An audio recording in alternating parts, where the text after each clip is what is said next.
Ding. Heavenly Dao System successfully bound. Now scanning the host. Host Xie Chen. Realm mortal. Aptitude mortal grade. Constitution none. Items none. Cultivation arts none. Affiliated force Tiandao Hall. Location Tianshan Continent, Xixiao Mountain. Heavenly Dao value 0. A system, it really is a system. Ha ha ha. At last the world shall belong to me, Xie Chen.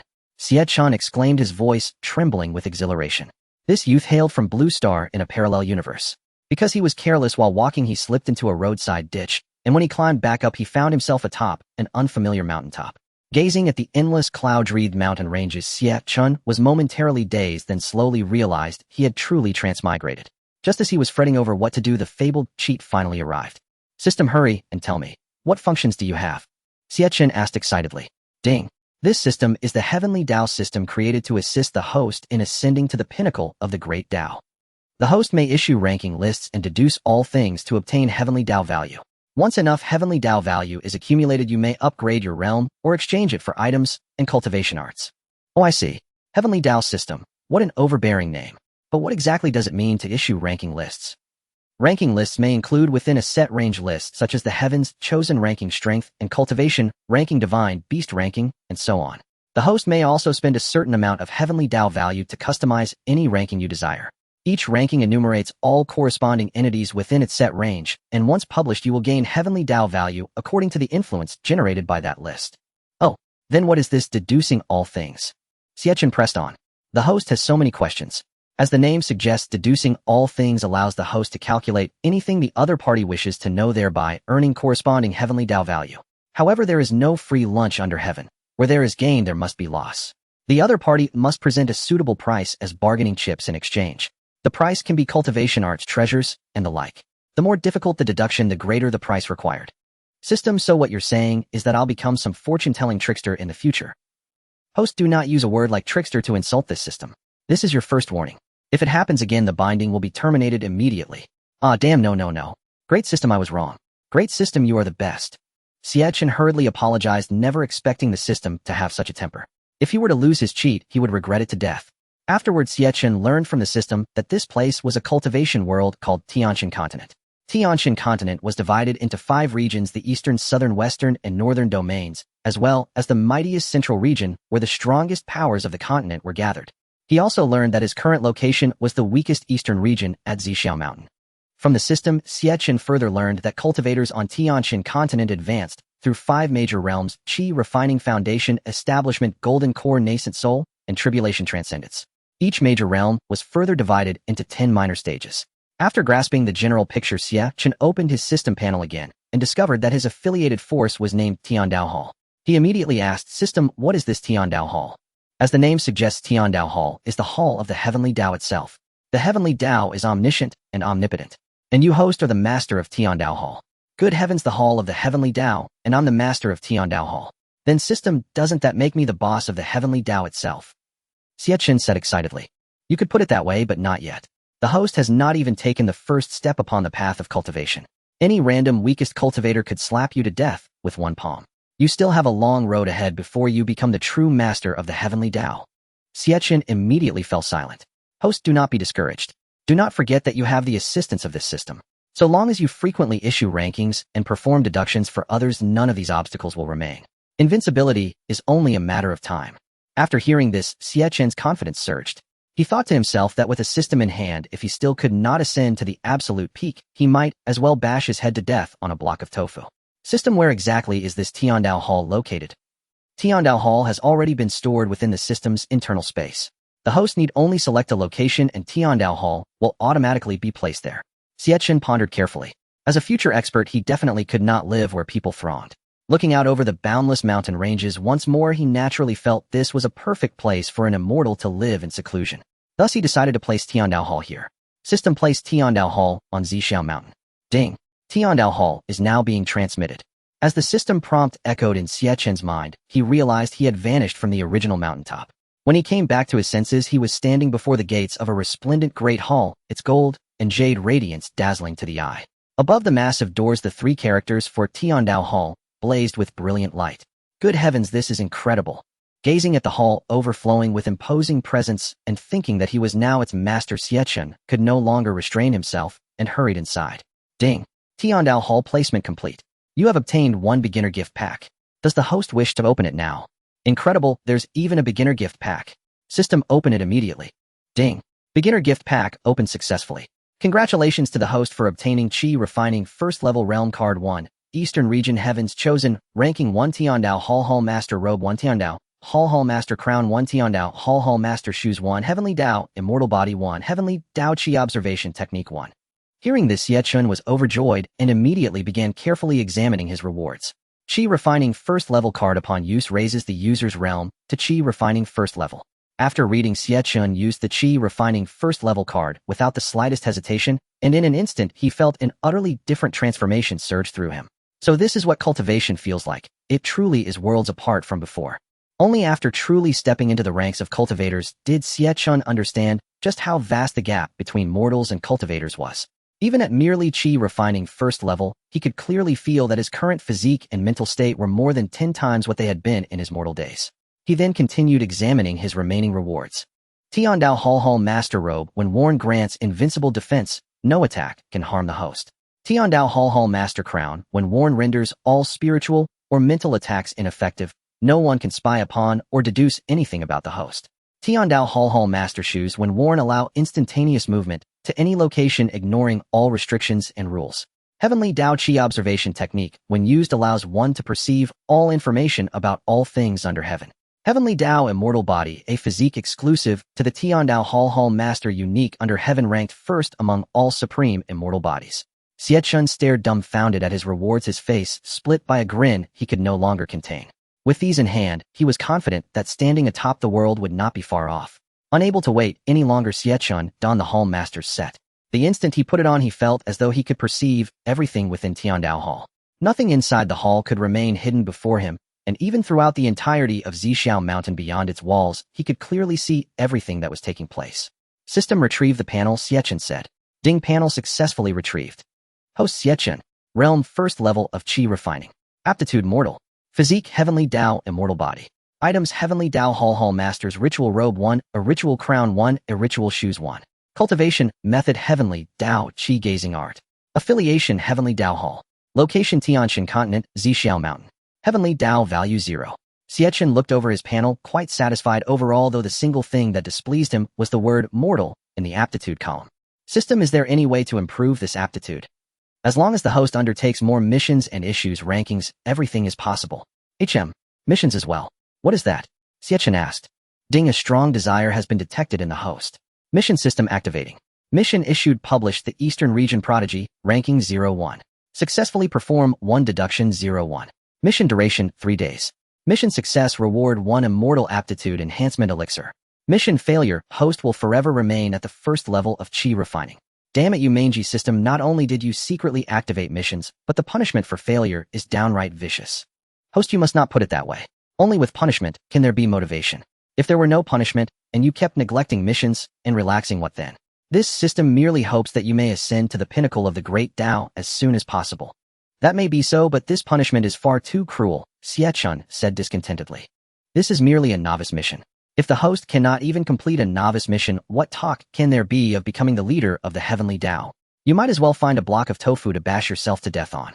This system truly was vicious, yet this novice mission was indeed not difficult for him. It should be quite easy to accomplish. Xie Chen turned his gaze toward the Eastern Region Prodigy ranking. In an instant, the detailed information on the Prodigy ranking unfolded. Eastern Region Prodigy ranking includes prodigies under 30 years old in the Eastern Region. The ranking is determined by a comprehensive evaluation of strength, talent, and aptitude. This time the ranking will select the top 10 within the Eastern Region. All who make the list shall receive rewards. What the system? Those who appear on the ranking will receive rewards as well. Of course, this system is exceedingly generous.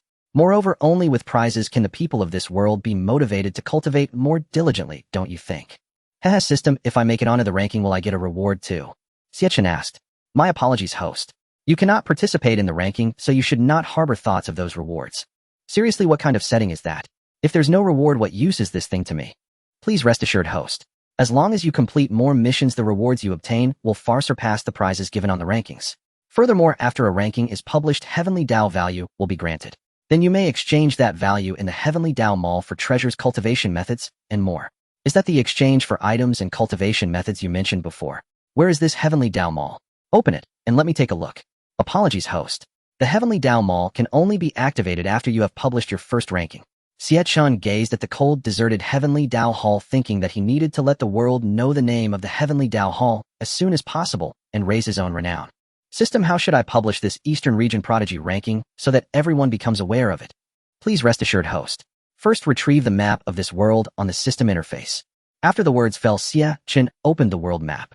The 5 regions of East, South, West, North, and Central unfolded completely before his eyes. Host, please select the Eastern region, then click on Deploy Ranking. Once Xie Chen had chosen the boundaries of the Eastern region, an interface appeared asking whether he wished to deploy the Eastern Region Prodigy ranking. Xie Chen selected yes, without hesitation. Congratulations, host. Deployment successful. The ranking will soon descend upon the Eastern region. As the system's notification ended at that very moment, a peal of rumbling thunder resounded across the entire Eastern region, subjecting every cultivator within its bounds to an irresistible pressure. Everyone within the Eastern region was utterly shocked. What's happening? What is this?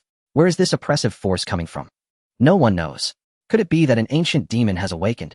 No, in my opinion, it must be some supreme treasure being born. My apologies, I just couldn't hold it in and let out a fart. The sound was a bit loud.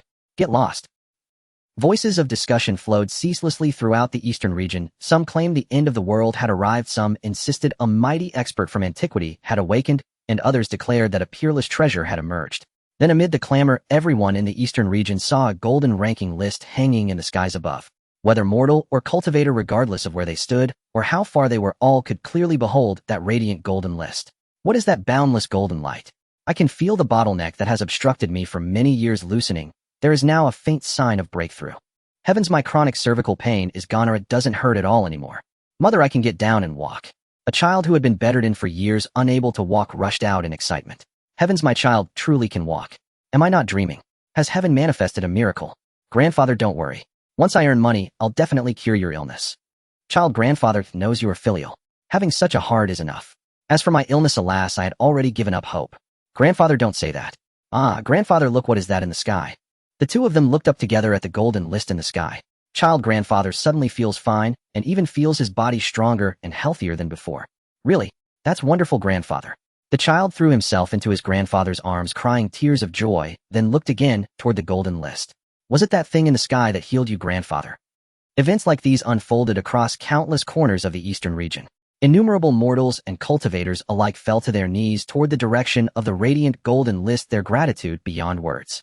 Xie Chen watched everything with satisfaction, secretly marveling at how formidable the rankings produced by the system truly were.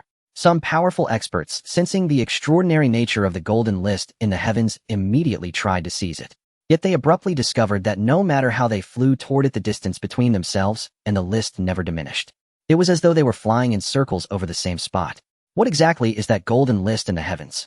With my cultivation at the first level of nascent soul, I cannot muster even the slightest thought of resistance before it. System, what's going on here? Xie Chen asked. That is because the space where the heavenly ranking resides is not on this continent. It exists within an independent system space. It will only manifest itself to those within the eastern region of Tianqian continent. So that's how it is. Xie Chen suddenly understood. An independent space. How impressive. If only he himself possessed such an independent space. Suddenly from the golden ranking tablet that radiated boundless dazzling light, a vast majestic voice resounded. Within that voice lay an irresistible pressure of the great Tao, causing everyone in the eastern region of the Tianqian continent to feel a deep sense of unease. I recline above the ninefold clouds upon a meditation cushion where the true Tao is realized. Beyond the veils of heaven and earth, I shall stand as the revered teacher of all. I behold the causes of past lives above and discern the fruits of this present life below. There is nothing unknown to me, no matter beyond my understanding. Thus, by decree of the Tiandao Hall, the Eastern Region Tianjiao ranking of the Tianqian continent is hereby formally opened. The Tianjiao ranking records the prodigies of the Eastern Region under 30 years of age. The order of the list is determined by a comprehensive evaluation of strength, talent, and innate aptitude. This time, only the top 10 prodigies of the Eastern Region shall be ranked. All who make the list will receive rewards. The Eastern Region Tianjiao ranking of the Tianqian continent is about to be revealed. The Eastern Region Tianjiao ranking. What is that? Someone murmured in confusion. Nothing is unknown to me, no matter beyond my understanding. How, what brazen arrogance. Exactly. Even our Tianji pavilion would never dare utter such words. Yet this so-called Tiandao Hall dares to release such heaven-defying claims and even styles itself with the name of the Tao of Heaven. Are they not afraid their tongues will be burned by their own boasting? Could it be that this Eastern region Tianjiao ranking lists all the prodigies of the Eastern region and arranges them in order? Impossible. There are not merely hundreds of thousands, but over 1 million prodigies in the Eastern region. Even the Tianji Pavilion would not dare claim to rank them accurately. Does this Tiandao Hall truly possess such ability? It is absolutely impossible. So that's why the people of the Tianji Pavilion are upset. Someone is stealing their business. Could this Tiandao Hall be issuing a ranking personally ordained by the Tao of Heaven itself? On this Tianjiao ranking of the Eastern region, I Ma Rong am certain to claim a place. In the Jiang residence of the Daming dynasty, Jiang Huai solemnly turned to Jiang Ba and asked, "Father, is that Eastern region Tianjiao ranking truly real?" Jiang Ba replied, "I do not know. However, judging by that boundless golden radiance in the sky, it does not seem impossible." In the Dayan sacred land, an elder laughed. "Grandson, how confident are you about your place on this Tianjiao ranking?" "Grandfather, rest assured. On this Tianjiao ranking, I will certainly seize a spot within the top 3, Xiao Yan answered with unwavering confidence. "Ha ha ha, good. Truly worthy of being my grandson, Xiao Qingshu," the elder roared with laughter. In Malinchi, someone scoffed, "The Tianjiao ranking humph. The very first place on that list will undoubtedly belong to Mi Guling. I merely wonder what rank that fellow Qi Qingdai will attain." As discussions erupted everywhere, a thunderous boom shook the sky, and that dignified voice rang out once more from above. The voice proclaimed, "The Eastern region Tianjiao ranking of the Tianqian continent is now officially unveiled. 10th on the Eastern region Tianjiao ranking Fang Xiaotian. Realm 3rd layer of the Golden Core. Race human. Affiliation Saint Son of the Fengshua sacred land of the Eastern region. Reward 1 vial of marrow-cleansing spiritual liquid." Starting right off with a sacred land Saint Son, someone exclaimed. "What? It's actually marrow-cleansing spiritual liquid, and a whole vial. What? The 10th place is already at the 3rd layer of the Golden Core.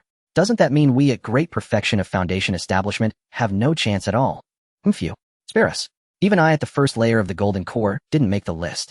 You'd best stay where you are and cool off." Fang Xiaotian, I know of him. It's said that with cultivation only at Great Perfection of Foundation Establishment, he once forcibly defeated a sect elder at the 2nd layer of the Golden Core. What? Foundation Establishment defeating a Golden Core. Heavens, that truly befits the title of a prodigy. To overcome someone in the Golden Core realm with mere Foundation Establishment. How terrifying. Do not forget he is only ranked 10th. Above him are 9 individuals even more formidable. I can hardly wait to see who comes next. At that moment, Ma Rong stared fixedly at the 10th name on the Tianjiao ranking, teeth grinding with hatred. He himself was only at the 2nd layer of the Golden Core, which meant he no longer had any chance of making the list. When he saw the reward, his heart was consumed by overwhelming jealousy. In the Fengshu's sacred land, Fang Xiaotian gazed at his own name displayed upon the golden tablet, feeling a deep sense of pride. Moreover, he was to receive a vial of marrow-cleansing spiritual liquid. Yet he did not dare assert that the reward was truly genuine. Even if it proved false, it hardly mattered, for this Tianjiao ranking listed all prodigies of the Eastern region and offered only 10 places. To have his name seen by everyone in the Eastern region already filled his heart with incomparable satisfaction. "Ha ha, Xiaotian, you truly have not disappointed this sect master," the Lord of the Fengshu's sacred land exclaimed. "Thank you for your praise, sect master. Xiaotian will cultivate even harder and strive to climb still higher on the Tianjiao ranking," Fang Xiaotian replied respectfully. "Good. With you in our sacred land, I can rest easy," the sect master said. Meanwhile, within the Tiandao Hall, Xie Chen protested to the system in dissatisfaction. "System, did you not say my rewards would be far superior to those granted by the Tianjiao ranking? This is only the 10th place, and the reward is already that impressive. Mine by comparison don't seem nearly as good."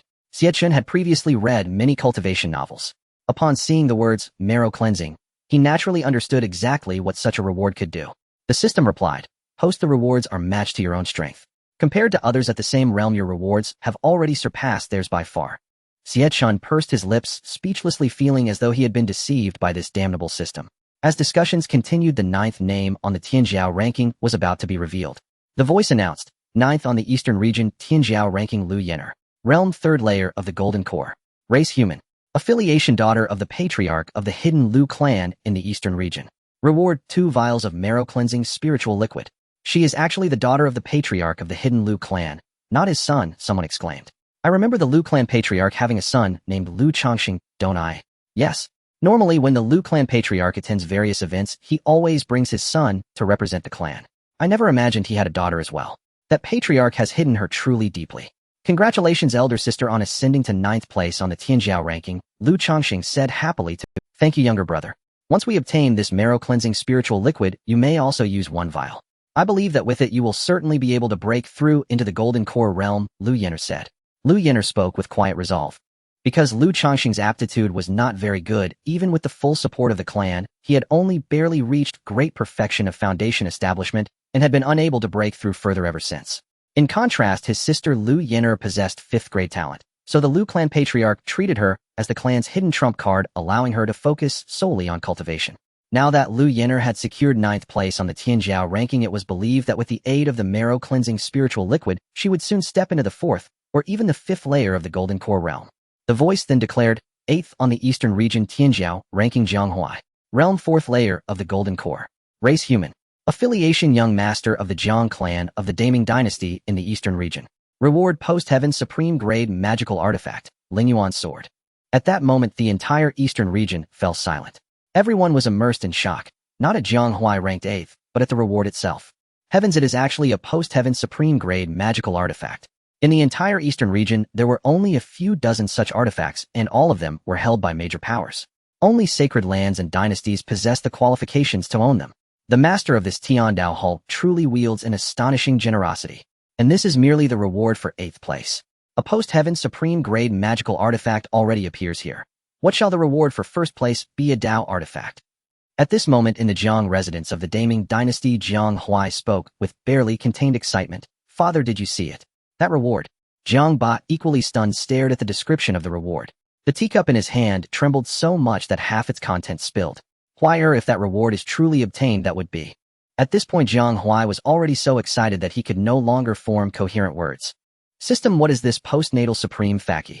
Xie Chen asked, startled by the reward he had just seen. In this world, weapons are classified into Fanqi mundane implements, Lingqi spirit implements, Faki magical artifacts, Baoqi treasures, and Shengqi sacred artifacts. Weapons are further divided into Xiantian the innate and Houtian the acquired. For example, a Houtian Faki is one that has been elevated from a Lingqi, whereas a Xiantian arrives already at that rank the moment it manifests. Oh, I see. Amid a rising murmur of discussion, the rest of the rankings began to appear. Dongyu, Tianjiao ranking 7th, Sun Ting. Realm Golden Core 5th level. Race human. Affiliation Dongyu Sword Sect Sacred Air. Reward Xiantian Supreme Faki Lion Sword. Dongyu Tianjiao ranking 6th, Sun Li. Realm Golden Core 5th level. Race human. Affiliation Dongyu Sword Sect Sacred Maiden. Reward Xiantian Supreme Faki Bingpa Sword. God heavens, innate Faki. If my memory serves, our entire Dongyu has fewer than 5 Xiantian Faki in total. The Sword Sect has struck it rich. They obtained 2 Xiantian artifacts at once. Some in attendance go present gifts to the Sword Sect. From now on, our little Sword Sect will bow before them. Little Sword Sect. What is that? I have never heard of it. Do you know? I do. The whole sect, counting the sect master and disciples, numbers only 2. The master only recently broke through foundation establishment, and the sole disciple is but Qi refinement 3rd level. That can be. In the Sword Sect's main hall, the sect master sat upon his seat, grinning so broadly he could barely close his mouth. The Sword Sect's strength had never been weak. Even without those 2 Xiantian Faki, they would have risen to the status of a sacred land before long. With these 2 innate artifacts, one could say the Sword Sect had already become a sacred land. Dongyu, Tianjiao ranking 5th, Shaoyan. Realm Golden Core 6th level. Race human. Affiliation Dongyu Dian Sacred Land Sacred Air. Reward Lioli Strange Flame. Inside Dian Sacred Land, Yenner, do not be disheartened. I trust this is only temporary. You are only 29, and already among the foremost in Dongyu. With this strange flame your strength will surely grow. Yes, grandfather, your grandson understands. Despite his grandfather's comfort, Xiao Yin felt bitter.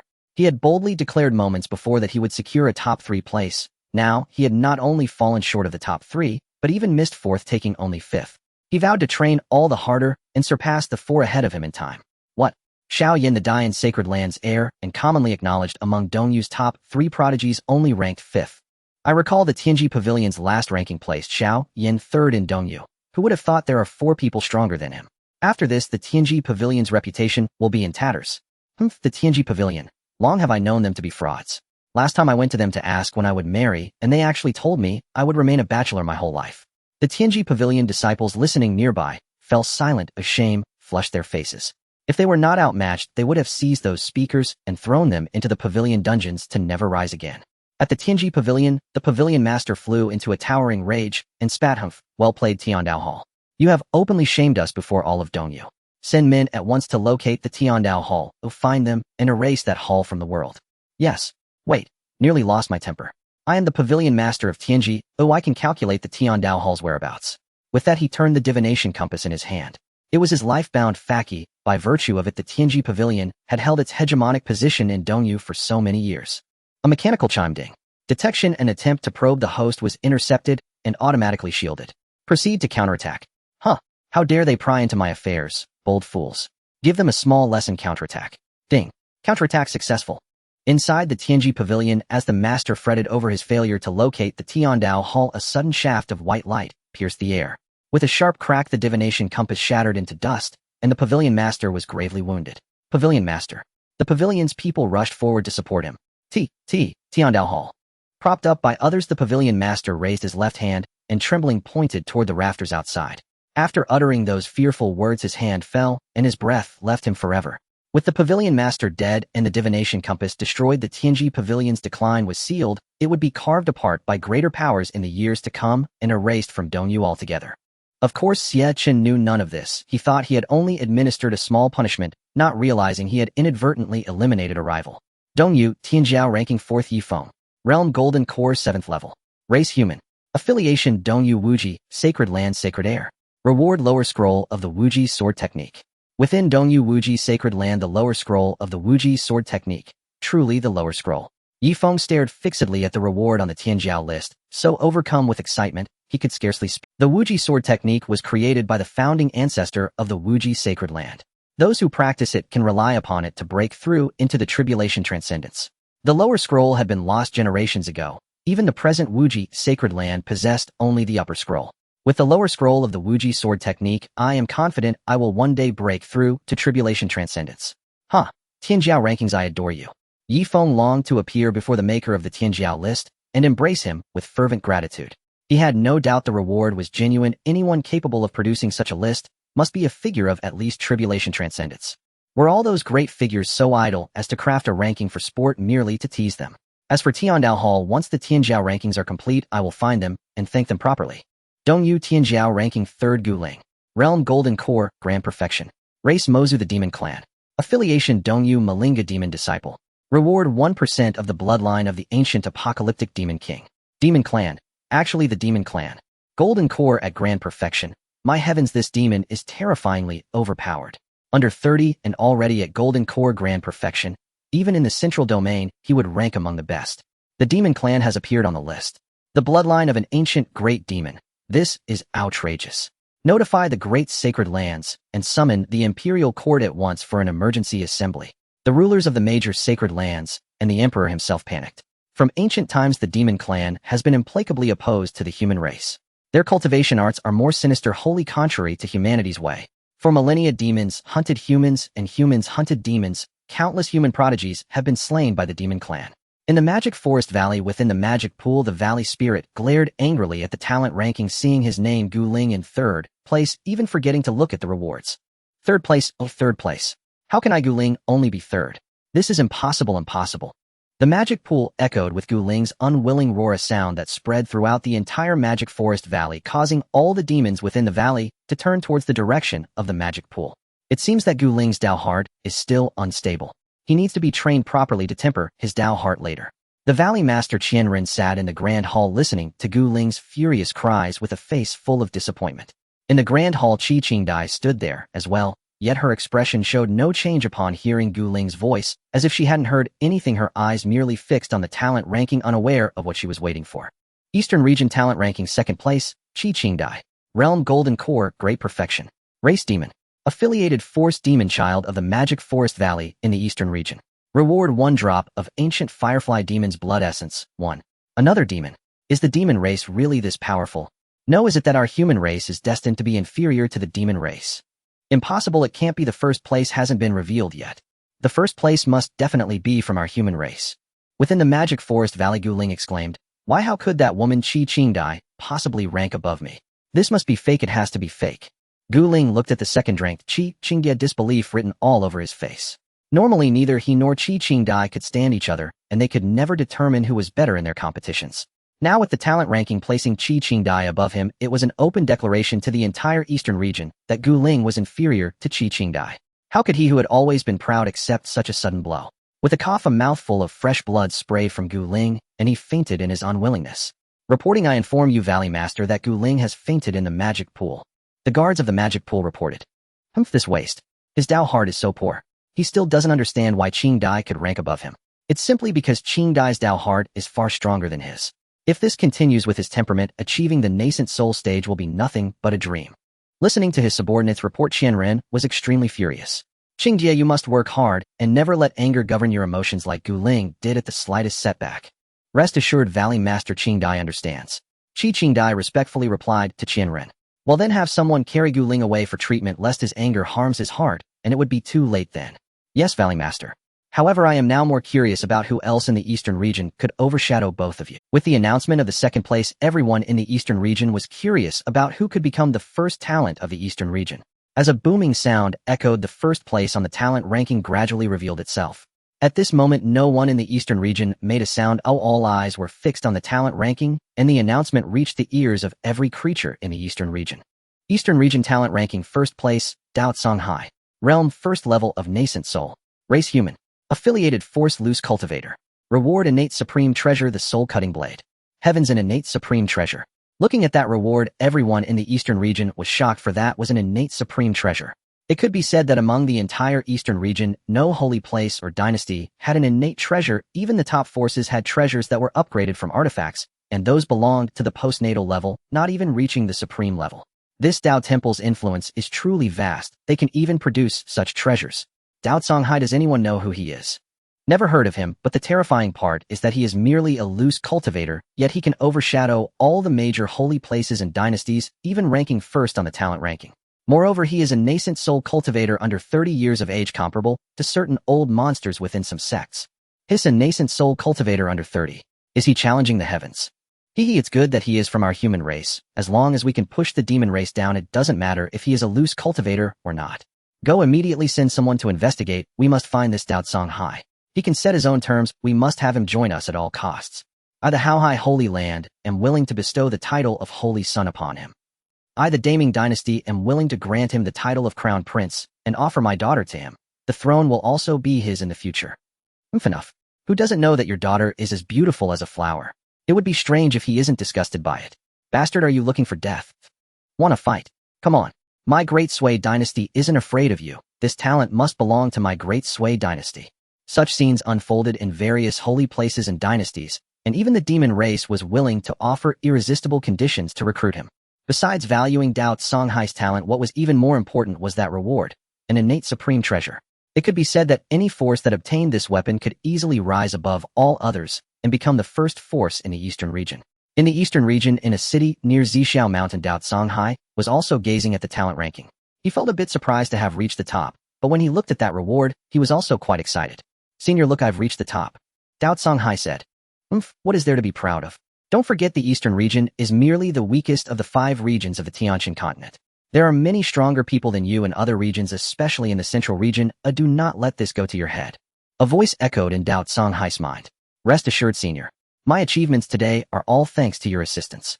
I, Songhai, will continue to work hard. One day, I will avenge you. Dao Songhai, hearing this, did not feel arrogant. Well, just know that, but this reward truly is too domineering. It suits you perfectly. With it, your strength can at least increase by 3 levels. Even my former sect had few innate supreme treasures. It seems I should visit this Dao Temple when I have the chance. Senior, have you ever heard of this Dao Temple? Never heard of it. I don't know where this force came from. Perhaps it's a super sect that has been hidden for a long time. Once I receive this reward, I will set off for Xixiao Mountain. I can sense an extraordinary aura there. I believe there must be great opportunities waiting for you there, young man. Yes, Senior. The announcement of the Tianjiao list has been completed. Those on the list should prepare to receive their rewards. As soon as the words fell, 10 beams of light shot out towards various locations in the eastern region, directed precisely at the 10 individuals listed. While the rewards from the Tianjiao list are actually real. Oh my, this is. Look, someone is trying to seize the rewards from the Tianjiao list. From one of the beams of light, a figure quickly pursued, attempting to claim the rewards for themselves. Who is? That's the ancestral figure of the Donglin family, a powerful being in the nascent soul stage. Meanwhile, Xie Chen, far away in the Tiandao Hall on Xixiao Mountain, also witnessed this scene. Ding. It has been detected that someone is attempting to seize the rewards from the Tianjiao list. Please act immediately to stop this to protect the dignity of the Tiandao Hall. Will you retaliate? Retaliate. Following that, a strike was launched from the Tianjiao list.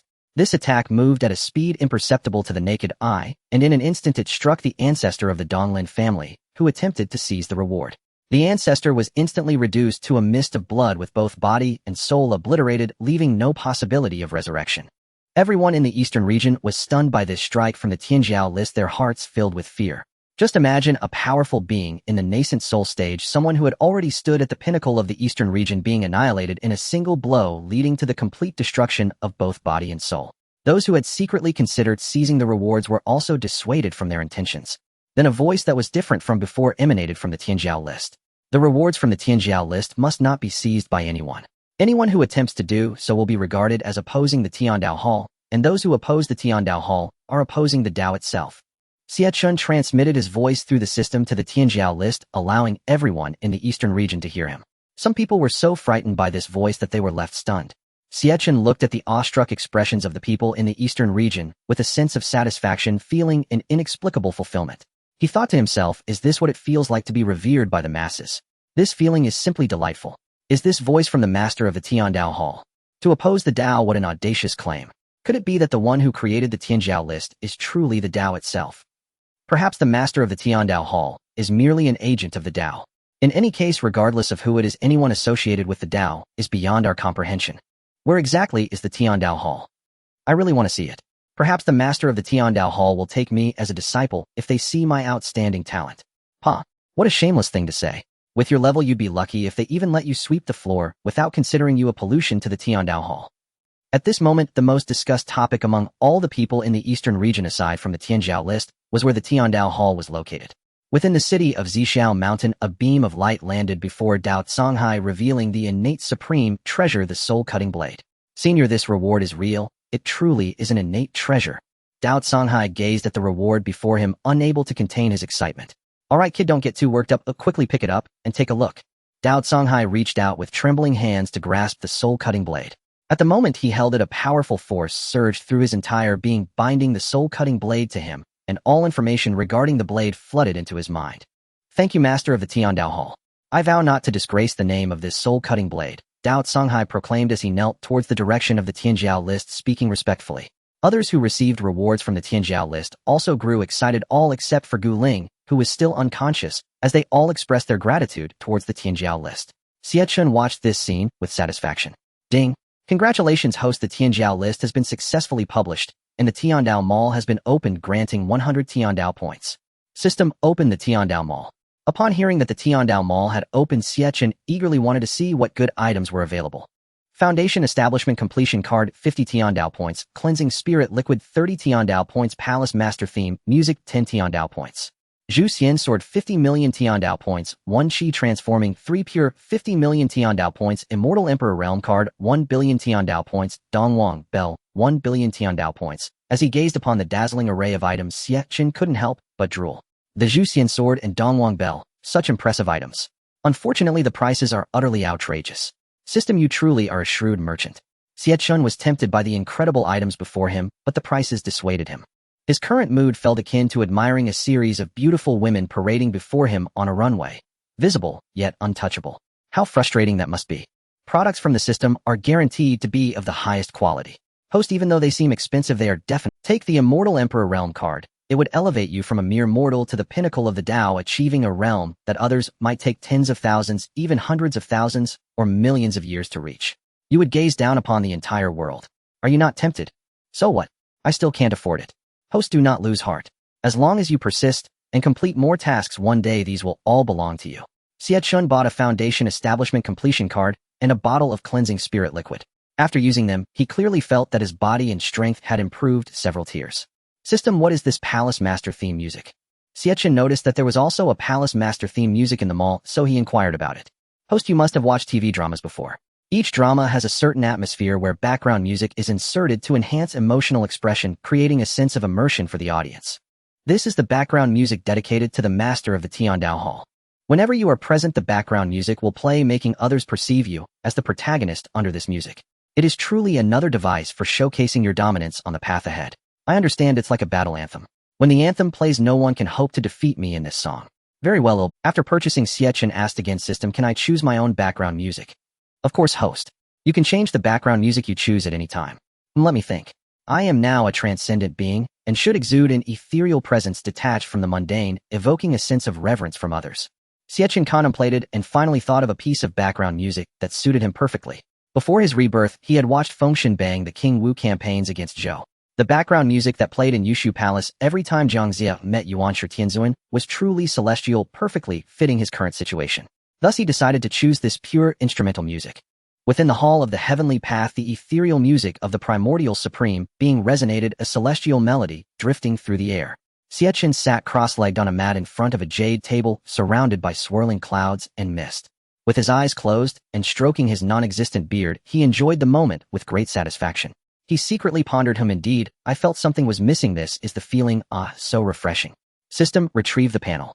Ding, panel retrieval successful. Host Xie Chen. Realm Foundation Establishment, Great Perfection. Talent Ordinary. Physique Heavenly Path, Immortal Body. Items Heavenly Path Hall Master Robe 1, Heavenly Path Hall Master Crown 1, Heavenly Path Hall Master Shoes 1. Techniques, Heavenly Path Observation Technique. Affiliated Force Heavenly Path Hall. Location Tianshan Continent, Zhixiao Mountain.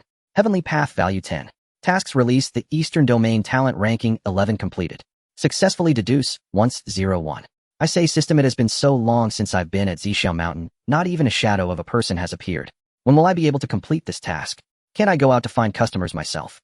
Host, as the master of the Heavenly Path Hall, how can you personally solicit customers? This is not the way of an immortal. Please refrain from such thoughts to avoid losing face for the system. But what if no one comes? Wouldn't I be unable to complete the task and get bored to death staying here? Please be patient, host. A predestined person will come to your side soon. Then tell me a time when will someone... The system remained silent, unwilling to engage with Xie Chen. Seeing the system's continued silence, Xie Chen felt a surge of anger, thinking that if the system could take human form and appear before him, he would surely teach it a lesson. However, he found himself powerless against it, and out of boredom, he could only lie down and fall into a deep sleep. Meanwhile, at the foot of Zhixiao Mountain, Dao Songhai was making his way towards the Heavenly Path Hall. Senior, is there really an opportunity in that direction? Absolutely. From the moment I entered Zhixiao Mountain, I sensed that the spiritual energy there is the densest in the entire mountain. Even if it isn't a precious treasure, cultivating there could significantly enhance one's cultivation speed compared to usual. Then do you think there are clues about the soul-nourishing flower here? The soul-nourishing flower is not so easy to find. It depends on fate. It's okay if we can't find it for now. After all, I am residing within your divine sense and won't die for several years. Upon hearing this, Dao Songhai felt a pang of bitterness in his heart. After all, his current achievements were entirely due to the help of this senior. Years ago, Dao Songhai was still an ordinary person, unable to cultivate, growing up without parents and relying on others for food. By chance, he found a ring and initially intended to sell it for some money to improve his life. Little did he know this ring contained the soul of a powerful being. With the help of this being, he completely turned his fate around, entering the path of cultivation and becoming a top figure among the younger generation of the Eastern Domain. Don't worry, Senior Songhai will definitely find the soul-nourishing flower that can restore your soul one day. Alright, don't think too much. I am already very pleased with your intention. Since no one has discovered us, yet hurry over to avoid any delays. Yes, Senior. Host, wake up quickly, a customer has arrived. At this moment, Xie Chen was still lost in a beautiful dream, completely unaffected by the system's voice in his mind. Host, wake up. The system's voice rose several decibels, causing Xie Chen to stumble and almost fall to the ground. I say, system, why are you shouting so loudly? You nearly gave me a heart attack. It's because the host is sleeping like a dead pig. No matter how I call, you won't wake up. Hurry up, a customer has arrived. Really? Where are they? Let me take a look. As he spoke, the host saw Dao Songhai from Zhixiao Mountain heading towards the Heavenly Path Hall. Oh, isn't that the kid who topped the talent ranking? I didn't expect the first person to arrive at the Heavenly Path Hall to be him. Seeing that Dao Songhai was about to reach the Heavenly Path Hall, Xie Chen quickly sat properly on the mat in front of the jade table. The Hall of the Heavenly Path played background music, and he closed his eyes waiting for Dao Kanghai's arrival. Moments later, Dao Songhai finally arrived at the entrance of the Heavenly Path Hall. Senior, look over there, he said, pointing at the plaque on the door, excitement swelling in his heart. This is the Heavenly Path Hall. The three characters Heavenly Path Hall on the plaque stood out vividly, and one could faintly sense the profound rhythm of the Tao emanating from it. Senior, I didn't expect that through a series of coincidences, we actually found the location of the Heavenly Path Hall. Should we go in now? Just as Dao Songhai and his companions were discussing whether to enter, the door of the Heavenly Path Hall suddenly opened. Let's go in. The people of the Heavenly Path Hall must already know we are outside. As the door of the Heavenly Path Hall opened, the senior's voice soon echoed in Dao Kenghai's mind. The moment Dao Songhai stepped into the Heavenly Path Hall, Xie Chen's exclusive background music also echoed in his ears. Senior, what is this sound? Hiss, what a magical melody. This melody actually nourishes my soul, and I feel my previously weak spirit has stabilized significantly under this sound. Really, senior? That's wonderful. Hearing the senior say this, Dao Songhai was also very happy. After all, when he first met this senior, he noticed that the senior's soul state was already very weak, only able to barely maintain this state by residing within Dao Kenghai's divine sense. Next, Dao Songhai saw a jade table placed in front of the hall where a young man in white was sitting cross-legged. The man emitted a faint glow surrounded by clouds and mist, complemented by the grand melody within the hall. Dao Songhai felt an impulse to kneel and worship, thinking that if there were truly immortals in this world, this person before him must be one. Without a doubt, this must be the master of the Heavenly Path Hall. I am Dao Songhai, honored to meet you, senior. May I ask if you are the master of the Heavenly Path Hall? Dao Songhai looked at Xie Chen, who was meditating with closed eyes, suppressing the urge to kneel, and respectfully clasped his hands in greeting. Xie Chen slowly opened his eyes and examined Dao Songhai before using the Heavenly Path observation technique, revealing basic information about Dao Songhai. Name: Dao Songhai.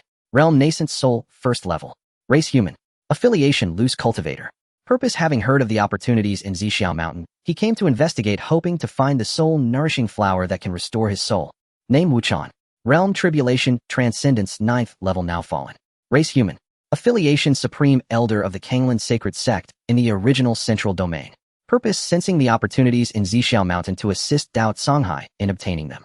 Oh, there is actually a soul entity within Dao Songhai, and it is a significant figure of the tribulation transcendence 9th level. With such assistance, it's no wonder he could rank first among the younger generation of the Eastern Domain at such a young age. Looking at the information displayed before him, Xie Chen thought to himself, Dao Songhai, the first on the Eastern region's young talents list, indeed possesses such strength at a young age. Looking at the humble and polite Dao Songhai before him, Xie Chen expressed admiration. Thank you for your praise, senior. I was just lucky for the time being. There are many who are stronger than me among my peers, and I still need to practice more. Hearing Xie Chen's compliment, Dao Songhai felt a blush of embarrassment. Ha, good. You are not proud despite winning the title of the first among the younger generation of the Eastern region. Your character is commendable, and I indeed did not misjudge you. Today, your arrival at the Hall of Heavenly Dao is also a fate between us. Since that is the case, feel free to ask me anything you wish to know. What do you mean, senior?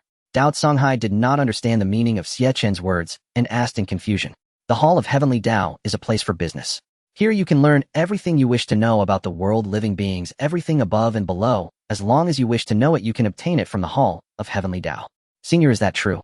Dao Songhai exclaimed with joy after hearing this. His original intention was to find the soul-nurturing flower, which is extremely hard to find. Blindly searching without knowing when he would succeed was disheartening. But now, hearing Xie Chen's words, hope surged within him, which excited him immensely.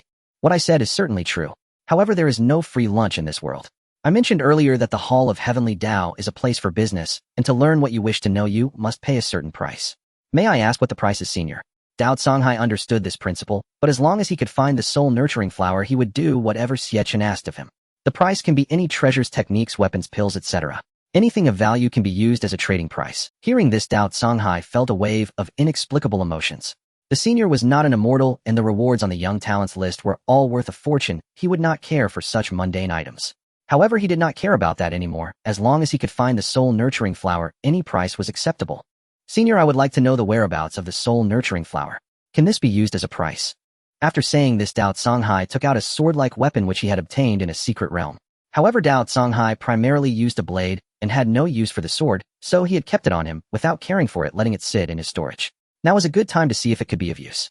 System, can this be used as a price? Xie Chen spoke to the system and ding the innate top-grade artifact Dragon Abyss sword valued at 100 Heavenly Dao points. Calculating the whereabouts of the soul-nurturing flower requires 30 Heavenly Dao points. This can be used as the calculation price. Hearing the system's response, Xie Chen felt quite pleased. After deducting the Heavenly Dao points needed for the calculation, he would still earn 70 points for free. However, he still put on a troubled expression, and seeing Xie Chen's difficulty, Dao Songhai understood that Xie Chen was not satisfied. Senior, I am just a loose cultivator and truly cannot produce more items. Songhai, take out the technique I entrusted to you as a price. The voice of Wuchen echoed in Dao Kenghai's mind. But senior, that technique of yours is your life technique. Are you really going to give it away like this? Originally, the soul-nurturing flower was meant for my use. Since it is for me, using my own things in exchange is quite... Just as Dao Songhai was reluctantly about to take out the technique as a price, Xie Chen's voice sounded. Forget it, I see that you are a person of loyalty, and since you are the first customer of my hall of Heavenly Dao, I will reluctantly accept it this time. With that, Xie Chen waved his hand without a change in color or breath, and the weapon on the jade table instantly vanished. Thank you, senior.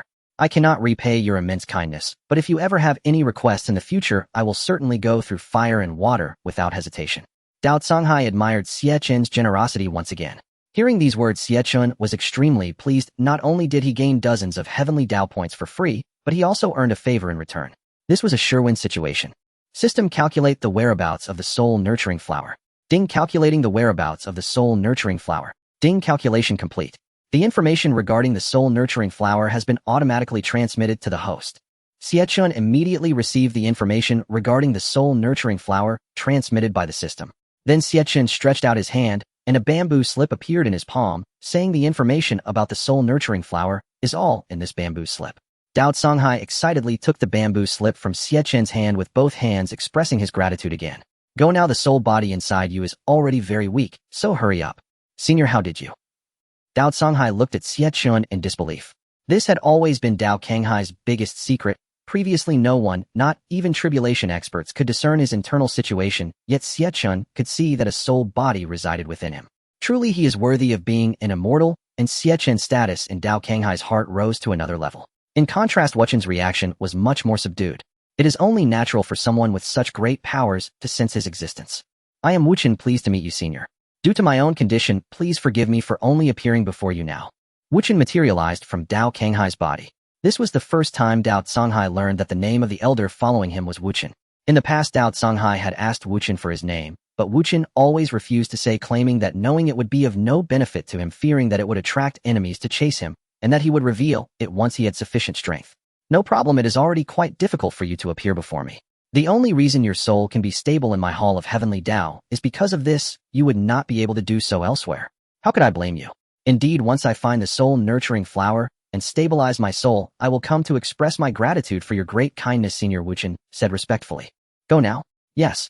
After that, Wu Chen returned to Dao Kanghai's body. Dao Songhai thanked Xie Chen once again before leaving the hall of Heavenly Dao. Watching Dao Songhai disappear from the hall of Heavenly Dao after a while, Xie Chen slightly furrowed his brows, suddenly recalling something, and exclaimed in alarm, "Oh no, I forgot to tell Dao Songhai to promote my hall of Heavenly Dao and attract more customers." Xie Chen felt extremely uncomfortable now. Although he could immediately chase after Dao Songhai to discuss the promotion, the thought of pursuing him, now that he had already left to ask for a favor, felt like a loss of face for Xie Chen as a high-ranking figure. Thinking about having to wait alone in the hall for customers in the future, Xie Chen's face was filled with sorrow. Ding. Congratulations, Cultivator. Your mission has been completed. You have received 1 Celestial Physique Enhancement Elixir and 100 Dao Heaven Merit Points. Ding. The next phase mission has commenced. Mission successfully divine the outcome twice. Progress 02. Time limit 1 week. Success reward 1 Xiongqi. The divine guardian beast of the Celestial Hall, tribulation, transcendence perfected, and Celestial Sovereign's aura. Failure consequence, the cultivator shall remain eternally trapped at foundation establishment perfected. Xie Chen listened to the system's chime echoing within his mind, and the furrows of worry on his brow instantly vanished. He had not anticipated earning a full 100 Dao Heaven Merit Points upon completing this mission, yet upon glimpsing the reward for the next stage, his eyes widened in astonishment. Good heavens, what did he just see? Xiongqi. None other than Xiongqi, the legendary primordial fiend, one of the 4 ancient calamities aligned with the celestial 4 spirits, and said to be a descendant of the celestial emperor himself. According to the classic of mountains and seas, Xiongqi resembles a tiger in form, stands as large as an ox, and bears a pair of mighty wings. Xie Chen could scarcely believe the system could even summon a divine beast of Xiongqi's caliber. Turning his attention to the Celestial Sovereign's aura, he queried the system. What precisely is this Celestial Sovereign's aura? Before the Celestial Sovereign's aura, cultivation realms hold no sway. It imposes overwhelming psychological suppression. Any cultivator facing it will instantly lose all will to fight. Blazes. That's utterly extraordinary. Stunned by the revelation, Xie Chen immediately imagined some ill-fated soul foolishly provoking him, only to collapse in terror, kowtowing and begging for mercy the moment the Celestial Sovereign's aura manifested. A quiet, delighted smile flickered across his lips. Xie Chen then consumed the Celestial Physique Enhancement Elixir and spent 500 Dao Heaven Merit Points to elevate his cultivation realm to Golden Core 1st rank. System, display my status panel. Ding. Status panel successfully retrieved. Cultivator Xie Chen. Cultivation Realm Golden Core, first rank. Physique Celestial Sovereign Physique. Body Constitution Dao Heaven Immortal Body. Possessions Celestial Hall Sovereign's Robe 1, Celestial Hall Sovereign's Crown 1, Celestial Hall Sovereign's Boots 1. Cultivation Art Dao Heaven Qi Sensing Technique. Affiliation Celestial Hall. Location Tianshan Continent, Xixiao Mountain. Dao Heaven Merit Points 510. Active mission successfully divine the outcome twice. Progress 02. Satisfied with what he saw, Xie Chen resumed seated meditation upon his cushion, already eagerly awaiting his next patron, or rather his next client. Meanwhile, after departing the Celestial Hall, Dao Songhai and his companions unrolled the bamboo slip Xie Chen had given them, and Dao Songhai's eyes gleamed with excitement. The slip revealed that one of the soul-nourishing flowers resided within the Wang family manor of Tianlan City in the eastern region. In Tianlan City, the Wang and Feng families were the two most powerful clans. Yet recently the Feng family had allied itself with a major sect leveraging that influence to seize the majority of the Wang family's enterprises. Still unsatisfied, the Feng family now demanded the Wang surrender all their assets and vacate Tianlan City entirely, or face utter erasure from the city's annals. The Wang family was now in dire straits. Should Dao Songhai resolve this crisis for them, they would offer the soul-nourishing flower as gratitude. Senior Master Wuchen, there is no time to waste. We depart for Tianlan City at once. Very well. Let us go. Dao Songhai swiftly set off toward Tianlan City. Back atop Xixiao Mountain. Oh, another client has arrived so soon. My fortune truly knows no bounds. Hardly had Xie Chen bid farewell to Dao Songhai when he suddenly sensed another cultivator approaching the select. At a distance of several hundred meters, a disciple of the Xiaoyao sect, Nian Yangxiao, strode steadily toward the Celestial Hall. His sect master Mu Sheng had pledged to wed his daughter Mu Xiaowan to whoever claimed first place in the upcoming sect-wide martial contest. To Nian Yangxiao, Mu Xiaowan was his entire world, and she in turn cherished him deeply. Fu Yilong, however, understood full well that should Mu Xiaowan marry Nian Yangxiao, the sect's leadership would inevitably pass to him. Vowing to claim Mu Xiaowan for himself, Fu Yilong burned with ruthless determination. Both Nian Yangxiao and Fu Yilong were direct disciples of sect master Mu Sheng, previously evenly matched in all contests. Yet news had just reached Nian Yangxiao that 3 days prior Fu Yilong had broken through to the Golden Core realm, a development that plunged him into profound crisis. He resolved to venture forth on trial, seeking the crucial catalyst for his own Golden Core breakthrough. The sect-wide contest draws near. I must attain Golden Core before it begins. Otherwise, against Fu Yilong, I stand no chance whatsoever, and then Wanner would. At the mere thought of Mu Xiaowan, anguish tightened his chest. Should he fail to defeat Fu Yilong, he would be forced to watch helplessly as she became Fu Yilong's bride, an outcome more unbearable than death itself. At last, Nian Yangxiao stood before the grand gates of the Celestial Hall. At first he puzzled over the sight. How could such a resplendent golden-hued hall exist amid these remote, desolate mountains? Then his gaze fell upon the 3 characters carved above the entrance, Celestial Hall, and his heart surged with thunderous shock. The Celestial Hall. Could this truly be the same Celestial Hall that issues the Celestial Prodigy list? As awe still gripped him, the great doors of the Celestial Hall slowly swung inward. Gazing upon the threshold, Nian Yangxiao murmured inwardly, no matter. I must try. For Wanner Sake, I will dare this path. Perhaps here lies the very opportunity one seek to break through to Golden Core. Xie Chen observed Nian Yangxiao as he entered, and instantly the disciple's fundamental data appeared before. Name Nian Yangxiao. Cultivation Realm Foundation Establishment Perfected. Race Human. Affiliation Direct Disciple of Sect Master of the Xiaoyao Sect. Purpose Sect Master Mu Sheng has promised his daughter Mu Xiaowan's hand in marriage to the victor of the upcoming sect-wide contest. The two are already secretly betrothed. To prevent Mu Xiaowan from marrying another, Nian Yangxiao must win the contest, and thus seeks a path to Golden Core breakthrough here atop Xixiao Mountain. Reading Nian Yangxiao's purpose, Xie Chen smiled faintly. So this was a devoted lover after all. He held deepest admiration for such warriors who charged headlong into destiny for love. There was something profoundly noble and undeniably heroic in striving relentlessly for the woman one cherished. Nian Yangxiao, you have long been expected cultivator. Nian Yangxiao had been entranced by the hall's ethereal splendor, lulled by celestial melodies that calmed the soul like a gentle tide. So immersed he barely registered reality when Xie Chen's voice resonated through the air. Senior Master, you know me. Startled, Nian Yangxiao stared at Xie Chen, whose figure shimmered amidst drifting clouds, and felt his pulse quicken. Nian Yangxiao, direct disciple of the Xiaoyao sect's sect master. You journeyed to Xixiao Mountain to secure Golden Core breakthrough, so you may triumph in your sect's contest and wed your beloved Mu Xiaowan. Am I correct? Xie Chen spoke with a gentle, knowing smile, revealing Nian Yangxiao's intent with effortless precision. Nian Yangxiao stood frozen, stunned, not only because this stranger had named him, but because he had now laid bare the very purpose of his pilgrimage. After all, only Mu Shaoan knew of his departure for trial cultivation. Not even sect master Mu Sheng had been informed. Yet before him stood Xie Chen, who had discerned his deepest motive at a single glance. Senior, how did you know? I am the master of the Hall of Heavenly Dao. In this world, both above and below, there is nothing I do not know. You must have seen the list of geniuses hanging in the eastern region. It was created by my own hand. Really, Senior? The list of geniuses was indeed made by you. Nian Yangshao had already suspected that the Hall of Heavenly Dao was the place that created the list of geniuses, but hearing it confirmed by Xie Chen still left him in disbelief. Of course, aside from me, who else has the ability to create the list of geniuses? Nian Yangshao, I must say you are indeed quite fortunate. What do you mean by that, Senior? Nian Yangshao asked, puzzled. The Hall of Heavenly Dao is a place for business. In the Hall of Heavenly Dao, as long as you can pay a certain price, you can obtain anything you desire. The price can be anything of value: treasures, techniques, weapons, pills, etc. Anything valuable can serve as a trading price. Really, can anything be obtained? Of course, provided that you can afford the price. Nian Yangshao pondered for a moment after hearing Xie Chen's words. Then, without hesitation, he took out all his possessions. This was all he had, and although it pained him, it was nothing compared to what Mu Shaoan had. Senior, I wish to obtain an opportunity to break through to the Golden Core realm. May I use these as the price? Nian Yangshao asked eagerly. Xie Chen looked at the pile of ordinary pills and items before him, and only a few things were worth mentioning, which made him click his tongue in surprise. He sighed inwardly, thinking to himself, as a direct disciple of a sect leader, why are you so poor? System, can these items be counted as a price for the calculation? Ding. The method to break through to the Golden Core requires 200 Heavenly Dao points. These add up to 240 points, which can be used as a calculation price. Upon hearing the system's voice, Xie Chen felt it was acceptable. He would profit from this, not at too much of a loss. He then waved his hand and collected everything into his bag. System, provide the method to break through to the Golden Core realm. Ding. Calculation complete.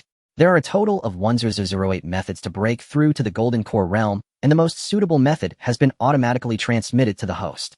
After receiving the message transmitted by the system in his mind, Xie Chen took out a bamboo slip and handed it to him. The method for you to break through to the Golden Core is all in this bamboo slip. Follow the instructions, and you will definitely break through to the Golden Core realm. Nian Yangshao excitedly took the bamboo slip from Xie Chen's hand. This was acquired with all his possessions. Thank you, Senior. Your generosity is as boundless as the flowing river. Enough of the flattery. Oh, I've heard enough of that. Bring me something fresh next time. Now go quickly. Yes, Senior, Nian Yangshao replied. Wait a moment. Just as he was about to step out of the Hall of Heavenly Dao, Xie Chen suddenly remembered something and called him back. Is there something else, Senior? Ahem, Yangshao, you know that the Hall of Heavenly Dao is a place for business. Once you go out, please help me promote it a bit. Xie Chen almost forgot an important matter. Last time, when Dao Songhai left, he forgot to ask him to promote the Hall of Heavenly Dao. It was not easy to have someone come this time. He could not forget it again, so he quickly called back Nian Yangshao. Rest assured, Senior. When I return to the sect, I will definitely spread the wonders of the Hall of Heavenly Dao and bring more clients for you. Good, you are teachable. Go on. With that, Xie Chen waved his hand, signaling Nian Yangshao to leave. Yes, Senior. I take my leave. Nian Yangshao said respectfully, and then quickly left the Hall of Heavenly. In the depths of Xixiao Mountain, in a secret valley, Nian Yangshao eagerly arrived at the location indicated by the bamboo slip after leaving the Hall of Heavenly Dao. According to the information on the bamboo slip, there was a Sansheng snow lotus in a gorge of Xixiao Mountain that could help him break through to the Golden Core realm. The place where this item was located was extremely hidden. Without the information provided by Xie Chen, it would have been difficult to discover it for many years. Following the route recorded on the bamboo slip, Nian Yangshao quickly reached the bottom of the gorge in Xixiao Mountain. This must be the place where the Sansheng snow lotus grows. Nian Yangshao carefully observed and finally discovered a hidden entrance in a stone wall. After opening the entrance, he saw a clear spring inside with a snow-white lotus blooming on the surface. Indeed, it is the Sansheng snow lotus. Senior did not lie to me. Nian Yangxiao's heart was filled with excitement as he immediately picked the Sansheng snow lotus. After consuming the Sansheng snow lotus, Nian Yangshao felt a surge of miraculous power entering his body. His blood boiled and his meridians opened up. The fatigue he felt earlier quickly vanished, and he sat down to prepare to refine the energy of the Sansheng snow lotus.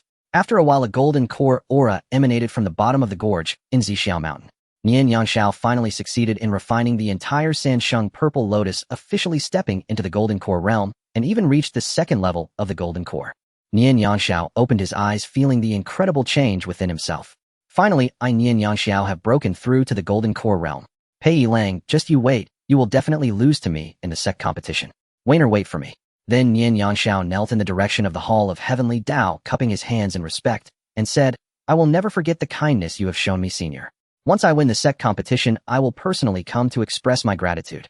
Having said that, Nian Yangshao bowed deeply again, and then quickly left Zhixiao Mountain heading towards the Xiaoyao sect. Meanwhile, Dao Songhai and his group finally arrived at Tianlan City, reaching outside the Wang family report.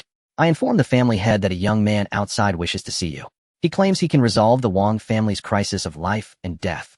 Oh, quickly invite him in. The head of the Wang family was sitting in the main hall with a worried expression, pondering how to cope with the threat from the Fang family.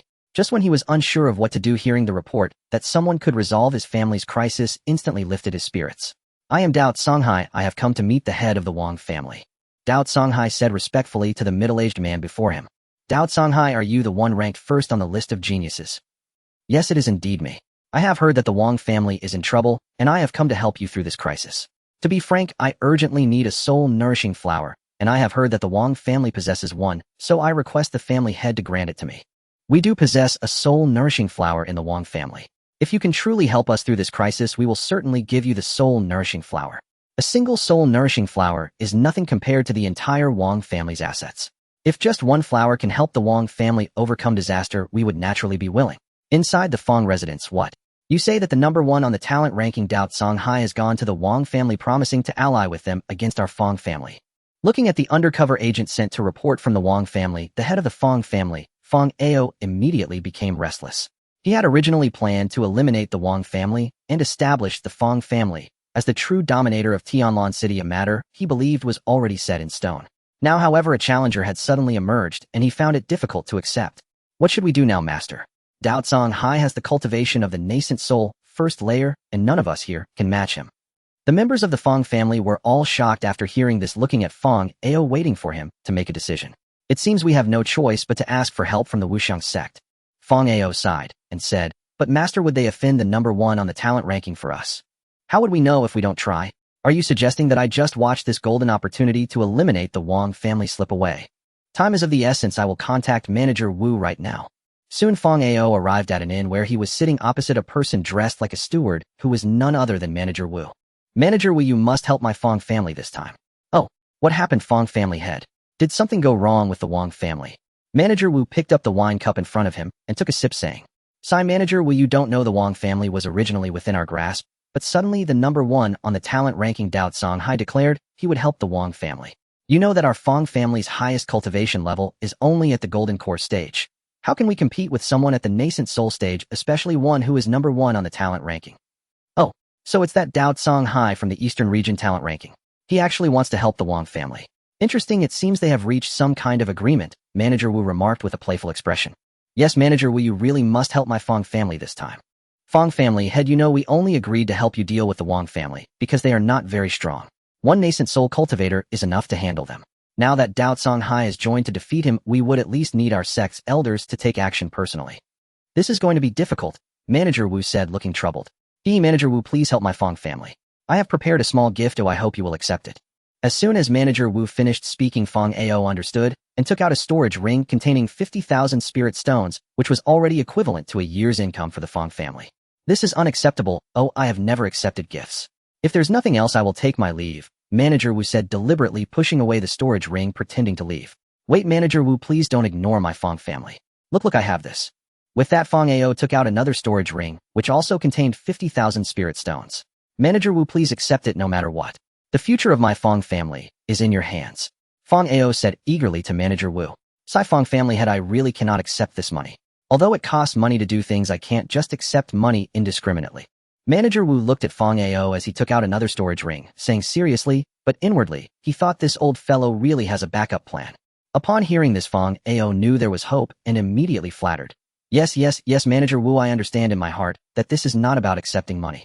You work too hard for my Fang family's affairs, and after it is successful, there will be a gesture of gratitude. Fang family head, as long as you understand. You should know that I am not taking your money, but using your money to do. Yes, Manager Wu, I understand. Fang Ao had long cursed his ancestors 18 generations in his heart, yet he still smiled and followed Manager Wu's words. On the surface, he continued to smile and ingratiate himself with Manager Wu. Alright, Fang family head, don't worry.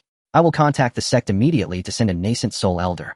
Even if Dao Songhai is number one on the talent ranking, he is absolutely no match for our sect's nascent soul elder. Saying this, Manager Wu finished the wine on the table in one gulp and left the inn with the two storage rings. Thank you, Manager Wu. Thank you, Manager Wu. Watching Manager Wu disappear into the inn, Fong Ao's expression instantly turned from flattery to gloom. TCH, a dog that relies on power. A day later, Fong Ao appeared outside the Wang residence with the members of the Fong family, surrounded by a crowd of onlookers. Wang Yuan, I wonder how you have considered this. Will your Wang family voluntarily hand over all assets and leave Tianlan City, or shall we take your assets after my Fong family destroys the Wang family? Fong Ao addressed the head of the Wang family. Fong Ao today is different from the past. Now my Wang family has the assistance of young Master Dao #1 on the talent ranking. The outcome is still uncertain. Wang Yuan introduced Dao Songhai, who stood beside him proudly holding the broken soul blade. At that moment, the crowd erupted in chatter. What? He is the #1 on the talent ranking, Dao Songhai. Heavens, I never expected to see the first place on the talent ranking in my lifetime. The Wang family is so capable that they could invite the #1 on the talent ranking to support them. It seems the Wang family is not doomed. With the help of the #1, it will be difficult for the Fong family to eliminate them. The people around were discussing animatedly, and some women were mesmerized by Dao Songhai's handsome face, claiming they wanted to bear his children, while Dao Songhai remained unaffected by the chatter around him. Oh, Wang Yuan, you don't think you are the only one with helpers, do you? Let me introduce, this is Manager Wu from the Wuxiang sect, and this is Elder Qin Tian from the Wuxiang sect, a nascent soul 7th layer cultivator. With the assistance of a nascent soul 7th layer elder from the Wuxiang sect, Fong Ao believed that even Dao Songhai could not be his opponent. What? He is actually a nascent soul 7th layer. Now the Wang family is finished. Even though Dao Songhai is #1 on the talent ranking, he is only at the nascent soul 1st layer. There's a difference of 6 small realms. No matter how talented he is, he cannot possibly win against that, right? Nonsense. Young Master Dao is the #1 on our Eastern region talent ranking. Even a nascent soul 7th layer cultivator cannot be his opponent. Dao Songhai, do you have confidence? Wang Yuan felt anxious upon hearing Fong Ao's words, worried that Dao Songhai might not be a match for the Wuxiang sect elder. Rest assured, Wang family head. Even if he is a nascent soul 7th layer, I am not afraid. This is a good opportunity to test the power of my broken soul blade. Dao Songhai confidently replied to Wang Yuan. After all, those who could ascend to the talent ranking were used to challenging opponents of higher realms. Even before obtaining this innate premium artifact, he had enough confidence to defeat the nascent soul 7th layer elder in front of him. Such arrogance. Boy, do not imagine that being first on the Tianjiao rankings makes you invincible. Even if you defy the heavens, you are only at the 1st level of the nascent soul realm. That gulf cannot be bridged by talent alone. Why not join my Wuxiang sect and take me as your master? With my guidance, combined with your aptitude, transcending into the tribulation transcendence will be only a matter of time. Refuse, and do not blame this elder for showing no mercy. Qin Tian spat his words with hatred. To be so openly belittled by Dao Songhai in front of so many people shamed him, and his fury boiled over. Hey you deserve that. You wasted so many years, and only reached the 7th level of the nascent soul, while I not yet 30 have already entered the nascent soul.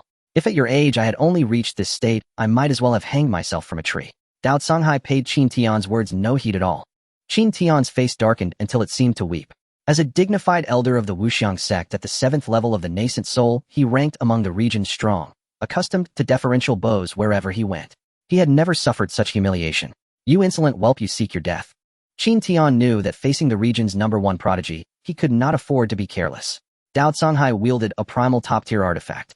Qin Tian unleashed his full strength, releasing the full pressure of his 7th level nascent soul, and surged toward Dao Songhai. Come then.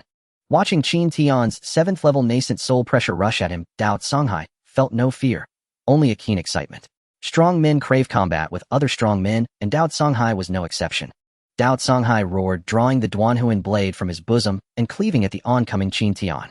The two forces collided and detonated. The weaker bystanders were hurled away by the shock, while only a few managed to barely withstand the aftershock. Is this the clash of nascent soul cultivators? I feel like a golden core disciple would be cut down at first sight. Two torrents of energy exploded apart, separating the two men. A crimson blood aura suddenly wrapped Dao Songhai's entire body and then fused into the Duanhuan blade. Wielding the blade, Dao Songhai unleashed a violent blood-red blade, Qi, toward Qin Tian. Overlord blade slash. The blood-red Qi raced forth with terrifying speed, shattering the earth and toppling nearby buildings in its path. Qin Tian stared in alarm at the onrushing blood-red blade Qi. Even at only the 1st level of the nascent soul, Dao Songhai could unleash such a fearsome strike. Before that blade, Qin Tian felt the chill of death.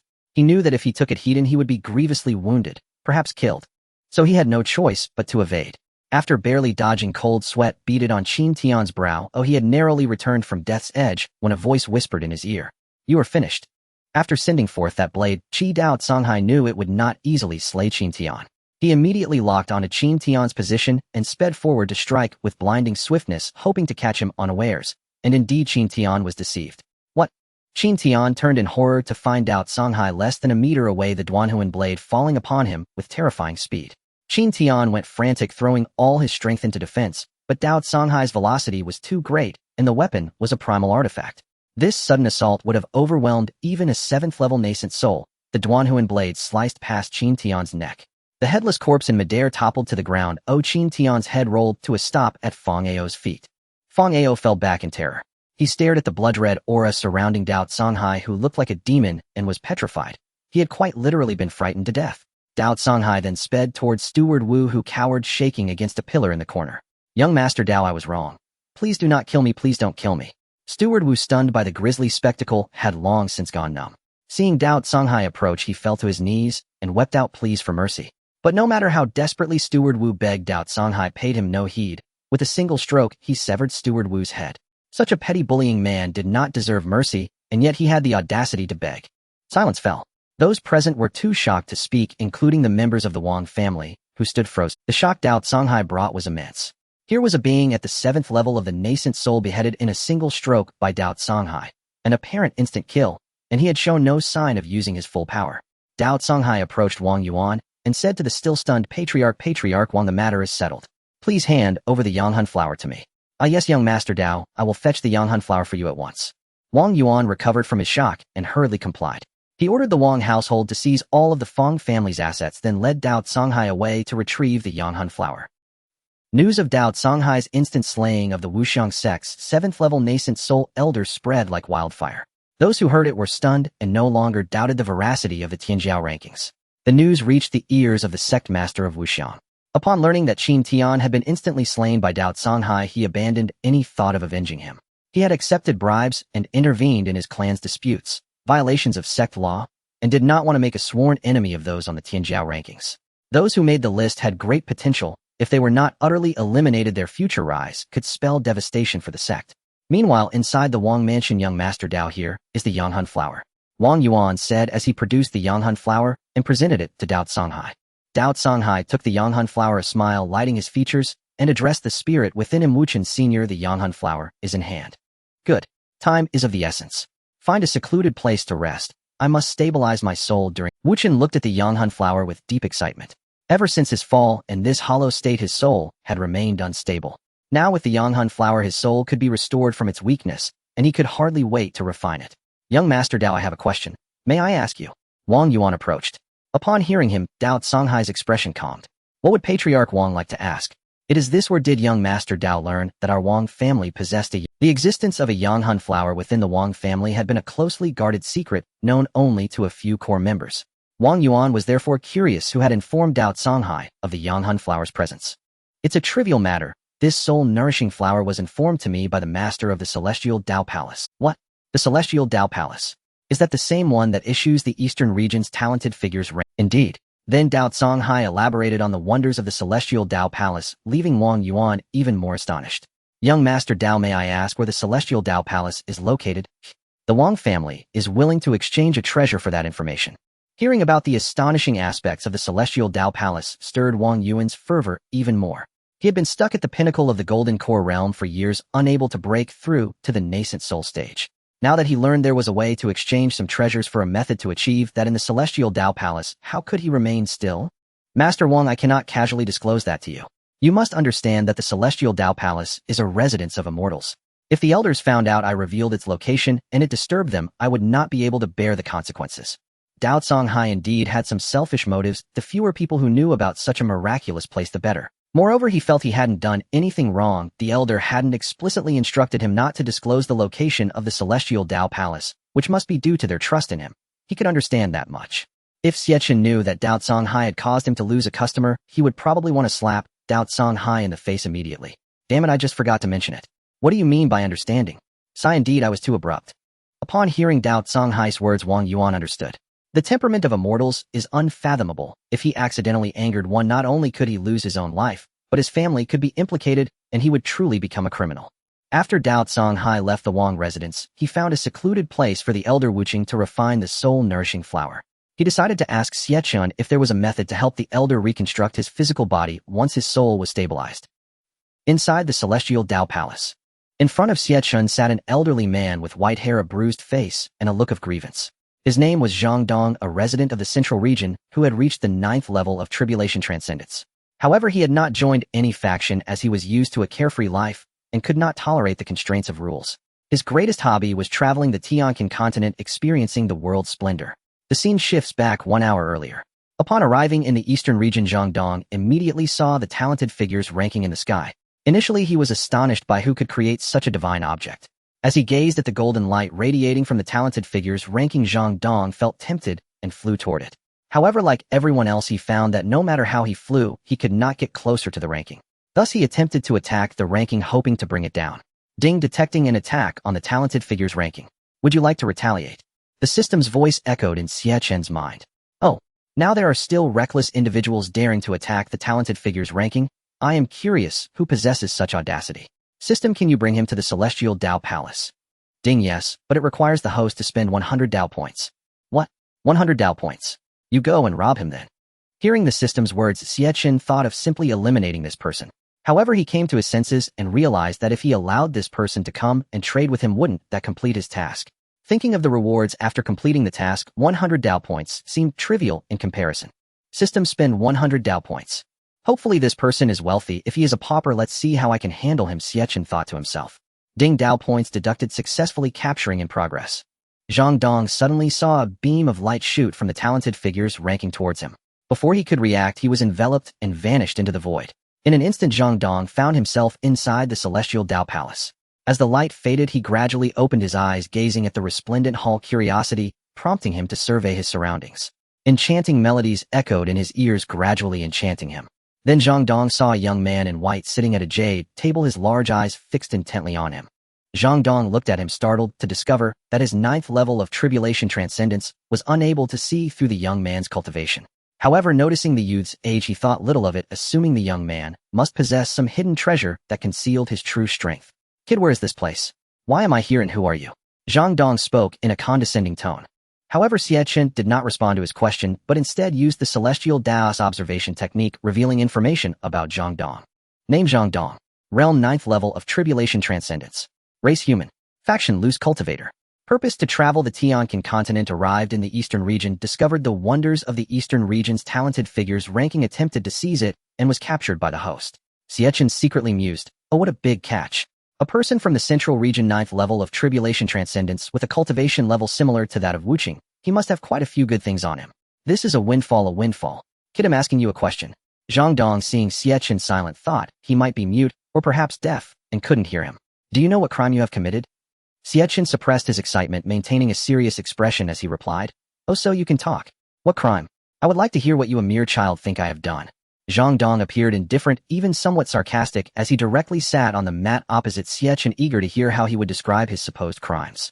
Zhang Dong, a person from the Central Region, 9th level of Tribulation Transcendence, a loose cultivator fond of traveling the continent, came to the Eastern Region for exploration. Did I speak correctly?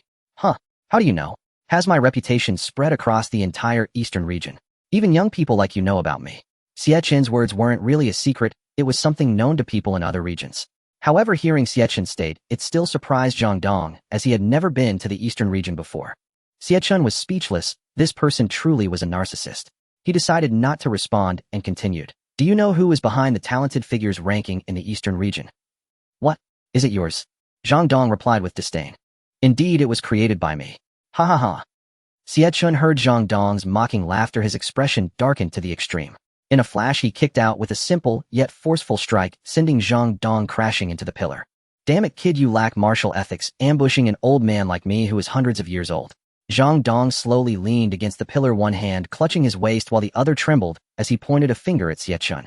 Though Zhang Dong spoke bravely, his heart was already tumultuous. After all, he was a cultivator at the 9th level of Tribulation Transcendence, yet this young man had kicked him away with a single blow. While there was an element of surprise involved, he should have been able to evade such an attack with his strength. To his astonishment, he hadn't even had time to react before being sent flying, leaving him feeling increasingly incredulous. So are you convinced now? Xie Chen said playfully. After all, he was invincible within the Tiandao Hall. Not to mention Zhang Dong being at the 9th level of Tribulation Transcendence, even an emperor would have to kneel before him. Just now I was careless and did not dodge. You won't have that opportunity again. Zhang Dong still held on to his bravado. Paired Dragon Palm. Great freedom, divine art. Oh, I admit defeat, please stop. Senior, I was wrong. I beg you don't hit me anymore. If this continues, my old bones will fall apart. Time returned to the present where Xie Chen smiled as he looked at the bruised and battered Zhang Dong sitting before him. Senior, I admit my mistakes. I didn't know that the young talents ranking was yours. I offended you, and I hope you can forgive an old man like me and give me a chance to reform. Please let me go. Zhang Dong said with grievance completely devoid of his earlier arrogance. Zhang Dong felt extremely aggrieved, having been completely suppressed and beaten by Xie Chen.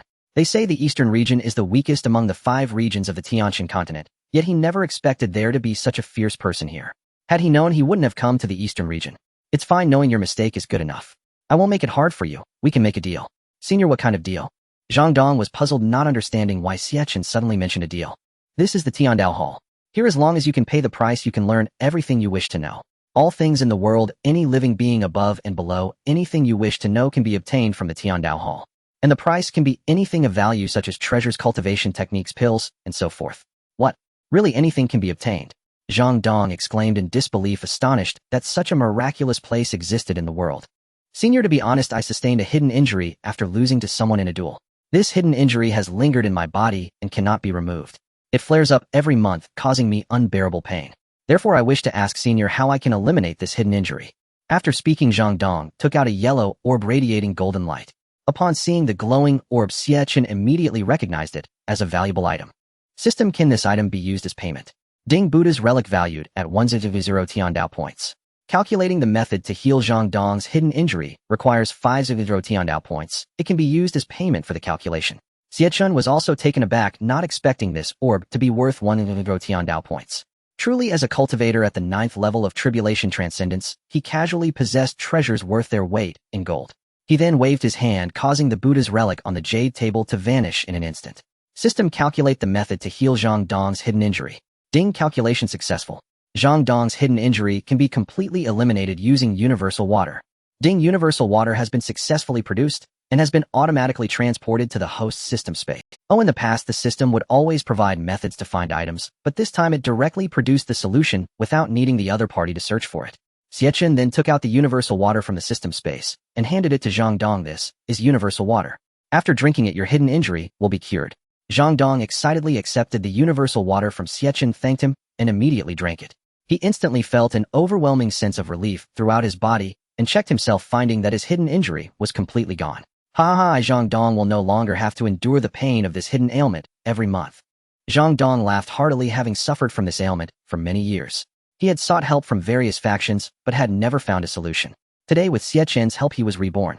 All his previous grievances towards Xie Chen for beating him had vanished, replaced with admiration and gratitude. Thank you so much for your great kindness, Senior. I really don't know how to express my gratitude. It's fine. This is a normal transaction. You paid the price and I provided what you wanted. No one owes anyone anything. Looking at the recovered Zhang Dong, Xie Chen smiled with satisfaction. Senior, I have one more request, and I hope you will agree. At this moment, Zhang Dong seemed to have made up his mind, mustering the courage to speak. Oh, what is it? I observe that you seem to be the only one in the Tiandao Hall, so I dare to request that you allow me to join the Tiandao Hall as your servant.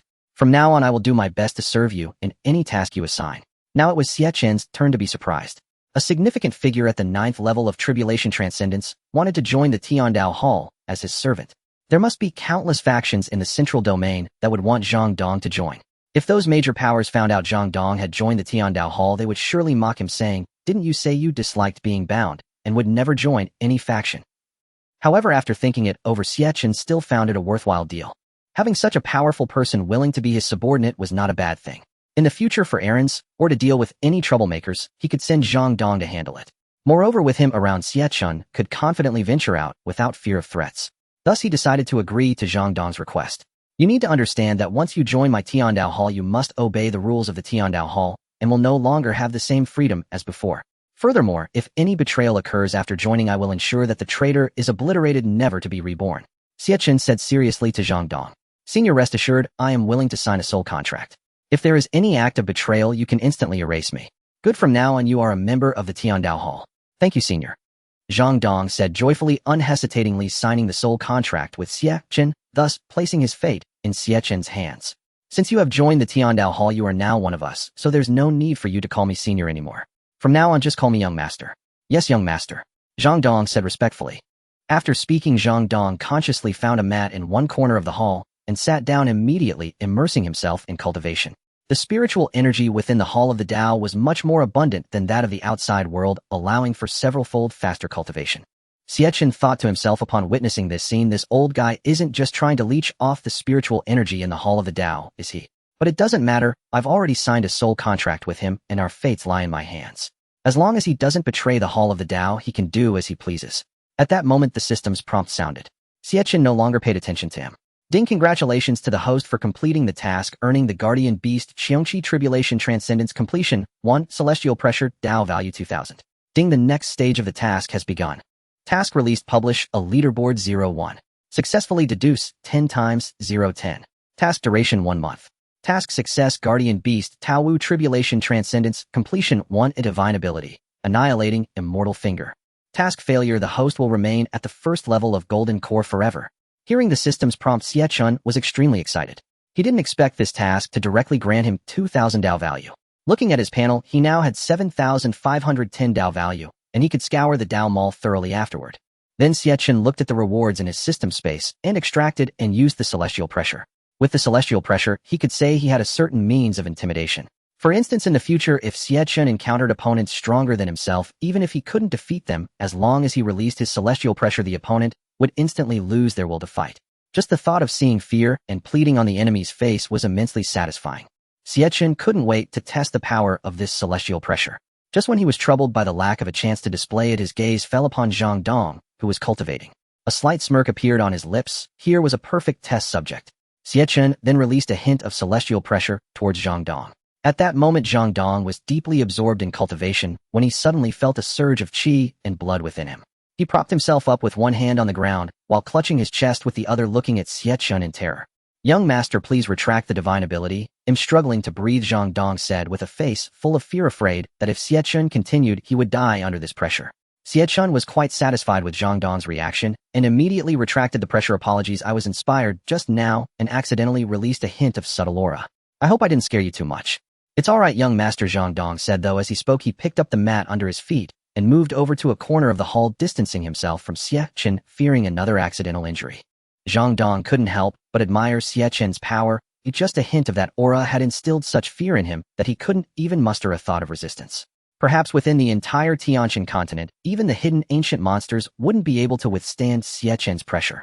Next, Xie Chen looked at the last guardian beast, Qiongqi, which was the reward he anticipated the most. Since his time on Blue Star, he had enjoyed reading about various mythical beasts, especially the powerful and imposing ones described in the classic of Mountains and Seas. He had always dreamed of owning one, and today that once impossible wish was finally about to come true. Xie Chen extracted Qiongqi. A tiger-like creature with a pair of wings immediately appeared in the great hall. Roar! Qiongqi let out a loud roar, shaking the entire hall of the Tao and the surroundings of Xixia Mountain. Various flying beasts and monsters within the mountains scurried to hide, as if sensing the approach of great terror. Qiongqi then turned to Xie Chen and said, Qiongqi greets the master. Thank you for awakening me. Xie Chen looked at Qiongqi with excitement. It truly resembled the descriptions from the classic of Mountains and Seas. It's good that you are awake. By the way, Zhang Dong, come over here for a moment. Xie Chen pointed at Zhang Dong, who was supporting himself against the wall in a corner, his legs trembling. At this moment, Zhang Dong was utterly frightened. He had just recovered from the pressure exerted by Xie Chen when he suddenly saw a beast appear in the hall. Good heavens, it was a Tribulation Transcendence completion beast. When Qiongqi roared, Zhang Dong's very soul trembled. The fear Qiongqi instilled was no less than that of Xie Chen. Zhang Dong had no doubt he wouldn't last a single move against Qiongqi. Look at you, so pathetic. Don't be afraid, it's one of our own. Zhang Dong trembled as he walked towards Xie Chen. At that moment, Qiongqi suddenly turned its face towards Zhang Dong and bared its teeth, revealing a fierce expression, nearly scaring Zhang Dong into fainting. All right, Qiongqi, don't scare him.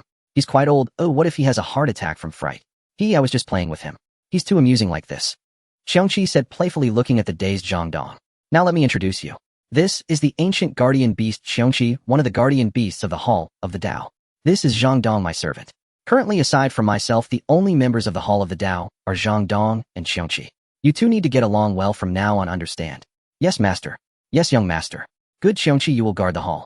If anyone dares to cause trouble in the Hall of the Dao, just capture them. Rest assured, Master. Xiongqi will ensure the Hall of the Dao is protected. If anyone dares to act recklessly, they'll taste the sharpness of my claws. Xiongqi patted its chest. If there's nothing else, you two can leave now. Yes. Yes. Zhang Dong didn't linger in the hall any longer and followed Xiongqi out. Big brother Xiongqi, I've long admired your stature. Your roar just now was simply awe-inspiring. My very soul was intimidated by you. I am completely in your thrall now, so I hope you will take care of me in the future. Zhang Dong said to Xiongqi, thinking that despite Qianqi's fierce appearance, its strength was indeed at the pinnacle of the Tianqian continent. If he had it as a backing, he wouldn't need to trouble Xie Chen when he encountered someone he couldn't defeat. After all, Xie Chen was his master, but Xiongqi was different. Working in the Hall of the Dao and standing before it, he felt no significant constraints, and its strength far surpassed his own. Clinging to it was certainly not a mistake. You're quite good. From now on, follow me, and I'll guarantee you can walk freely in this world. It must be said that Zhang Dong's flattery skills were top-notch, and Xiongqi thoroughly enjoyed it. Thank you, big brother. He'll be relying on you from now on. After Zhang Dong and Xiongqi exited the Grand Hall, Xie Chen eagerly opened the Heavenly Dao Mall, eager to see what good items he could purchase this time. Golden Core Realm Enhancement Card 200, Heavenly Dao Points East Region Power Rankings 500, Heavenly Dao Points East Region Cultivation Rankings 500, Heavenly Dao Points East Region Techniques Rankings 500, Heavenly Dao Points East Region Conspiracy Rankings 500, Heavenly Dao Points Mystic Mirror 4000, Heavenly Dao Points Talented Arena Beginner 1000, Heavenly Dao Points. Xie Chen observed the items in the mall. Most were rankings seemingly prepared for the next task. The East Region power rankings are not impressive, though everyone knows the strongest powers in the East Region. Even if listed, it wouldn't evoke a sense of shock. It would be more interesting to present the powers of the entire Tianqian continent across the 5 regions later. The East Region cultivation rankings are the same. A single region holds little allure. Let's wait until we encompass all 5 regions before proceeding. After careful consideration, Xie Chen decided to select the techniques rankings and conspiracy rankings, then turned his gaze to the Mystic Mirror system. What is this Mystic Mirror? Any customer who has visited the Heavenly Dao Hall will leave a mark on the Mystic Mirror, which can display real-time images of customers who have been to the Heavenly Dao Hall. It can also assist the host in locating hidden customers of the Heavenly Dao Hall. This is a good item. With it, I won't have to worry about lacking customers in the future. The 10 simulations in the task won't be difficult. After hearing the system explain the functions of the Mystic Mirror, Xie Chen bought it without hesitation. Next, Xie Chen looked at the Talented Arena in the mall. Upon seeing the name, he already had an idea of its purpose. Talented Arena system. I guess this is where all the individuals on the talented rankings can compete against each other. Correct. The Talented Arena is indeed a place where the top talents on the rankings challenge each other. However, what you said is not entirely accurate. Not only can those on the talented rankings choose to challenge each other, but those not on the rankings can also select a talent on the arena to challenge. The winner will take the place of the original ranking. Finally, rankings will be distributed along with rewards. After understanding this, Xie Chen also purchased the Talented Arena Beginner and planned to hold a Talented Arena competition after releasing this ranking. Not only would it verify the authenticity of the talented rankings, but it would also ignite people's passion. After all, in this world of cultivation, everyone worships the strong, and witnessing the showdown between strong individuals would excite them immensely. Then Xie Chen bought 7 Golden Core Realm Enhancement Cards, raising his realm to the 8th level of Golden Core. System, bring up the panel. Ding, panel retrieval successful.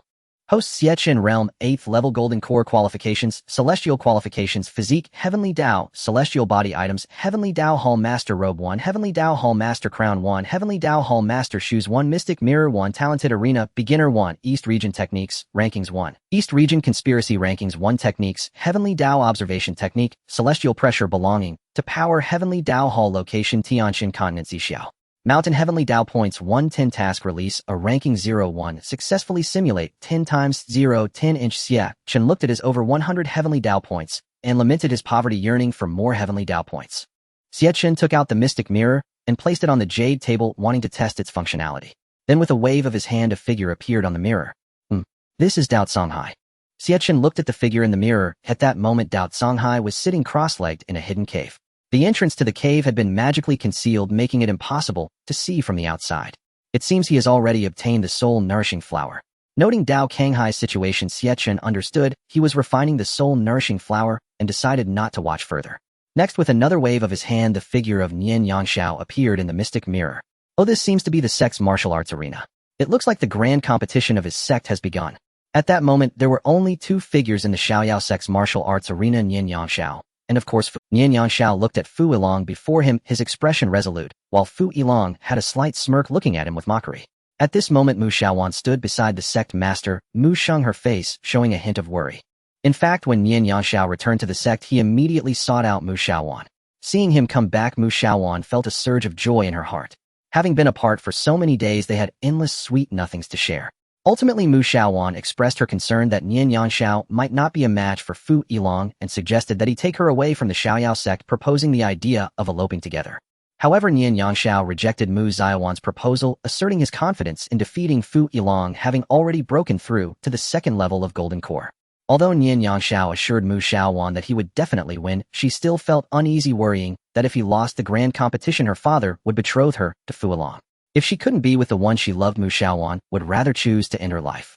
At that moment, Nian Yangxiao also looked at Mu Xiaowan, noticing her worried expression. He understood that this match determined their future together and also the future development of the sect. If he lost, Fu Yilong would marry Mu Xiaowan and inherit the position of sect master, so he absolutely could not lose. Nian Yangxiao, you might as well just admit defeat, so you won't embarrass yourself in front of your beloved later. Rest assured, I will take good care of Xiaowan for you.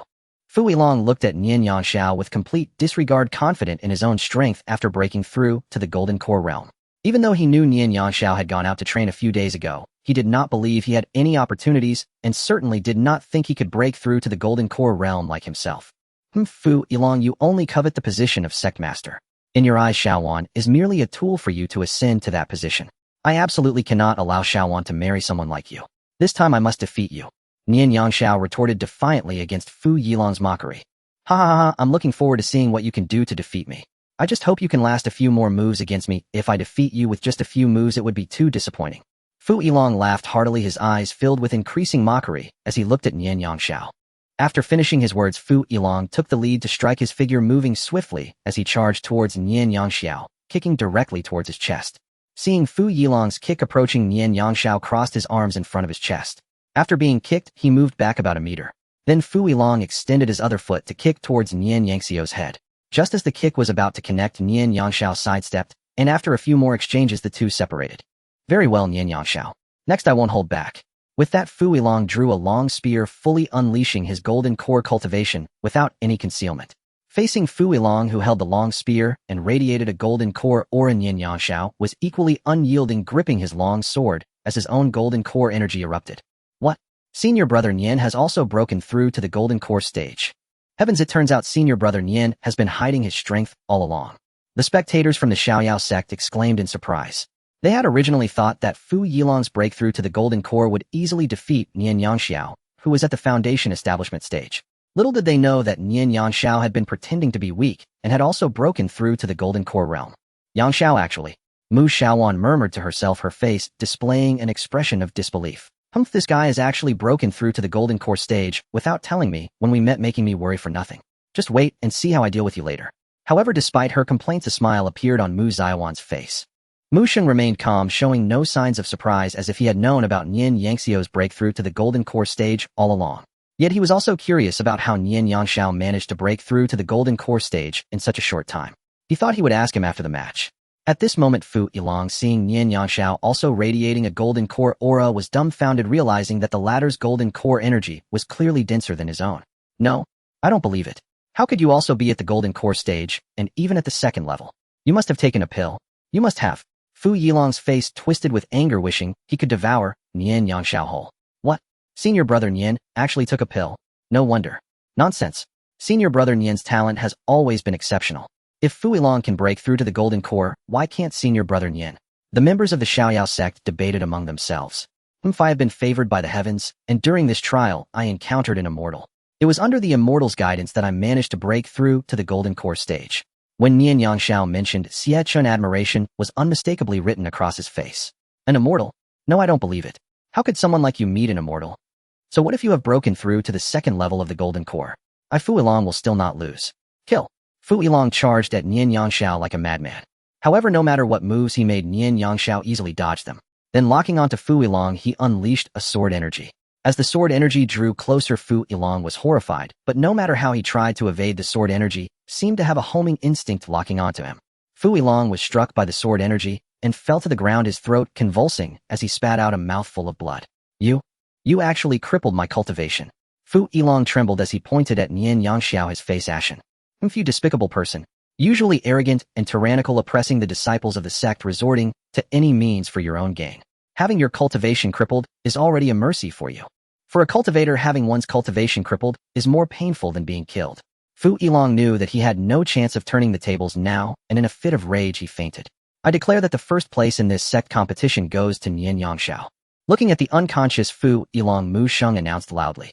Good. Congratulations, senior brother Nian. Wishing senior brother Nian well. The members of the Xiaoyao sect also erupted in cheers, clapping incessantly. Compared to Fu Yilong, they all wished for Nian Yangxiao's victory. Usually Fu Yilong relied on his identity as the sect master's direct disciple to often command the other disciples of the Xiaoyao sect. They dared to be angry, but not speak out. In contrast, Nian Yangxiao, also a direct disciple of the sect master, never bullied them because of his status. He treated them as equals and was always patient in assisting them with any inquiries. Xie Chen, watching Nian Yangxiao's victory through the Xuanji mirror, felt a sense of relief. Nian Yangxiao had received his help, and if he had lost under these circumstances, it would not only have been a disgrace for Nian Yangxiao, but also for Xie Chen. Thankfully, Nian Yangxiao won and did not let down Xie Chen's expectations of him. Yangxiao, I would like to ask, you said you encountered an immortal who guided you leading to your breakthrough to the Golden Core stage. Could you elaborate? Mu Sheng finally could no longer suppress his curiosity and asked Nian Yangxiao. Sect Master, I happen to need to report this matter to you as well. Oh, please do tell. Nian Yangxiao then recounted everything that transpired in the Hall of Heavenly Dao. The people in the sect listened in astonishment, unable to believe he had found the legendary Hall of Heavenly Dao. When they heard that one could obtain whatever they desired by paying the corresponding price, they were even more shocked, left speechless. Yangxiao, is everything you said true? Mu Sheng asked incredulously. Sect Master, every word I say is the truth without a hint of falsehood. Well, since the Immortal has also asked you to promote the Hall of Heavenly Dao, we should prepare to pay a visit to this senior.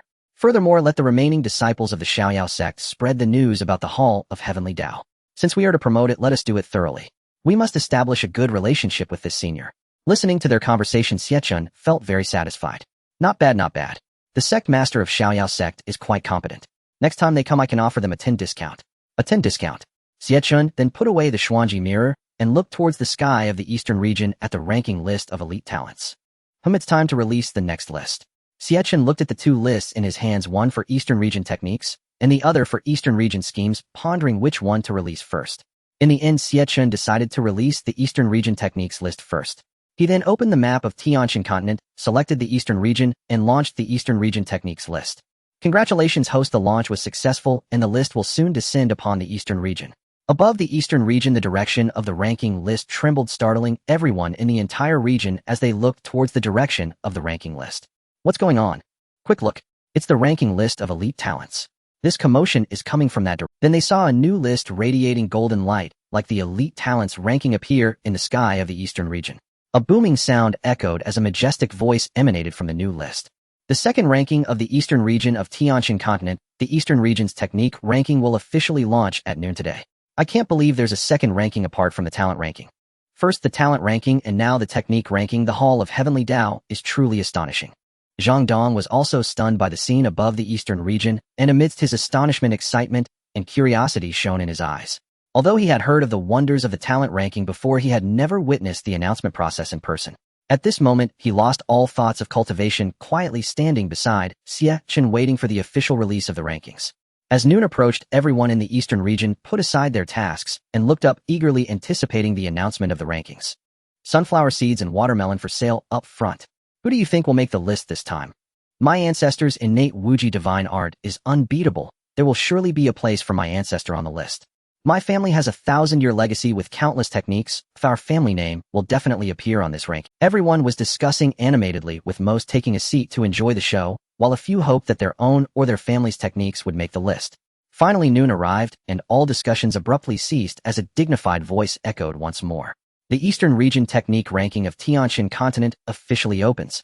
The 10th place on the Eastern Region Technique ranking 9 Yuan Mysterious Technique, grade Heavenly Low grade, belongs to Yang, he of the Great Sui Dynasty, origin written by the founding emperor of the Great Sui Dynasty 1,000 years ago. Reward, innate supreme, magical tool, Dragon Spring Sword. My goodness, the 10th place is already a heavenly grade technique. An innate supreme magical tool. It seems this time the rewards are even better than those on the previous talent ranking. The Great Sui Dynasty will surely prosper now. With an innate magical tool, their rise is unstoppable. At this moment within the Great Sui Dynasty Yang, he looked at the rewards on the technique ranking and couldn't help but beam with joy. The weapon he used was also a sword, but its grade was far inferior, merely a postnatal upper-grade tool, the national sword of the Great Sui Dynasty. However, with the Dragon Spring Sword his strength could be improved by at least double. In the hall of Heavenly Dao, Xie Chen became intrigued by the technique grades listed on the ranking. He learned from the system that the techniques within Tianqian continent are classified into mortal grade, yellow grade, mysterious grade, earth grade, heavenly grade, saint grade, and divine grade, but the system did not disclose any higher grades. Zhang Dong, standing beside Xie Chen, quietly observed the 10th place reward, revealing little surprise on his face.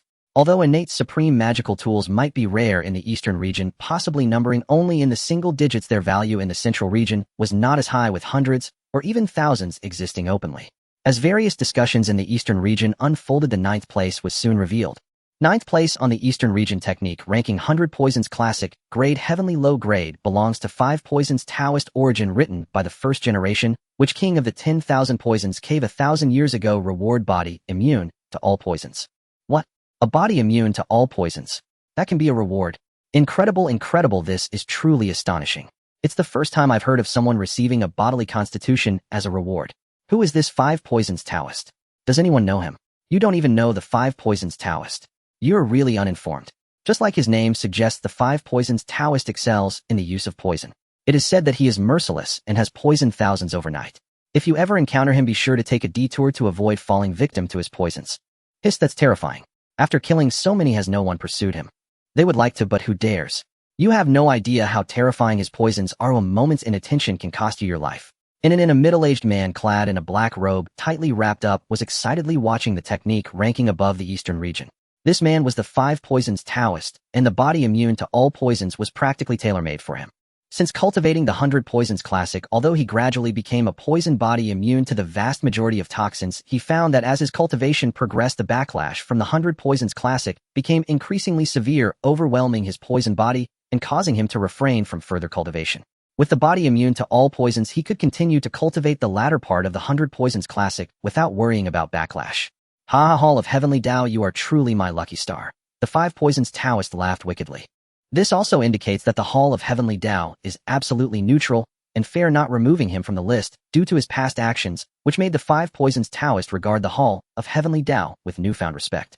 8th place on the Eastern Region technique ranking Supreme Qiankuan technique, grade heavenly medium grade, belongs to Lin Xiangyang, elder of the Wuji Holy Land origin, a technique created by Lin Xiangyang 100 years ago. Reward: 1 Supreme Crossing Calamity Pill, which can guarantee a 100 breakthrough to the Tribulation Transcendent stage without any restrictions. Elder, look, that's your name, you've made the list. Yifeng excitedly said to Lin Xiangyang in front of him. However, Lin Xiangyang completely ignored Yifeng. At this moment his hands were tightly clenched, his eyes fixed on the reward on the technique, ranking unable to tear himself away from the Crossing Calamity Pill. He, ha ha ha. Lin Xiangyang started to laugh as he spoke, but from his laughter a few tears streamed down his face. No one could understand the emotions he felt at this moment.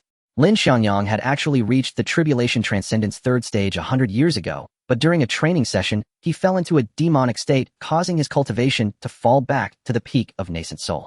Over the past 100 years, he had tried various methods to break through to the Tribulation Transcendent stage again, even visiting some major forces in the central region for help, but all efforts ended in failure, leaving him in deep despair. No one knew the price he had paid during these 100 years.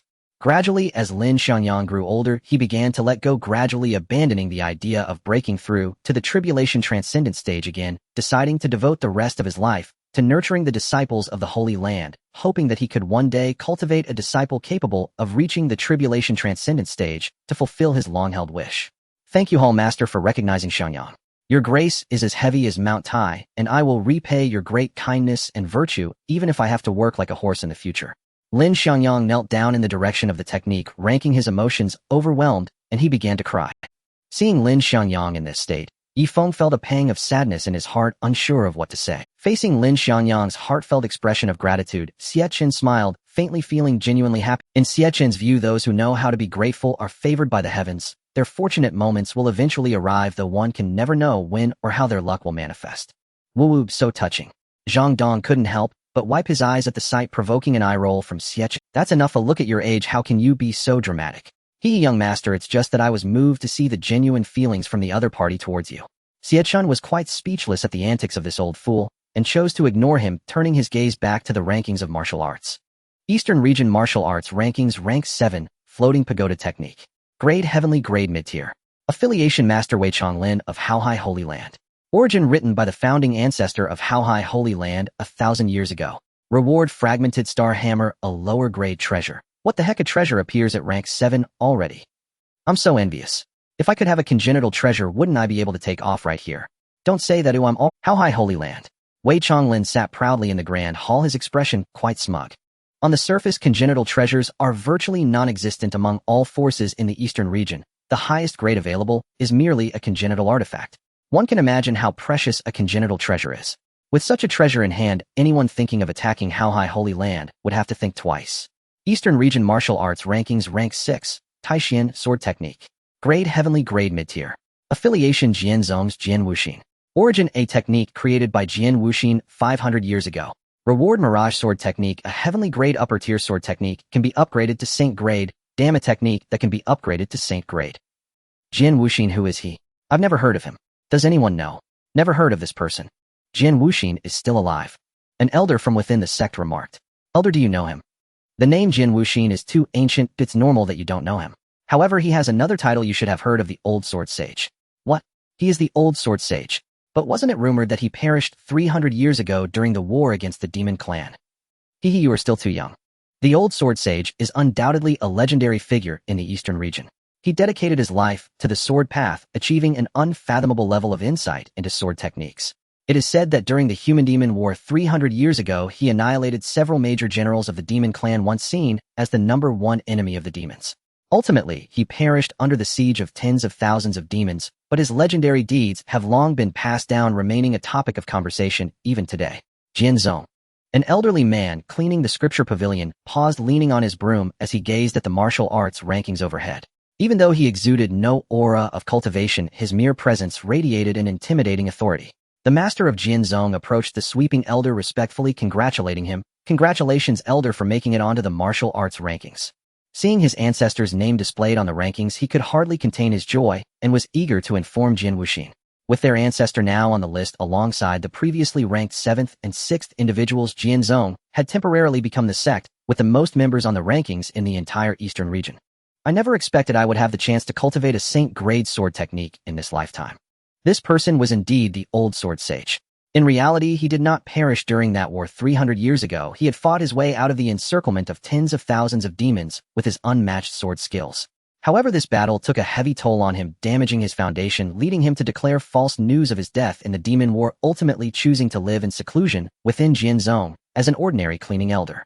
Eastern Region Martial Arts Rankings Rank 5, Dragon Elephant Technique. Grade Heavenly Grade Mid-Tier. Affiliation Tai Mu Man. Origin written by the real person, 1,000 years ago. Reward Shadow Kill Mirage Sword Formation, can defend against attacks below the 5th stage of Tribulation Transcendence. Tai Mu Min, what sect is this? What a tacky name. I know it's just a third-rate sect. The sect master of Tai Mu Min is only at the 1st stage of Golden Core. What? Such a garbage sect actually has a heavenly grade mid-tier technique. Looks like Tai Mu Min is going to prosper now. Brother, what do you think? Shall we go and steal this technique? Get real, did you not see the reward? It can defend against attacks below the 5th stage of Tribulation Transcendence. Do you think you have the ability to break this formation? Just joking, just joking. But I'm curious, why does Tai Mu Min have such a technique if it's only a third-rate? Tai Mu Min. The sect master of Tai Mu Min, Meng Hai, was currently gaping in disbelief, rubbing his eyes to confirm that his sect was indeed listed on the martial arts rankings.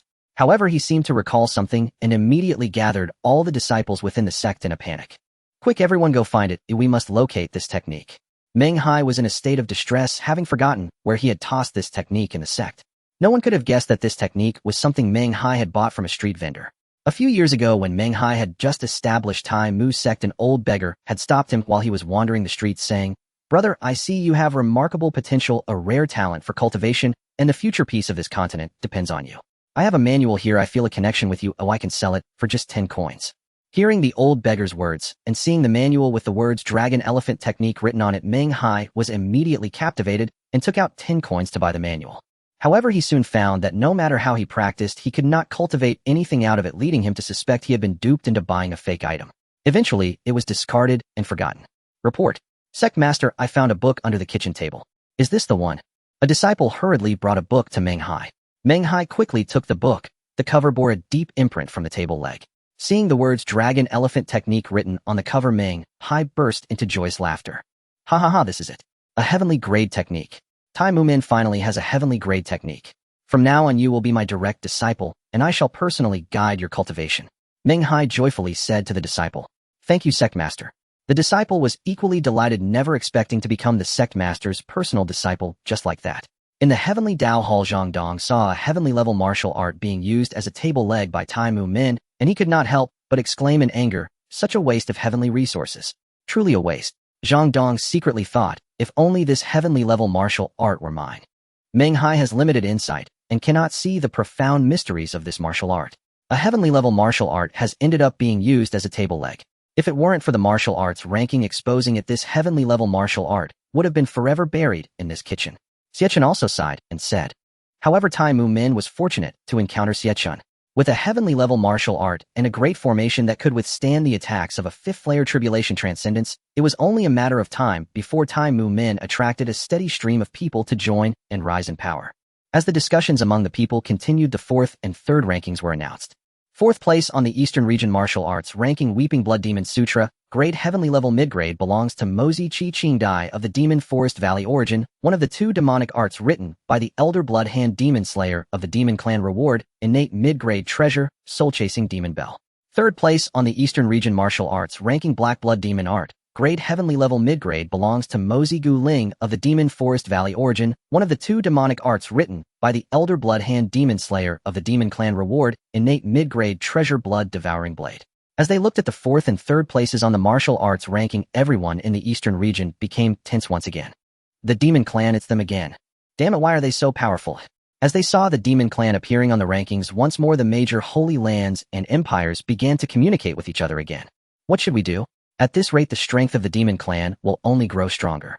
Don't forget, the leader of the Demon Forest Valley, Qianren, has yet to be announced. With his strength, I absolutely do not believe he won't appear on the list. The Eastern region has finally welcomed a century of peace, but is it about to be shattered again? In my view, since there has been no movement from the Demon Clan, we should also refrain from acting rashly for the time being. I believe the Demon Clan won't initiate conflict with us for now. A lord of a holy land calmly analyzed and said, why? Because of the Heavenly Dao Hall. At present, the strength of the Heavenly Dao Hall is undoubtedly the strongest presence in the entire Eastern region and even the entire Tianqian continent. Yet we know so little about the Heavenly Dao Hall, but at least so far they have not clearly indicated which faction they support. With the uncertain factor of the Heavenly Dao Hall in play, the Demon Clan certainly wouldn't be foolish enough to initiate an attack on the Eastern region first. That makes sense. But what if the Heavenly Dao Hall ultimately sides with the Demon Clan? Then we can only pray that the Heavenly Dao Hall does not side with the Demon Clan. In the Demon Forest Valley, Gu Ling looked at his ranking on the martial arts list and turned to Qi Qingdia, who was on one side of the Great Hall, saying, Qi Qingdia, did you see that? My ranking is ahead of yours, which proves that the martial art you cultivated is inferior to mine. Ha ha. Qi Qingdia rolled her eyes in silence, treating him as if he were invisible, thinking to herself how there could be such a foolish person in the world. Qianren sat in the central seat of the Great Hall looking at Gu Ling, who had a smug expression and rubbed his forehead, sighing helplessly. 2nd place on the Eastern Region Martial Arts ranking, Blood Devouring Overlord Blade / grade heavenly level upper grade, belongs to Dao Songhai origin, written by the Elder Wuchen of the Kanglin Holy Sect in the Central Region. Reward, 1 talent enhancement card. As they looked at the 2nd place on the ranking, the people of the Eastern Region gasped once more, not only because of the talent enhancement card, but more so due to the mention of the Central Region. My goodness, it's actually from the Kanglin Holy Sect in the Central Region. Do you know about the Kanglin Holy Sect? I don't know, but seeing the word Central Region, I know it's impressive. Oomph. Could it be that Dao Songhai is from the Central Region? No, this martial arts ranking lists the martial arts of our Eastern Region. Since the ranking considers it to be a martial art of the Eastern Region, it proves Dao Songhai is indeed from our Eastern Region. That makes sense. This means he might have been accepted as a disciple by the elder of the Kanglin Holy Sect in the Central. No wonder he was able to achieve 1st place on the talented ranking. With the elder from the Central Region's guidance, I believe I could also attain 1st place on that ranking. You're just bragging. In a hidden cave in the Eastern Region, Wuchen was currently standing beside Dao Songhai in a soul state, both looking at the martial arts ranking. He had completely refined the soul-nurturing flower and stabilized his soul, allowing him to manifest from Dao Kanghai's body without fear of dissipating due to a weak soul. Senior, look. The martial art you taught me is on the rankings. Dao Songhai said, filled with joy. However, unlike Dao Songhai, Wuchen had no joy on his face, he simply sighed helplessly. Senior, what's wrong? Dao Songhai asked, puzzled. He thought, shouldn't I be happy that my martial art made it onto the rankings? Why does the senior seem to be sighing? Sigh, this martial arts ranking has exposed my situation, and this news will inevitably reach the central region. If my enemies learn that I am still alive, they will surely send someone to the eastern region to find me. By then you will be in danger. In truth, when Wu Chen saw the rankings gradually revealing, he had been worried about whether the list would expose the martial art he had taught Dao Songhai. As expected, his martial art made it onto the rankings, and it was second place. Senior, can you tell me who your enemies are? After realizing the reason for Wu Chen's worry, Dao Songhai could no longer suppress his curiosity. Very well, since things have come to this, I will tell you. Wu Chen then revealed his situation to Dao Songhai in detail. The Kanglin holy sect where Wu Chen belonged was considered a top-tier sect, even within the central region. Originally, Wu Chen had a grandson with extraordinary talent born with a supreme bone. With this supreme bone, he was destined to become a ruler of an era in the Tianqian continent. However, the sect leader of the Kanglin holy sect grew greedy, sending someone to distract Wu Chen while capturing his grandson and extracting the supreme bone from his body to implant it into his own son. His grandson was also brutally killed by the sect leader. By the time Wu Chen discovered everything, it was too late. Enraged, he vowed to kill the sect leader and his son to avenge his grandson. Initially, Wu Chen wanted to unite with other elders to seek justice from the sect leader, but they insisted that a person's life could not be restored, and that as long as the supreme bone remained with the Kanglin holy sect, everything was fine. They urged Wu Chen to prioritize the bigger picture and to temporarily set aside his grievances. The elders' decision left Wu Chen, who had already been disappointed in the Kanglin holy sect, utterly heartbroken. He then joined forces with his family to attack the Kanglin holy sect. However, due to the vast difference in strength, his side was completely defeated, leaving only a fragment of his soul to escape. He eventually fled from the central region and encountered Dao Songhai in the eastern region. The Kanglin sacred sect is nothing but a group of heartless beasts. Rest assured, Senior, one day Songhai will personally slay the Kanglin sacred sect and take revenge for you. After hearing Wu Chen's experience, Dao Songhai felt both anger and sympathy for Wu Chen's plight. Sigh, revenge feels too far for me right now. We should worry about what to do if the Kanglin sacred sect learns of our whereabouts. Senior, have you forgotten? There's still the Hall of Heavenly Dao. If the Kanglin sacred sect truly comes for us, we can seek help from the Hall of Heavenly Dao at Xie Mountain. Yes, for now, that's our only option, Wu Chen agreed after some thought. He understood that finding a force in the eastern region that could rival the Kanglin sacred sect was simply impossible. The only force capable of suppressing the Kanglin sacred sect is the Hall of Heavenly Dao. However, Wu Chen knew that to gain their protection, he would need to present something valuable in return. Currently, aside from that one technique, he had nothing else to offer. Thus, he planned to see if he could find something of value during this time, and if necessary, he would use that technique as a bargaining chip. Hall of Heavenly Dao. Zhang Dong was shocked when he saw Wu Chen's name appear on the techniques ranking list. Oh, it's Wu Chen. I thought he was dead. What? You know that Wu Chen? Xie Chen asked curiously. Yes, young master. Wu Chen was previously the supreme elder of the Kanglin sacred sect. Later, it seemed that he led his clan to rebel, but it failed, and he was suppressed by the sect's master and elders along with his entire clan, leaving no survivors. Is that so? Do you believe what the Kanglin sacred sect says? Young master, to be honest, Wu Chen has always had a good reputation in the central region. I don't believe he would do such a thing. Yes, the truth will eventually come to light. Xie Chen had met Wu Chen before and had a decent impression of him. He believed Wu Chen was not the type to betray unless there was a special reason.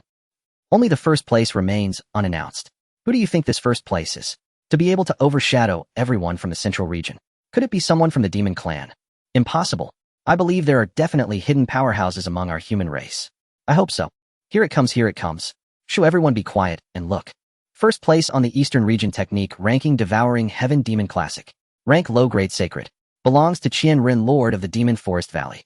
Origin a technique revised by the previous lords of the Demon Forest Valley based on their own experiences. Reward innate supreme treasure Black Death, sword, cursed raven's mouth. Wow, a sacred grade technique. This demon clan is too outrageous. No, why is the demon clan in first place? Sigh, it really is him. Seeing Xie Chen ranked first on the techniques ranking the people from various holy lands and empires sighed in resignation. During the previous demon-human war, they had experienced Xie Chen's strength. At that time, Xie Chen single-handedly contended against the strongest from the major holy lands and empires. Despite their joint efforts to suppress him, they not only failed, but found themselves at a disadvantage, hinting at how terrifying Xie Chen's true power was. Demon Forest Valley. Congratulations, Lord, for securing first place on the technique ranking. Congratulations, Lord, for securing first place on the technique ranking. Gu Ling and Qi Qingdai congratulated Xie Chen, who sat in the center of the Great Hall. Ha ha ha, good. Xie Chen was also beaming with pride. From the moment the technique ranking appeared, he believed that with his sacred grade technique, he would surely secure the first place. Indeed, his confidence had not let him down, and he had taken the top position without any doubt. The Eastern Region Technique ranking has been released. Please prepare to receive rewards for those on the list. 10 streams of light flew in an instant to all corners of the Eastern Region. Many people watched enviously as these rewards rushed past them. However, no one dared to chase after them to seize the rewards. After the lesson from the last talent ranking, anyone attempting to snatch them would only be courting death. Hall of Heavenly Dao. After Xie Chen saw that the Eastern Region Technique ranking had been completed, he smiled slightly. Next, it's my turn to take the stage. Young master, what do you mean by your turn? Zhang Dong asked with a puzzled expression. Xie Chen smiled. Just as the rewards for the technique ranking were being distributed, and the people of the Eastern Region prepared to leave, a commotion sounded again from the direction of the list. Everyone stopped once more, looking toward the direction of the list. Oh, what's going on? Isn't it already over? Could it be that there's going to be a third ranking? Ha ha ha, is there more gossip to enjoy? Just as everyone speculated whether a third ranking would appear, the authoritative voice of the Dao sounded again. To stimulate the motivation of all cultivators in the Eastern Region, our esteemed Hall Master of the Hall of Heavenly Dao will host a talent arena competition tomorrow. Anyone listed on the Eastern Region talent ranking is invited to participate.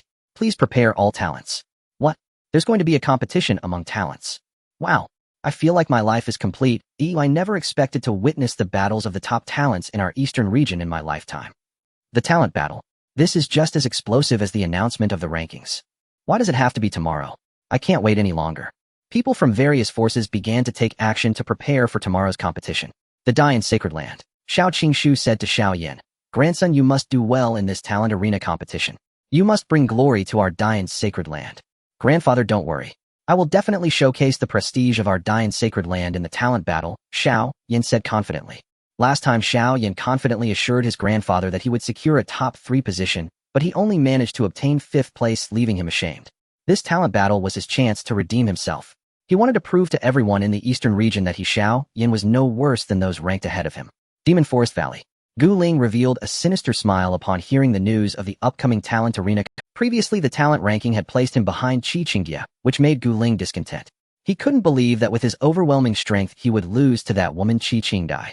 Gu Ling glanced at Qi Qingdia in this talent arena competition. He aimed to make the Hall Master of Heavenly Dao realize that the ranking of the talent list was incorrect, and that his strength surpassed Qi Qingdai's. And that first-ranked Dao Songhai, a rogue from the human race, overshadowed him in the rankings. He was also a target for his revenge. Qi Qingdai ignored Gu Ling's provocative gaze, simply lowering her head, lost in thought. The second day arrived in the blink of an eye.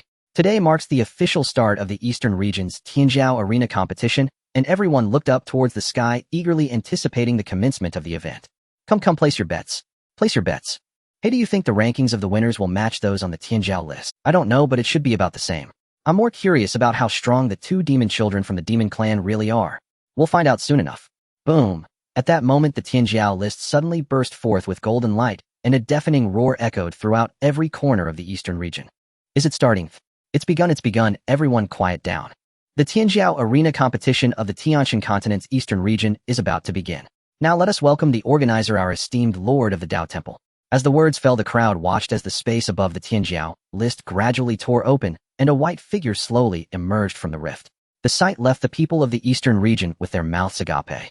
Xie Chen's figure gradually descended onto the Tianjiao list, yet his face seemed to be surrounded by a halo of light obscuring his true appearance.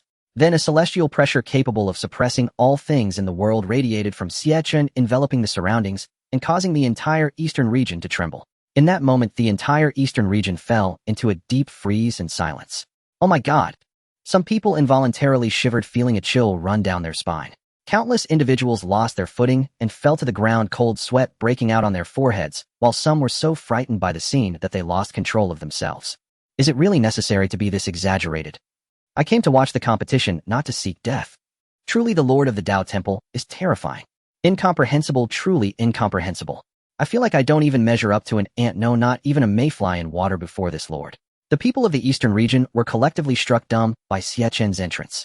It was no wonder most were just ordinary cultivators who had never witnessed such a grand spectacle in their lives. For them, merely seeing a nascent soul or tribulation transcendence master was already a rare occurrence. An existence like Xie Chen in ordinary times was beyond even their wildest imaginations. Xie Chen thoroughly enjoyed this feeling. This was his debut before the people of the Tianshan continent. He had to make a grand impression. With the help of the system, he managed to project his celestial pressure across the entire eastern region, showcasing not only his own prowess, but also the strength of the Dao Temple. Soon after, a massive screen appeared at the Tianjiao list projecting Xie Chen's figure for all to see. Though everyone could clearly see his celestial form, his face remained shrouded in light, making it impossible to discern his features. Next, Xie Chen took out the Tianjiao Arena Beginner, and the miniature arena gradually detached from his palm, soaring into the void. The palm-sized Tianjiao Arena instantly transformed into a colossal structure. Before the astonished eyes of the crowd, the arena split into 10 identical platforms standing in midair. Each platform displayed a faint numerical identifier corresponding to the rankings of the 10 individuals on the Tianjiao list. Xie Chen addressed everyone in the eastern region. Dear friends of the eastern region, I am the Lord of the Dao. Today I present the Tianjiao Arena. All those who have ascended the eastern region's Tianjiao list will appear on this arena to compete and spar with one another. Moreover, not only can those on the Tianjiao list challenge each other, all cultivators within the eastern region can choose to challenge one of the Tianjiao on the platforms.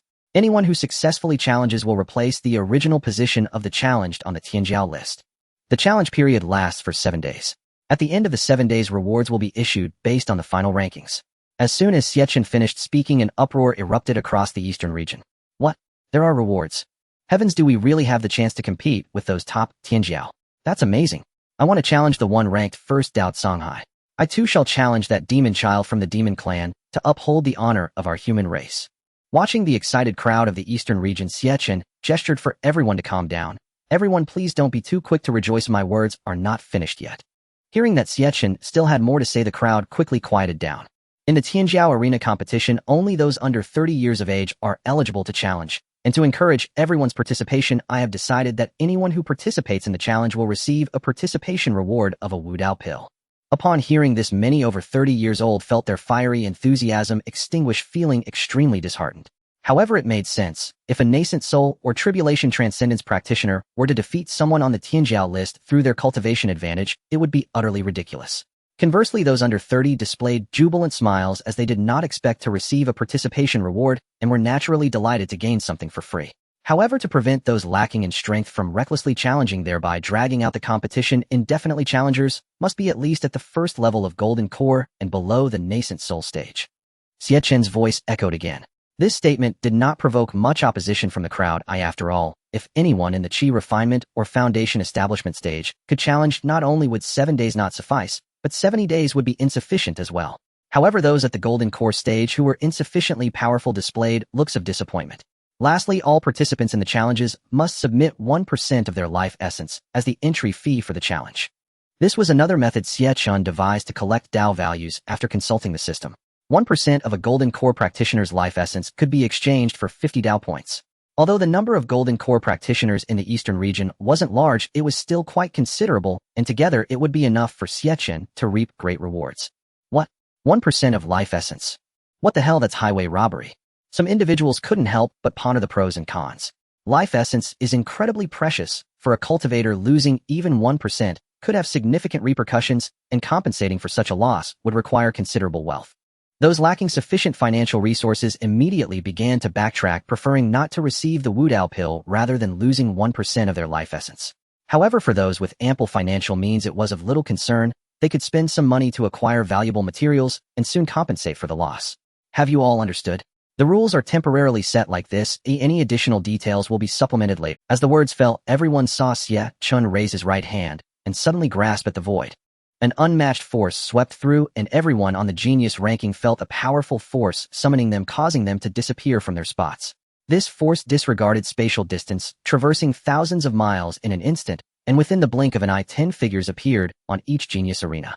The members of various factions were also left astounded as a living person who had just stood before them vanished in the blink of an eye, only to reappear on the genius arena in the eastern domain.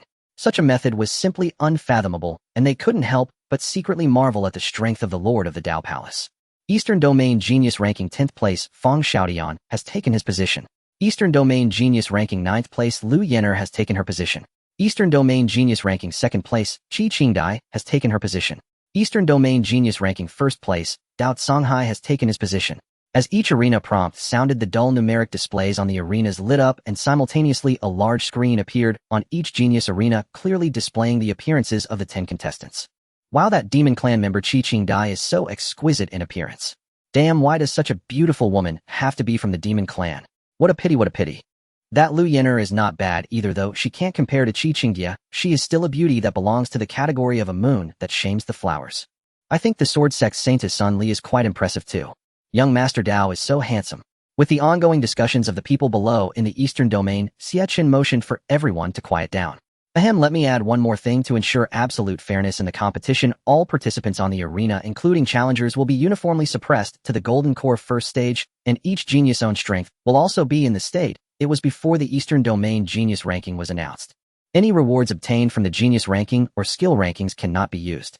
Do you all have any objections? No. No. The 10 people on the arena expressed their agreement with Xie Chen's decision. Some had previously worried that the rewards obtained by others were too overbearing, and if used during the competition, they would not stand a chance. Now with Xie Chen's declaration, those concerns were naturally dispelled. Xie Chen nodded in satisfaction, then called out to Zhang Dong in the Dao Palace in his mind, Zhang Dong, can you? Through the system, Xie Chen transmitted his voice into the Dao Palace. Young master, I can hear you. Zhang Dong responded upon hearing Xie Chen's voice coming from within the hall. Good, when I announce that the competition officially begins, you will play that music throughout the Eastern Domain, understood? Rest assured, young master, I will ensure the task is completed. Xie Chen had previously bought an exclusive background music track in the Dao Mall, but it could only be used within the Dao Palace. He thought it would be great if he could use it for the Genius Arena competition, as it would elevate the atmosphere and excitement.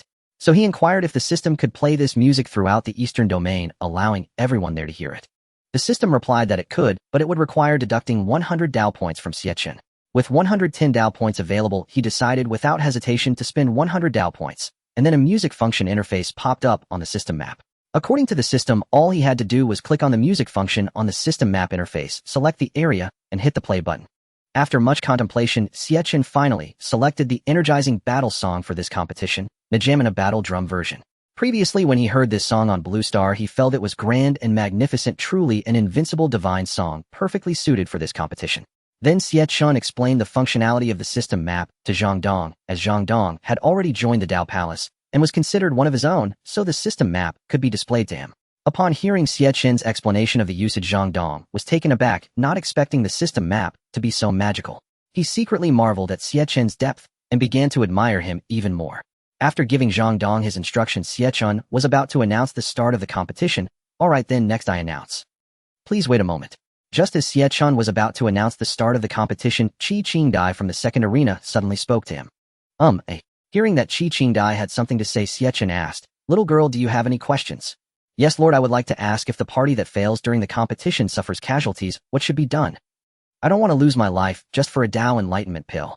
Seeing that everyone was concerned about this issue, Xie Chen smiled slightly and said, "You all can rest assured every challenge in the Genius Arena will restore both parties to their optimal state. And even if one is killed in the Genius Arena, they will return unharmed to their original place after the challenge ends, so there's no need to worry about any casualties."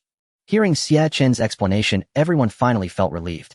Once there were no other questions from the crowd, Xie Chen announced loudly, "Now I declare that the Eastern Domain Genius Arena competition officially begins."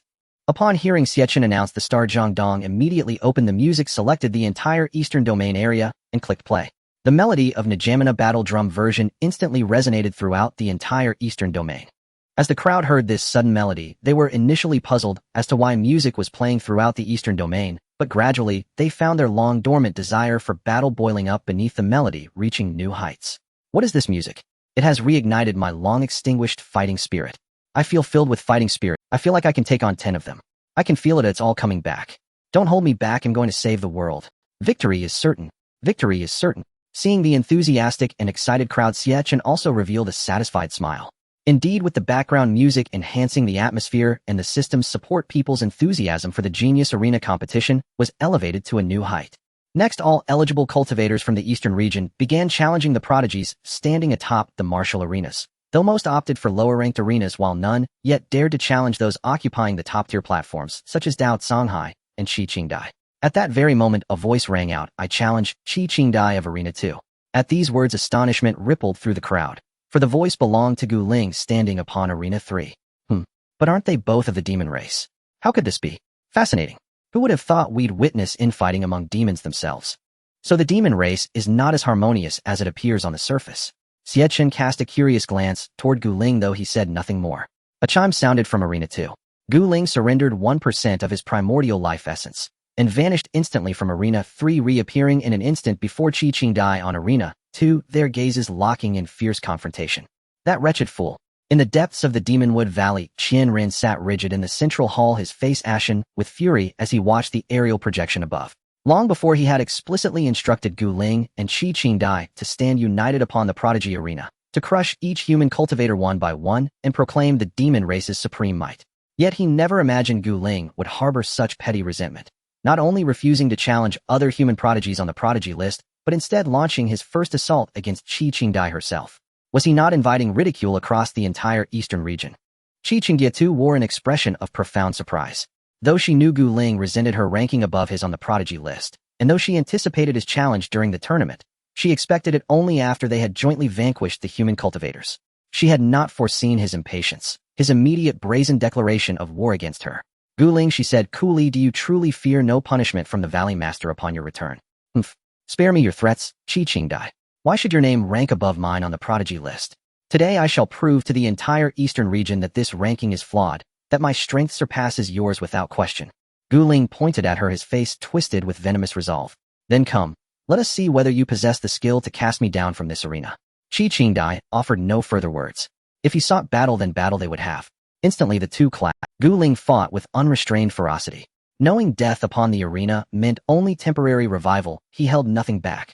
Unleashing his full power from the very first breath, intent not merely on victory, but on annihilation. He activated the black blood demon art. Black apocalyptic demonic energy surged from his body, his features contorted into a grimace of death itself.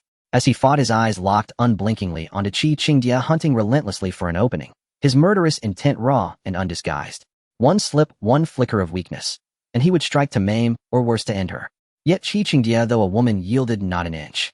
Facing Gu Ling's relentless onslaught, she remained utterly composed, her every movement precise, effortless, masterful. Her blood-weeping demon scripture unfolded with transcendent grace. Crimson chi billowed from her form, enveloping her exquisite visage in a haunting, eerie beauty, vivid, visceral, and strangely sublime. Neither gained ground, their duel raged in perfect, breathtaking equilibrium.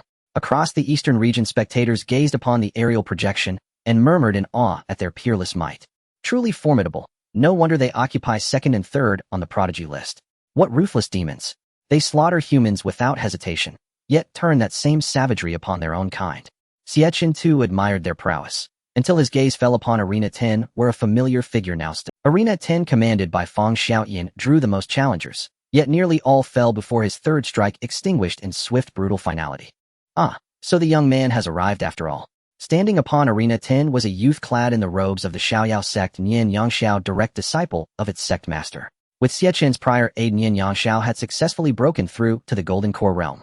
He had intended to journey immediately to the Heavenly Dao Hall to express his gratitude, accompanied by Mu Xiaowan, once the cultivation arts list concluded. Yet Xie Chen had swiftly announced the Prodigy Arena tournament, and as Nian Yangxiao met its eligibility criteria, he resolved to test the true measure of his strength against the ranked prodigies. This humble disciple of the Xiaoyao sect, Nian Yangxiao, respectfully requests your guidance, Senior Brother Fang. He saluted with a formal bow. Very well, let us begin. No sooner had the words left his lips than Nian Yangxiao launched his assault, and the two spiraled into fury. After several probing exchanges, Nian Yangxiao drew his long sword and shot forward, thrusting straight for Fang Xiaoyan's lower abdomen. Fang Xiaoyan recoiled sharply, snatching up his spear with his right hand. Twisting his body mid-step, he brought the spearhead crashing down toward Nian Yangxiao's forehead. Nian Yangxiao recoiled in alarm, arching backward and kicking off the ground to retreat. Fang Xiaoyan, seeing his opponent withdraw, smiled faintly, and with a surge of force hurled his spear like a streaking comet straight at Nian Yangxiao's chest. No! Nian Yangxiao cried out in terror. The spear moved too fast to evade. He twisted sideways, but not fast enough.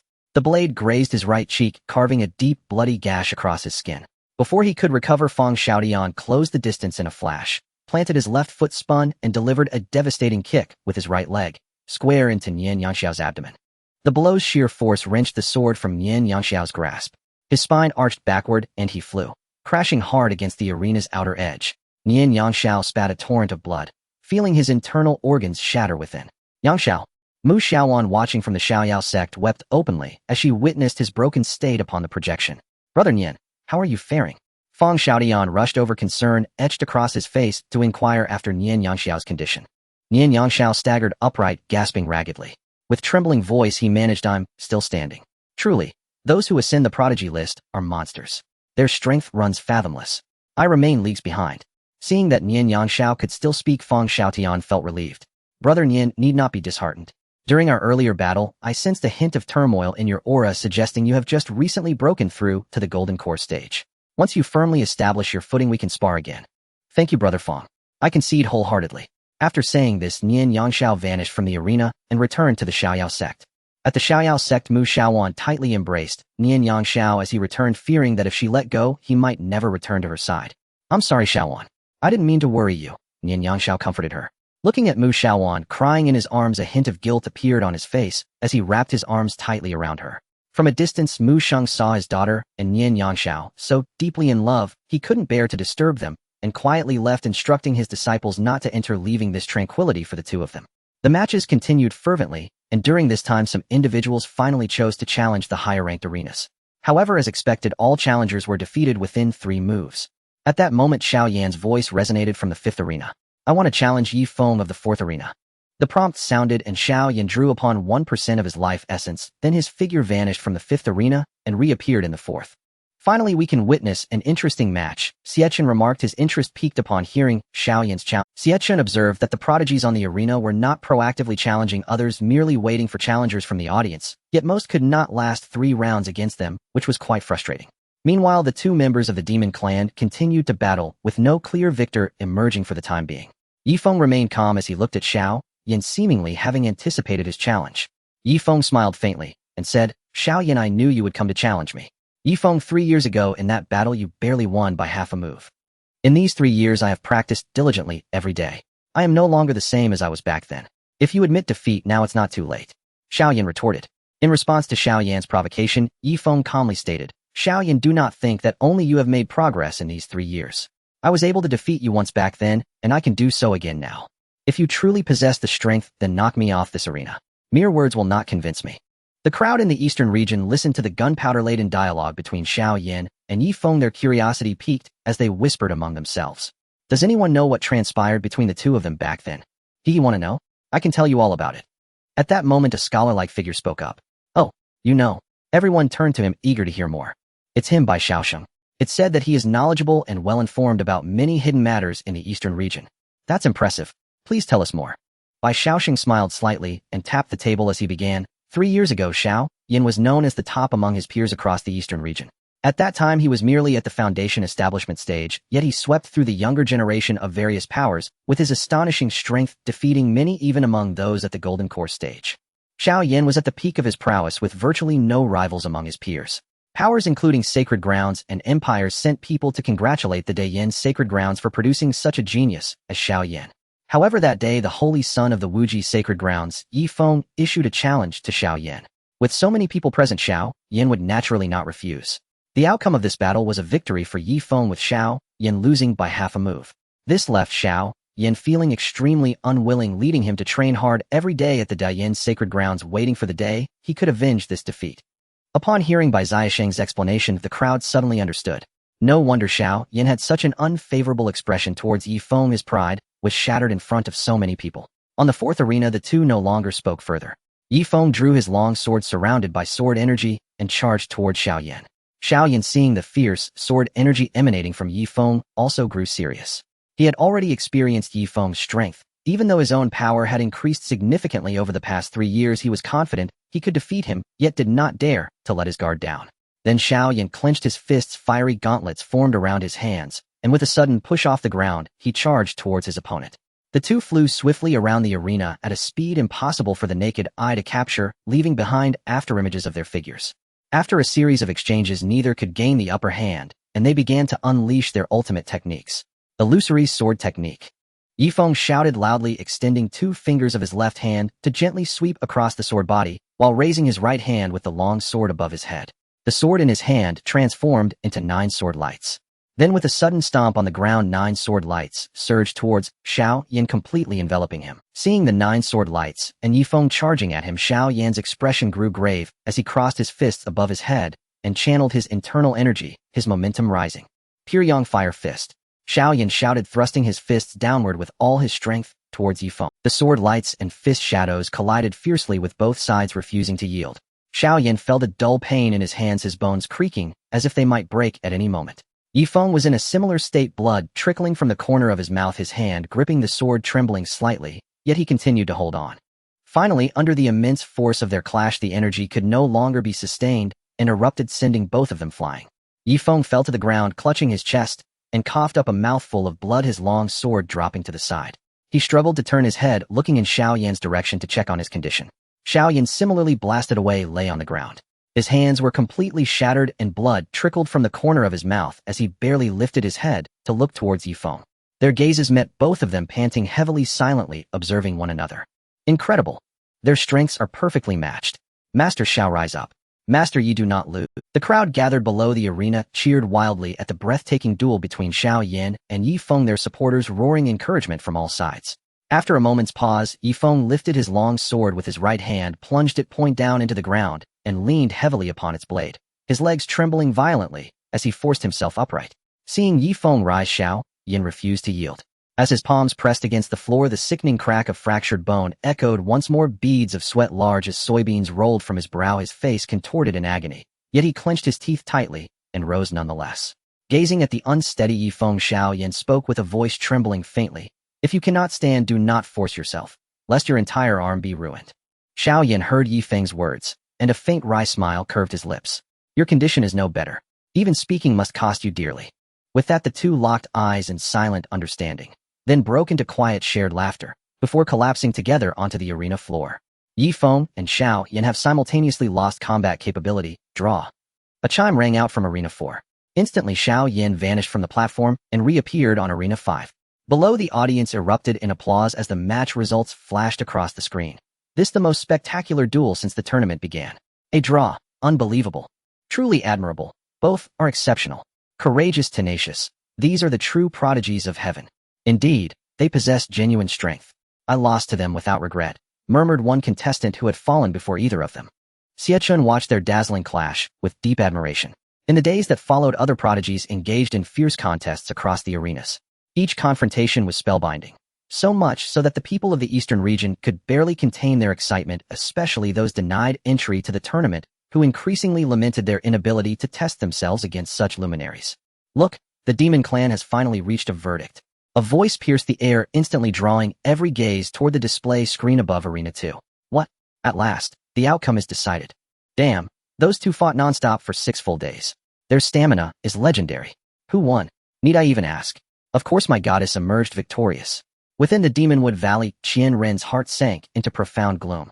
This tournament had been intended as a grand showcase of the demon clan's might before the Eastern region. Yet fate dealt a cruel twist. The clan's only 2 representatives turned on each other from the outset. And though infighting alone would have been vexing enough, they spent 6 grueling days locked in combat, thankfully stopping short of exhausting all 7 days. Had they done so, Qian Ren would have confined them both to solitary penance for an entire year. On the screen, Xi Chen stood panting heavily atop the arena, her breath ragged, her body streaked with blood. Her ravaged form, paired with that ethereal death-pale countenance, stirred waves of tenderness and pity across the Eastern region. Meanwhile, Gu Ling lay sprawled motionless on the arena floor like a fallen star, face ashen, eyes vacant and fixed on the void above, blood trickling from his lips. Closer inspection revealed his left leg severed entirely, crimson welled ceaselessly from the wound. Xi Chen is victorious. The announcement chimed. Gu Ling was instantly teleported back to Arena 3. Then, a flash of blinding white light enveloped both fighters, restoring them instantly to peak vitality. Restored but shattered, Gu Ling roared in anguish. No. Why did I fall to her? His furious cry reverberated across the entire Eastern region via the broadcast screens. Oof. This youth lacks the temperament for greatness. Ha ha ha. The demon clan has truly disgraced itself. How ironic that their so-called demon prodigy proves so brittle of spirit. Yes, plunge deeper into darkness now. Some human cultivators secretly hoped Gu Ling would collapse inward, succumbing to despair forever, thus removing a formidable future adversary from their ranks. Watching Gu Ling's emotional implosion on Arena 3, Qi Qingye's lips curled upward ever so slightly, her gaze glinting with cold, mocking amusement, as if observing a clown performing for her sole entertainment. Ah, truly my goddess. How I long to be gazed upon by her just once like that. At the sight of this man's leering, drooling expression, the crowd recoiled in collective disdain. Ugh, get that rabid fanboy away from me. Obsession breeds ruin. Hearing Gu Ling's outburst, Xie Chen's expression dimmed with quiet disappointment. He spoke a loud voice, calm, yet resonant. Beyond every person lies another. Beyond every sky stretches a higher heaven. A single defeat reveals nothing of destiny. The Dao path is boundless. Our journey has only just begun. Cultivation itself teems with infinite possibility. Once someone asked me this, Master, our talents are meager, our insight shallow. Does that mean we are fated never to scale the summit, destined only to serve as stepping stones beneath others' feet? To that I answered yes. Others may wield greater power, possess terrifying aptitude. Such advantages certainly determine how far one may advance along the cultivation path. But what ultimately defines your ultimate ceiling is the Dao heart within your own chest. At this, Xie Chen's countenance grew solemn and grave. What heights you attain in the future depend entirely upon the nature of your Dao heart. To crumble utterly after one failure, to surrender your spirit, is to guarantee that no matter how lofty your talent or how immense your strength, your journey along the Dao will end prematurely. The Dao path is vast and endless. Your road ahead is long. Life itself has only just begun. The wider your heart, the vaster the heavens, and should you nurture an unwavering Dao heart, the world itself will always reserve a stage for you. At that moment, the entire eastern region fell into profound, absolute silence. Not a whisper, not a breath. Every soul present, the great sect's imperial courts, and even the demon clan emissaries, closed their eyes and listened rapt and reverent to Xie Chen's teachings. Xie Chen's words were not meant for Gu Ling alone. Transmitted through the screens, they resonated in the ears and hearts of every being across the eastern region, each listener entranced. The Dao heart. Indeed, even supreme power, even peerless talent, means nothing if the Dao heart remains frail, if fear of failure takes root. Like Gu Ling, one shall never carve a name upon the annals of cultivation. An elder patriarch of an ancient lineage spoke softly to his disciples, and with a thunderous boom, a surge of nascent soul energy erupted from some distant corner of the eastern region. Stuck at Golden Core for over a decade, at last, I have broken through into the nascent soul realm. I have ascended. So have I. Gradually the crowd stirred from their epiphanies. Waves of breakthrough energy surging forth from countless locations across the eastern region. The Hall of Heavenly Dao. Zhang Dong stared in stunned silence as breakthrough auras surged repeatedly across the eastern realm, each one a blazing testament to ascension. His mouth hung agape, his face frozen in disbelief, his mind had utterly ceased to function. Good heavens! The young master merely spoke a few words, and yet cultivators across the entire eastern realm have all broken through. Since when has realm advancement become so effortless? Zhang Dong instinctively swallowed hard, his thoughts utterly paralyzed. Then his eyes blazed with fervent adoration as he gazed upon Xie Chen, his heart roaring inwardly. This is my young master. Uttering but a handful of phrases and tens of thousands ascend in unison. Where else in this world? Not now, not ever. Could such an unprecedented spectacle unfold save here in the eastern realm? Nowhere. Only here, with him. Such a divine miracle. Who on the Tianshan continent could possibly achieve it besides the young master? No one. Only him. Zhang Dong had already enshrined Xie Chen as a deity in his heart. At that moment he was no longer a servant, but a rapt fanatical devotee, his reverence spiraling beyond reason. He believed with absolute conviction that if gods truly walked among mortals, Xie Chen was that god. A quiet thrill of triumph stirred within him. Fortunately, he had chosen decisively to join the Hall of Heavenly Dao, to serve a living god. What incomparable honor this was. At last the torrent of breakthrough auras subsided. Every cultivator who had ascended bowed deeply towards Xie Chen and declared with solemn reverence, "We are profoundly grateful for the Hall Master's guidance." Their eyes, too, burned with fervor. Though before that fire had been laced with dread born of awe at Xie Chen's terrifying power, now it shone with pure unreserved respect. Though most had advanced only one or two minor realms, from chi refinement or foundation establishment, only a rare few had soared to the golden core or nascent soul stages. The time saved was immeasurable. Without Xie Chen's intervention, such breakthroughs would have demanded months, or even years, of arduous cultivation. For those of lesser talent, such ascension might have remained forever beyond reach. Xie Chen's stature in their hearts soared instantly to a new exalted zenith. When Xie Chen first witnessed the cascade of breakthroughs, he blinked in genuine astonishment. Goodness, I merely offered a few casual remarks, yet so many have ascended. Clearly I possess an innate gift for mentorship. Just as pride swelled within him, the system's voice rang coldly in his mind, dousing his elation like icy water. Master, do not flatter yourself. This effect stems solely from the system's divine amplification of your words. You truly believe mere rhetoric, however persuasive, could trigger spontaneous ascension? Xie Chen groaned inwardly. System, must you constantly undermine me? At least grant me some dignity. I am a celestial immortal after all. Suddenly inspiration struck. System, if you possess such power, why not host formal lectures on the Dao? All who wish to hear my teachings must pay a fee. Would this not open another avenue to accumulate Heavenly Dao points? So even this wooden-head master can occasionally spark brilliance. An excellent suggestion. The system has duly logged it for consideration. Hear that? Without genuine talent, could I even be your master? Xie Chen thought smugly, savoring his rare victory over the system.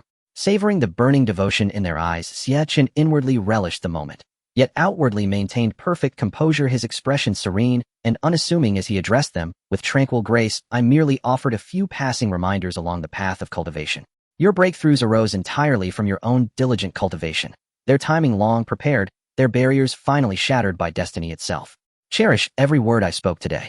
They shall serve you well on your Dao path, guiding you away from countless detours and dead ends. We swear to remember them faithfully, Home Master, and never betray your trust. They replied in unison.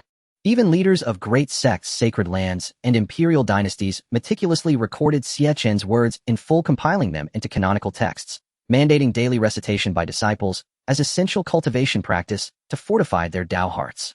Xie Chen nodded in quiet satisfaction, then turned his gaze to Gu Ling atop Arena 3. And you, young one? Startled by Xie Chen's address, Gu Ling leapt upright, chest thrust forward, abdomen drawn and legs locked straight, palms pressed flat against his thighs in rigid attention. Yes, this disciple understands completely. I shall henceforth master my emotions and diligently temper my Dao heart. Profound thanks for your patient instruction, Hall Master. Onlookers, both on the arena and in the stands, burst into laughter at Gu Ling's earnest childlike. Qi Qingye too pressed her right hand lightly over her lips, barely suppressing her mirth. In the Demonwood Valley, Qian Ren watched Gu Ling's penitent bow before Xie Chen and felt deep solace flood his heart. His reverence for Xie Chen deepened to near worship. Yet inwardly he grumbled, this boy has never once confessed so sincerely before me. Perhaps I've been too lenient. Upon his return, strict confinement awaits. Gu Ling remained blissfully unaware of the punishment awaiting him post-competition, still standing ramrod straight, awaiting Xie Chen's next command. Then let the competition resume. Satisfied with Gu Ling's sincere humility, Xie Chen nodded approvingly and declared the match onward. No sooner had Xie Chen spoken than Qi Qingye, standing on Arena 2, declared, I challenge Dao Songhai of Arena 1. Approved. A chime resonated across the arena, and Qi Qingye vanished from her platform, reappearing instantly before Dao Songhai. Oh, so it begins at last. A clash between demon and human clans. Yet who shall prevail? Need we even ask? Our Lord Dao will surely triumph, declared Dao Songhai supporters. My goddess is peerless. Victory belongs to her alone. Lord Dao ranks first on the celestial prodigy list, while Qi Qingye stands only second. Defeating her will be effortless. TCH, Dao Songhai's top rank rests solely on his superior cultivation level. Remember, both now stand at Golden Core First Realm. Victory remains uncertain. Supporters of both sides entrenched themselves, trading barbs fiercely, yet Dao Songhai's faction vastly outnumbered Qi Qingye's. After all, Dao Songhai embodied humanity itself, while Qi Qingye hailed from the demon race. And the Eastern Realm was overwhelmingly human, kinship therefore dictated allegiance. At this moment, the people from various holy lands and empires in the Eastern region clenched their fists tightly, their eyes fixed on the first arena. To them, the battle between Dao Songhai and Qi Qingye was of utmost importance concerning the future trajectory of the demon and human races. The two of them, one a top genius of the human race, and the other a prodigious talent of the demon race, both had the strength to represent their respective races in this confrontation. If Dao Songhai were to defeat Qi Qingye in this battle, it would signify that the demon race was inferior to the human race, and for a considerable time thereafter the demon race would certainly not dare to attack the human race. Conversely, if Dao Songhai were to lose to Qi Qingye, it would indicate that the human race had fallen behind the demon race.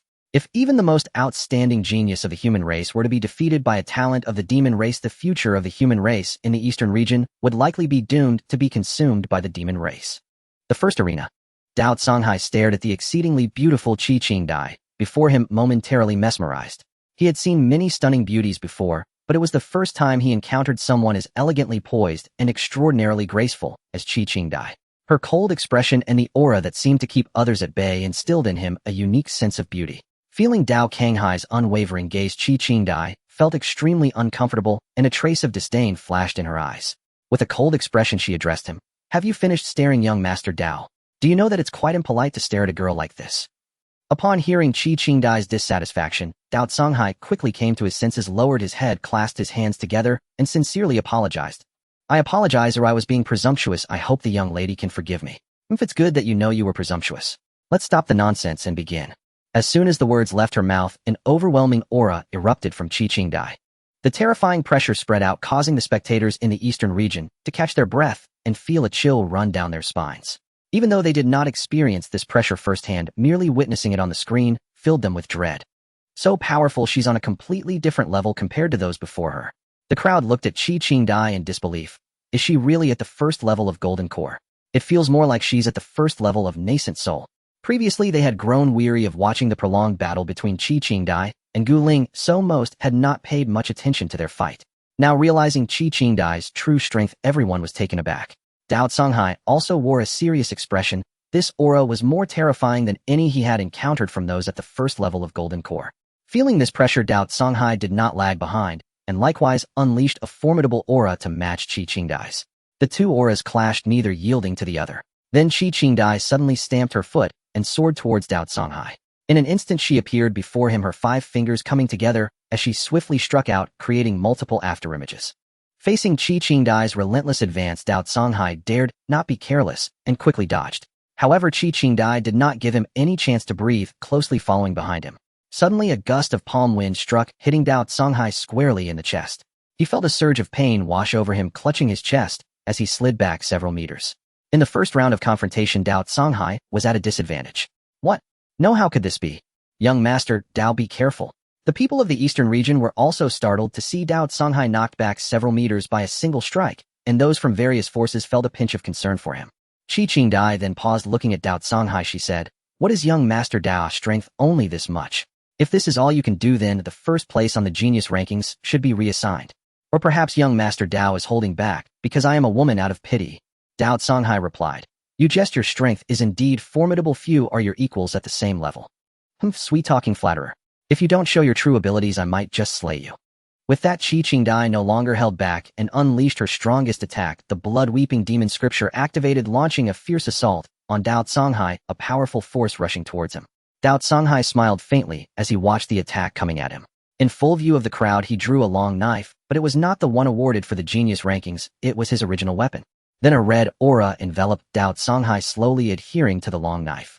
Blood blade slash. Dao Songhai shouted loudly, slashing forward with a wave of blood-red blade energy.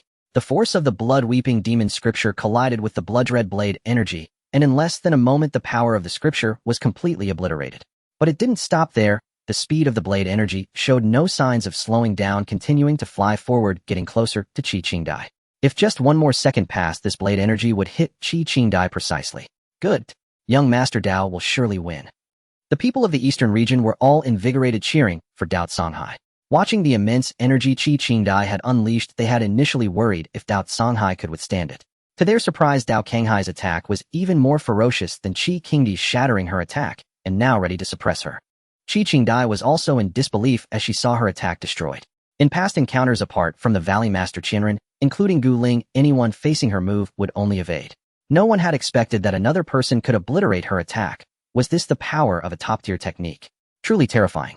As the blade energy drew closer, Xie Chen had no time to think and hurriedly dodged to the right. Then in front of everyone's eyes, an incredible scene unfolded. The blade energy followed her evasive move and changed direction, continuing its pursuit. What? Xie Chen's eyes widened, her heart shaken, filled with confusion. She had clearly evaded, so why was the blade energy still following her? In the next moment, the blade energy struck Xie Chen accurately. Puff! She spat out a mouthful of fresh blood, her entire body flying towards the edge of the arena. Good. The young master of the blade is invincible. Humanity shall prevail.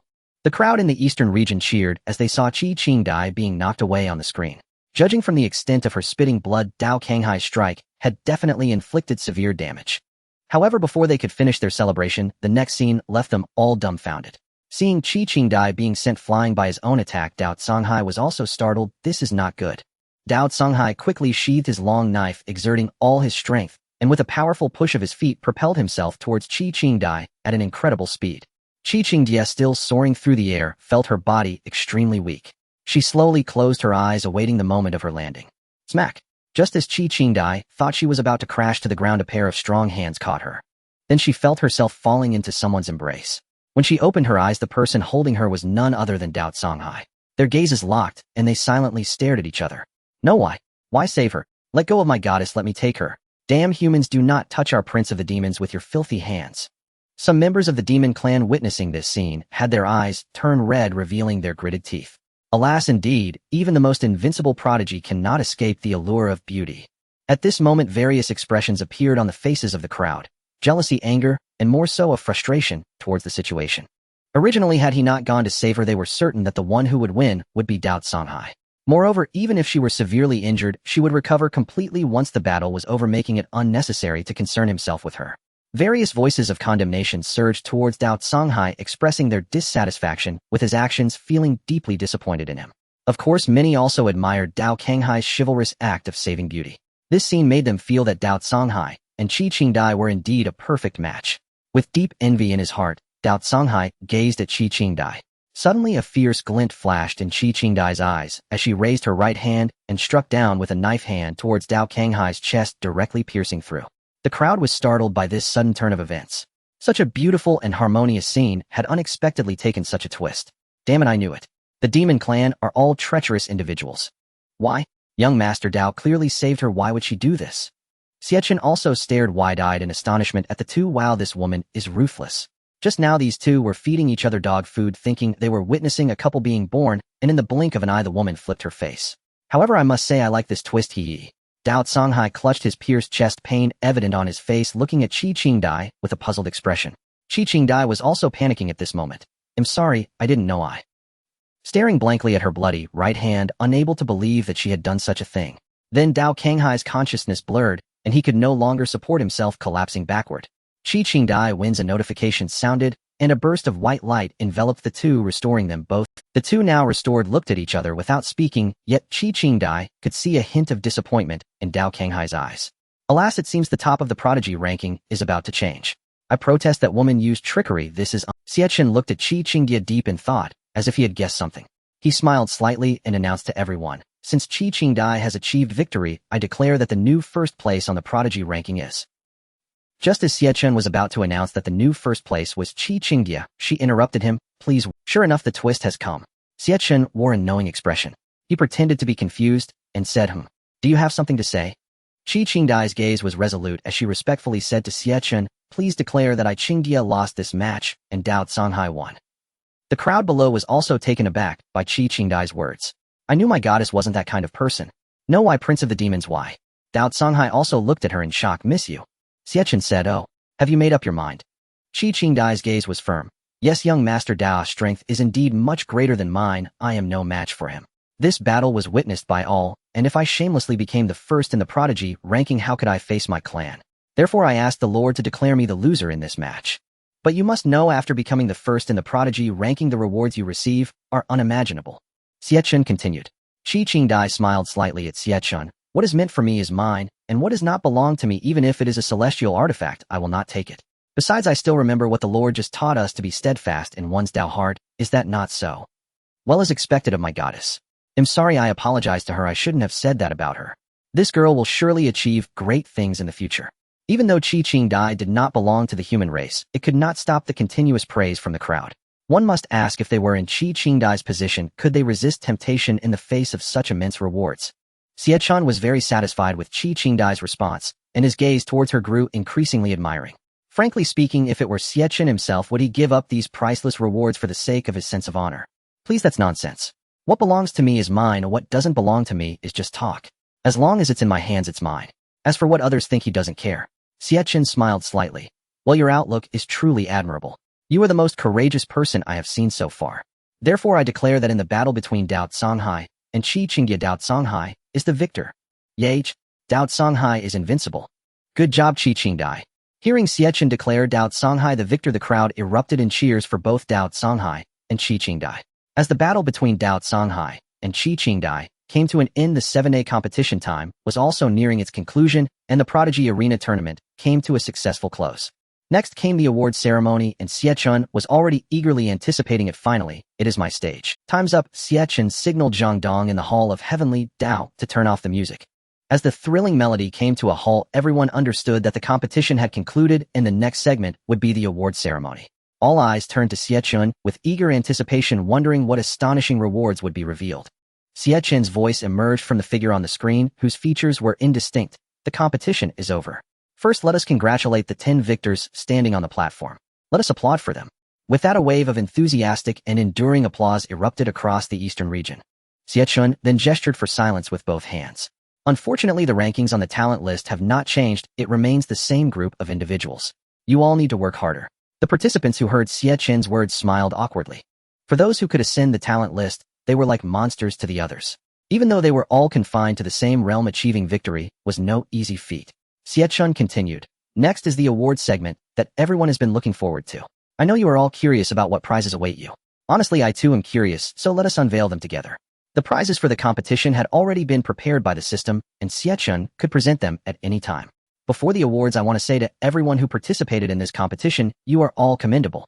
Regardless of victory or defeat, daring to challenge means you have taken a significant step on the path to becoming a strong individual. This is your prize. Each person receives a Dao Insight Pill. Upon finishing, Xie Chen waved his hand, and everyone in the eastern region who participated in this competition received a Dao Insight Pill.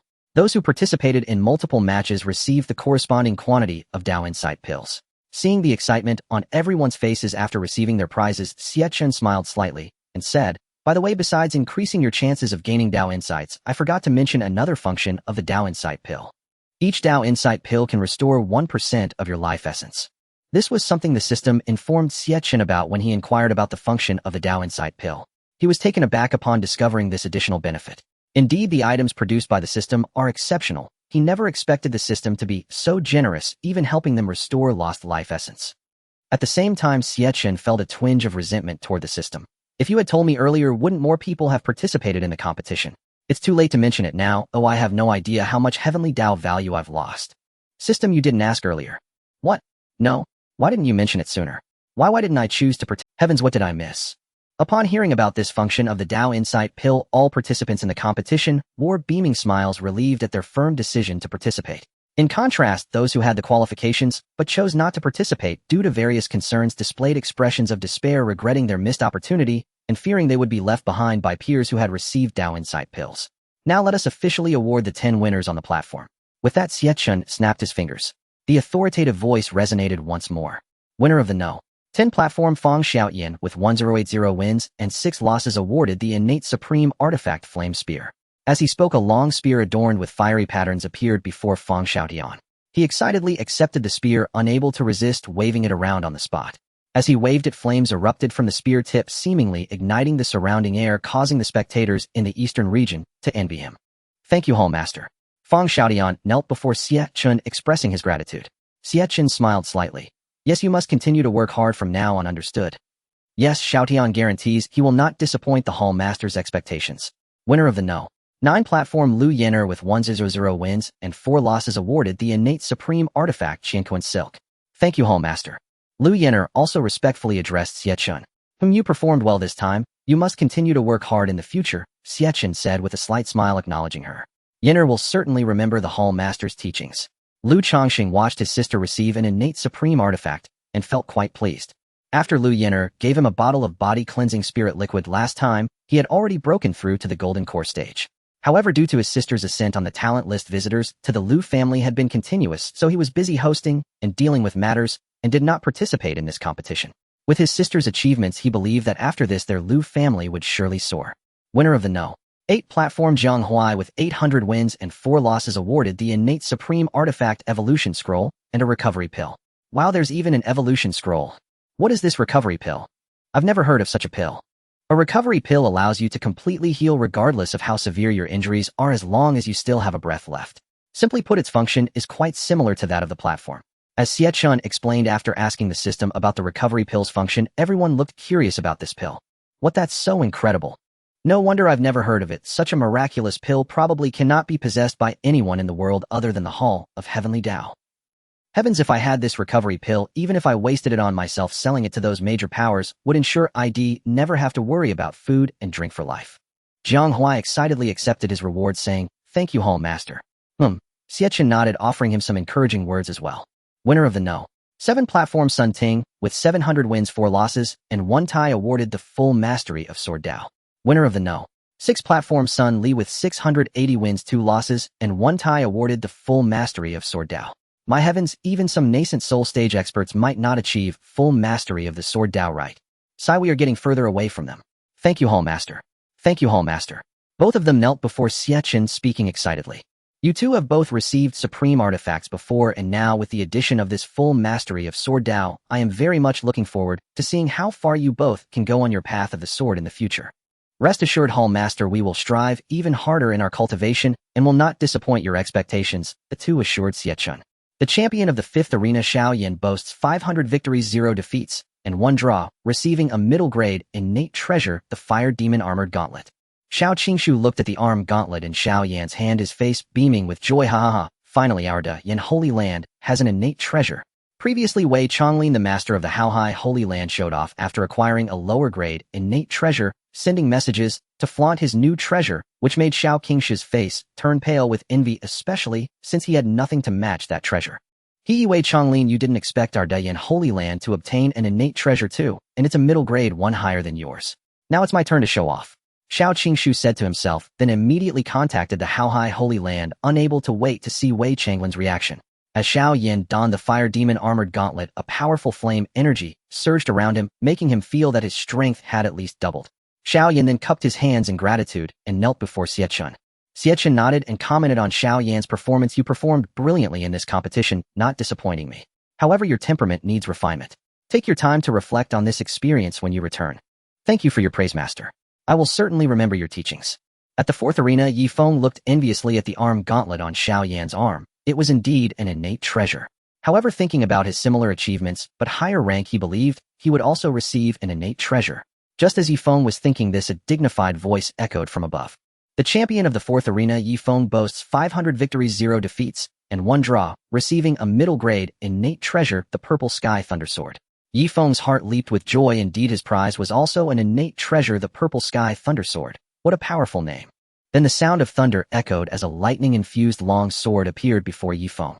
Ecstatic, Yi Feng grasped the Purple Sky Thundersword, feeling his blood surging with currents of electricity coursing through him, as if he had transformed into lightning. He then raised the sword above his head, and in an instant thunder and lightning erupted in the sky, striking the ground around Yi Feng. My goodness, what a terrifying Purple Sky Thundersword. I feel like I would be reduced to ash by a single lightning strike summoned by this sword. Everyone looked at Yi Feng's Purple Sky Thundersword with fervent eyes. The shock it brought them far exceeding that of Xiao Yan's Fire Demon Armored Gauntlet. After all, most cultivators in the eastern region wield swords as their weapons, as they are convenient to carry, lightweight, and require less force to wield compared to other weapons, while still being quite lethal. Moreover, using a sword looks very impressive, fostering a unique admiration for swords. Xie Chen calmly observed everything, but inwardly he was consumed with envy. Damn, that's too cool. Thank you, Master, this sword is perfect for me. Yi Feng doesn't know how to express his gratitude to you. Yi Feng said excitedly after a long pause. Xie Chen thought to himself, if you truly want to thank me, just give me that sword. Your acquisition of this sword indicates your affinity with it. Make sure to use it wisely, and do not let it down. Rest assured, Master, Yi Feng vows to use this sword wisely and never tarnish the reputation of the Purple Sky Thundersword. Yi Feng assured Xie Chen, patting his chest. On the 3rd arena, Gu Ling looked at Yi Feng's excited expression with disdain. Humph, what's there to show off? The Purple Sky Thundersword is nothing compared to my bloodthirsty blade. Next, it was time for the 3rd arena. Everyone gradually turned their attention to the 3rd arena, curious about what treasure the Demon Clan would receive this time. Given the remarkable rewards of the previous competitors, one could only assume the Demon Clan's prize would be even better, but what could be done? Their strength spoke for itself, leaving everyone to sigh helplessly.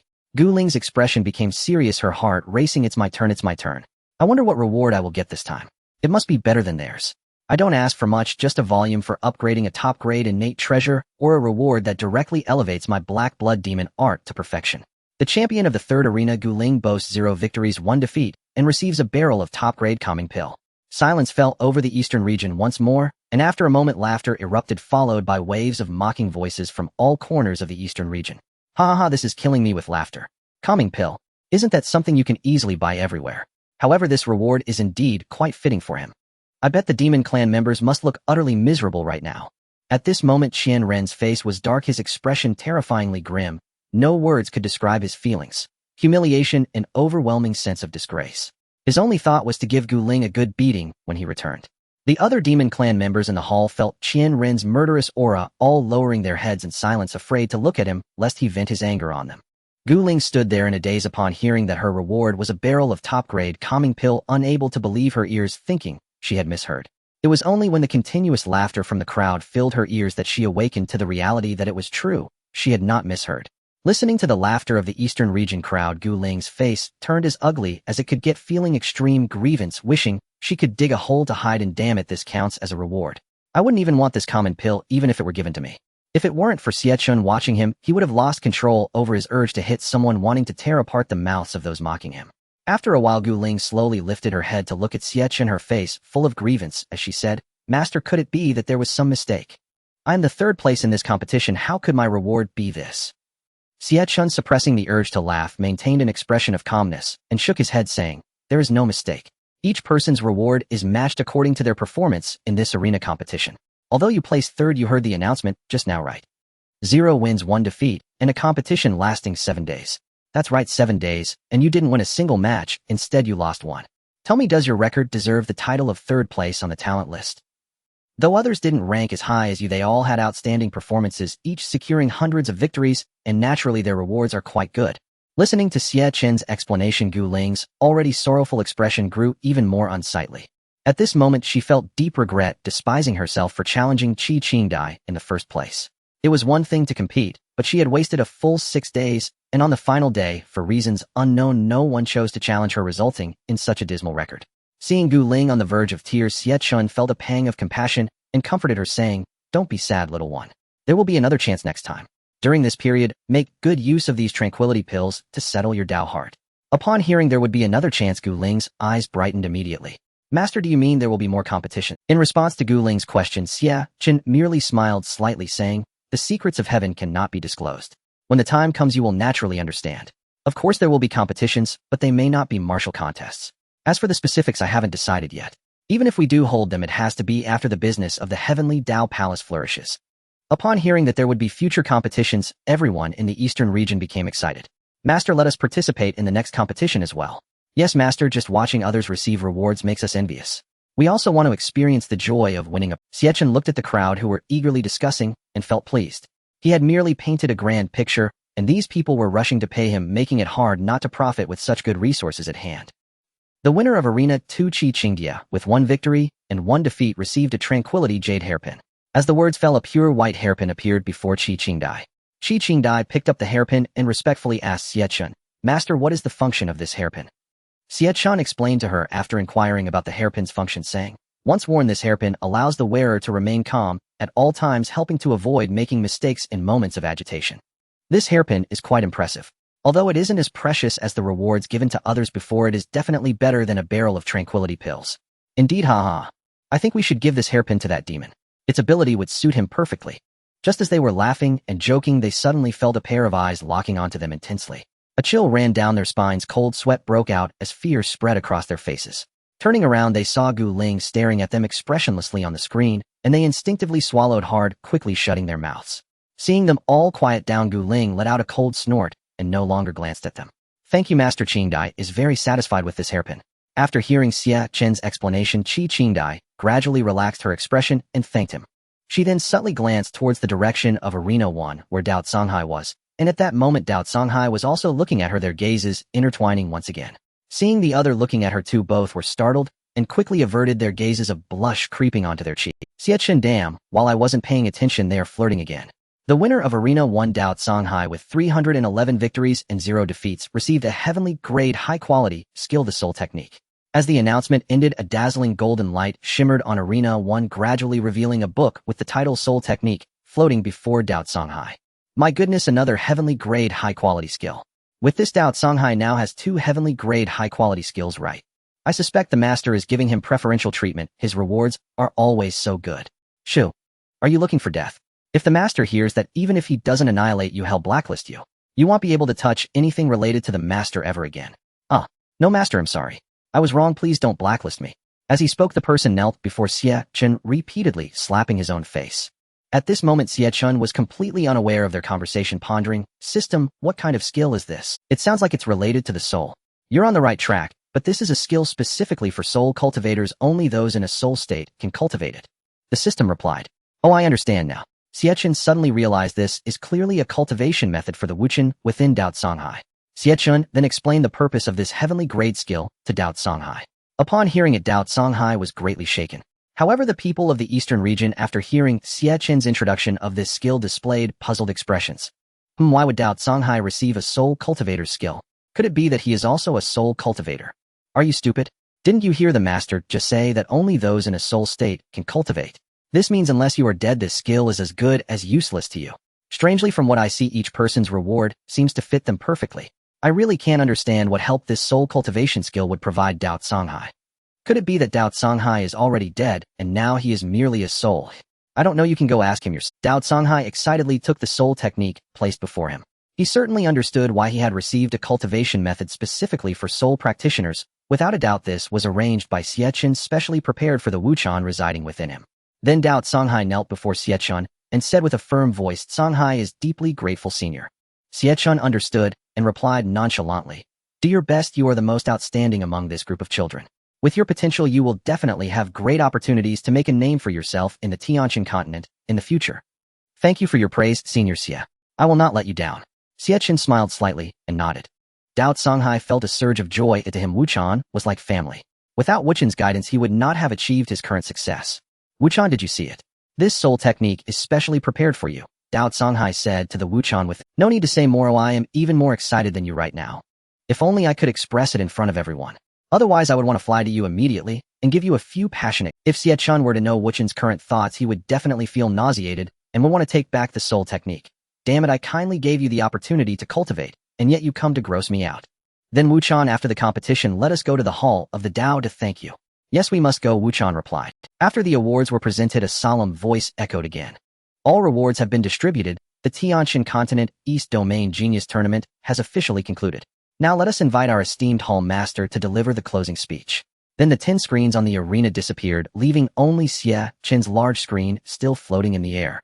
Cough, cough. In this genius tournament, everyone performed admirably.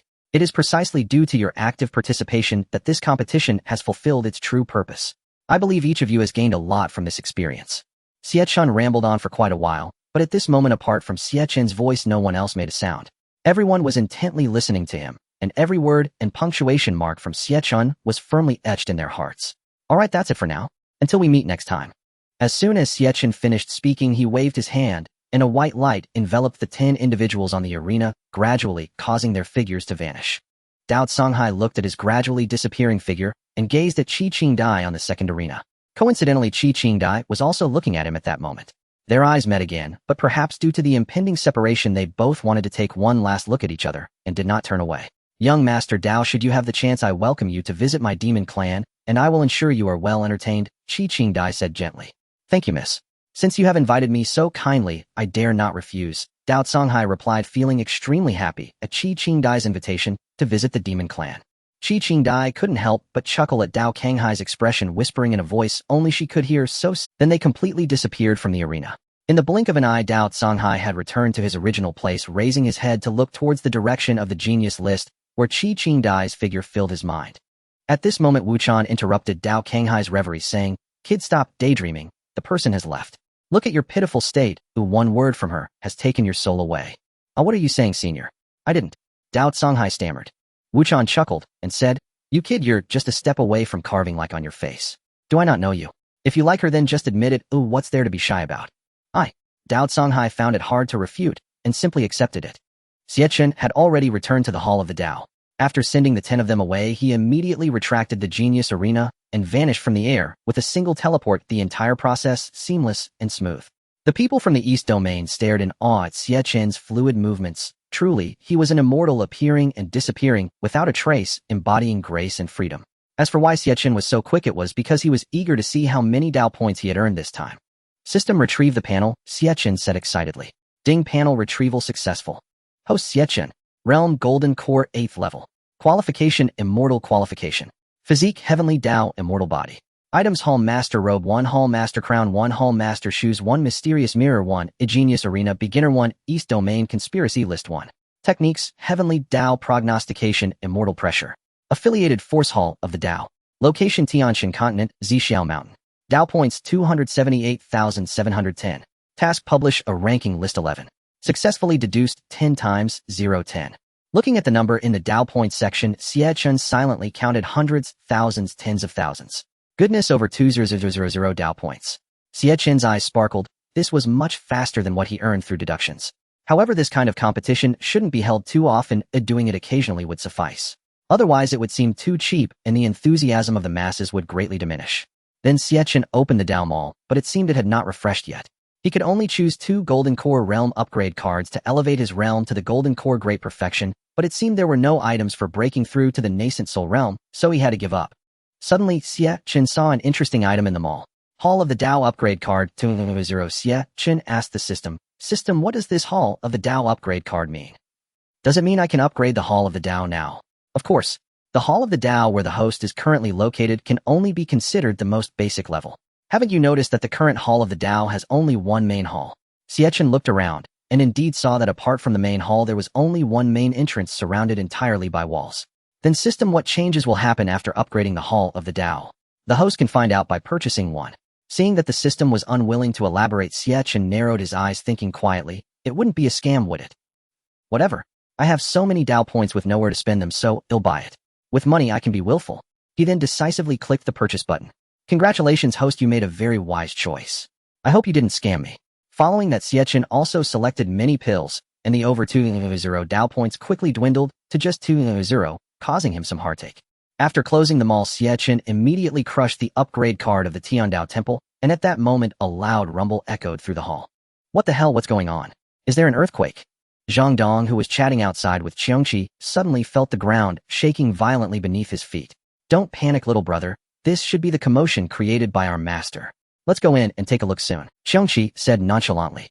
He could not believe that there could be an earthquake where Xie Chen was, even if there were, it could only be caused by Xie Chen himself. Gradually the rumbling ceased, and the Tiandao Temple returned to tranquility. Zhang Dong and Qiongqi then stepped into the hall. Young master. Master, the human and beast greeted Xie Chen. Xie Chen nodded. Zhang Dong asked, young master, what was that commotion just now? Why was the entire Tiandao Temple shaking? It's nothing. I merely made some modifications to the hall and added a few things. Look over there. As he spoke, Xie Chen pointed to the left side of the hall where a white light gate had appeared.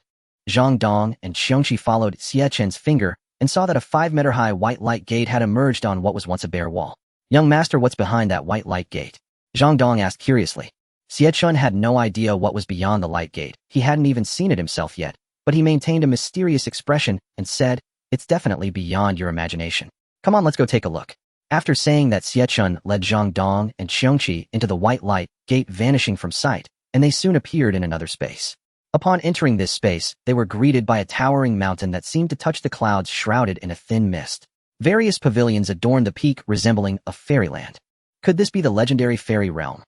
Zhang Dong exclaimed in astonishment, never expecting the scene on the other side of the gate to be so ethereal.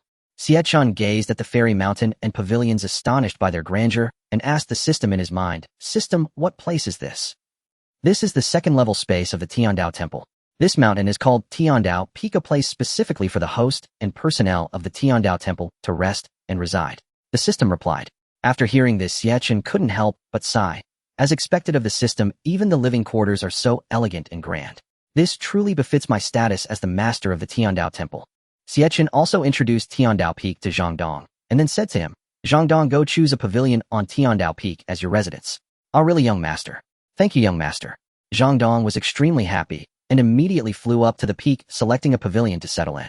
Upon entering the pavilion, Zhang Dong felt that the concentration of spiritual energy here was several times greater than that in the hall.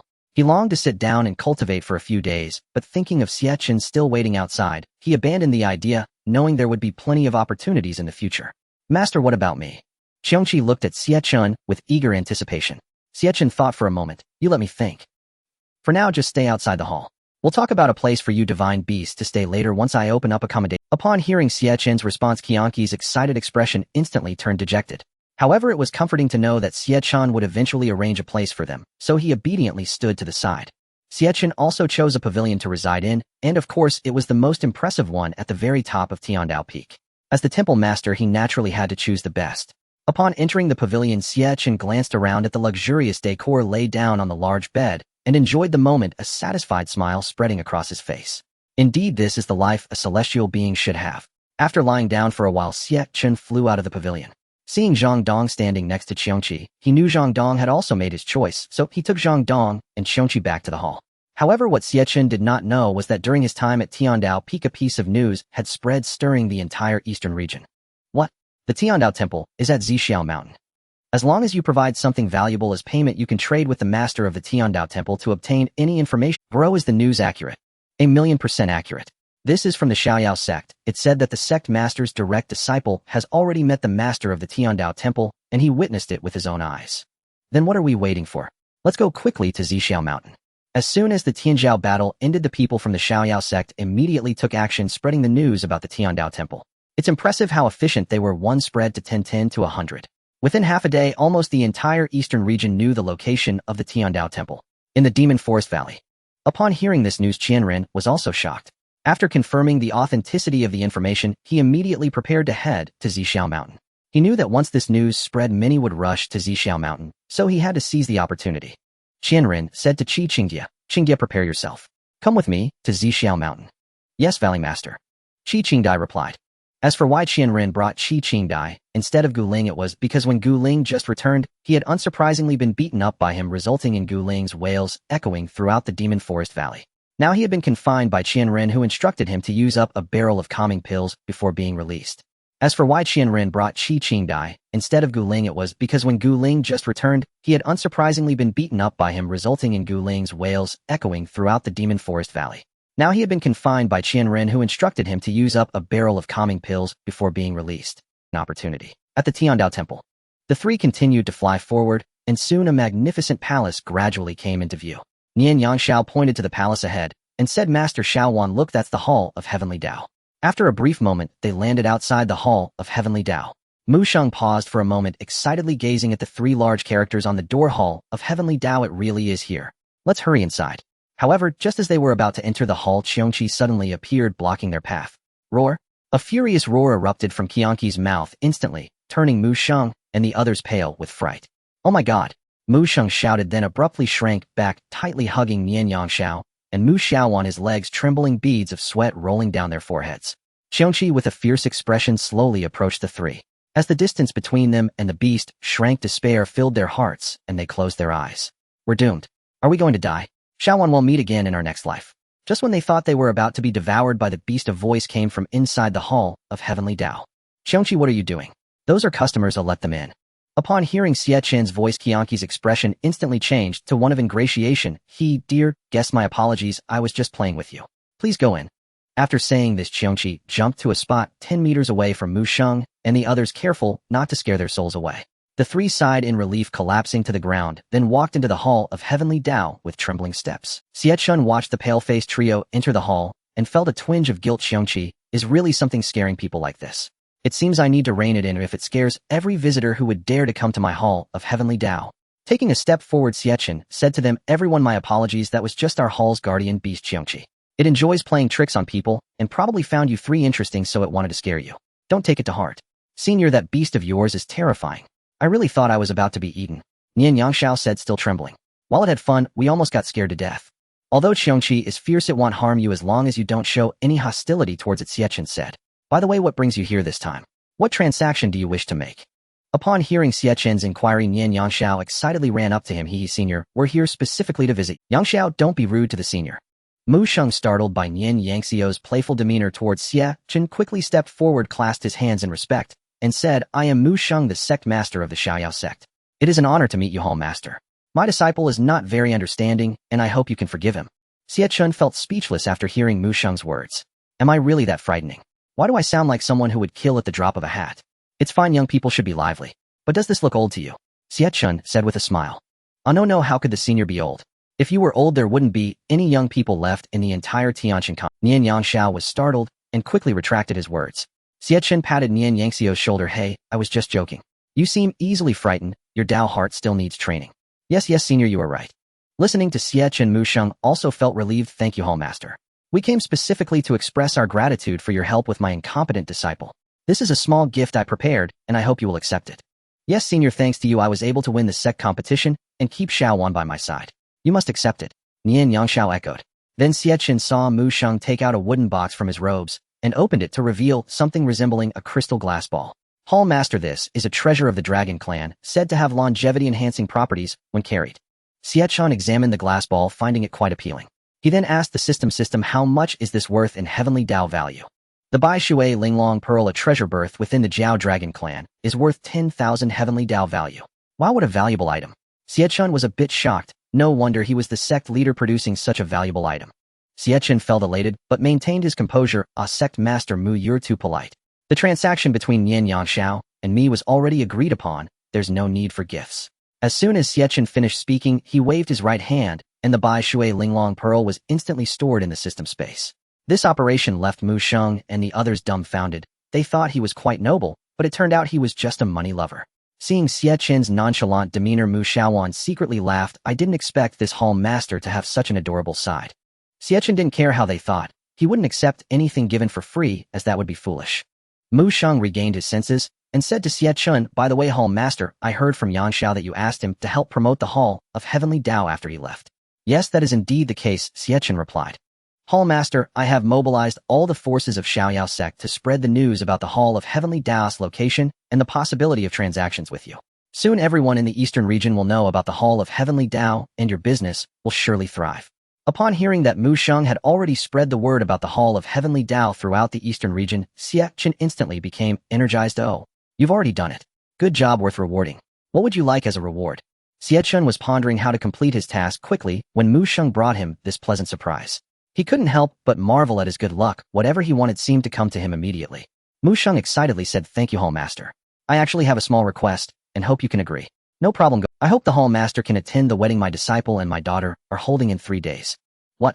Behind Mu Sheng, Nian Yangxiao and Mu Shaoan were startled by his words, their eyes wide in disbelief as they looked at Mu Sheng. Weren't they here to present gifts to express their gratitude? Why were they inviting someone to their wedding without consulting them about it? Xie Chen was also taken aback. He thought the person would ask him for some treasure, but unexpectedly, it was just an invitation to the wedding. Xie Chen thought for a moment. All right, I accept. Nian Yangxiao and Mu Shaoan were equally shocked. They had already been frightened by Mu Sheng's words, and now hearing Xie Chen agree to attend their wedding intensified their astonishment. After all, Xie Chen had received such a valuable gift from them, and they had helped promote the Tiandao Hall to attract business for him. If he refused this small matter, it would seem petty and unbecoming of a transcendent being. Moreover, he himself wanted to go out and explore. Staying in the Tiandao Hall all day was stifling. This opportunity was perfect for him to take a break and enjoy the beautiful landscapes and cultural richness of the eastern region. Mu Sheng's anxious heart finally relaxed, and he let out a long sigh of relief. Thank you, hall master. Outside the Tiandao Hall, Dad, you just scared me to death. Why didn't you discuss such a big matter as inviting the hall master to the wedding with us? Mu Shaoan reproached Mu Sheng. What is there to discuss? Do I need to report to you about how I conduct my affair? Mu Sheng was quite displeased with Mu Xiaoan's attitude. Nian Yangxiao quickly reached out to pull Mu Shaoan, saying, Shaoan, don't blame your father. He is doing this for our sake. Besides, didn't the senior agree to attend our wedding? We should be happy about that. Mu Shaoan gradually calmed down. Fine, since it's already happened. But I really didn't expect the hall master to agree to come to our wedding. He is the hall master of the Tiandao Hall. I still feel like this is unreal. What do you know? For this wedding I have invited many sect members to attend. If they find out that the hall master of the Tiandao Hall is also coming, their jaws will drop. Our Xiaoyao sect status in the eastern region will surely rise, and I will be adored by everyone. Hey, do you think if I walk down the street in the future will people crowd around me for autographs? Being famous is also troublesome. I guess I will need to wear a mask when I go out, so I won't be recognized. Mu Shaoan, Nian Yangxiao, Tiandao Hall. Not long after Xie Chen had sent off Mu Sheng and the others, he intended to take a break and wait for customers to arrive, when suddenly a loud noise rang out from far away outside the hall. Xie Chen was puzzled. What happened? Where did that sound come from? Zhang Dong, go check it out. Yes, young master. After Zhang Dong finished speaking, he instantly transformed into a streak of light and flew towards the source of the sound. At this moment, several dozen meters away from Zhixiao Mountain, 2 people were fighting in midair. Upon closer inspection, it was the leader of the Demon Forest Valley, Qianrun, and Shao Qingshu from the Dian Holy Land. Qianrun, I didn't expect to meet you here. It seems you also know the location of the Tiandao Hall. However, today, I will never let you pass. Why should it only be you humans who can go? Can't our demon race go? The Tiandao Hall is not your family's establishment. You are being overly presumptuous. After learning of the location of the Tiandao Hall, Qianrun immediately took Qi Qingdai towards Zhixiao Mountain, but unexpectedly encountered someone else heading to the Tiandao Hall, Shao Qingshu from the Dian Holy Land. Upon seeing each other, they instantly understood that they had the same goal, and then they began to fight. Who knows what your demon race wants to do at the Tiandao Hall? It is likely some scheme detrimental to my human race. Unless you step over my dead body, you won't be leaving here today. Shao Qingshu said. Seeing that the other party was relentless, Qianrun frowned slightly. Old fool, don't be ungrateful. I don't want to fight you today. If you are sensible, hurry up and get out of the way. Otherwise you will regret it here today. Xiao Qingshu said angrily, stop with the nonsense. I will never let you pass. Attack. Just as the two were about to continue fighting, a figure descended between them. An elderly man with white hair dressed simply stood there blocking their way, and an immense aura suddenly erupted separating the two. Seeing an old man suddenly appear between them, both were momentarily stunned, and then scrutinized the old man closely. This person is powerful. Could he be the helper of that old fool? Qianren stared at Zhang Dong in front of him, realizing he could not see through the other's cultivation level. A tremendous sense of threat emanated from him, causing his expression to become extremely tense. Qianren was quite shocked. This person was so terrifying. He was at the 5th stage of tribulation transcendence, and if someone could make him feel threatened, what cultivation level must they be? Could it be someone at the 7th or even 8th stage of tribulation transcendence? At this time, Xiao Qingshu felt similarly to Qianren. Looking at this elderly man he had never seen in the eastern region, he wondered if he was Qianren's helper. Judging from the aura that had just erupted from him, his strength was certainly much greater than his own. If he truly was Qianren's helper, today might be his last. Zhang Dong glanced at the two and said expressionlessly, why are you two fighting here? Do you know that the commotion you are causing has disturbed our young master? Hearing Zhang Dong's words, both sides sighed in relief. It seemed he was not a helper sent by the other side, but they were curious about who the young master he mentioned was. Xiao Qingshu cautiously asked Zhang Dong, excuse me sir, who is the young master you are referring to? Zhang Dong stroked his beard and smiled slightly. Why? Have you forgotten so soon?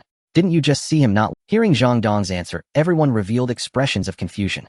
Not long ago, did we? I don't recall that at all. While everyone was pondering who they had seen recently, Qi Qingdai beside, Qianren glanced at the list of prodigies in the eastern region, suddenly thinking of something. Her expression changed dramatically as she exclaimed a name, the Hall Master of the Tiandao Hall. What? The Hall Master of the Tiandao Hall? Qianren and Xiao Qingshu were both shocked, staring incredulously at the elderly man before them. Could it be that this terrifying old man was truly from the Tiandao Hall? At this moment, both Qianren and Xiao Qingshu felt a twinge of worry in their hearts. The reason this old man appeared before them seemed to be because the commotion from their battle had disturbed his young master. If this old man truly belonged to the Tiandao Hall, then they had inadvertently offended the Hall Master, and the consequences of offending such a figure were beyond their imagination. The worst-case scenario would be that the Hall Master would simply eliminate them. Given his abilities, extinguishing them would be as easy as crushing 2 ants. Thinking of this, their expressions turned anxious. Zhang Dong turned his head to look at Qi Qingdai beside, Qianren smiling as he said, oh, you little girl are quite clever. You guessed correctly, my young master is indeed the Hall Master of Tiandao Hall. Truly the Hall Master of Tiandao Hall. Upon hearing Zhang Dong's acknowledgement, Qianren and Xiao Qingshu felt their hearts sink to the depths. It was over. They wouldn't be killed by this terrifying old man, would they? Then Zhang Dong gazed at the two, whose faces were filled with terror. Under his scrutiny, they instinctively swallowed hard, their expressions becoming extremely flustered. Zhang Dong seemed to see through their thoughts and said seriously, don't worry, my young master didn't say he would do anything to you. He only sent me to see what was happening here. I didn't want to interfere in your fight, but it happened to disturb my young master so.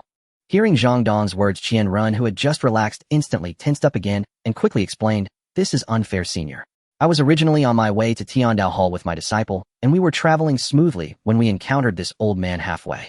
This old guy attacked me without saying a word. I was just acting in self-defense.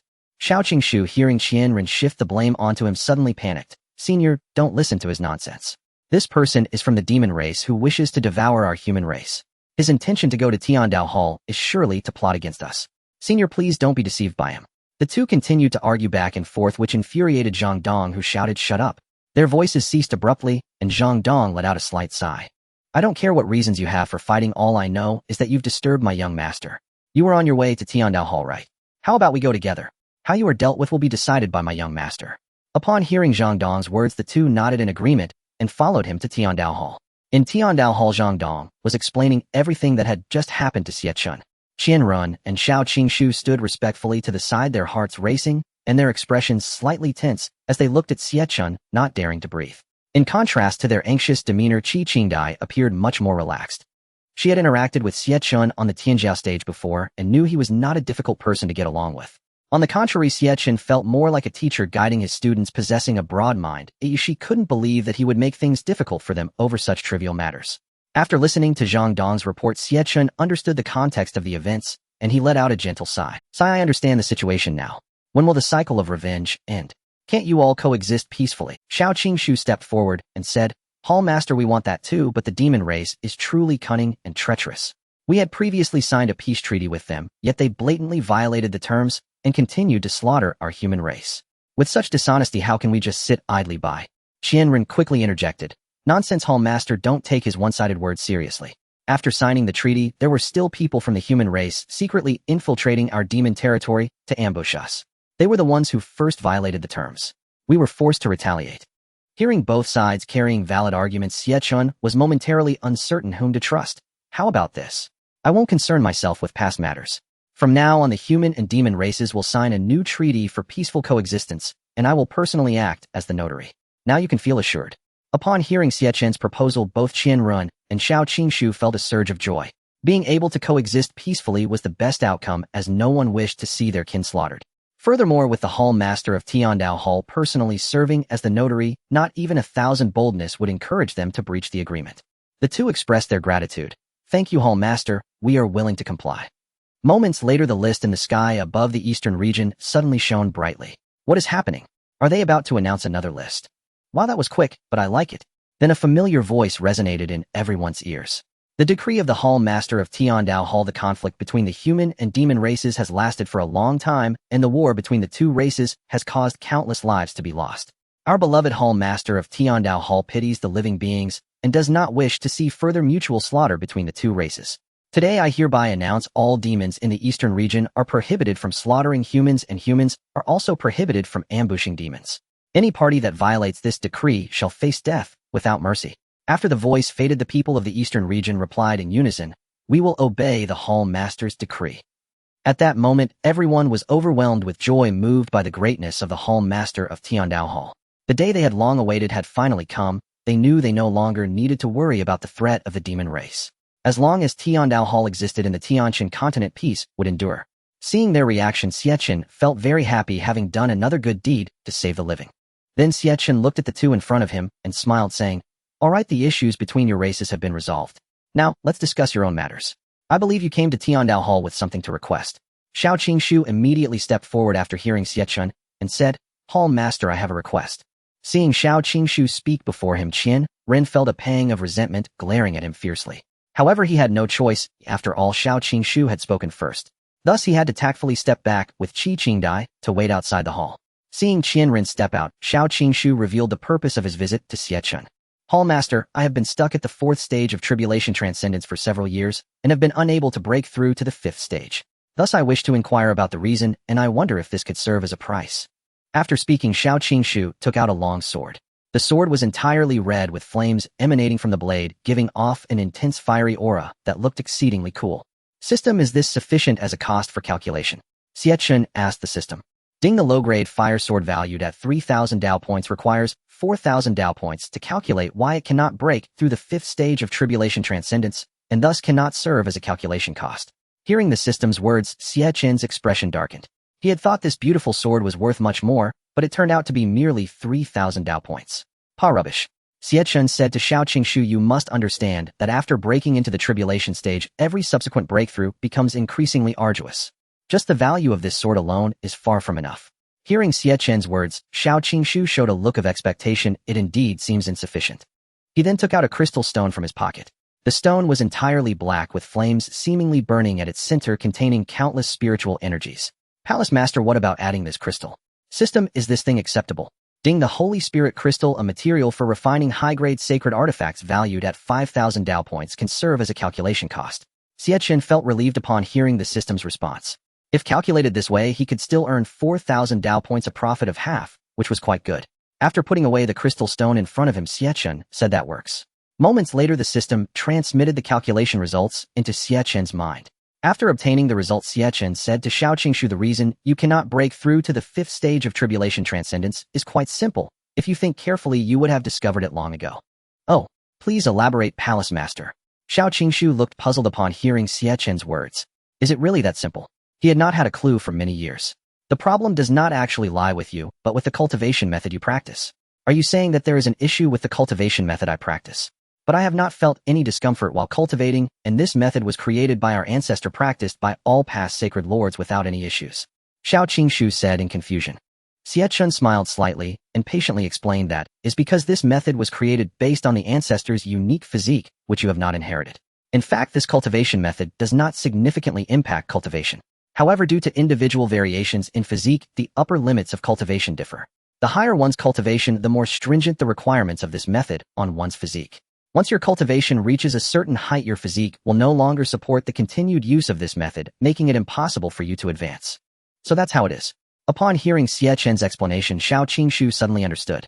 No wonder he could not figure out the reason for his inability to break through. It turned out to be a problem with the cultivation method related to physique. After grasping the reason, Xiao Qingshu asked Xie Chen, "Then Palace Master, is there any way to resolve this?" However, Xie Chen remained silent, simply staring at him quietly. Xiao Qingshu instantly understood Xie Chen's intention. "No way, Palace Master, this. Of course, you only asked me why you cannot break through to the 5th stage of tribulation transcendence, but did not ask me to provide a method for breaking through," Xie Chen said with a serious expression. In fact, this was not Xie Chen's fault, as the system had not told him how to break through. Even if he wanted to share, he couldn't. This was the system's rigorous nature. It gives you what you ask for, and if you want to separate it, you have to pay double the price. Xie Chen couldn't help but admire how well the system embodied the persona of a shrewd merchant. Xiao Qingshu cursed inwardly, daring not to voice his complaints, forcing a smile that was harder than crying, and took out another Holy Spirit crystal from his pocket. "Palace Master, do you think this is enough?" Xiao Qingshu asked painfully. The calculation of the method to break through to the 5th stage of tribulation transcendence requires 5,000 Dao points, which is sufficient as a cost. Xie Chen had initially considered whether to raise the price again, but seeing Xiao Qingshu's pained expression at that moment, he softened his heart. Forget it, let's consider it a favor to him. He wouldn't be at a loss anyway. That is sufficient. Then Xie Chen told Xiao Qingshu the method to break through to the 5th stage of tribulation transcendence. After hearing it, Xiao Qingshu's excitement wiped away his previous distress. Xie Chen's method was to slightly modify the cultivation method, freeing it from dependence on physique. After cultivating the improved method, he believed that Xiao Qingshu would soon break through to the 5th stage of tribulation transcendence. "Thank you, Palace Master." After expressing his gratitude to Xie Chen, Xiao Qingshu exited the Hall of Dao. Once outside, he glanced at Qianren, who was waiting, snorted coldly, and then swiftly left Zixiao Mountain, flying towards the Great Flame Holy Land. Qianren watched Xiao Qingshu leave, the corners of his mouth curling up slightly, as he led Qi Qingdai into the Hall of Dao. "Qingyi, I have things to attend to. You return to the Demon Forest Valley first." "Yes, Valley Master," Qi Qingdai replied. She naturally knew where Qianren was headed, having overheard their conversation with Xie Chen word for word. Watching Qianren gradually disappear from view, Qi Qingdai did not return to the Demon Forest Valley, but instead went back into the Hall of Dao. Once back inside, Qi Qingdai said to Xie Chen, "Qingdai pays her respects to the senior." Looking at Qi Qingdai's return, Xie Chen did not show much surprise, as though he had anticipated her return. Xie Chen smiled and said, "Yes, I knew you would come back." "Is that so? Then, Senior, do you know what I want to ask?" Qi Qingdai's face flushed upon hearing Xie Chen's words, and she dared not look at him. "Of course, I am the Palace Master of the Hall of Dao. Oh, is there anything in this world that I do not know? You wish to know about your fate, right?" Seeing that Xie Chen had pointed out her inner thoughts, Qi Qingdai's heart raced, her face reddening so much that it seemed she could drip water, her shy and adorable demeanor eliciting Xie Chen's affection. "Yes, yes," Qi Qingdai replied softly. Earlier she was too shy to speak with Qianren present, but now that he had left, she dared to express her thoughts to Xie Chen.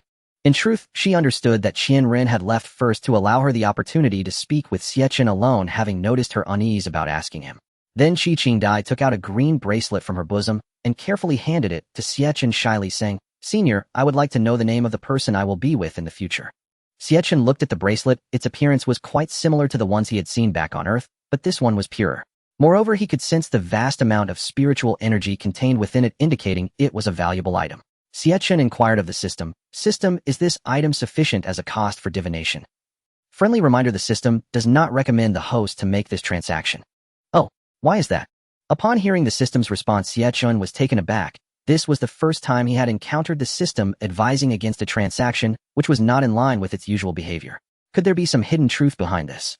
The system explained, everyone's fate is predetermined and generally unchangeable, but the fortunes within it can be altered, especially concerning relationships. Originally, two people would meet at a specific time and place in the future. If one party learns of this beforehand, they might intentionally change the circumstances, resulting in the two who were meant to meet never crossing paths, and the pair who should be together ending up apart. This could lead to the system's results being contradicted, which is why the system does not mind if the host makes this transaction. Listening to the system's explanation, Xie Chen suddenly understood. "So what you mean is that if Qi Qingdai learns the name of her future partner in advance, and is dissatisfied, leading her to kill him or deliberately be with someone else. It would prove that the system's result at that time was incorrect, tarnishing its reputation, right? Exactly, that's just what the host is thinking. However, Xie Chen suddenly thought of something else and said to the system, "System, is there a possibility that the future meeting of those two would only occur after one of them asks me this question? If I don't tell the other party, they might never meet." Seeing the system fall silent, Xie Chen couldn't help but chuckle. Aren't you supposed to be all-knowing and all-powerful? I didn't expect there would be questions even you can't answer. Every person's situation is different. Anyway, the woman before you is not in the scenario you described. Moreover, even if such a situation did exist, this system would definitely know about it and would naturally not prevent you from proceeding. In any case, for the current situation, I advise the host not to make this transaction. Xie Chen pondered carefully and found the system's reasoning sound. All right, then I will heed your advice and not proceed with this transaction. However, system, could you secretly tell me the name? I promise I won't tell her. I am just curious about what her future partner is like. If the host wants to know, it can be done, but it will cost you 1,000 Dao value. Upon hearing the system demand Dao value, Xie Chen instantly became unhappy. Come on, I won't tell her, and you still want Dao value from me. Don't forget I promised you I wouldn't make this deal. How much would I lose? I haven't even asked you for compensation yet. Then it's 500 Dao value, it can't go any lower. This system doesn't just calculate whenever it wants. That sounds better, he said. Previously, he had gained 100 Dao value from Qianren, and after deducting the current 500 Dao value, Xie Chen now had 4350 Dao value left. Immediately afterward, the system revealed the result to him. Damn, this kid got lucky. After learning the result, Xie Chen was both shocked and unsurprised that this person was undoubtedly Dao Songhai. During the previous Tianjiao competition, the two had exchanged furtive glances, and it turned out that their fateful bond had gradually intertwined back then. Initially, Xie Chen held a glimmer of hope. Who wouldn't be moved by such a beautiful woman as Qi Qingdai? How wonderful it would be if he could be with her. Was he supposed to forcibly take Qi Qingdai away and put a green hat on Dao Songhai? No, he couldn't do that. It would tarnish his identity as the master of the Dao Hall. Such despicable behavior was beneath him. Since it was destined that her fate lay with Dao Songhai, he wished them happiness in the future.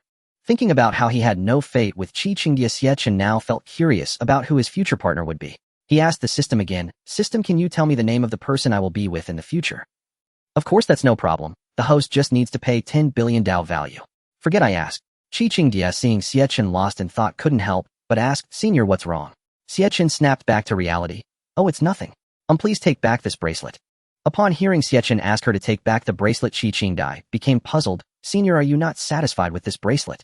No, this bracelet is quite nice. If it's nice, then why not keep it?" Qi Qingdai was even more confused. "Then why do you want me to take it back? Or is it that even you, senior, do not know who my future partner is?" Xie Chen saw that Qi Qingdai dared to question his abilities, which was unacceptable. He explained to her, "How could that be? In the vastness of the world above and below, throughout history and into the future, there is nothing I do not know, all right? It's just that when it comes to relationships, I cannot tell you directly. If I were to reveal it to you now, it might alter your future fate, and later you might regret knowing everything too early. That's why I wanted you to take the bracelet back." "Okay."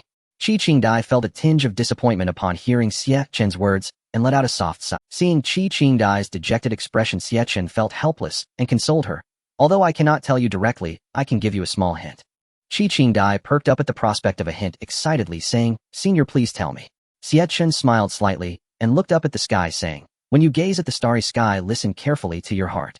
Qi Qingdai was left bewildered and asked curiously, "Senior, what does that mean? I don't understand." However, Xie Chen merely smiled and shook his head. Seeing this, Qi Qingdai decided not to press further. "All right, thank you, senior. Even though you didn't tell me the answer, at least you pointed me in the right direction. Please accept this bracelet as a token of respect from Qingdai." After saying this, Qi Qingdai handed the bracelet back to Xie Chen. Hearing that Qi Qingdai still wanted to give him the bracelet, Xie Chen was a bit surprised. Indeed, he had not misjudged her. She was a thoughtful child. "Well, since you are so earnest, I shall accept it." Seeing Qi Qingdai being so sincere and generous, Xie Chen felt that if he refused again, it would make him seem small-minded. He couldn't let her think of him as a petty person. Yes, that's right. It was definitely not because he was greedy for money. With a wave of his hand, the bracelet instantly vanished. Qi Qingdai was very pleased to see Xie Chen accept it. "Thank you, senior. Then I shall take my leave." Xie Chen nodded in response. After Qi Qingdai exited the hall of Heavenly Dao, her mind kept pondering over Xie Chen's words. "When you gaze at the starry sky, listen carefully to your heart." Qi Qingdai murmured, "Could it be that the person I will meet in the future is related to the starry sky?" Xie Chen carefully held the bracelet in his hand, admiring it. "System, how much does this bracelet cost in Heavenly Dao points?" Ding. Jade Spirit Bracelet, a spiritual gathering auxiliary treasure valued at 2,500 Heavenly Dao points. That's not bad. Why gain 2,500 Heavenly Dao points for free? Suddenly Xie Chen seemed to have realized something and said to the system, wait a minute system. Since I accepted her item and gave her a hint, doesn't that count as a transaction? Oh host, you caught this loophole. I suppose we can count it as one transaction. System, are you saying that if I hadn't discovered it you wouldn't have counted it? Haven't you discovered it now? Then there's no if. Xie Chen couldn't refute the system's words and rolled his eyes at it, returning to sit quietly on the cushion, waiting for new customers to arrive. Mount Broken Sky. At this moment Qianren stood solemnly before a middle-aged man. The man had his eyes tightly shut with gray-white hair, cascading over most of his face, his body bound by thick iron chains. Surrounding him was an unmistakable powerful sealing force undoubtedly meant to suppress this middle-aged man, preventing him from breaking free and escaping. I, Qianren, leader of the Eastern Region Demon Clan, pay my respects to Ancestor Hongyun. Qianren said respectfully to the middle-aged man before him. The middle-aged man before him was the former leader of the Demon Clan, Ancestor Hongyun, a being of immense power who had slaughtered countless human cultivators. During a human-demon war 1,000 years ago, he accidentally fell into a trap set by humans and was besieged by the major holy lands of that time, ultimately defeated and sealed here for over 1,000 years. Ancestor Hongyun gradually opened his eyes, and upon recognizing Qianren spoke expressionlessly, you are here. What new tidings do you bring this time? In fact, Qianren had visited him several times before, each time sharing recent events in the Eastern region. From these visits, he learned that the current strength of the Eastern region was vastly different from before, now ranking among the bottom in the entire Tianqian continent, which left him feeling rather wistful. At this moment Qianren excitedly said, Ancestor, I have found a way to save you. Ancestor Hongyun was taken aback upon hearing Qianren's words. What? Are you serious? Even someone at the peak of tribulation can't break this seal. Oh, what method do you have to rescue me? Qianren smiled slightly. Ancestor, while I cannot break this seal, I have a way to find the loophole in it, disrupt its structure, and greatly weaken its effect. At that time you will be able to emerge. Really? Then what are we waiting for? Try it now. Ancestor Hongyun urged impatiently. He didn't care how Qianren found the loophole in the seal. As long as he could leave this place it was enough. He was filled with excitement, his mind racing with thoughts of escaping this damned place. Yes, Ancestor. After saying this, Qianren took out the bamboo slip that Xie Chen had given him and began to search for the location of the sealing loophole according to the instructions written on it. In a short while he stopped at a certain spot. This is it. Then, following the method described in the bamboo slip, Qianren successfully disrupted the structure. Indeed, he felt the sealing force around him noticeably weaken, filling him with great joy. It was worth the cost of a precious item from the Demon Clan. As Ancestor Hongyun felt the sealing force around him clearly diminish, he laughed heartily several times. Then his aura surged, his power reaching its peak, and the iron chains binding him instantly shattered. With a roar he shot into the sky, causing everything around him to explode. I, Ancestor Hongyun, finally see the light of day again. Ancestor Hongyun exclaimed, raising his hands and laughing towards the sky. Qianren, seeing Ancestor Hongyun freed, hurriedly knelt down and congratulated him. Congratulations on your escape, Ancestor. Ancestor Hongyun flew in front of him and said, you did well, kid. Now that I am out, I will make the human race taste the fury of my revenge. Qianren instantly panicked upon hearing this. Ancestor, absolutely not.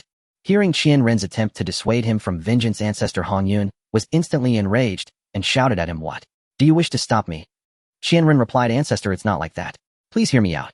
Qianren then recounted the situation regarding the Hall of Heavenly Dao in detail to Ancestor Hongyun. This is the situation, Ancestor. The Lord of the Hall of Heavenly Dao has personally declared that humans and demons must not kill each other, otherwise they will surely be eradicated.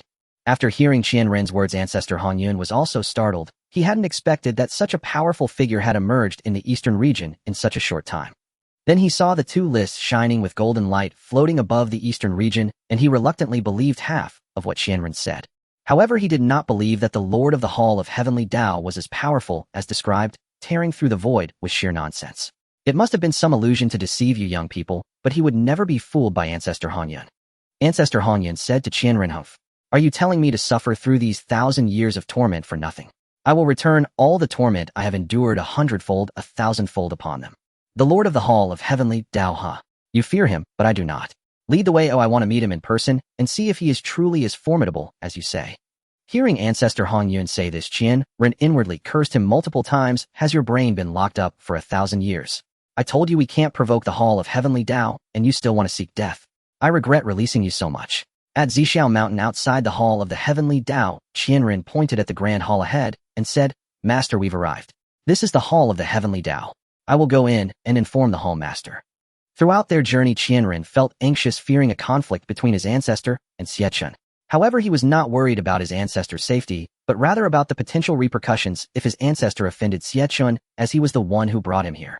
Thus, he wanted to quickly explain things to Xie Chen before any confrontation occurred, distancing himself from his ancestor. Just as Qianren was about to enter, the old ancestor Han Yun reached out to stop him, saying, "There's no need to complicate matters." Then he shouted towards the hall, "Hall Master of the Heavenly Dao, come out." Upon hearing Han Yun's words, Qianren's expression changed dramatically. "Oh my, could you at least wait for me to explain things to the Hall Master first? Now there's no chance to salvage the situation. I must quickly find a place to hide, or I cannot let the Hall Master see me." Xie Chen, who was meditating with his eyes closed, suddenly heard someone calling for him from outside the hall. He was startled, not expecting anyone to dare speak to him in such a manner, especially to refer to himself as this seat. "Interesting. Zhang Dong, come with me to see what's going on." "Yes, young master." Zhang Dong, also awakened from his cultivation, was startled by the sudden voice from outside the hall. He had not expected anyone in the eastern region to speak so disrespectfully to Xie Chen, and was quite curious about who this unfortunate person was. As Xie Chen stepped out of the grand hall, he saw two figures.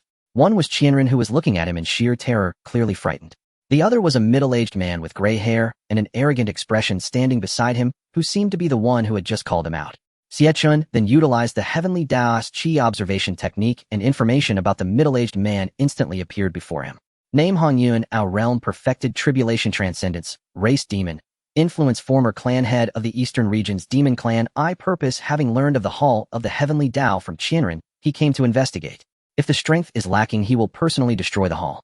After learning of his purpose for coming, Xie Chen couldn't help but chuckle. So this is the Han Yun ancestor Qianren spoke of. Truly unaware of his own impending doom, daring to threaten the Hall of the Heavenly Dao. As Han Yun ancestor observed the two figures emerging from the hall, he naturally ignored the young man with the mere golden core perfection realm and focused on the white-haired elder, whose cultivation had surprisingly reached the 9th level of tribulation transcendence. Han Yun thought to himself, no wonder Qianren spoke of him so highly and dared to take the liberty to propose peace between the demon races. With the eastern region's currently weak strength, a 9th level tribulation transcendence individual is indeed quite intimidating. But too bad he has encountered me. I am a perfected tribulation transcendence existence, I will not fear him. Today I will surely destroy this hall of the Heavenly Dao. Xie Chen pointed at Han Yun ancestor and said, "Are you the one who called me out?" Han Yun's expression darkened. "You are being disrespectful. The elders have not yet spoken. Why are you interrupting?" He then snorted coldly and said to Zhang Dong, "So you are the Hall Master of the Heavenly Dao, huh? This seat is Han Yun ancestor. It seems your disciples lack proper discipline. Such a lack of manners, should I the ancestor come to help teach them a lesson? Ha ha ha. What? I am the Hall Master of the Heavenly Dao." Zhang Dong pointed to himself, looking bewildered, then glanced at Xie Chen beside him. At this moment, Xie Chen felt a vein throbbing in his forehead, his expression darkening. Not only am I being ignored, but now I'm being mistaken for a mere disciple. Seeing that Xie Chen's expression was not pleasant, Qianren quickly pulled Han Yun ancestor and whispered, "Ancestor, you've mistaken the person. The one who just spoke is the Hall Master of the Heavenly Dao. The one beside him is his subordinate." Upon hearing Qianren's words, Han Yun ancestor was taken aback. "What? I mistook the person." He then looked at Xie Chen and asked, "You are the Hall Master of the Heavenly Dao?" Xie Chen replied with a cold smile, "Indeed, this seat is the Hall Master of the Heavenly Dao." Seeing Xie Chen admit it, Han Yun ancestor felt no fear. "Very well, you possess such courage at a young age. Although your strength is not impressive, having a 9th level tribulation transcendence individual as your bodyguard, it's no wonder everyone fears you." Upon hearing Han Yun's words, Qianren was also shaken. So he is a 9th level tribulation transcendence. No wonder I had no ability to resist before him. His strength is indeed terrifying. Kid, if you know what's good for you, hurry and kill yourself. I can at least ensure you have a complete corpse. Otherwise, don't think that having a 9th level tribulation transcendence individual by your side makes you invincible. You should know that there are heavens beyond the heavens and people beyond the people. It is better to be modest. Let me tell you, I am a perfected tribulation transcendence existence. Annihilating you will be a piece of cake. Xie Chen was amused by Han Yun ancestor's words. Han Yun ancestor, huh? Very well, I will return those words to you without alteration. Zhang Dong, go and meet him. Yes, young master. Zhang Dong nodded, then immediately rushed towards Han Yun ancestor. He is ignorant of his own mortality. Han Yun ancestor sneered at Zhang Dong, who was charging at him, and then unleashed his full momentum, also rushing towards Zhang Dong. In the blink of an eye, the two engaged in fierce combat. The two fought fiercely, neither giving an inch. Suddenly, Zhang Dong pushed his power to the limit, his right hand morphing into a palm as he shouted, unleashing all his strength towards Han Yun ancestor. Han Yun ancestor sneered at Zhang Dong, who was charging at him, and then unleashed his full momentum, also rushing towards Zhang Dong.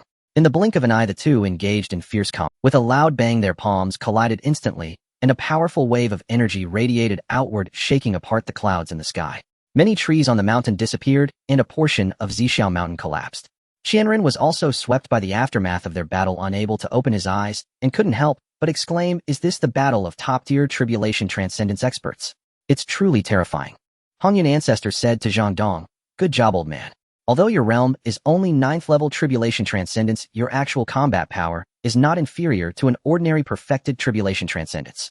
Zhang Dong replied, "Hee, this is all I can do. But it's more than enough to deal with you." Hongyun Ancestor smiled. "Hee, too bad, I am not an ordinary perfected tribulation transcendence." After saying this, Hongyun Ancestor's entire right hand turned blackguard, emanating waves of demonic energy, which surged into Zhang Dong's body through his palm. Zhang Dong's expression instantly changed to one of horror.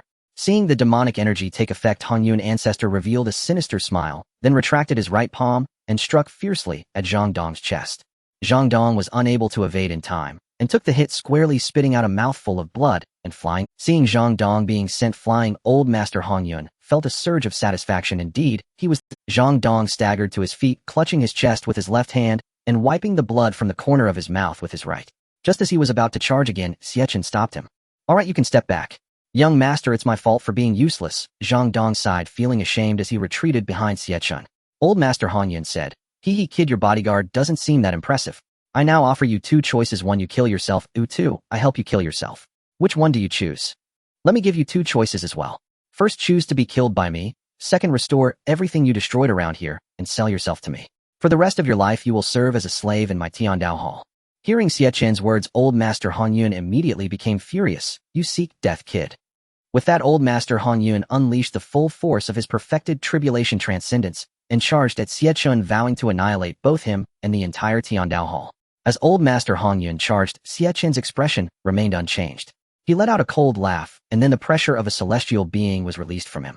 Boom! The world instantly changed color. The sky trembled, the earth roared, mountains and rivers were ravaged.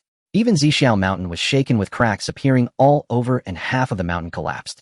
Compared to the destruction from the duel earlier, it was as different as a giant compared to an ant, instilling fear in all. Zhang Dong had previously experienced Xie Chen's celestial pressure and had already hidden inside the Tiandao Hall. However, Qianren was not so fortunate. Unable to withstand Xie Chen's aura, he knelt on the ground, spitting blood, his hands gripping the earth with bulging veins. Finally, Xie Chen gradually withdrew his celestial pressure, and the tension slowly dissipated, returning everything to calm. He walked slowly toward Old Master Hongyun's position, looking down at him. At this moment, Old Master Hongyun was half buried in the ground, blood flowing from his 7 orifices, looking terrified as he stared at Xie Chen, a stark contrast to his earlier arrogant demeanor. Xie Chen tugged at his hair, pulling him up, and coldly said, "What were you just saying you would do to me?"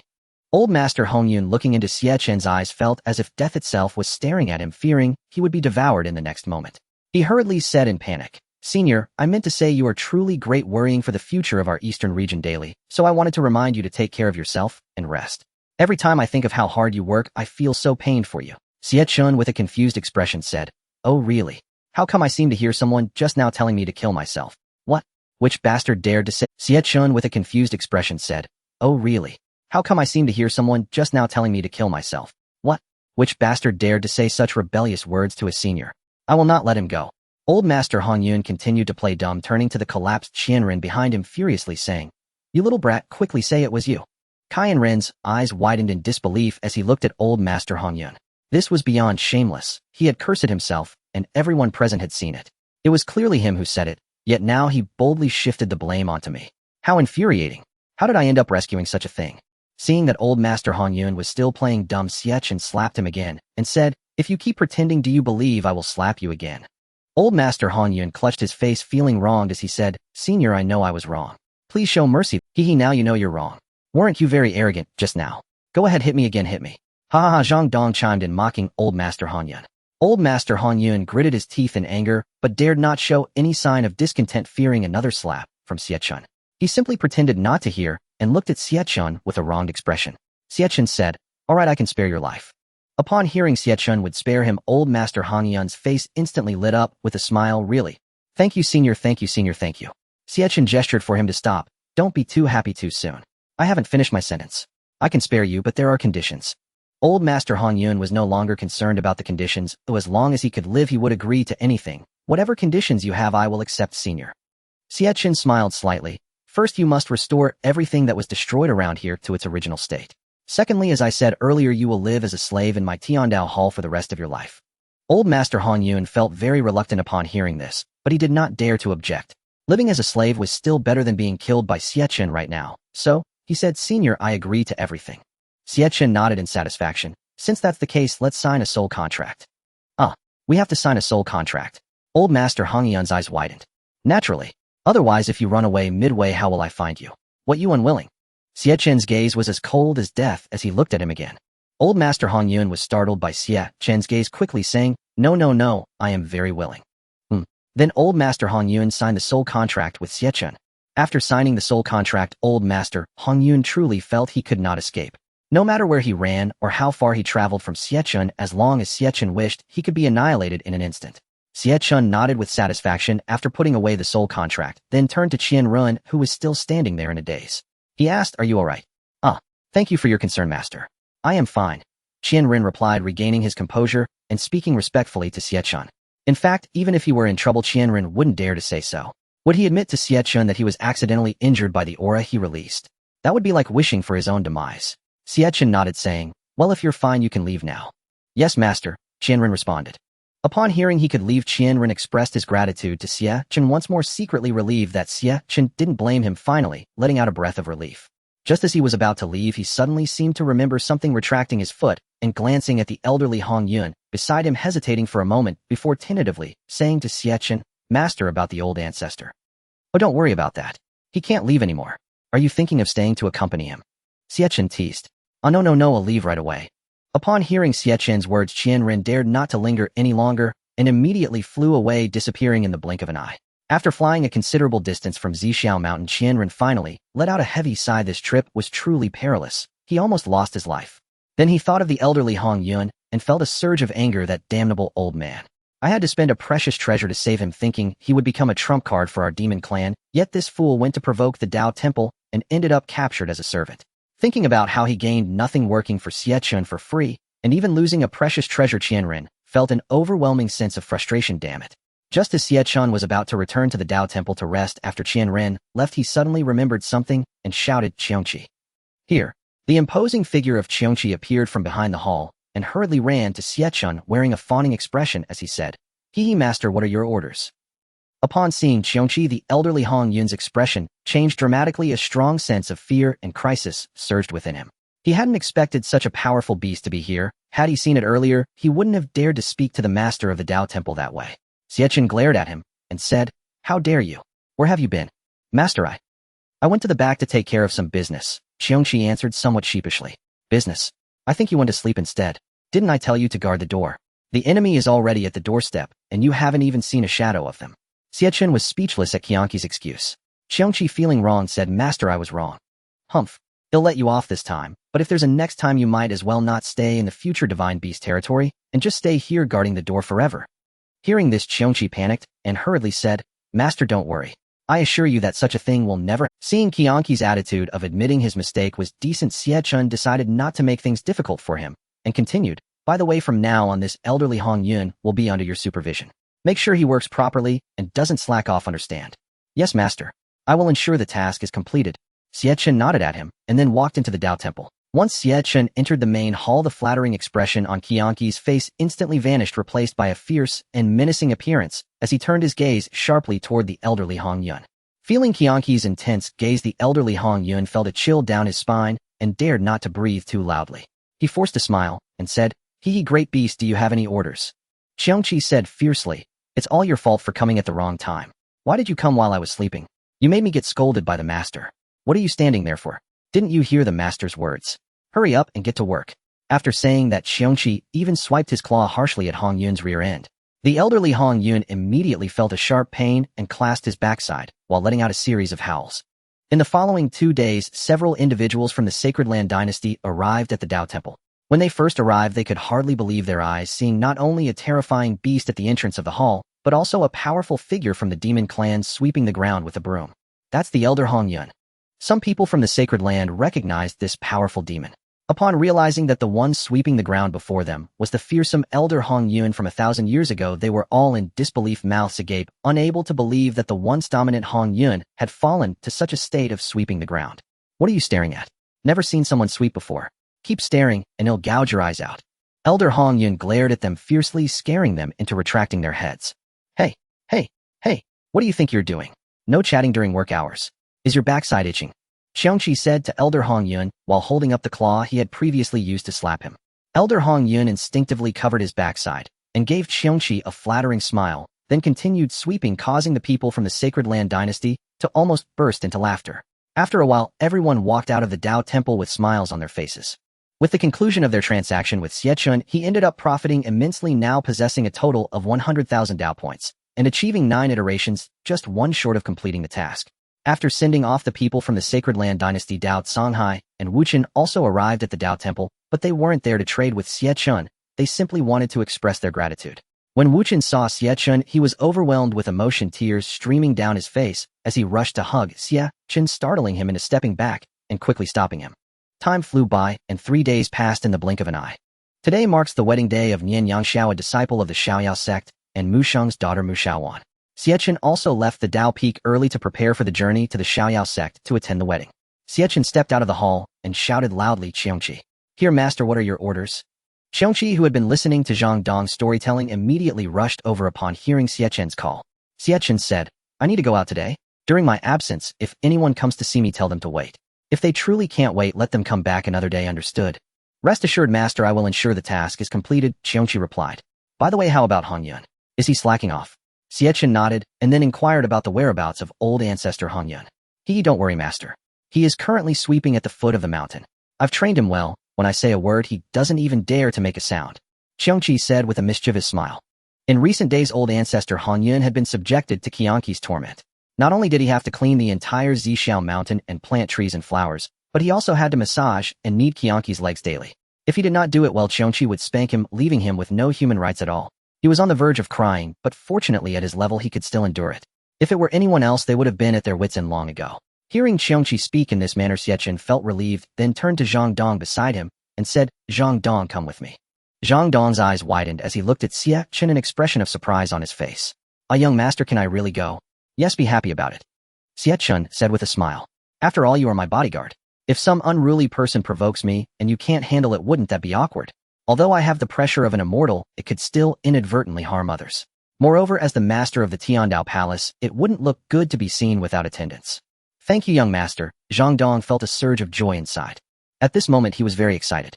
Having stayed at Xixiao Mountain for too long was indeed a bit boring. Although the cultivation environment here was excellent, he had been used to freedom in the past, and he still yearned for the outside world. Now that he had the opportunity to go out, he was naturally very willing. In Pingyang City, Xie Chen and Zhang Dong were resting in an inn. At this time, Xie Chen wore a bronze mask savoring tea when suddenly the voices of conversations from a nearby table piqued his interest. "Brother, did you know? Today is the wedding of the daughter of the leader of the Xiaoyao sect." "So what? We can't." Haven't you heard? The leader of the Xiaoyao sect personally announced that this wedding is open to everyone, not just those who received invitations. Anyone else who wants to attend can come and watch the ceremony, and they don't need to prepare any red envelopes. There will be a banquet set up outside the sect, and those without invitations can sit outside the sect. "Really? How much will that cost?" "It's just a wedding. Aren't they afraid of emptying the Xiaoyao sect's coffers?" "I don't know, but as far as I know, there will be a mysterious heavyweight guest appearing, and it will definitely shock everyone." "Oh, a mysterious heavyweight guest. Could it be the Holy Son from the Sacred Land or a prince from the dynasty?" "Not sure. So do you want to go take a look?" "Of course, why not? Even if it's not for the mysterious guest, I have to go for that free meal." After hearing their conversation, Xie Chen pondered secretly. Mu Sheng's plan is quite clever, creating such a grand event merely to use my fame to elevate the status of the Xiaoyao sect. He doesn't care. After all, the one who will impress people is still me. It wouldn't hurt to help them a bit. Xie Chen smiled slightly, put down his teacup, settled the bill, and he and Zhang Dong headed towards the Xiaoyao sect. At this time, the area outside the Xiaoyao sect was already crowded with at least tens of thousands of tables set up for the banquet, and nearly every table was filled with people.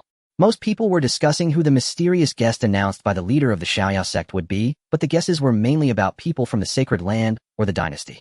No one considered the direction of the Dao Palace, as the palace's master was like a celestial being to them. Not to mention the Xiaoyao sect, even the people from the Sacred Land or dynasty would not have the ability to invite the master of the Dao Palace. Xie Chen and Zhang Dong looked at the sea of people and felt a bit overwhelmed.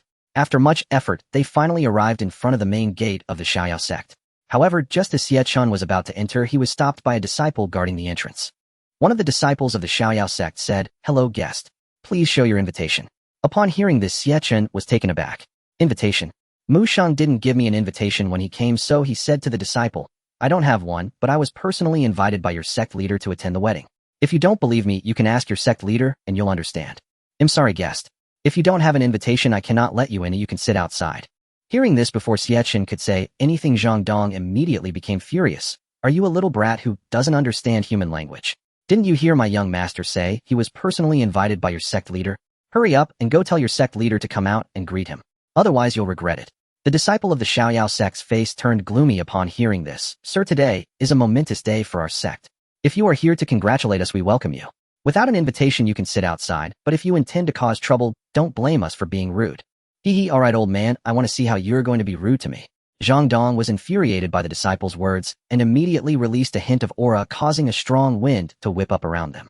Seeing the situation was unfavorable, the disciple immediately said to another disciple of the Xiaoyao sect, "Quickly go inside and report to the sect leader saying someone is causing trouble." "Alright." After saying that, the disciple hurriedly ran into the sect. At this moment, Mu Sheng was proudly welcoming guests from various sects who had come to congratulate. "Mu brother, congratulations on your daughter finding a good match today." Thank you, thank you." Mu Sheng thanked everyone one by one. "Mu brother, can you reveal who the mysterious guest is today, eh?"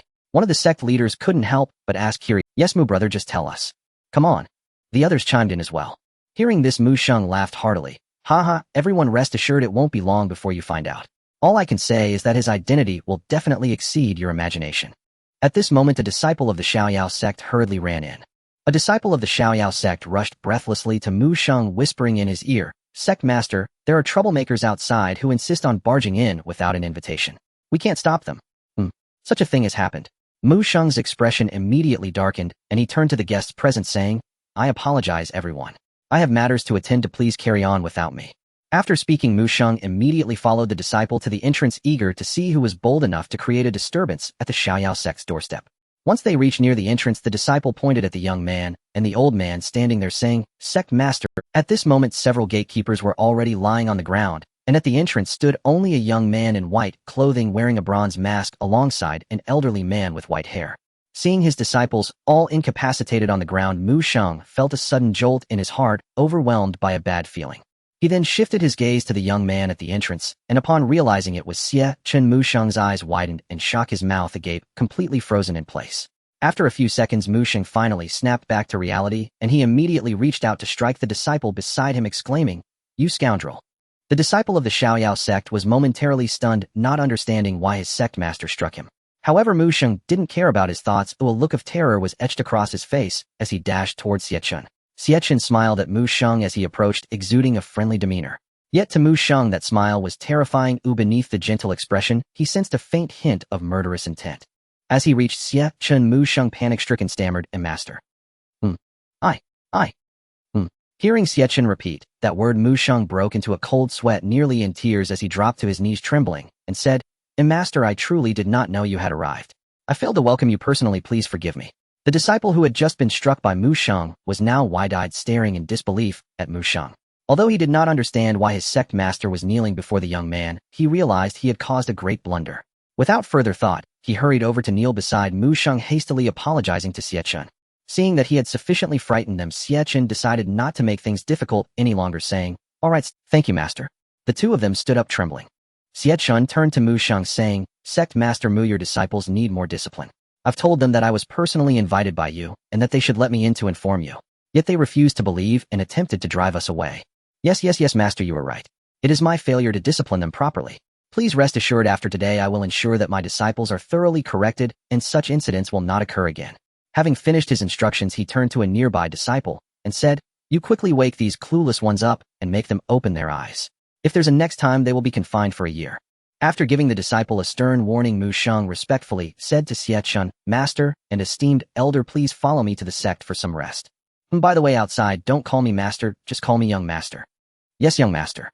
As they walked a few steps, Mu Sheng asked Xie Chen, "Young master, would you like to rest in a room first?" Xie Chen shook his head saying, "No, the wedding is about to begin, there's no need for that." Just find a place for me to sit for a while. Yes, yes. Thus Mu Sheng led Xie Chen and the elder around casually. As they walked along, Xie Chen noticed that there were only a few scattered disciples in the Xiaoyao sect. Normally on such a joyous occasion, there should be many disciples present. Why were there so few around? So Xie Chen curiously asked Mu Sheng, "Sect Master, why do I find that there are not many disciples in the Xiaoyao sect?" Mu Sheng explained, "It's like this, young master. Most of the disciples are outside setting up the wedding venue. Since the area is quite large, it requires many hands, so I've sent most of them to help out." Xie Chen smiled inwardly upon hearing Mu Sheng's words. "You little rascal, have notified nearly everyone from the surrounding cities. How could there not be many people?" Xie Chen gave Mu Sheng a knowing look, causing Mu Sheng to smile awkwardly. At that moment, a voice came from ahead. "Elder, you've come." Following the sound, Xie Chen looked up to see that it was Nian Yangxiao calling him. Nian Yangxiao had originally intended to check on how Mu Shaowan was preparing. Coincidentally, he spotted the sect master accompanying a young man and an old man. Although the young man was wearing a mask, he recognized him as the master of the Tiandao Hall at a glance, and he hurriedly greeted Xie Chen with joy. "Elder, I thought you wouldn't come. I didn't expect you actually did," Nian Yangxiao said with a smile. Xie Chen smiled back, saying, "How could I not come? Since I promised you I would attend the wedding, I would never go back." "Thank you, Elder. If Shaowan knows, she will surely be very happy. Now, Elder, you carry on with what you need to do. I won't disturb you any longer. You'll go find Shaowan to let her know you've arrived, so she can be at ease." Go ahead." Xie Chen nodded with a smile. Nian Yangxiao bowed again to Xie Chen before rushing towards Mu Xiaowan's room. Watching the childlike Nian Yangxiao, Mu Sheng shook his head with a smile, saying to Xie Chen, "I apologize for letting you see such a child." Slowly the wedding ceremony was about to begin as Mu Sheng led Xie Chen and the others towards the wedding venue outside the sect. At this moment, the vast wedding venue near the Xiaoyao sect was already packed with people, and the disciples of the Xiaoyao sect were working hard to maintain order, yet they could not contain the enthusiasm of the crowd. "Where's the bride? We want to see the bride. Where's the mysterious guest? I can't wait any longer. Can you guess who this mysterious guest is? If it's either someone from the imperial family or someone from the sacred grounds. Besides that, I can't think of anyone else worthy of being called heavy and mysterious. Could it be someone from another domain? It's possible. The Xiaoyao sect can barely be considered a major force, so it's not surprising to know people from outside." Just as the crowd was whispering among themselves, Mu Sheng stood at the center of the wedding venue. Mu Sheng spoke loudly, "Everyone please be quiet." Upon hearing Mu Sheng's words, the discussions gradually quieted down. "Today is the joyous day of my daughter Mu Shaowan and our sect disciple Nian Yangxiao. I am truly honored that you all have traveled from afar to our Xiaoyao sect, which brings great glory to our sect. Here on behalf of the Xiaoyao sect, I thank you all." After finishing his speech, Mu Sheng bowed to everyone present. "Sect Master Mu, may I ask where the mysterious guest you mentioned earlier is?" "The wedding has already started, so you shouldn't keep it a secret any longer," one person in the crowd shouted. "Yes, Sect Master Mu, just tell us." "Right." Seeing the crowd's enthusiasm, Mu Sheng felt a surge of joy. The effect he wanted was achieved. Mu Sheng smiled and said, "Everyone, I know you are all eagerly anticipating the arrival of this mysterious guest. Since that is the case, I will not keep you in suspense any longer." Then Mu Sheng respectfully turned to Xie Chen and said, "Please, young master, take your seat." As soon as the words fell, all eyes turned towards Mu Sheng's direction. The disciples of the Xiaoyao sect surrounding Xie Chen quickly ran forward to part the crowd, bowing in unison to create a pathway for him. Next, Xie Chen's figure appeared in their line of sight as he walked towards the two central positions at the front of the wedding venue. He then chose one of the seats to sit down while the old man with white hair, who had followed him, silently stood behind him. Once Xie Chen took his seat, the surrounding crowd instantly erupted with excitement. "Who is this person? He can actually sit in the main seat. You should know that only the parents of the newlyweds are qualified to sit there. He looks so young. It seems I was right. He must be the holy son of the sacred grounds or a prince of the imperial family. Wow, he even wears a mask. Is he trying to show off? In any case, someone who can garner such attention from the sect master of the Xiaoyao sect must be a formidable figure we cannot afford to offend. Why do I feel like I have seen him somewhere before? I just can't remember where. Oh, me too. I feel like I have seen him somewhere as well." The crowd chattered among themselves, pondering Xie Chen's identity, but no matter how hard they tried, they couldn't recall anyone named Xie Chen in the Eastern Domain. In truth, it wasn't their fault. During the Genius Tournament, Xie Chen's face had been obscured the entire time, making it difficult to see his features. Moreover, at this moment, Xie Chen did not radiate the celestial aura he had during the tournament. It would not be an exaggeration to call him an ordinary person. There was no way to connect him with the master of the Heavenly Path Hall. At this time, in a corner of the crowd, "Hey, isn't that the young man who was drinking tea next to us earlier?" As soon as this was said, it immediately attracted the attention of those around him, who surrounded him and asked, "What? Brother, have you seen him?" "Yes, I have seen him, but I don't know him. At that time I was chatting with my brother, and this person was drinking tea next to us with that old man." "If I thought you knew him. Turns out it's nothing special." Seeing the curious expressions on everyone's faces, Mu Sheng couldn't help but want to reveal Xie Chen's identity as the master of the Heavenly Path Hall and then bask in their shock and worship. However, since Xie Chen had not spoken yet, he didn't dare to say anything and could only suppress his strong urge. Mu Sheng ran to Xie Chen and respectfully said, "Young master, do you think the wedding can begin now?" Xie Chen nodded and said, "Yes, let's begin." Understood. Then Mu Sheng exchanged a glance with the officiator beside him before taking a seat in the main position next to Xie Chen. The officiator nodded and said loudly, "The wedding has begun. Please welcome the bride and groom." As soon as the words were spoken, festive music filled the venue. Nian Yangshao led Mu Shaowan into the center while the disciples of the Xiaoyao sect scattered flower petals over their heads. The two walked towards Xie Chen and Mu Sheng under the rain of flowers. Wow, the bride is so beautiful. Truly a match made in heaven. They are a perfect couple. Everyone was stunned by Mu Xiaowan's beauty. As the saying goes, a woman is most beautiful on her wedding day, and it was undeniably true. The two arrived in front of Xie Chen and Mu Sheng holding hands and kneeling down respectfully, saying, "Greetings, father and senior." Mu Sheng smiled at them and nodded in satisfaction. Good, good, good. Officiator, let's begin now. Just as the officiator was about to speak, a voice suddenly echoed in everyone's ears, drawing everyone's attention. Wait! Everyone was instantly startled. Today was a momentous day for the Xiaoyao sect, yet someone dared to disrupt it and interrupt the wedding ceremony, causing curious expressions to appear on their faces as they turned to look in the direction of the voice. At this moment, the smile on Mu Sheng's face froze, and his expression became extremely serious. He was also startled by the sudden voice and quickly looked up towards the outside. However, upon hearing that voice, a smile unconsciously formed on Xie Chen's lips, and he felt a surge of excitement in his heart. Here they come. I knew that any wedding with the main character present could never proceed smoothly. I hope the newcomer brings some excitement, otherwise I won't have the chance to show off as the master of the hall. Next, several figures flew in from the sky, landing in the center of the wedding venue. One of the men was recognized by everyone from the Xiaoyao sect, and upon seeing him their faces were filled with expressions of shock. Nian Yangshao was also taken aback upon seeing that person, then angrily said, "It's you, Fu Yilang." Fu Yilang coldly snorted and disdainfully said to Nian Yangshao, "Nian Yangshao, you will not be able to marry today." Upon hearing this, the crowd immediately erupted. The tone of the speaker clearly conveyed intense hostility toward the groom, as if there was a deep-seated grudge. Damn, could it be that they are here to snatch the bride? Now there's a good show to watch. Incredible, I didn't expect such a twist. Indeed, this trip is not in vain. As they watched the two confront each other on the verge of a fight, everyone displayed an attitude of eagerly watching the drama. Mu Sheng, unable to sit still after hearing Fu Yilang's words, stood up angrily and pointed at him, saying, "Fu Yilang, what nonsense are you spouting? Today is a joyous day for Xiaowan, don't cause trouble for me." Hearing Mu Sheng's accusation, Fu Yilang's expression darkened, looking resentfully at Mu Sheng. "Old fool, shut your mouth. It's all because of you. If you had married Xiaowan to me in the first place, this wouldn't have happened. The chaos today is all your fault." "Senior brother Fu, how can you speak to the sect master like this?" an angry disciple of the Xiaoyao sect exclaimed. "Yes, senior brother Fu, the sect master is still your master after all." Fu Yilang disdainfully replied, "Master. I treated him as a master, but did he ever regard me as his disciple? Why should he pass the position of sect master to Nian Yangshao and not to me? In terms of talent and ability, I am 1,000 times better than that Nian Yangshao. He is merely lucky. There is nothing about him that surpasses me."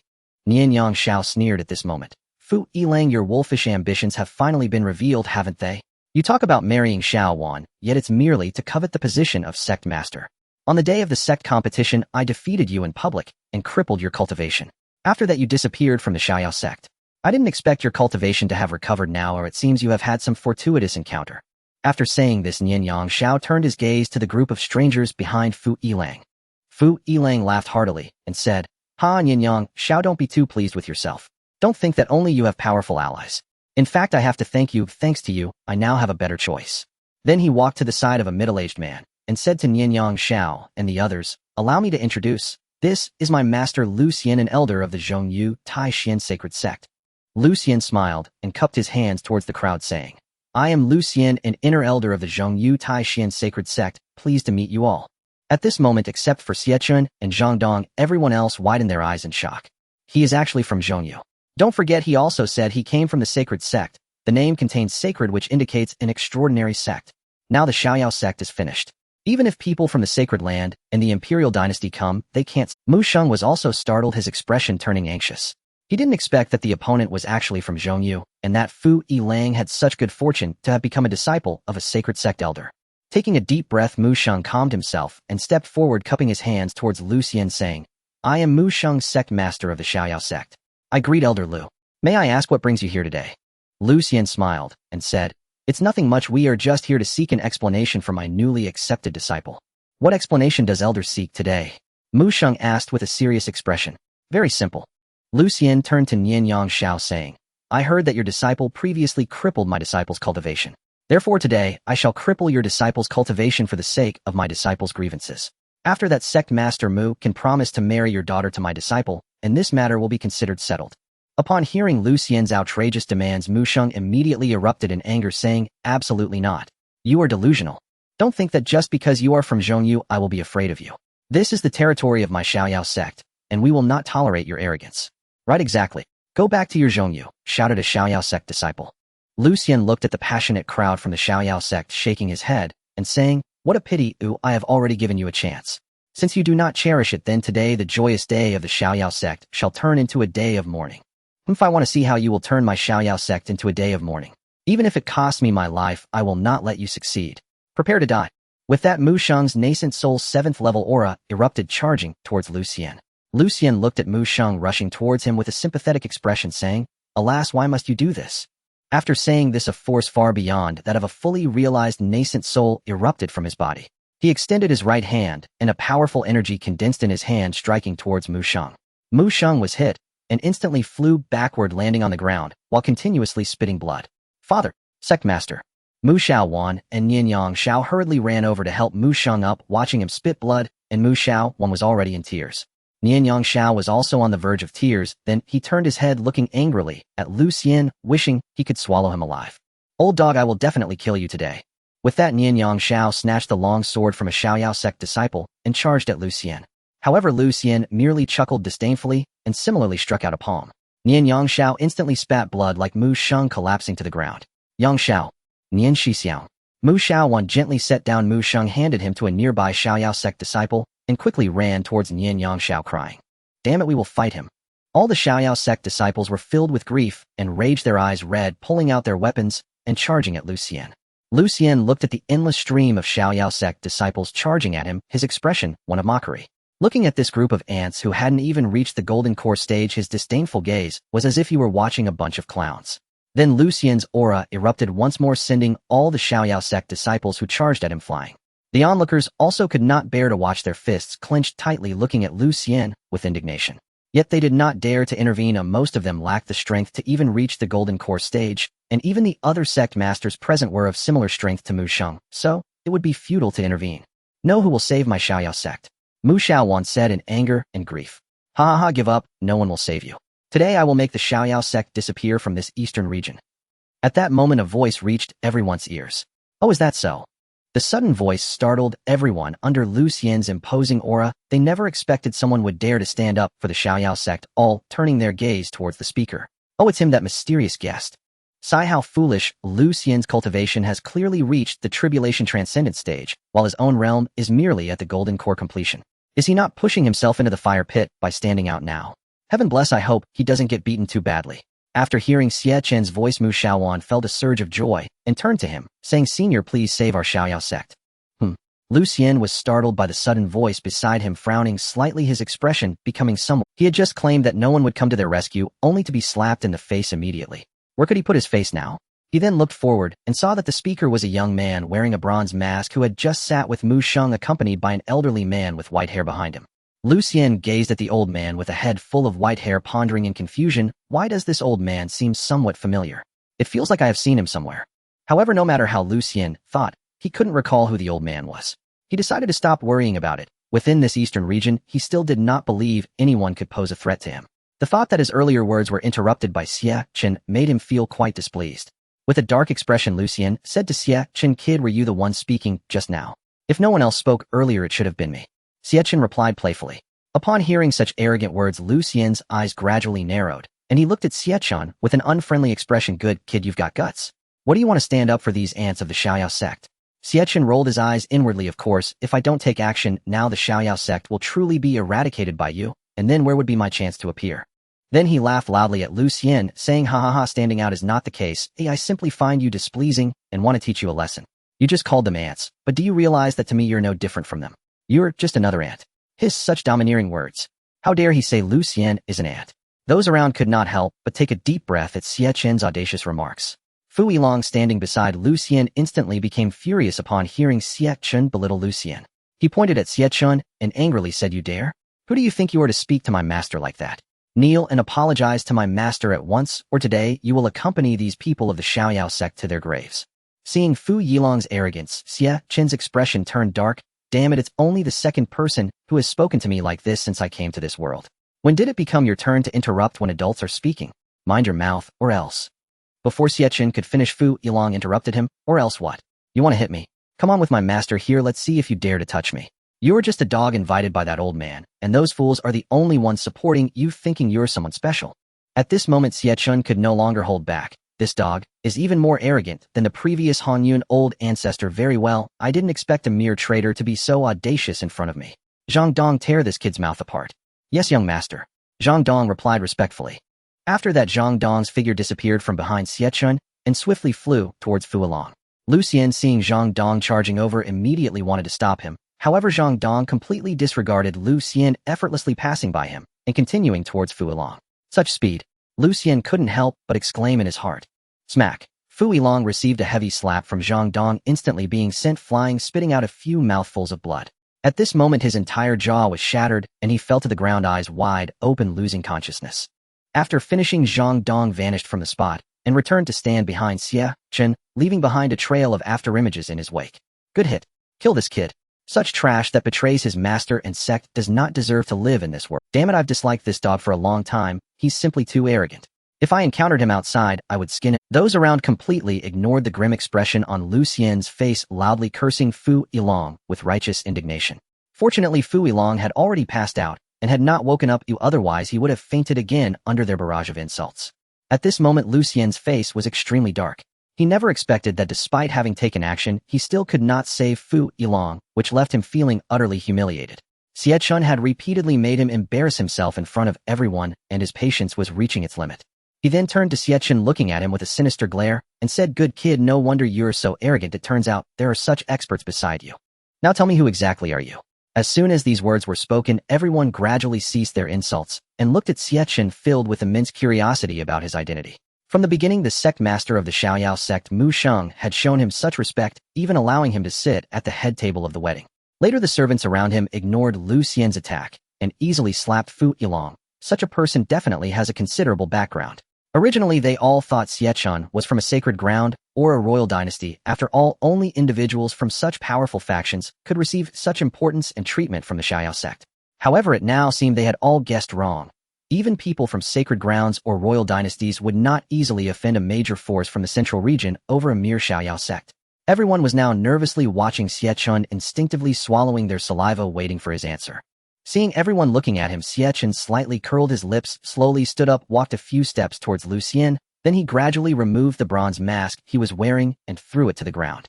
A handsome and exceptionally striking face was revealed before everyone, and then a dignified and powerful voice echoed from Xie Chen's mouth, resounding in everyone's ears. "I am the master of the Tiandao Hall." The master of the Tiandao Hall. Upon hearing Xie Chen proclaim his identity, the crowd was left without any doubts. The sounds of anger and discussion ceased, and the wedding venue fell into an extreme silence. Tiandao Hall. What kind of power is this? I've never heard of it before. Just as Lu Xian pondered which force the Tiandao Hall belonged to in the eastern region, he suddenly sensed something was amiss in the atmosphere around him. He raised his head to look at the people surrounding him and was instantly stunned. What's going on with them? At this moment, he saw that everyone's gaze was fixed solely on Xie Chen, standing as still as a statue, each face displaying a look of shock, their minds blank and utterly dazed. Time seemed to freeze, and after several seconds, under the astonished gaze of Lu Xian and others, everyone knelt down in unison, bowing to Xie Chen. "We pay our respects to the master." At that moment, everyone's hearts were racing with excitement. A shock, joy, and a myriad of emotions appeared on their faces, with some even shedding tears, overwhelmed with emotion. The most excited among them were the two who had previously chatted with Xie Chen at the same inn. Even now, they couldn't believe that ordinary people like them would ever sit at the same table as the master of the Tiandao Hall, vowing to tell this story as the greatest honor of their lives to their future descendants. Seeing the crowd kneeling and emotional, Xie Chen felt an immense satisfaction. The feeling of being revered like a celestial body was exhilarating. "Get up, everyone," Xie Chen said with a smile.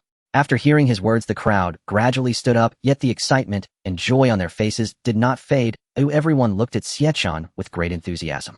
Lu Xian watched the exaggerated behavior of the crowd, feeling a wave of panic wash over him. With a face full of disbelief, he looked at Xie Chen, who had always been indifferent to others, and now felt a trace of fear creeping into his heart. He couldn't fathom who possessed the power to make so many people willingly kneel. Even in the central region, the master of the Tai Xian holy sect could not command such respect. At that moment, a disciple of the Tai Xian holy sect who had accompanied Lu Xian rushed over and said, "Elder, I remember now. It seems that Fu Yilang mentioned before that the two rankings in the sky of the eastern region were created by the Tiandao Hall." Upon hearing this, Lu Xian suddenly understood.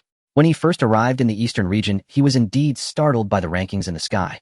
After hearing Fu Yilang's explanation, he was amazed at who could possess such skill to create such marvelous rankings. Little did he know in such a short time he would encounter the real deal, and he had offended him. His luck was truly remarkable. Lu Xian swallowed, nervously looking at Xie Chen. "Senior, I didn't know you were the master of the Tiandao Hall. I have offended you earlier. I hope you can forgive us."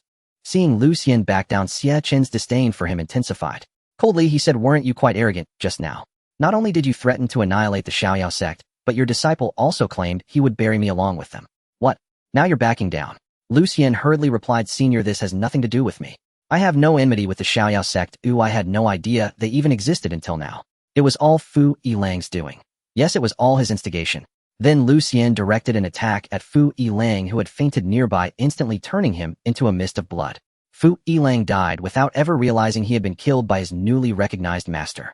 The onlookers were left agape, shocked at how the elder of the Central Region's holy sect was so afraid for his life that he would kill his own disciple to survive. Mu Sheng sighed softly at this scene. After all, Fu Yilang was also his disciple, and witnessing him turned into a mist of blood right before his eyes inevitably saddened him. Xie Chen was also taken aback by Lu Xian's decisiveness, but quickly regained his composure. Even if Lu Xian hadn't acted, he would have dealt with Fu Yilang later. Now that Lu Xian had eliminated him, it actually saved him the trouble. However, Lu Xian merely snorted coldly, his face devoid of any emotion, showing no guilt for killing his own disciple, as if he had just stepped on an ant. To him, Fu Yilang was just one of many disciples. Killing him was of no concern. Then Lu Xian turned to Xie Chen and said, "Senior, I have eliminated the main culprit. I implore you to spare us." However, Xie Chen merely smiled and replied, "When did I say I would spare you? What? Even if you hadn't acted, Fu Yilang would have been dealt with by me anyway. Furthermore, I was invited to this wedding. You disrupted the wedding and injured the host, severely dampening my mood. I haven't even settled the score with you yet." Lu Xian was infuriated upon hearing that Xie Chen would not let him off the hook. "Master of the Tiandao Hall, I have already shown you respect. Since you refuse to relent, don't blame me for being rude. You are merely at the peak of the Golden Core stage. Don't think I will be afraid of you. Today I would like to see what kind of abilities the master of the Tiandao Hall possesses." With that, Lu Xian unleashed his full power, the aura of a tribulation transcendence expert flooding the area as he charged at Xie Chen. Facing the full force of Lu Xian, Xie Chen merely sneered, releasing his celestial pressure directly at Lu Xian. Sensing this pressure, Lu Xian's expression changed drastically, his suffocating aura vanishing in an instant. Blood flowed from his mouth as he fell from the air to the ground. Before it ended, Xie Chen suddenly vanished from his spot, appearing before Lu Xian in the blink of an eye. He reached out his right hand, gripping Lu Xian's head tightly, and forcefully slammed his face against the ground repeatedly. The onlookers were taken aback. It was their first time witnessing such a violent side of Xie Chen. However, since it was Lu Xian, they felt a mix of fear and secret delight. Thus, Xie Chen smashed Lu Xian's head over 20 times before lifting it up. At this moment, Lu Xian's face was a bloody mess, not a single good piece of flesh remaining, with only his furious eyes capable of movement, glaring fiercely at Xie Chen, as if wishing to devour his flesh and drink his blood. However, Xie Chen merely cast a gentle glance at him and offered a kind smile. Then Xie Chen disappeared with Lu Xian from their original spot, reappearing on a nearby mountain peak. He forcefully smashed Lu Xian's head against the mountain before him, causing Lu Xian's cheek to intimately meet the rocky wall. With a resounding boom, the mountain was shattered, yet Xie Chen did not stop there. He vanished with Lu Xian again reappearing before another peak, once more slamming his head forward. The two continued this cycle, appearing before one mountain peak after another, each peak being destroyed, leaving no intact mountain near the Xiaoyao sect. Finally, Xie Chen teleported to several hundred meters above the ground, then exerted force with his right hand, violently smashing Lu Xian down towards the ground. Boom! A tremendous sound erupted, causing the entire wedding venue to tremble violently, with dust swirling everywhere, as the crowd was already filled with shock and awe. After a considerable amount of time, as the dust settled, Xie Chen stood before a massive pit, looking down at the now barely alive Lu Xian. Gazing at the half-dead Lu Xian, Xie Chen smiled slightly. So do you still wish to experience my abilities? However, Lucien did not respond at that moment. He could no longer utter a word.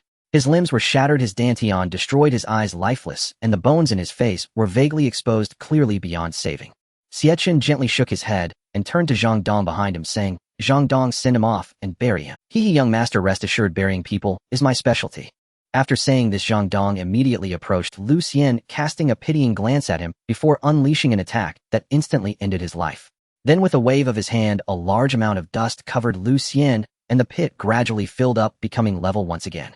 After Zhang Dong finished all this, Xie Chen looked towards the remaining disciples of the Taishan sacred sect. These individuals were already so frightened that they sat paralyzed on the ground. They could not believe that Lucien had died this way. After all, he was an elder of their sect at the 5th stage of tribulation transcendence, yet he had shown no resistance before Xie Chen. An unprecedented fear arose in their hearts as each of them stared at Xie Chen with terror, fearing that he might kill them next. Xie Chen looked at them and said, Rest assured, I won't kill you. Considering that you did not offend me this time, I will spare you. You may leave.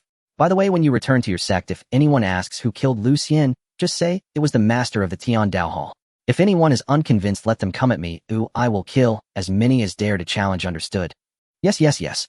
I will convey your words to our sect leader without fail, replied a terrified disciple at the forefront before immediately leading the others away. Meanwhile, within the Taishan sacred sect in the central domain, sect leader Xianming was holding a meeting with the elders to discuss some matters.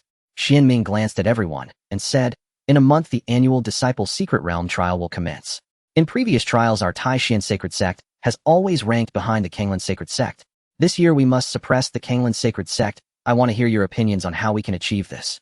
Everyone exchanged glances and then tacitly lowered their heads, falling silent. When Xianming saw that no one spoke, he was about to get angry when suddenly a disciple rushed into the meeting room. Sect leader, something big has happened. Seeing the meeting interrupted, Xianming frowned. What's the hurry? Speak slowly about what happened.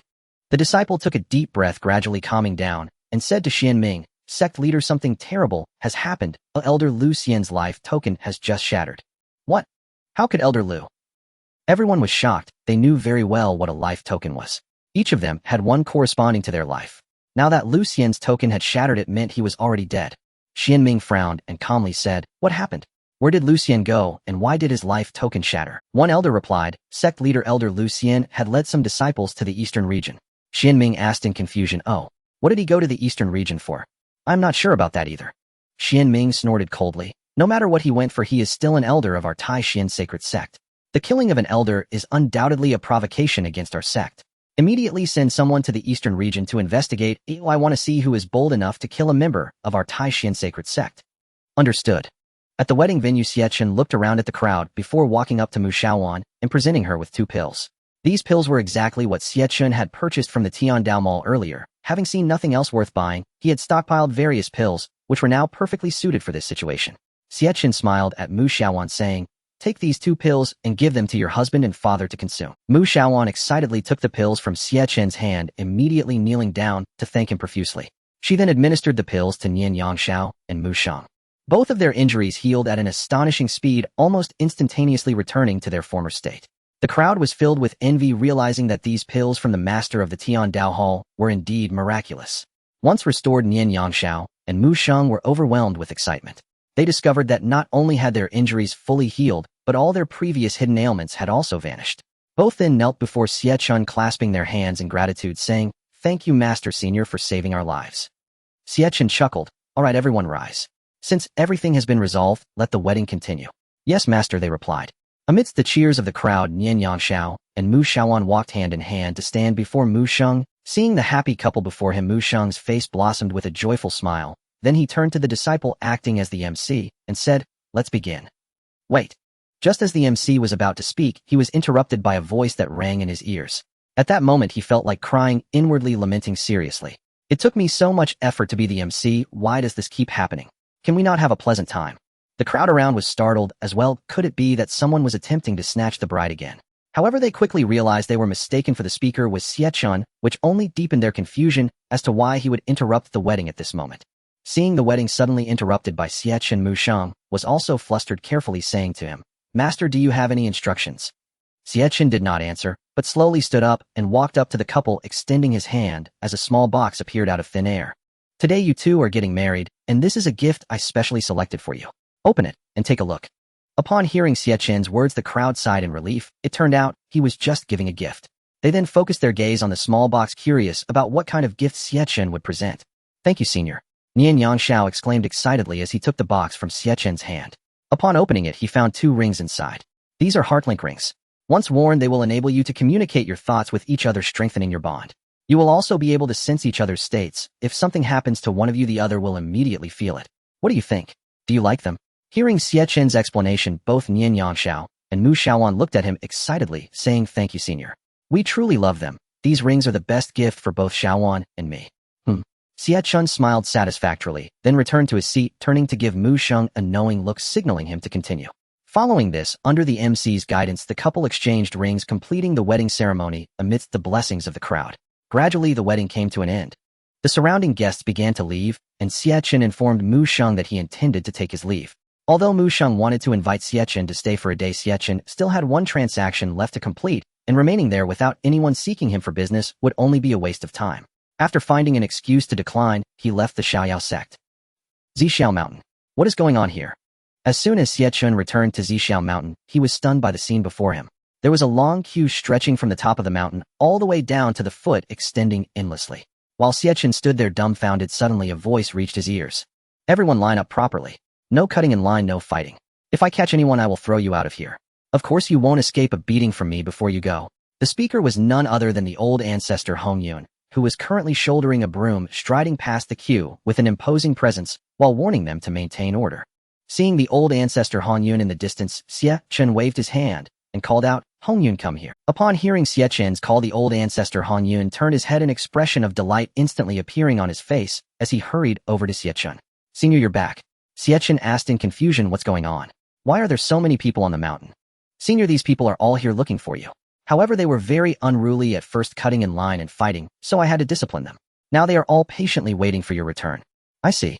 Xie Chen understood now. It seemed that the Xiaoyao sect had indeed done a good job in spreading the word. In such a short time, so many people had arrived here, proving that rescuing them once was not in vain. Xie Chen patted Hong Yun's shoulder and said, "Great job. You did very well and deserve a reward."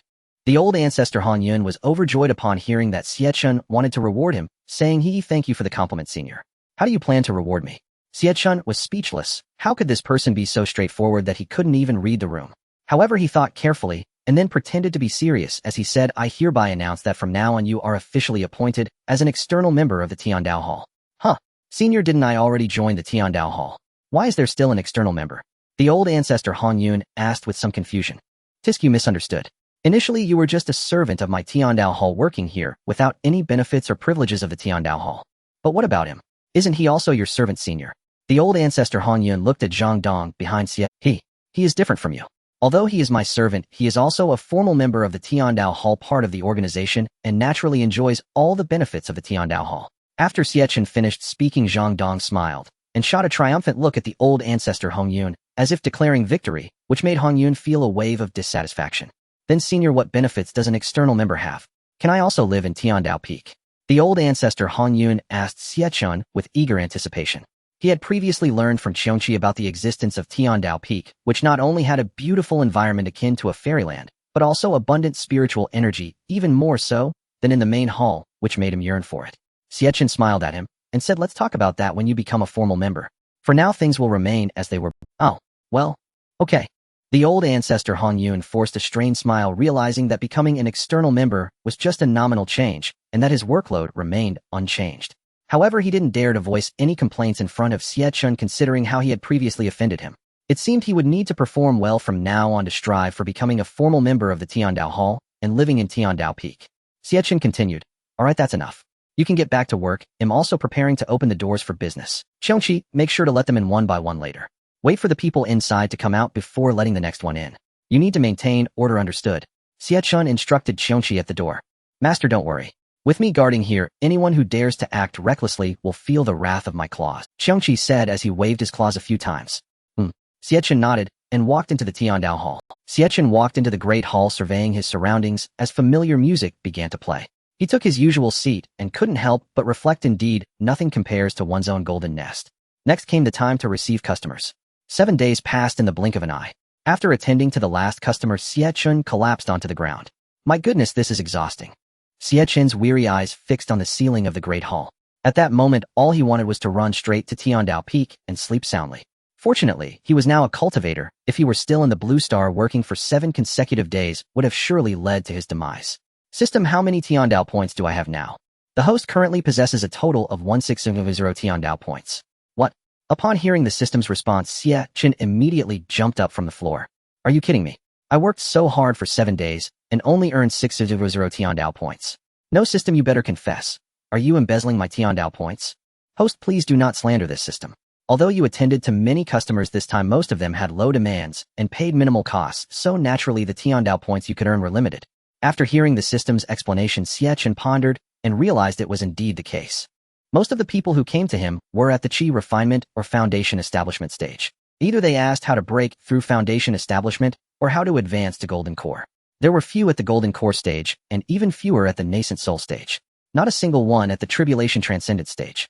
Some even claimed they just came to see what he looked like, which infuriated Xie Chen, who promptly threw them to Hanyun Laozu for a good lesson before dismissing them. Xie Chen sighed helplessly and said to the system, all right, I admit I misjudged you. So my task is complete. Hurry up and reward me. Ding, congratulations, host, on completing the task. You have received the Guardian Beast Taowu Tribulation Transcendence Completion 1, the Divine Ability, Destroying Immortal's Finger, and 200 Tiandao points. Ding, the next phase of the task is initiated. Task issued, release a leaderboard 01. Task duration 1 week. Task success, Wangxian Gate 1. Task failure, host realm will drop to golden core first layer. Hey, not bad. Completing this task actually gave me 200 Tiandao points, which is 10 times more than. Then Xie Chen extracted the Destroying Immortal's Finger, feeling quite pleased. Finally, he had an offensive divine ability. If he encounters someone like Lu Xian again, he wouldn't need to rely on celestial pressure. A single finger would be enough to turn the opponent to ashes. System, how powerful is this Destroying Immortal's Finger? Can it even destroy immortals? Of course. If it couldn't destroy immortals, would it still be called Destroying Immortal's Finger? However, with the host's current realm, it's impossible to destroy an immortal. At best, you could barely destroy someone at the Tribulation Transcendence completion stage. That's fine. Ooh, I'm already very satisfied. Didn't you say that there are no beings above Tribulation Transcendence in Tiandao continent? So what am I afraid of? I can be invincible. That might not be certain. What do you mean? Are you saying you lied to me last time? Are there really beings above the Tribulation Transcendence stage? No need to say. Even if there are, I'm not afraid. I still have celestial pressure, and even celestial emperors would have to kneel and call me grandpa. Xie Chen rolled his eyes at the system in his heart, then turned to look at the rewards for the next task. System, what is this Wangxian Gate? The Wangxian Gate can automatically read the purposes of customers coming here and help the host filter out high-quality customers from ordinary ones. For instance, if the required Tiandao points for a customer to achieve their goal is below 500, they can directly enter the Wangxian Gate without going through the host, and the system will automatically conduct transactions with them. Wow, this is a truly great item. Xie Chen exclaimed, feeling excited. Surely whatever he desired would come to him. With the Wangxian Gate, not only would his work efficiency greatly improve, but he also wouldn't have to deal with small businesses continuously like this time. Without any rest, he earned so little, he didn't want to engage in such a backbreaking task again. Next, only the Taowu remained. This was an ancient divine beast ranked alongside Xiongqi as one of the. According to the Shun I Ching, the Taowu has a body like a tiger, long fur, a face somewhat resembling that of a human, legs like a tiger, a mouth with long tusks like a wild boar, and a tail measuring 8 feet, capable of fighting without retreating. Xie Chen couldn't wait to see what the Taowu looked like. He summoned Xiongqi Zhangdong and even Hongyun Laozu to the Great Hall. The 3 of them quickly arrived and stood ready in the hall waiting for Xie Chen's orders. Looking at them, Xie Chen said, "You all must be curious why I called you here. That's because today I have some good news to Oh, what good news does the senior have? Is it to celebrate my becoming an external member and to award me?" Hongyun Laozu said excitedly. Zhang Dong glanced at him disdainfully. You think too highly of yourself. An external member getting awarded. You should be grateful if you don't end up with more work. Xie Chen also slightly closed his eyes, shook his head with his index finger, and said, No, it's an even bigger piece of good news. Now I officially announce that our Tiandao Hall will welcome a new member. Wow, am I getting a little brother again? Young master, who is he? Male or female? Senior, can he work with me? Seeing their curious expressions, Xie Chen decided not to keep them in suspense any longer and extracted the Taowu from the system space. A giant beast similar in size to Xiongqi, with 2 long tusks, appeared in the center of the Great Hall. A roar echoed from its mouth, and like when Xiongqi descended, the entire Zixiao mountain shook again, sending birds and beasts scurrying back into their nests. In the Great Hall, Zhang Dong and Hongyun Laozu instinctively clutched onto Qianqi's legs, their legs trembling in fear as they stared at the Taowu. Once the roar stopped, the Tao Wu approached Xie Chen and respectfully said, "Tao Wu pays respects to the master." Xie Chen nodded with a smile. The two next to Qiongqi gradually calmed down. Upon seeing its appearance, Hongyun Laozu instinctively exclaimed, "Wow, so ugly." Immediately after Hongyun Laozu realized he had misspoken and quickly covered his mouth with both hands, his eyes wide open as he glanced around. Hiss! Zhang Dong looked at him in fear, not expecting Hongyun Laozu to be so bold as to say the Tao Wu was ugly right in front of it.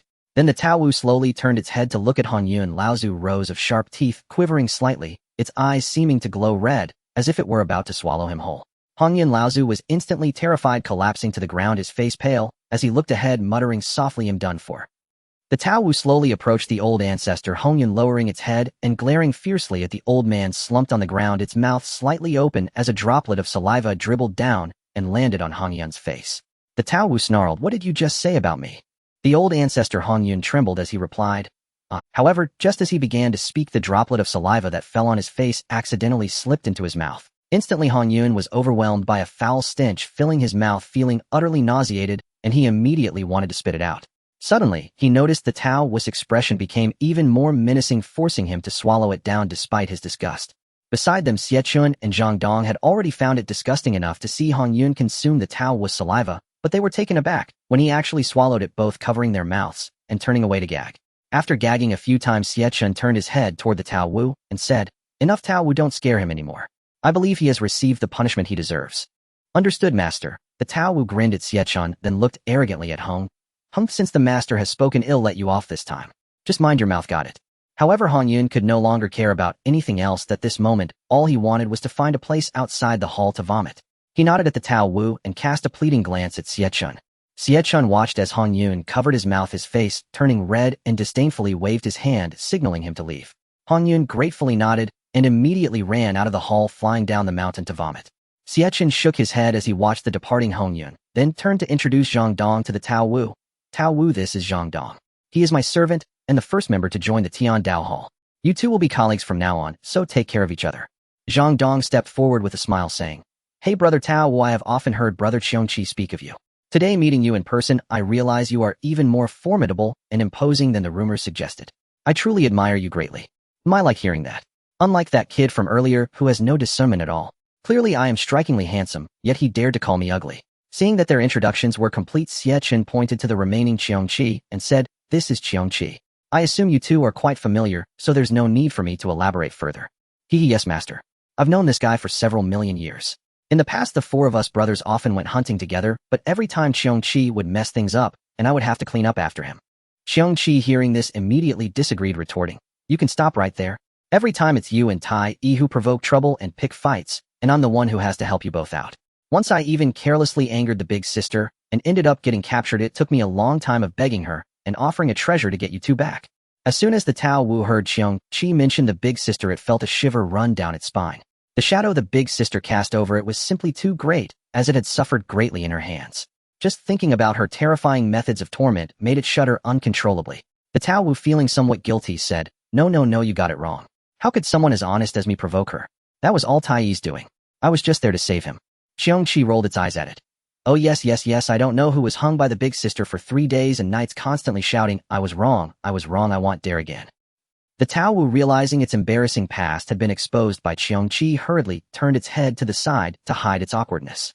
Xie Chen smiled slightly at their teasing and then addressed everyone. "All right, now that everyone is acquainted, let's disperse. Tao Wu, you can stay at the entrance like Qiongqi for now." "As you wish, master."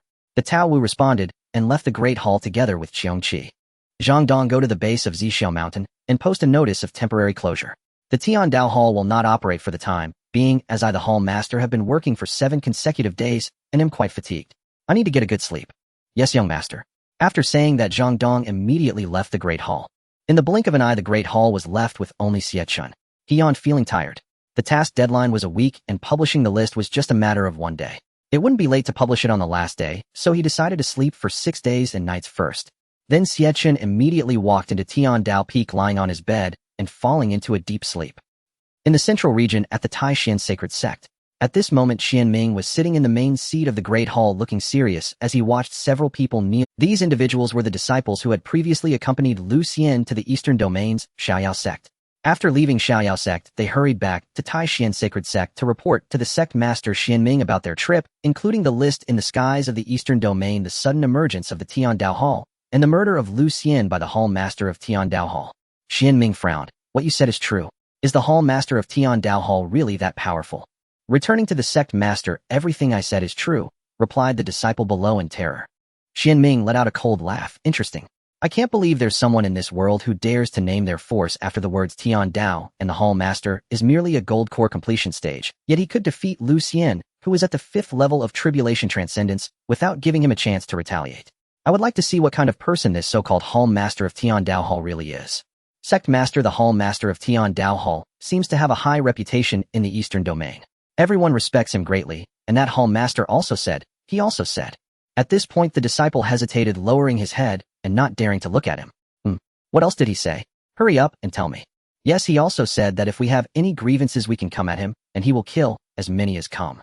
Xianming slammed the armrest of his chair heavily, angrily stating, "This is too much. A nameless small force that suddenly appeared in the Eastern Domain dares to shout at my Taishan Sacred Sect like this. Does he really think that just because he defeated Lu Xian he is invincible? The Hall Master of Tiandao Hall, is it?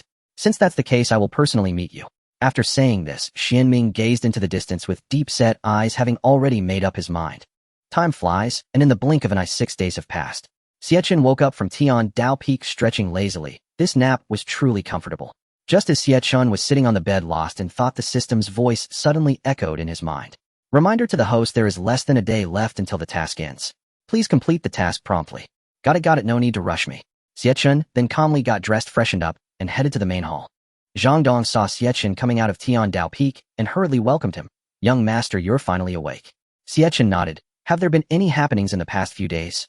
Replying to young master, "Nothing much has happened, just that the leader of the demon clan Xianren came by the other day, but he left when he saw you were not here." "Oh, what did Xianren come for?" "He wanted to negotiate with you, young master, to redeem that brat Hong Yun."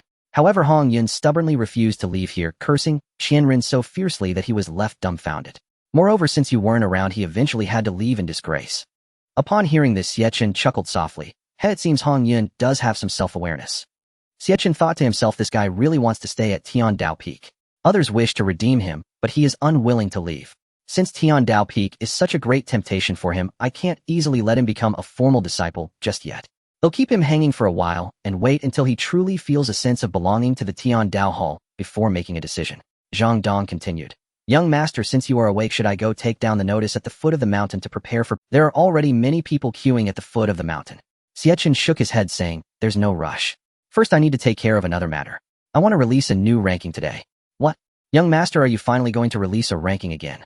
Zhang Dong exclaimed in surprise. "That's right. Great. It's finally time for my most anticipated segment. I wonder what ranking you will release this time." Xie Chen glanced at him, revealing a mysterious smile.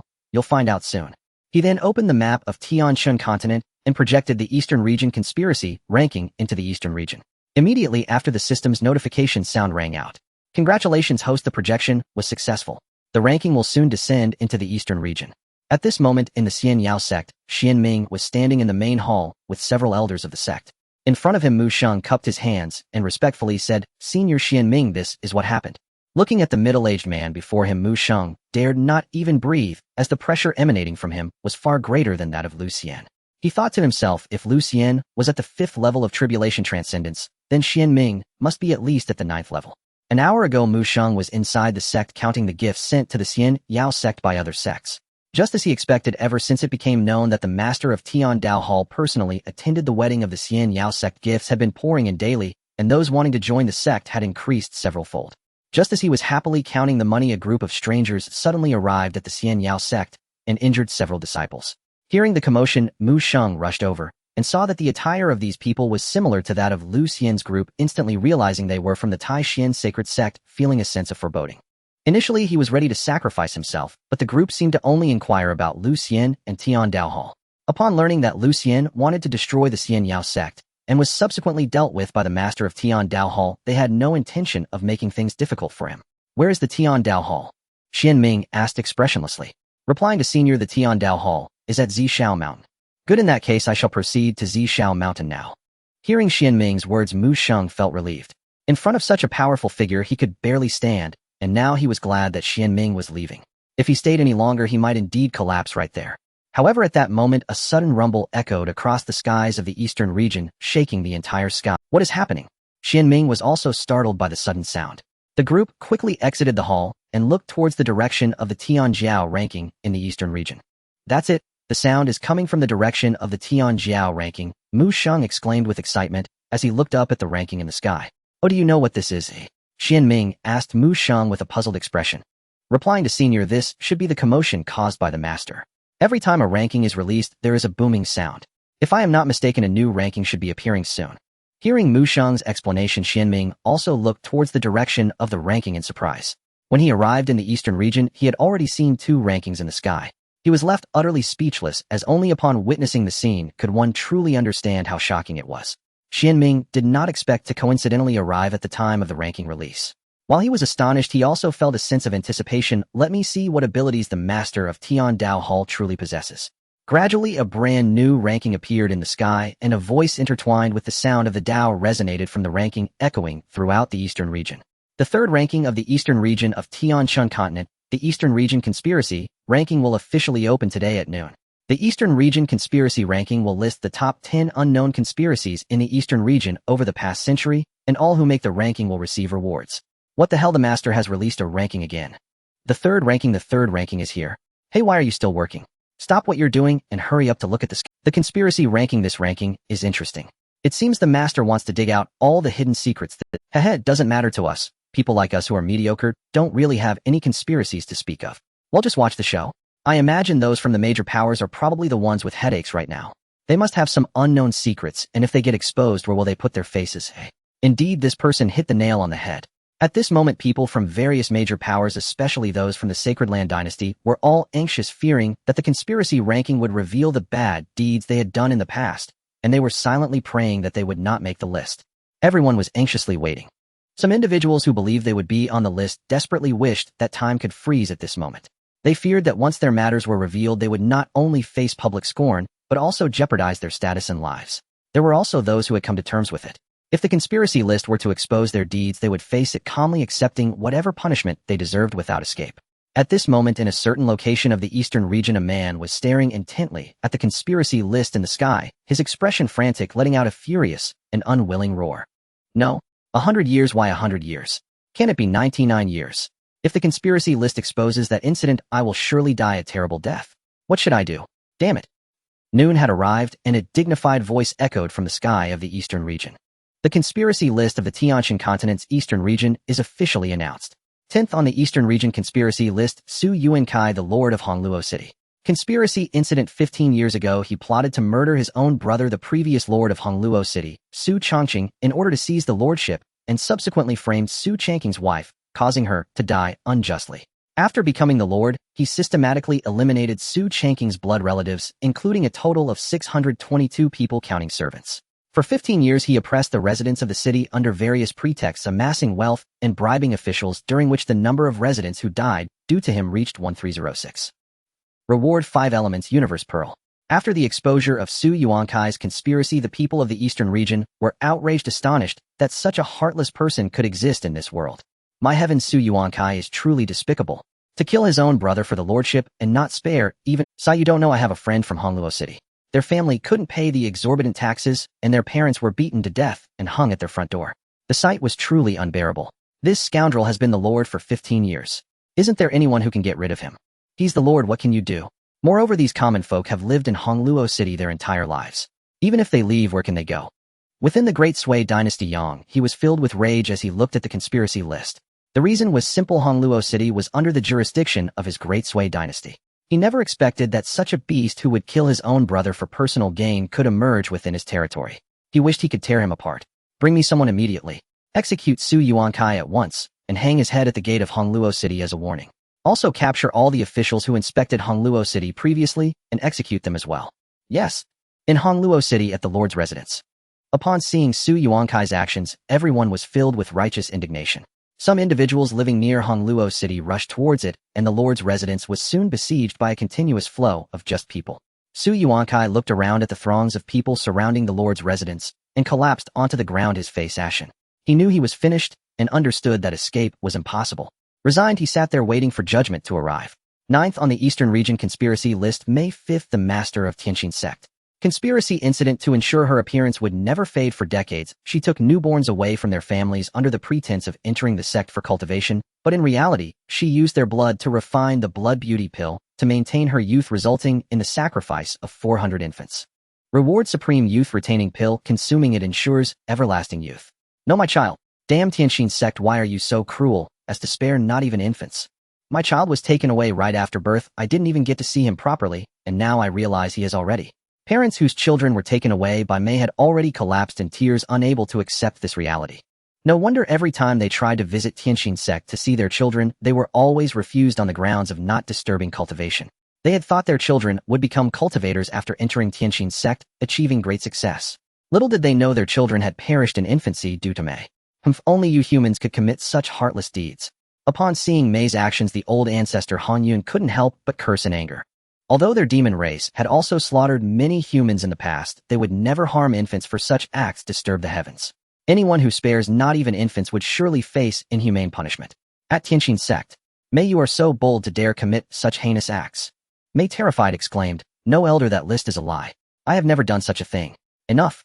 From now on you are no longer the master of Tianqin sect. Today I will strip you of your cultivation and expel you from the sect. You should think about how to face the parents of the children you killed." "No, please. I have not done this. Don't strip my cultivation.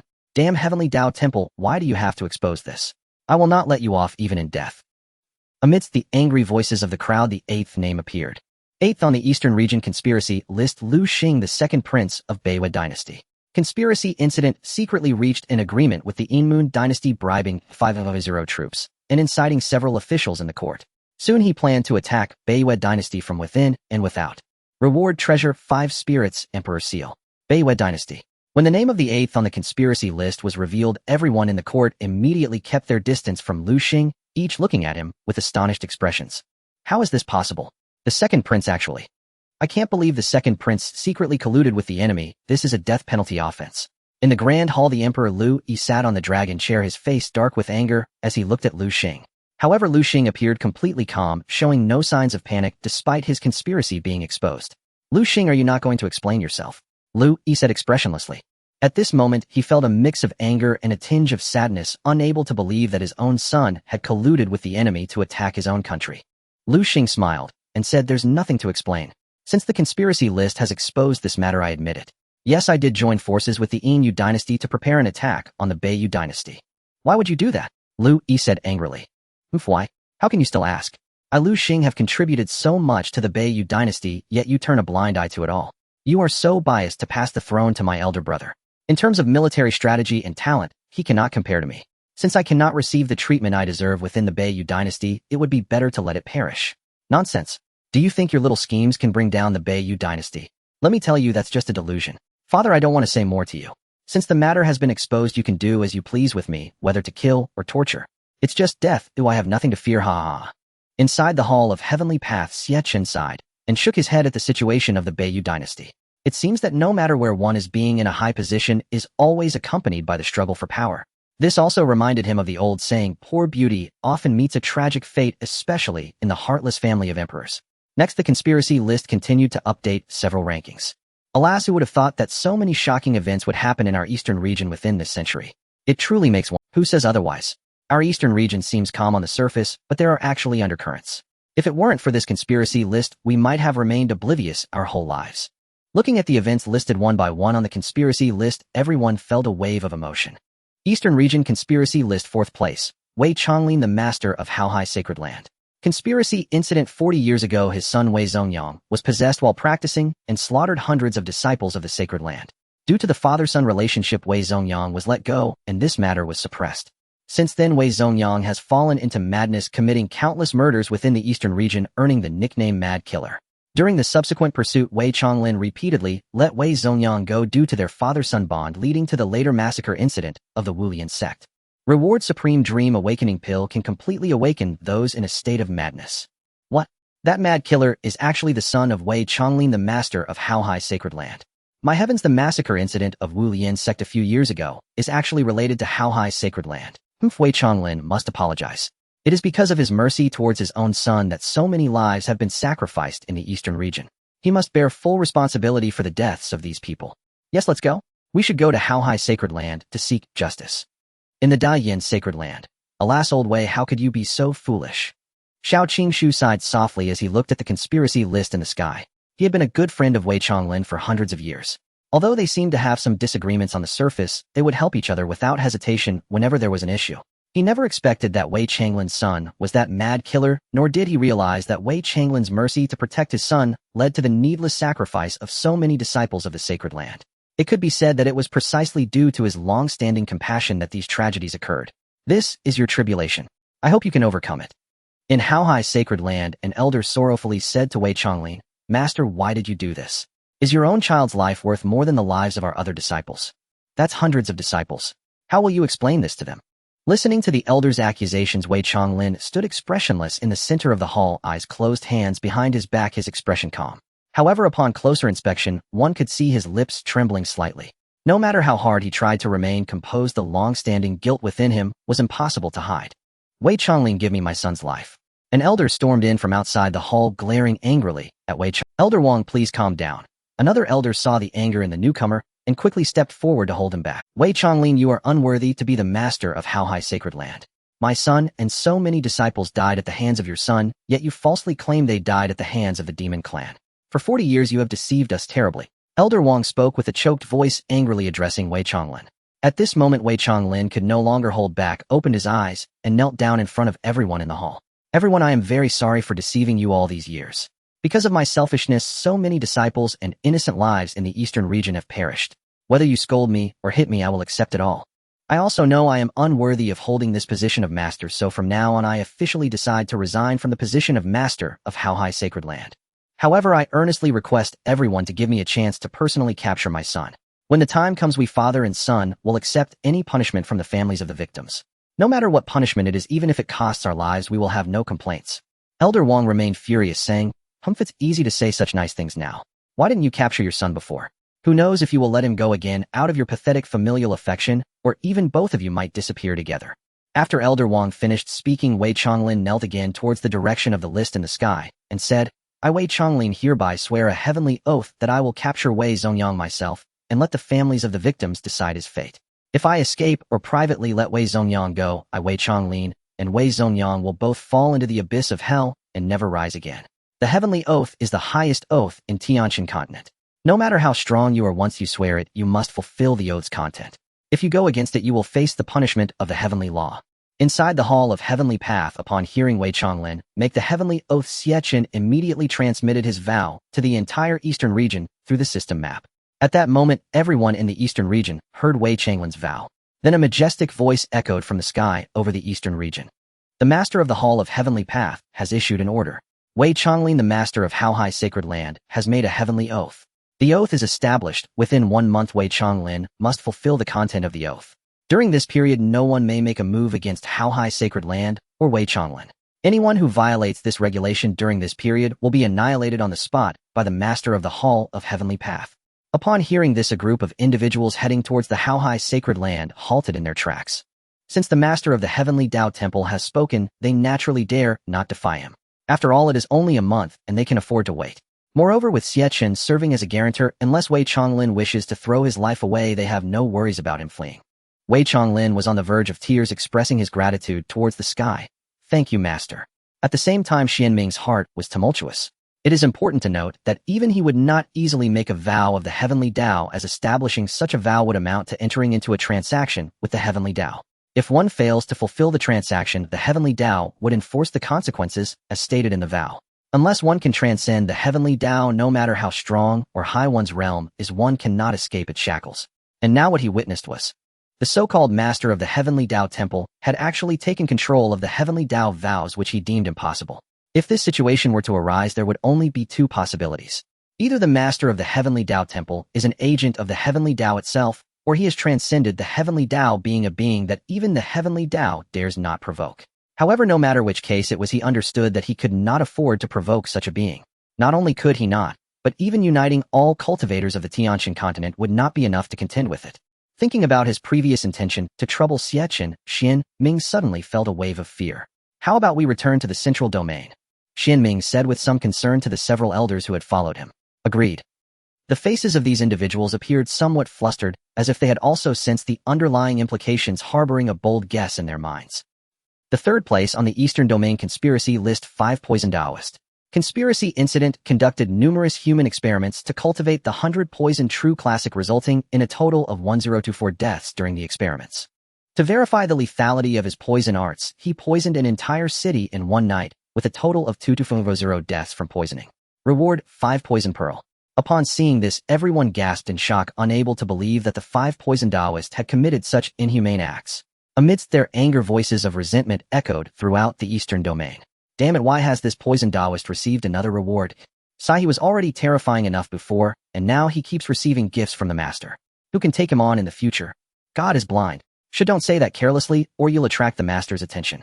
Seeing the 5 Poison Taoist once again making the list, and receiving a reward, some felt uncomfortable. Why did such a heinous person have such luck? They began to feel fearful. Of course, if it were a direct confrontation, they wouldn't be too afraid of the 5 Poison Taoist. However, his poison was truly insidious. A moment's inattention could lead to poisoning. This is also why those who are clearly much stronger than the 5 Poison Taoist end up being counterkilled by him. A moment of carelessness could cost them their lives at his hands. Haha, Heavenly Dao Temple, you truly are my lucky star. Last time you granted me an impervious body to poison, and now you've given me a 5 Poison Pearl. With this in hand, I shall fear no one. Haha. The 5 Poison Taoist was overjoyed to see himself on the list again and receiving a 5 Poison Pearl. Looking at the conspiracy list that detailed his every misdeed, rather than feeling any panic, he wore a satisfied smile, as if admiring his own works filled with pride. However, having done so many inhumane things, I'm only ranked 3rd. There are still 2 ahead of me. If I want to see who has stolen my first place. If I find you, I will show no mercy. In the Heavenly Dao Temple, Xie Chen shot a disdainful glance at the 5 Poison Taoist, who was dissatisfied with his low ranking. Is this person perhaps a pervert? Others would be glad not to make the list, yet he, instead of reflecting, complains about not being first. Xie Chen shook his head and continued to gaze at the conspiracy list. Second place on the Eastern Domain conspiracy list: Jiang Wushi, Lord of the Purple Cloud Sacred Land, deceased. Conspiracy incident: 100 years ago, in order to break through to a higher realm, he extracted the fortune of the entire sacred land, leading to its decline and misfortune, resulting in the deaths of all elders and disciples of the Purple Cloud Sacred Land. Reward: no reward issued, as Jiang Wushi, the listed individual, is deceased. Sacred Land of Wind and Snow. Feng Xiaodian asked the Lord of the Wind and Snow Sacred Land with confusion. Lord, where is this Purple Cloud Sacred Land? I've never heard of it before. Sai, that was 100 years ago. The Purple Cloud Sacred Land is actually a topic that major powers prefer not to discuss. Why is that? Feng Xiaodian became even more puzzled after hearing the Lord's answer. Because it is truly a tragedy. 100 years ago, the Purple Cloud Sacred Land was one of the top sacred lands in the Eastern Domain. At that time, the Lord of the Purple Cloud Sacred Land, Jiang Wushi, was the strongest among the human beings of the Eastern Domain, his strength rivaling that of the demonic race leader Qianren. However, fate played a cruel trick. In the Human-Demon War 100 years ago, Jiang Wushi lost to Qianren in their battle. Nevertheless, he inflicted significant damage on Qianren, contributing greatly to the subsequent peace between the human and demon races. But this defeat became a great regret for Jiang Wushi, turning into his inner demon. From then on, he sought ways to break through to a higher realm, but was never successful, ultimately devising an extreme method: extracting the fortune of the entire sacred land. Feng Xiaodian exclaimed in astonishment. Indeed, he extracted the fortune of the entire Purple Cloud Sacred Land, hoping to become stronger. However, by then he was already tormented by his inner demon, and even with the extracted fortune, he could not break through to the next realm. Initially, the amount of fortune he extracted was not substantial, and it did not greatly affect the Purple Cloud Sacred Land.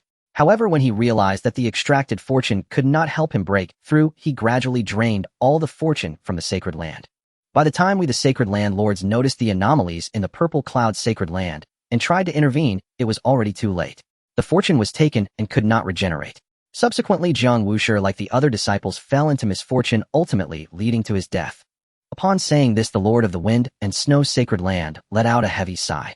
Later, in order to preserve Jiang Wushi's achievements and prevent him from being scorned by the world, the people from the various holy lands ultimately decided to seal off the entire Xian Sacred Land, making it disappear from the eastern region. Now everything about him is only known to those of us within these holy lands. I see. Feng Xiaodian felt a wave of emotion upon hearing his explanation. It is indeed a great pity that one person's obsession brought down the entire sacred land as a sacrifice. If he had chosen to let go of that obsession and maintained a calm mindset back, then perhaps the Xian sacred land would have been a completely different scene today. Fang Xiaodian gazed at the conspiracy rankings in the sky, pondering whether he would take the same extreme actions as Jiang Wushi if he were to encounter a similar fate one day. Due to the joint sealing of the Xian sacred land by the various holy lands, the people of the eastern region knew nothing of what had transpired there. Strange, what is this Xian sacred land? Is there such a sacred land in the eastern region? I have never heard of it before. I don't know. I've lived for decades and have never heard of Xian sacred land. Hey, what about Xie? Wasn't he very entertaining when he explained things during the last genius competition? Now is the time we need him the most, yet he seems to have vanished. I can't see even a shadow. Now that you mention it, I remember he usually talks about some little-known stories everywhere. Why is he missing at such a critical moment? Everyone was looking for Xie, hoping he could share some insights about the Xian sacred land. However, they did not know that Xie had already left for the central region days ago. At that moment, Xie arrived at a place resembling a college where an elderly man dressed in the dean's attire sat before him. Xie cupped his hands and respectfully said to the elder, "Grandson pays his respects to Grandpa." The elder opened his eyes and smiled at Xie, saying, "Grandson, you have finally returned from the eastern region." "Yes, Grandpa. Looking at you, it seems you've had a good time in the eastern region over the years. Tell me, have your experiences there satisfied your—" Xie had loved listening to his grandfather tell various stories since he was a child, and the more he heard, the more curious he became about these matters. Gradually, he felt that just listening to stories from his grandfather was no longer enough. He wanted to personally witness the extraordinary tales he had heard from his grandfather's mouth. Thus, a few years ago, he ventured to the eastern region and recorded everything he saw. Xie smiled and said, "Curiosity can never be completely satisfied. Over the years, I've seen numerous events, both big and small, in the eastern region, but interesting ones are few. However, some recent events in the eastern region have left me utterly shocked in my life." "Oh, do tell," the elder said in surprise, intrigued by what could possibly shock his grandson so much. Next, Xie informed his grandfather about everything related to the Hall of Heavenly Dao. Such an extraordinary matter indeed. The elder was greatly astonished upon hearing this.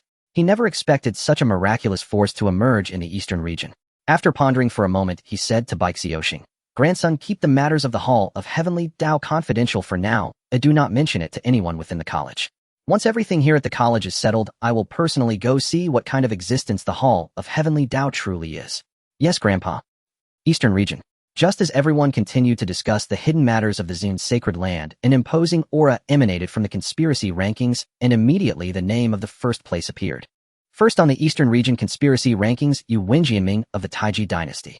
Conspiracy event: 100 years ago, he obtained a part of the ancient corpse ancestor's dark blood demon body, and after bringing it back, refined it into dark blood, creating an abyss beneath the palace of the Taiji dynasty, where he hid the dark blood at the bottom of the abyss. Anyone who is infected by the dark blood will greatly enhance their strength, but will become a mindless abyss monster obeying only the commands of Yu Wenjianming. Over the past century, Yu Wenjianming used the dark blood to transform nearly half of the population within the Taiji dynasty into abyss monsters. Once he has turned everyone into abyss monsters, he plans to release the dark blood throughout the entire eastern region, thereby allowing himself to control the entire eastern region. Reward: Dark Demon Jar, capable of storing dark blood indefinitely. As soon as the words were spoken, the entire eastern region fell into a deathly silence. The previous discussions and uproar abruptly ceased. Everyone looked at the conspiracy deeds of Yu Wenjianming on the rankings with incredulous expressions. As early as 100 years ago, Yu Wenjianming announced the sealing of the entire dynasty. At that time, people were puzzled. The Taiji dynasty had no internal or external troubles. Why would Yu Wenjianming seal the dynasty for no reason? Finally, today, the reason for the Taiji dynasty's sealing has been unveiled. They never expected Yu Wenjianming's ambition to be so great, having plotted to attempt to control the entire eastern region since 100 years ago. Damn Yu Wenjianming, he is seeking his own death. This person is simply inhumane. For the sake of his own ambition, he spares not even his own people, turning them all into thoughtless monsters. I was wrong. I previously thought the Five Poisons Taoist was the most inhumane person in the eastern region. I never expected Yu Wenjianming to be even worse, turning his own people into monsters, and even wanting to turn all of us in the eastern region into monsters. Bastard Yu Wenjianming deserves to die. We must kill him, or else the eastern region will truly be finished. We must kill him. Kill him. At this moment, curses erupted from all corners of the eastern region, as everyone wanted to organize themselves to go to the Taiji dynasty and tear Yu Wenjianming into pieces. Yu Wenjianming was truly their disaster. Compared to the previous 9, even if they committed great evils, the impact was merely on a small portion of the eastern region. In comparison to someone like Yu Wenjianming who sought to turn the eastern region into his personal empire, it was like the difference between a floating speck in water and the stars in the sky. In the Demon Forest Valley, Qianren sat in the Grand Hall looking at the name of Yu Wenjianming on the conspiracy rankings and couldn't help but chuckle. This human's ambition is not small. Even we the demon race do not dare to claim control over the entire eastern region, yet a mere emperor dares to entertain such thoughts. Poor little insect. Since his conspiracy has been exposed, it won't be long before the major factions of the human race will come to eliminate him. Damn it, you vile creature. I will tear you to shreds. Xiao Qingshu roared loudly and immediately contacted the various holy places and imperial dynasties preparing to unite against Yu Wenjianming. Upon seeing Yu Wenjianming's deeds, the people from the various factions were all stunned. They could hardly believe the extent of Yu Wenjianming's ambitions. If it weren't for the exposure of his plans by the conspiracy list, they might have remained oblivious forever. At this moment, nearly all the major forces in the eastern region began to take action, gathering their disciples and preparing to march towards the Taiji dynasty. This was a significant matter concerning the future of the entire eastern region, and no one could remain uninvolved. They could hardly imagine what would happen if Yu Wenjianming's scheme succeeded. They might become abyssal monsters obeying his commands, leading to a catastrophic disaster for the eastern region and even the entire Tianqian continent. Taiji dynasty.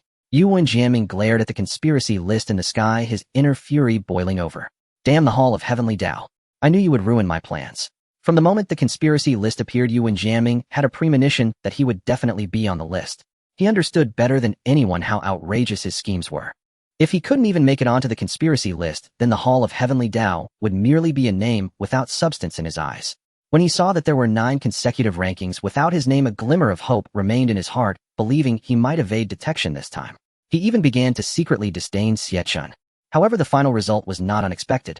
Not only did he make it onto the conspiracy list, but he was also ranked. Originally, according to his plan, once he transformed everyone within the Taiji dynasty into abyssal monsters, he could create the most powerful army in the eastern region, one that would only obey him. Then he could release the black blood to continuously replenish the army's numbers, allowing it to grow stronger. At that point, no one would be able to stop him, and controlling the eastern region would be a foregone conclusion. But now, due to the exposure of the conspiracy list, his plan to conquer the eastern region had become a pipe dream. Moreover, he would certainly face a siege from the various factions. Thinking that his century-long plan had been exposed before everyone's eyes, Yu Wenjianming was filled with resentment, and a trace of hatred towards the Hall of Heavenly Dao arose within him. The Eastern Region conspiracy list has been released. Those on the list should prepare to receive their rewards. Following that, 9 streams of light shot swiftly towards various places in the Eastern Region. Moments later, a black stream of light landed before Yu Wenjianming. Yu Wenjianming looked at the dark magic pot before him, and a slight smile formed at the corners of his mouth as a plan formulated in his mind. He quickly grasped the dark magic pot and flew towards the abyss beneath the palace. Hall of Heavenly Dao. Outside, the eastern region was already in chaos, yet Xie Chen appeared completely. He merely issued the list. As for the series of consequences that followed, they were no longer his concern. As long as it did not affect the Hall of Heavenly Dao, they could stir up as much trouble as they wanted. Ding! Congratulations, host. Task completed. Reward Wong, Xianmen 1 Heavenly Dao value 2000. Ding! The next stage of the task has begun. Task issued: have Heavenly Dao value 200. Host realm reaches Tribulation Transcendence, Stage 1. Task duration 6 months. Task success: the range of the Heavenly Dao domain expands to the entire Tianqian continent.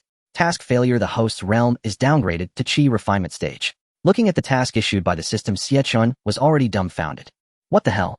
Seriously, system? The next task requires 2 million Heavenly Dao value. Even if I calculated day and night for 6 months, I couldn't earn that much. Compared to the previous task, the difficulty of this one had increased several levels. It was just like when Xie Chen played that game Sheep Got Sheep on Blue Star. The first level was easy, but the second level was ridiculously hard, and he couldn't pass it no matter what, which made him so angry that he quit the game.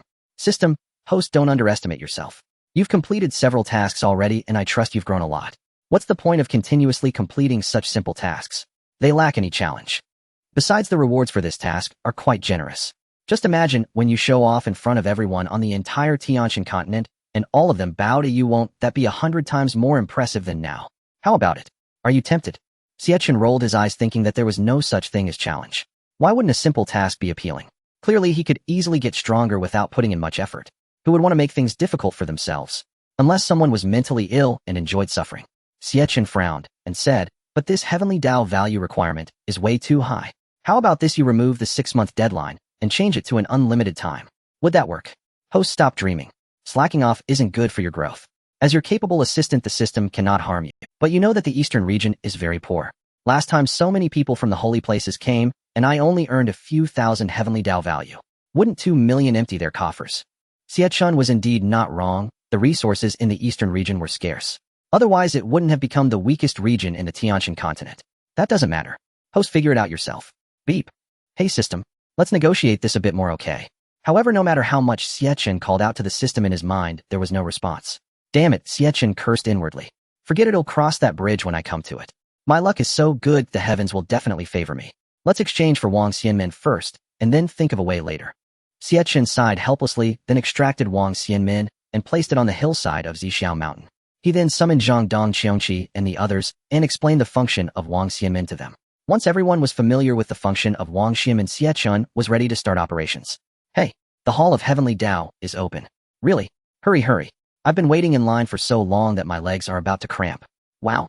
Finally, I can see the true form of the Hall Master. I'm so excited. After a while.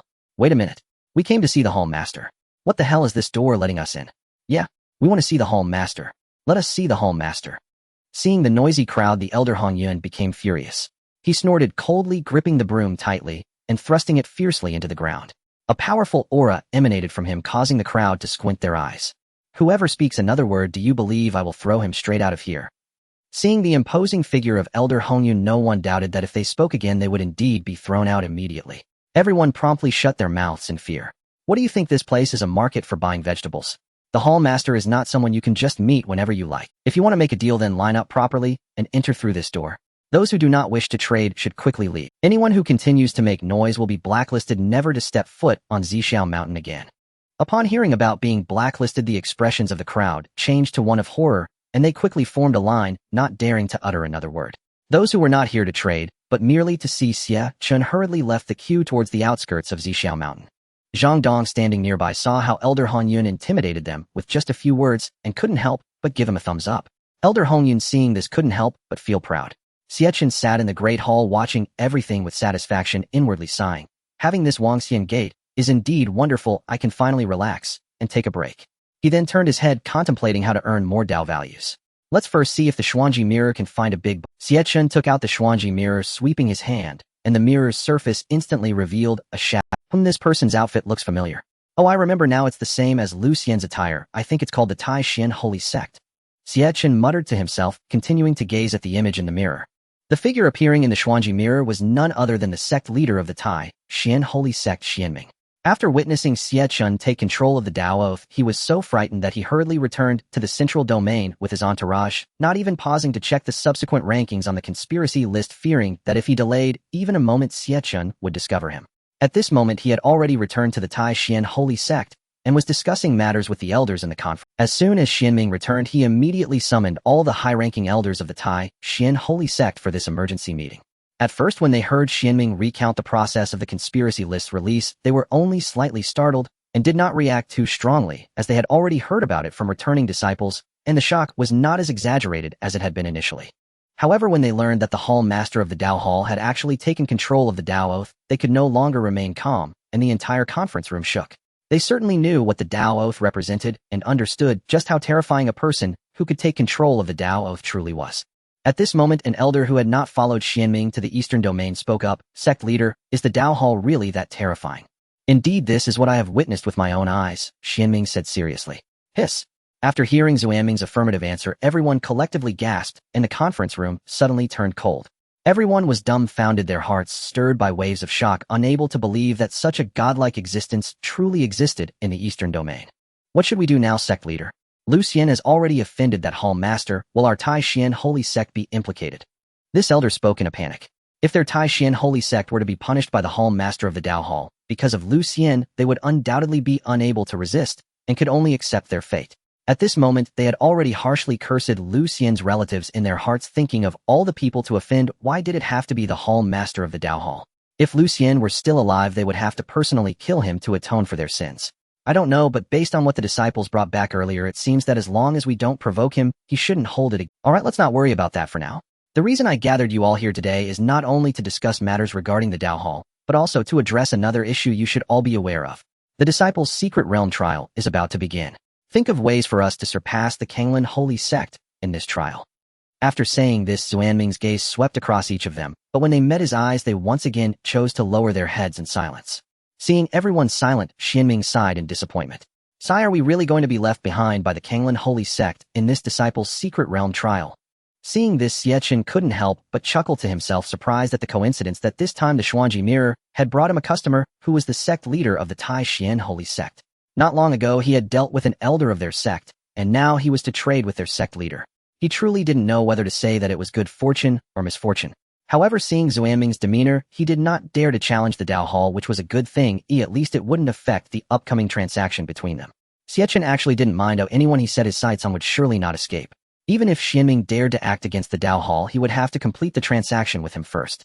He then called Zhang Dong in. Zhang Dong, go to the Tai Xian holy sect in the central domain and bring him to the Dao Hall for me.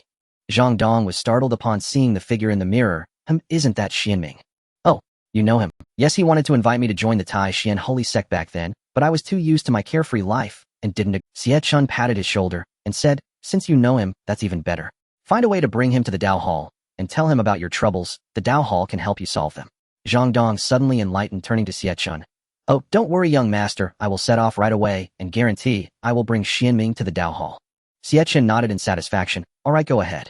After that, Zhang Dong immediately left the Great Hall, rushing towards the central domain.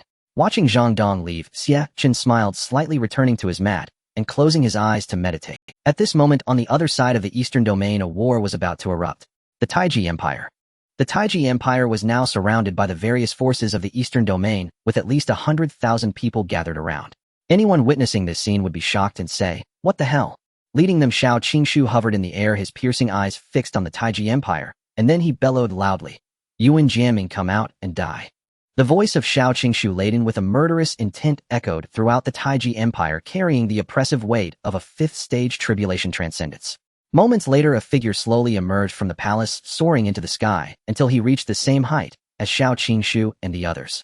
The man looked at Xiao Qingshu and the others with a disdainful smile, showing no fear despite their overwhelming. The major powers Dian Wuji, the top 10 sacred grounds Biyue Duchin, and 12 other empires, as well as various influential sects. Ha ha, what a grand display you have. It must be the first time in many years since the last war between humans and demons that you have all united like this. But what I did not expect is that this alliance is not aimed at the demon race, but rather directed at my Taiji Empire. You hold me in such high regard, it truly astonishes me, haha. Seeing the man before him so arrogant and unrepentant, Xiao Qingshu could no longer contain his fury. Yuan Jiaming, you scoundrel, how dare you speak so brazenly at this point? If you know what's good for you, surrender obediently, and we might spare your life. Otherwise today the Taiji Empire shall be erased from the eastern region. Yuan Jianming sneered, a trace of contempt flashing in his eyes. Xiao Qingshu, do you really think I'll fear you just because you have the numbers? To tell you the truth, my monstrous army has long been ready to strike, just waiting for your appearance. Today none of you, including all your sacred lords and emperors, shall escape. You shall all die here. As he finished speaking, Yuan Jianming raised his right hand, and the entire Taiji Empire began to tremble. The crowd was startled by the sudden tremor, and as they gazed in shock, one abyssal monster after another soared up from the depths beneath the Taiji Empire. Gradually, the number of abyssal monsters increased, and within no time, they filled the entire Taiji Empire. The crowd stared at the densely packed abyssal monsters, swallowing hard. They were genuinely shocked by the sheer number of these creatures, their hands trembling slightly as fear crept into their hearts. How is this possible? Didn't you only corrupt half of the Empire's population? Why are there so many monsters now? Xiao Qingshu said, incredulously staring at Yuan Jiaming. When Yuan Jiaming was exposed on the conspiracy list, it clearly indicated that over a century, he had only transformed half of the Taiji Empire's population into abyssal monsters. Because of this, they had gathered nearly 1 million cultivators, hoping to leverage their numerical advantage to annihilate Yuan Jianming's monstrous army in one fell swoop. However, the number of monsters before them was no longer just half of the Taiji Empire's population, it was almost on par with the number of their allied forces. Yuan Jiaming laughed heartily, ha ha ha, this is all thanks to the Hall of Heavenly Dao. Although they exposed my plan prematurely, I was able to acquire a dark magic pot as a result. What I didn't expect was that this dark magic pot is so wondrous, it can store an infinite amount of black blood and has increased the corruption speed by several thousand times. I transformed the remaining people into abyssal monsters in just a single day. What? Everyone looked at Yuan Jianming in disbelief, their hearts filled with panic. They never imagined that his reward would be so extraordinary, directly aiding him in completing his plan ahead of schedule. Seeing the crowd in disarray, Xiao Qingshu comforted them, everyone, do not panic. No matter how many they are, we are cultivators. Have you forgotten the teachings of our Hall Master? We must remain steadfast in our Dao heart, and who knows, perhaps the Hall Master is watching over us from the heavens. We cannot let him down. Hearing Xiao Qingshu's words, the crowd was awakened, instinctively looking up at the sky. They gazed at the cloud shaped like a humanoid figure beside the talented one's list, which must be the Hall Master's incarnation. Indeed, he was watching over us, and with this thought, each person felt a surge of confidence. Meanwhile, seated within the hall of Heavenly Dao, Xie Chen suddenly sneezed achoo. How strange, I'm already a cultivator, why am I sneezing? Could it be that someone is thinking of me? Oh, whatever, I'll just continue my sleep. Oh no, I mean meditation. Seeing the crowd regain their spirits filled with fighting intent, Xiao Qingshu felt relieved. Since all the abyssal monsters of the Taiji Empire have gathered, we shall slay them all today, cutting off future troubles. Charge! Xiao Qingshu declared once more, his eyes reflecting cold cruelty as he gazed at the monstrous army ahead. Kill! Kill! At this moment, everyone erupted in furious roars. Having come this far despite the lingering fear in many hearts, they understood they had no retreat left and could only charge forward. Today's battle they could only win and not lose. If they lost, the eastern region might truly fall into the hands of these abyssal monsters, and not only them, but all people of the eastern region would be plunged into a hellish nightmare. Boom. Finally, the million-strong alliance of eastern region cultivators surged forward, filled with overwhelming murderous intent and astounding fighting spirit, attacking the Taiji Empire from all directions. At this moment, they seemed to transform into a black wave capable of crushing the entire eastern region, mercilessly swallowing everything that stood in their way. In that instant, the earth trembled, the skies collapsed, as if the entire Taiji Empire and the eastern region were shaking under their tread. Observing the overwhelming and fervent army of eastern region cultivators, Yuan Jiaming's face revealed a hint of fear. He never expected that just mentioning the Hall Master of the Hall of Heavenly Dao could incite such madness among them. Little did he know Xie Chen had become a near-divine figure in the hearts of eastern region cultivators. As long as he remained in the eastern region, they believed that no one could shake the foundations of the eastern region or disrupt its future. Very well, I admire your courage. Since that's the case, let us battle. Kill. With Yuan Jiaming's command, all the abyssal monsters charged towards the Eastern Region Cultivators Alliance. Roar! The abyss monsters also let out a furious roar, instantly colliding with the allied forces of the... In an instant, the two black hands of the abyss monsters transformed into a pair of sharp claws, forcefully piercing into the bodies of the allied cultivators. Wherever they passed, there lay a sea of corpses and blood, and the entire earth was thoroughly stained red. What kind of monsters are these? Why is it that my sword pierces their bodies, yet they do not fall? A disciple from the sacred ground, upon realizing that their weapon could not inflict harm, changed expression dramatically and swiftly retreated, creating distance between themselves and the monsters. Some who did not react in time were immediately met with the incoming claws, ending their lives amidst their terrified expressions. The allied cultivators of the eastern region fell one after another like cut wheat, with almost no one able to escape the wrath of these abyss monsters. In just a short while, the eastern region's allied forces lost tens of thousands of disciples. An overwhelming fear spread in everyone's hearts. It was terrifying, truly terrifying. In their eyes, the strength of these abyss monsters was not particularly high, comparable to their own, yet they were unable to inflict any harm upon them. These abyss monsters seemed impervious to pain, rendering any attacks from the eastern region's allied cultivators utterly useless. Watching the continual collapse of the allied forces, Yuan Jiaming could not help but burst into laughter. Ha ha ha, these abyss monsters have long had their consciousness stripped away. They feel no pain at all. Before them you have no chance of victory. You might as well give up and die here obediently. Damn it. The leaders of the major factions, witnessing the eastern region's cultivators continuously falling into pools of blood, clenched their fists in anger, their eyes bloodshot, as they could no longer suppress their fury. Those were their disciples. Just think of how much human and material resources it takes to cultivate a disciple. Each one was a piece of their heart. Originally, they all had bright futures ahead, possibly becoming important figures in their sects. Now all of that was on the verge of destruction. The sacrifice of so many disciples was an incalculable loss for them and the entire eastern region. Finally, they could no longer hold back, and all flew towards the abyss monster army, with full force plunging into the battlefield. Boom, boom. A series of explosions echoed throughout the abyss monster army as groups of monsters were instantly turned into blood mist. At that moment, all fighting ceased. The sounds of battle and roars completely stopped, and everyone turned to the direction of the explosions. It's the sect master. The sect master has come to save us. Seeing their sect master join the battle, the crowd could not contain their excitement. In one part of the battlefield, Xiao Qingshu's tribulation transcendent aura erupted, his entire body seemingly engulfed in flames as he charged towards the center of the abyss monster army. The raging fire spread from him, igniting all nearby abyss monsters and turning them to ashes in an instant. On the other side, the Emperor of the Great Sui Yang, he wielded the long quan sword, continuously swinging it amidst the layers of abyss monsters. Countless sword energies surged forth from the long quan sword, striking the monsters. Those hit by the sword energy immediately halted, frozen in place, and then shattered into dust. Scenes of slaughter unfolded continuously within the abyss monster army, with the battlefield littered with the remains and shattered bones of the monsters.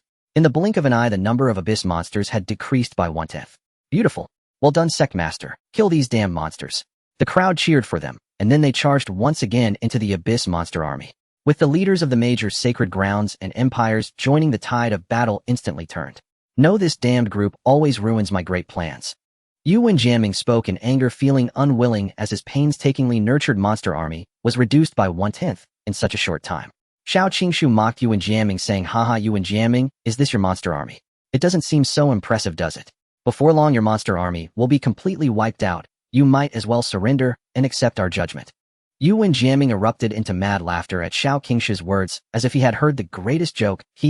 Haha, surrender. I think it is you who should surrender. With that, Yuan Jiaming extended his hand, and a black pot appeared out of thin air. Not good. What is that?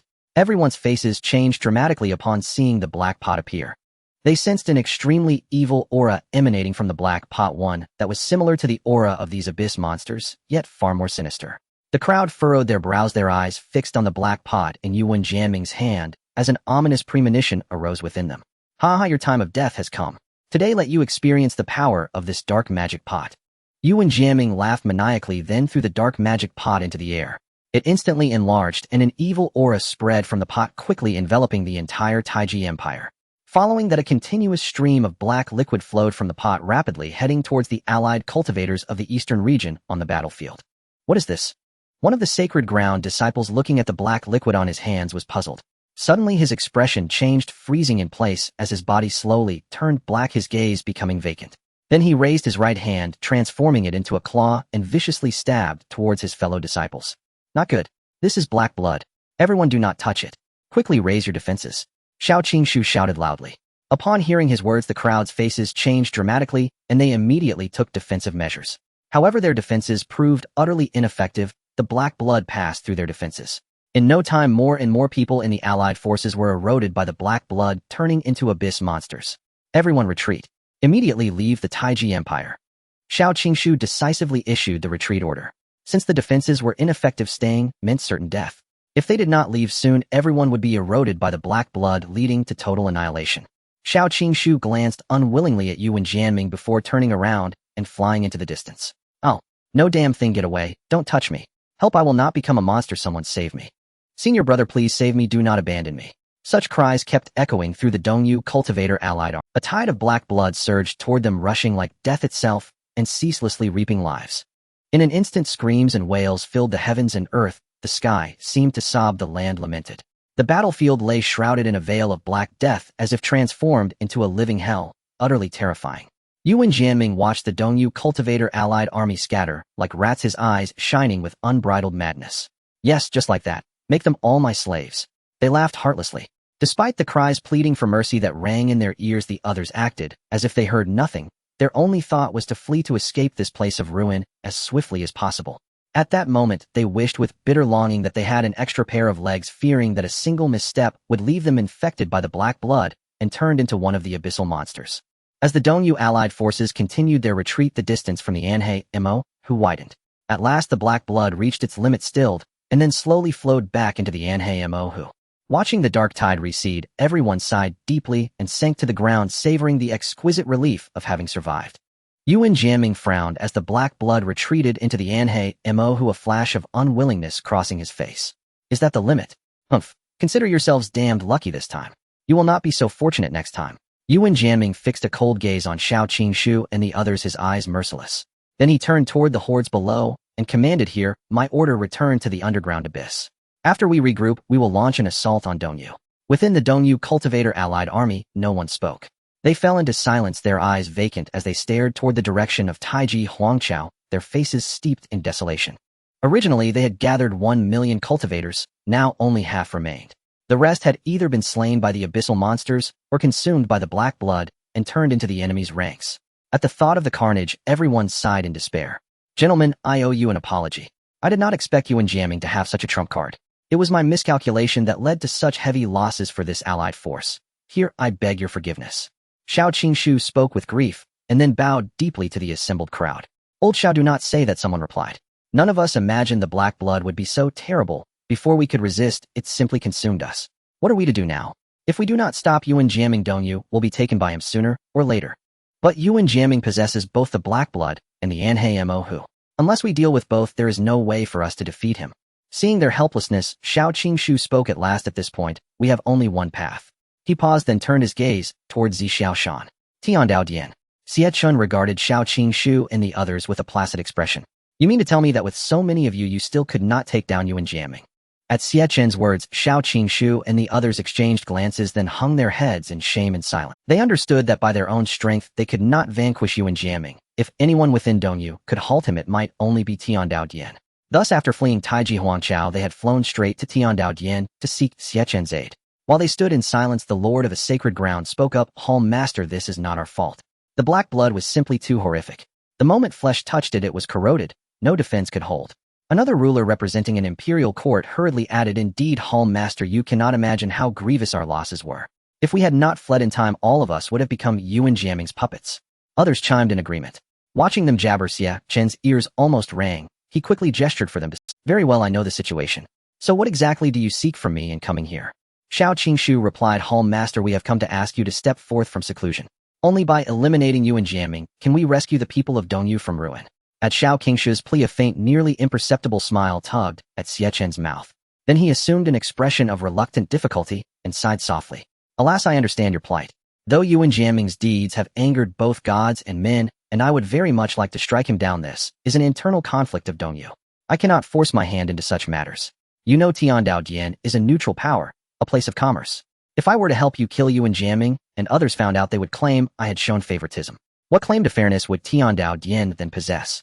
Xie Chen spoke with an air of helplessness, deliberately stressing the word commerce as he did so.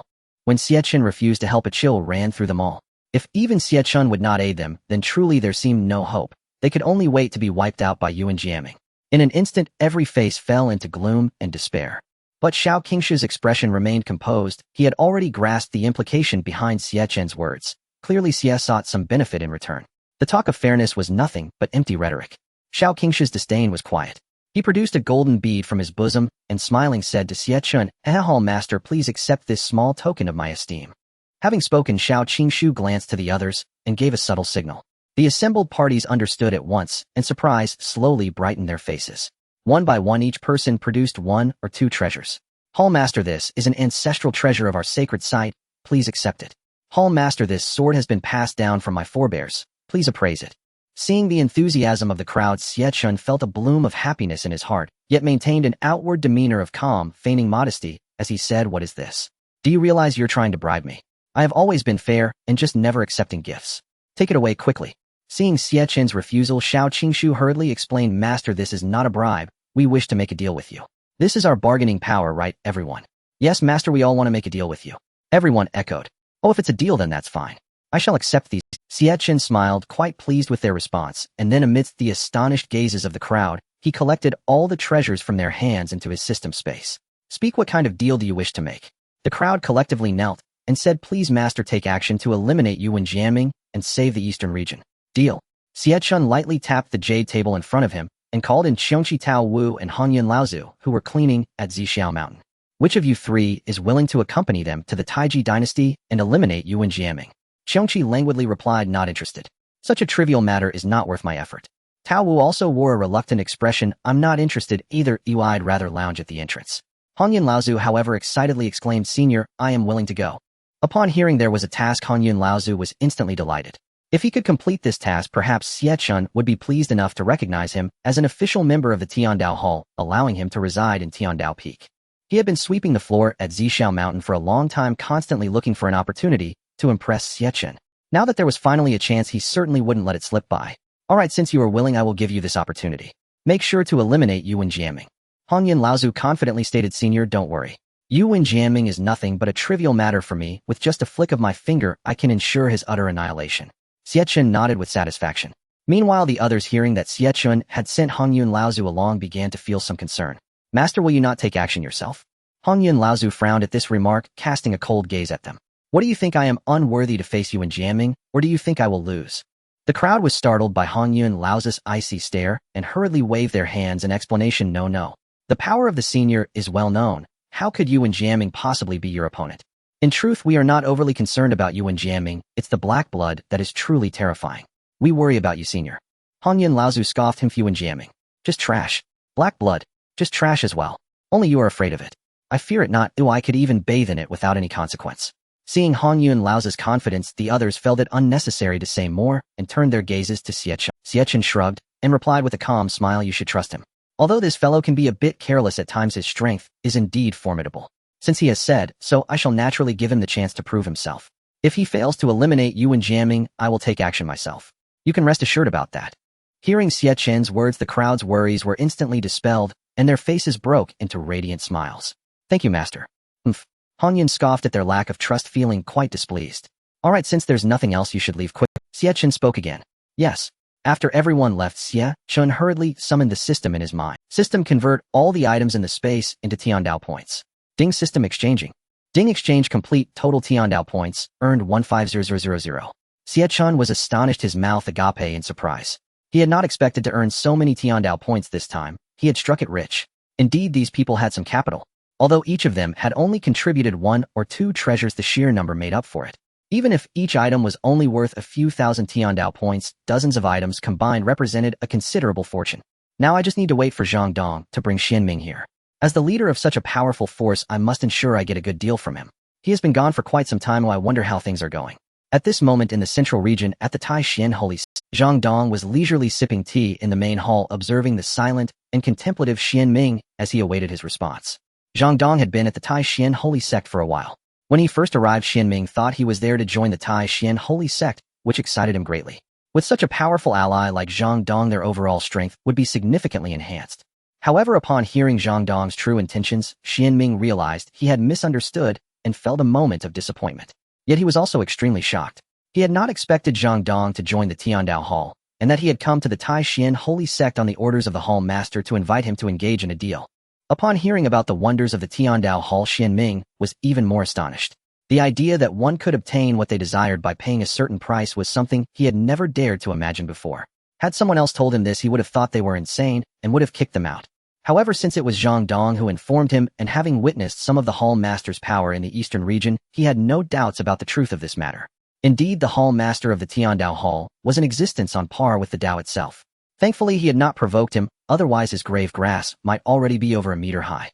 Seeing that Xianming had been lost in thought for quite some time, without responding, Zhang Dong grew impatient. Xianming, have you made up your mind? If you have, let's go quickly. It's not like anything bad will happen to you. Is it necessary to think for so long? Xianming then spoke, I'm not doubting the truth of your words. I'm just worried that our sect may have provoked that Hall Master previously, and I fear he might hold it against us this time. Zhang Dong rolled his eyes at him. Oh, I thought it was something serious. You can rest easy. The Hall Master is very clear about debts and grievances. As long as you don't provoke him further, he will definitely not make things difficult for you. Can you guarantee that? I guarantee it. If the Hall Master holds it against you, I will personally offer my head. All right, no time to waste. Let's set off immediately. The Taiji Dynasty. Xiao Qingshu once again stood in the same position as before and shouted loudly, Yuan Jiaming, come out and die. Moments later, Yuan Jiaming slowly walked out of the palace. Upon seeing Xiao Qingshu's taunts, his gaze instantly turned icy. Just not long ago, he had managed to escape in a sorry state from Yuan's hands, and now he had returned. Has it not been long? Do they not fear being eroded by the black blood? Yuan Jiaming looked at Xiao Qingshu with a mocking expression and said, I say, old man Xiao, are you never going to give up? You escaped by sheer luck before, and now you dare to come back. What? Have you finally come to your senses and are ready to give up struggling to become my puppet? Hearing Yuan Jiaming's words, Xiao Qingshu's face flashed with anger as he coldly stared at him and said, Pa, what are you? How dare you make us your slaves? Let me tell you, your death is imminent.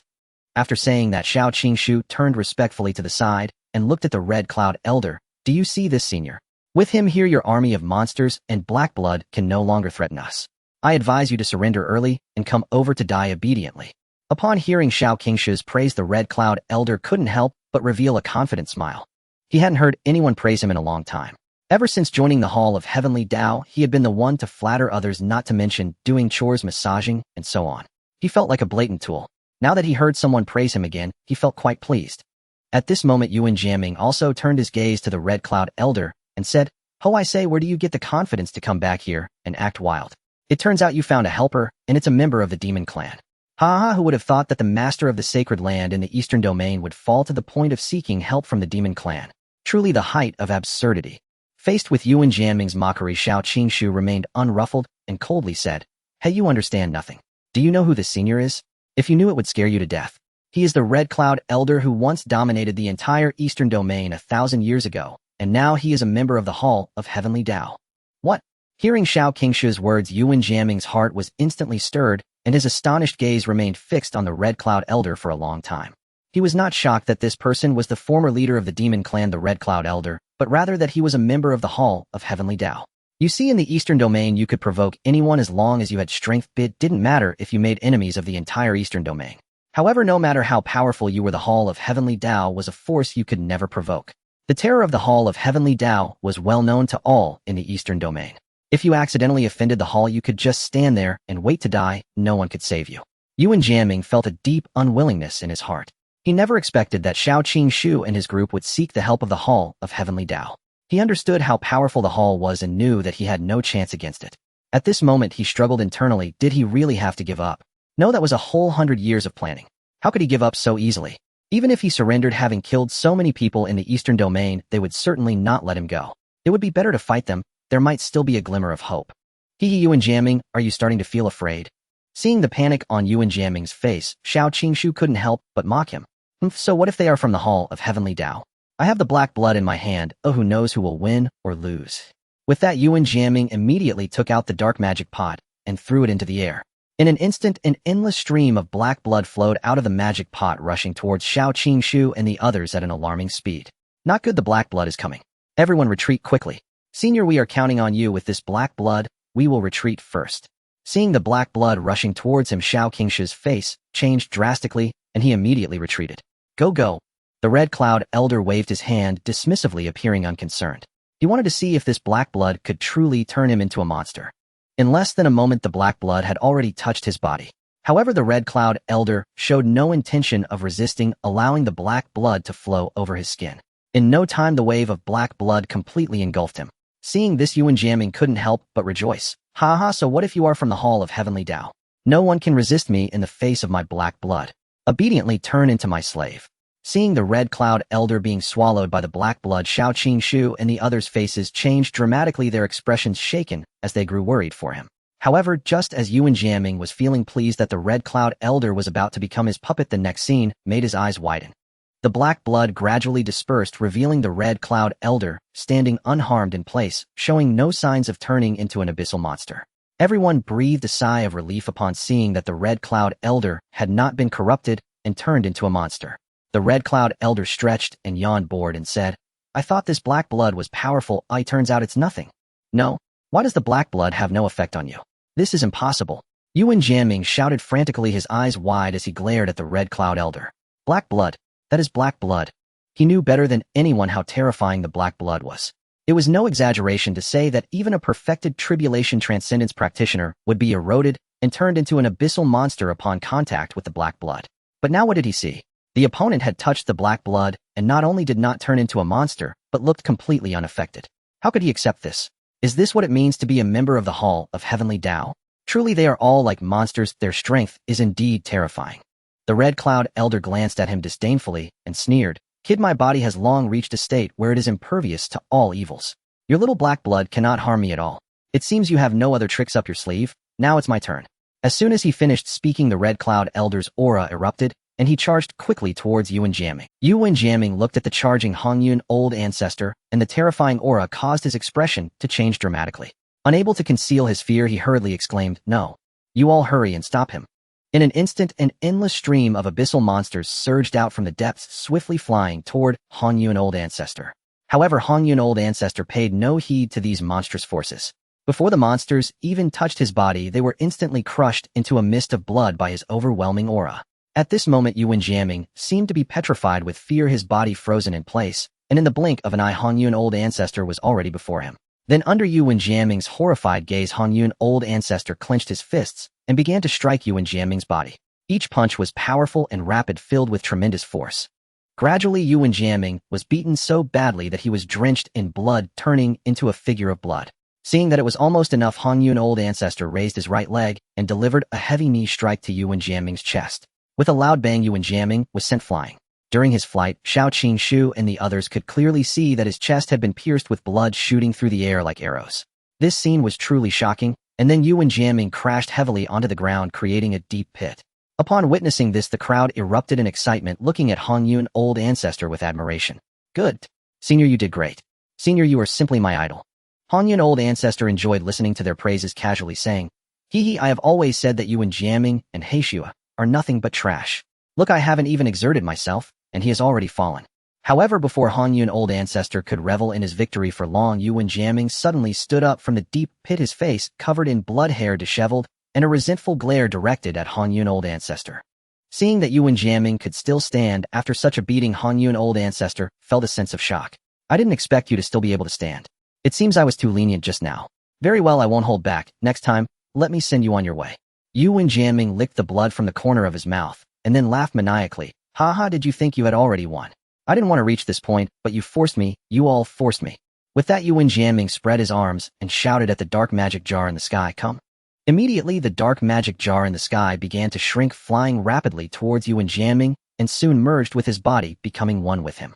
Once Yuan Jiaming fused with the dark magic jar, he was instantly enveloped by a surge of black, demonic energy, and the previously pierced chest began to visibly heal. At this moment, Yuan Jiaming's body was also undergoing transformation. A pair of demonic horns sprouted from his head, his skin turned pitch black, and his physique surged dramatically from 2 meters to 4 meters, doubling in size. He now resembled a dark blood demon. As Yuan Jiaming's body continued to change, his aura climbed higher and higher. Gradually, his cultivation soared at an unbelievable pace, reaching the 5th level of Tribulation Transcendence, then the 6th. Completing Tribulation Transcendence was just the beginning. His ever-increasing aura showed no signs of stopping. Finally, he broke through the shackles of Tribulation Transcendence and reached half-step transformation before finally coming to a halt. Meanwhile, Xiao Qingshu and the others were left dumbfounded, disbelief written all over their faces. How is this possible? Half-step transformation. He actually reached half-step transformation. It's important to note that throughout the recorded history of Tianxin continent, there hasn't been anyone who surpassed the tribulation phase for a long time. Due to the shackles of heaven and earth, breaking the barriers of tribulation transcendence to reach the transformation phase is an incredibly difficult feat. Unless one is an extraordinarily gifted individual, no matter how hard one tries, their realm can only reach the pinnacle of tribulation transcendence. Though they didn't know if others from different regions had succeeded in breaking through to the transformation phase, they were certain that in the eastern region, no one had successfully broken through to the transformation phase in 1,000 years. If someone had, then the position of the eastern region's top overlord would not belong to them. As the astonishing aura gradually settled, Yuan Jiaming felt the changes within himself and couldn't help but rejoice. So this is half-step transformation.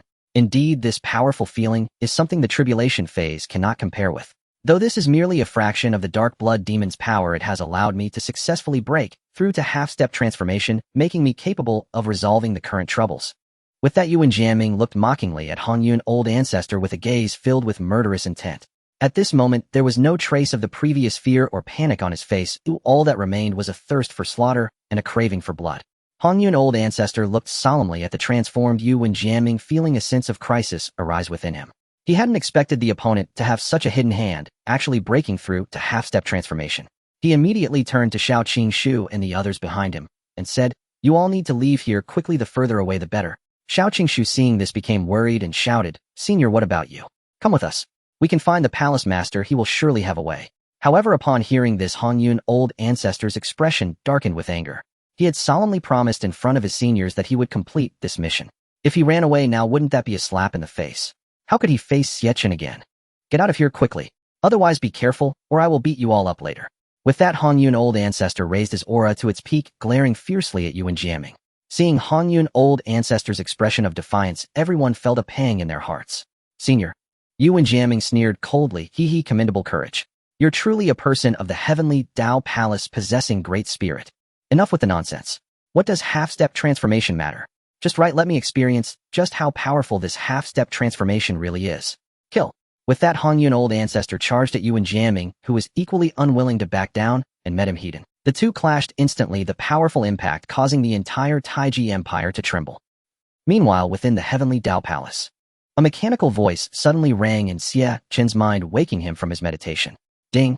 Life-threatening danger detected for Hong Yun, an auxiliary member of the Heavenly Dao Palace.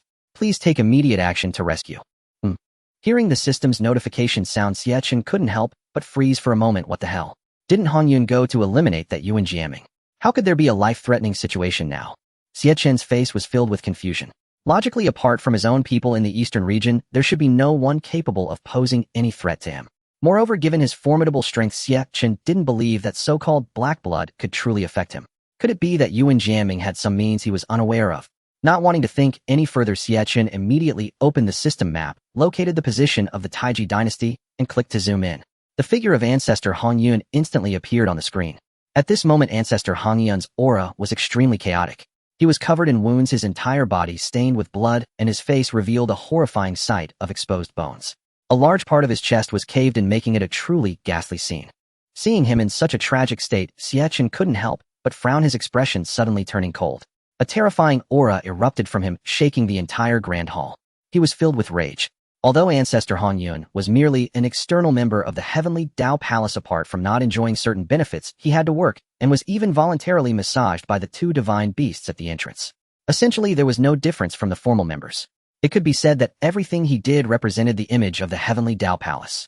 Now that someone had reduced him to such a state, it not only slapped the face of the Heavenly Dao Palace, but also embarrassed Xie Chen, as if they did not regard him the master of the Heavenly Dao Palace at all.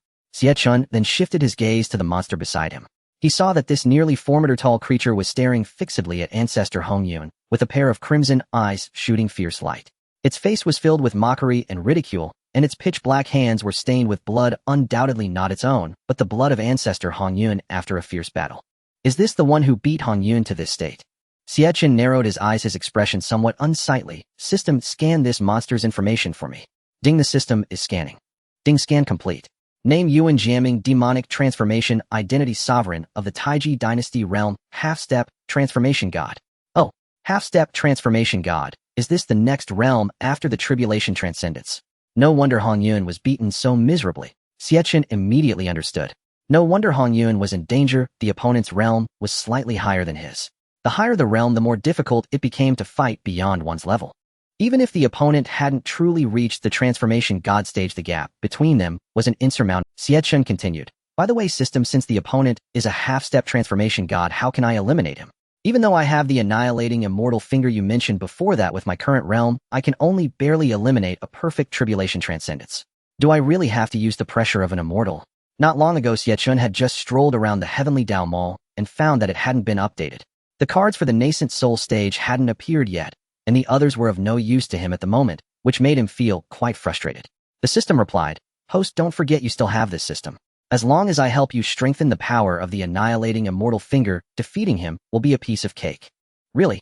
That's great. Xie Chen exclaimed excitedly, then paused, suddenly thinking of something. If you strengthen it, will it deduct my Heavenly Dao points? If it would deduct points, he certainly wouldn't agree. At worst, he would bring Qiongqi and Taowu along. He didn't believe that Yuan Jiaming was that powerful, especially since Qiongqi and Taowu could defeat him. Xie Chen had a strong sense of trust in Qiongqi and Taowu. Although they weren't invincible in his eyes, they were close enough. Even if their current realm was only perfect tribulation transcendence, he believed they could handle a half-step transformation god. The system replied, Host, don't think of me as greedy. Don't forget last time you borrowed the system's power to cover the entire eastern region with immortal pressure. Did it deduct your Heavenly Dao points then? If that's the case, then there's no problem. As long as my Heavenly Dao points aren't deducted, everything is negotiable. Xie Chen had no choice. He was too short on Heavenly Dao points right now.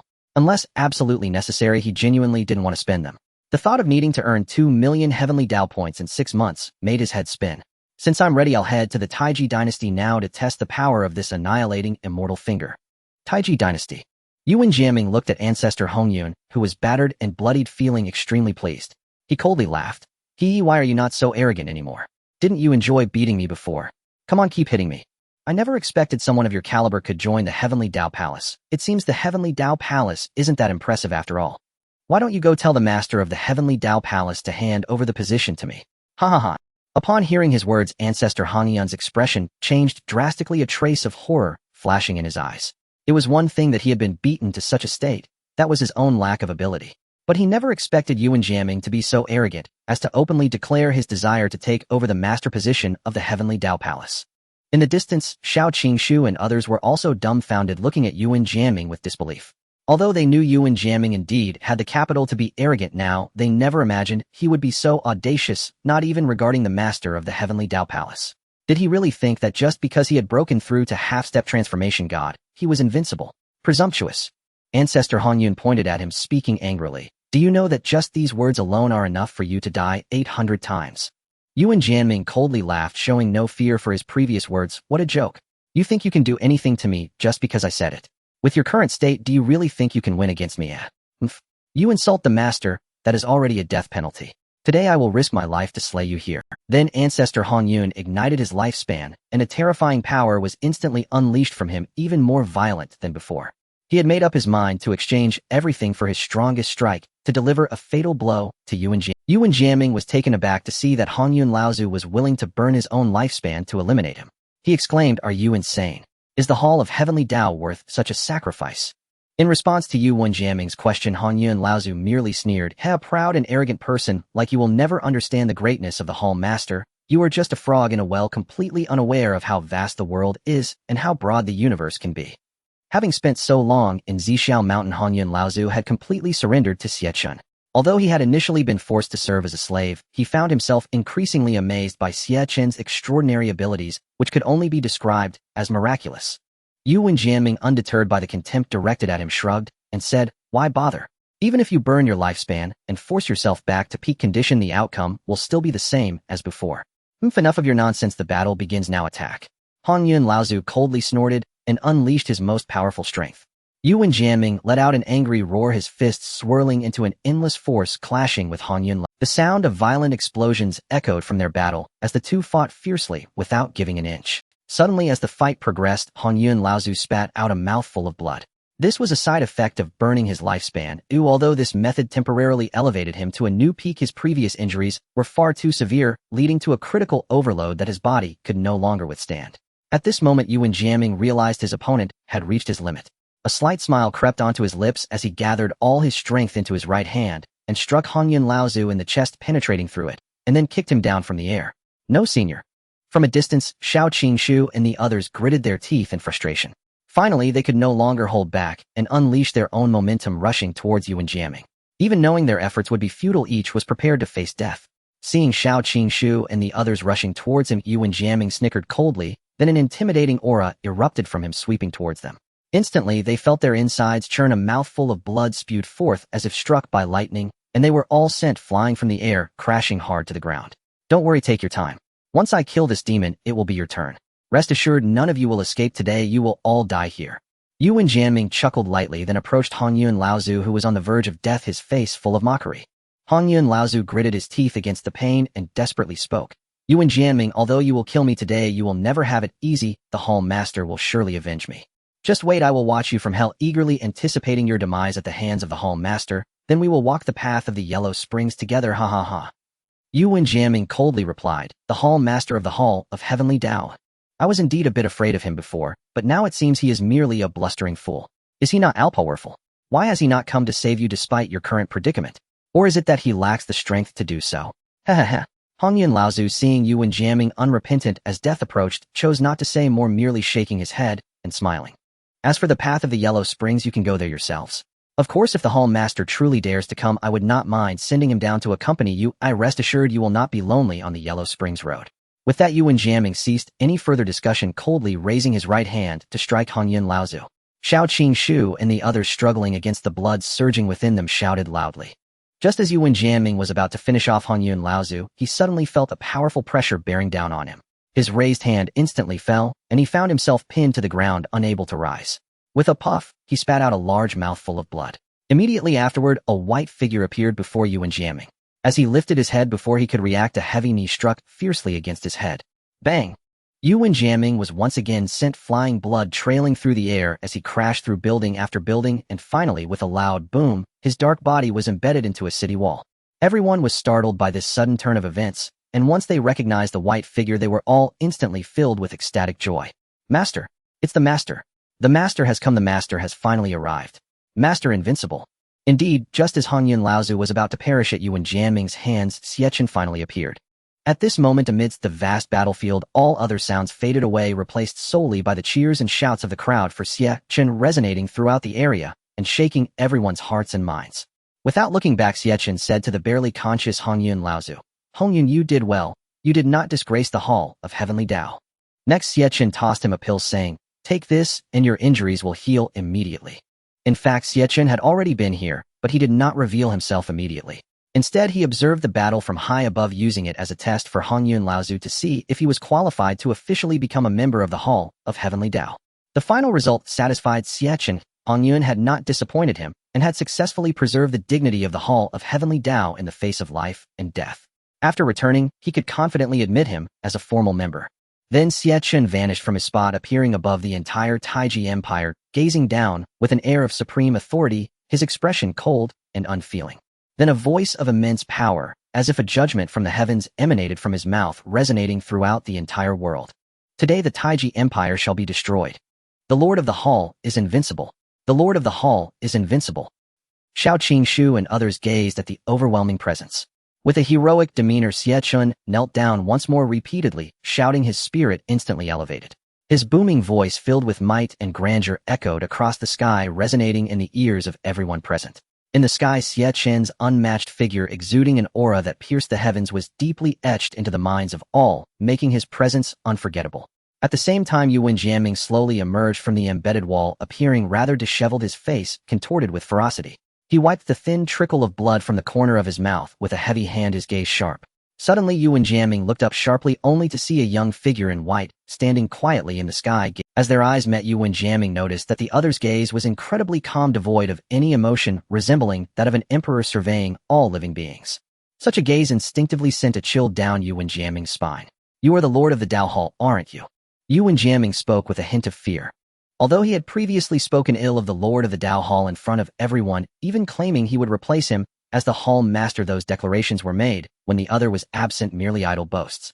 Now, with the true Lord of the Dao Hall before him, the terror he had previously driven away resurfaced on his face. After all, one's name carries weight, and the prestige of the Lord of the Dao Hall was immense. For some reason, when faced with the true Lord of the Dao Hall, he felt no desire to battle. His mind was consumed with a single thought: to escape, to flee at once. Yuan Jianming took a deep breath, forcing himself to calm down, and then respectfully addressed Xie Chen, saying, "I am Yuan Jianming, the Emperor of the Taiji dynasty, paying my respects." Before Yuan Jianming could finish, Xie Chen suddenly interrupted him. "I have already stated today the Taiji dynasty shall be destroyed." Xie Chen had no interest in hearing any of his nonsense. Yuan Jianming's actions were utterly unforgivable. His blatant disrespect and the near destruction of Hongyun were already grounds for his death 100 times over, but Xie Chen did not need him to die 100 times. Once would suffice. As his words fell amidst the crowd's fervent cheers, Xie Chen slowly raised his right hand, his pitch-black eyes revealing a chilling indifference, as if everyone in his sight were merely ants. Then Xie Chen extended his index finger slowly. Boom, boom. As his finger stretched out, countless bolts of lightning surged chaotically in the sky above Xie Chen, as if aiming to tear the entire heavens apart. The thunderous roars echoed across the battlefield, violently assaulting the eardrums and souls of those present. Then a phenomenon occurred. A towering figure clad in white robes adorned with trigrams, holding a whisk, and with white hair and beard, appeared behind Xie Chen, standing like a guardian. In an instant, this figure radiated endless light, illuminating not only the entire Taiji dynasty, but even regions beyond it. For a moment, countless people bathed in this white light, feeling as if they were merging with it, transforming. Where does this light come from? Why is it so dazzling? So gentle, I feel as if I am enlightened under this ray. Look over there, the center of the light seems to be a figure. Indeed, there is a figure. My gosh, why is this figure? It seems to be in the direction of the Taiji dynasty. Oh, let's go check it out.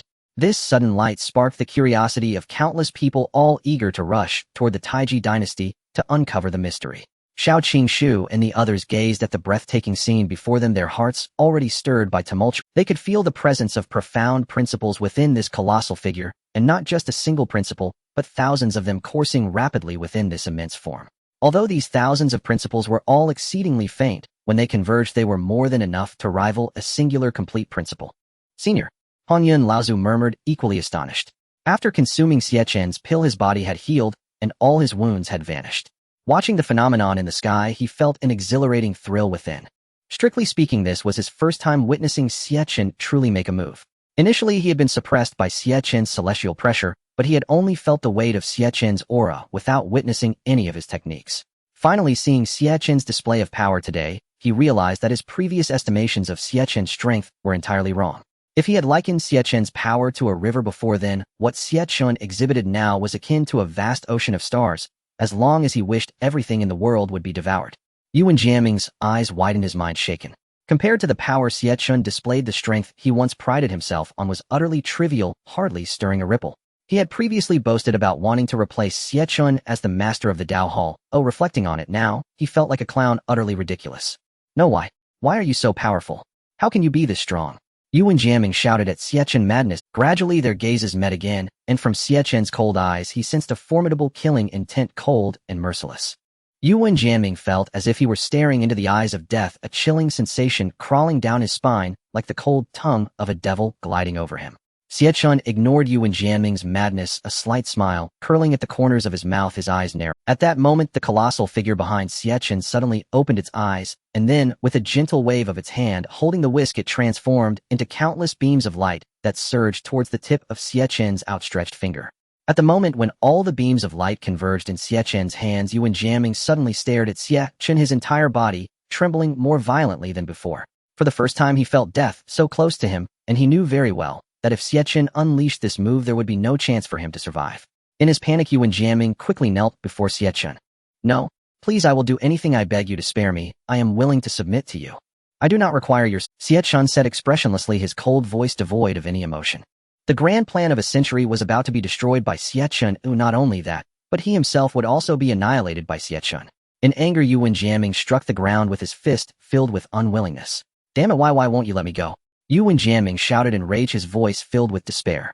He understood that at this moment, no matter how much he pleaded or bowed to Xie Chen for mercy, it was already impossible. Since Xie Chen was determined to kill him, he might as well drag Xie Chen down to hell with him. If you want me dead, then don't expect to live well. Boom. In an instant, Yuan Jiaming unleashed all his momentum, without reserve, his surrounding black, demonic energy, soaring into the sky. Immediately, Yuan Jiaming roared and pushed off the ground, charging towards Xie Chen in the sky with overwhelming murderous intent and boundless ferocity. Facing death and destruction, Yuan Jiaming had exhausted all his resources. As he saw Yuan Jiaming charging at him, Xie Chen merely let out a cold laugh. Destroy Immortal's finger. A terrifying and overwhelming finger, as if it could obliterate the world, was unleashed from his hand.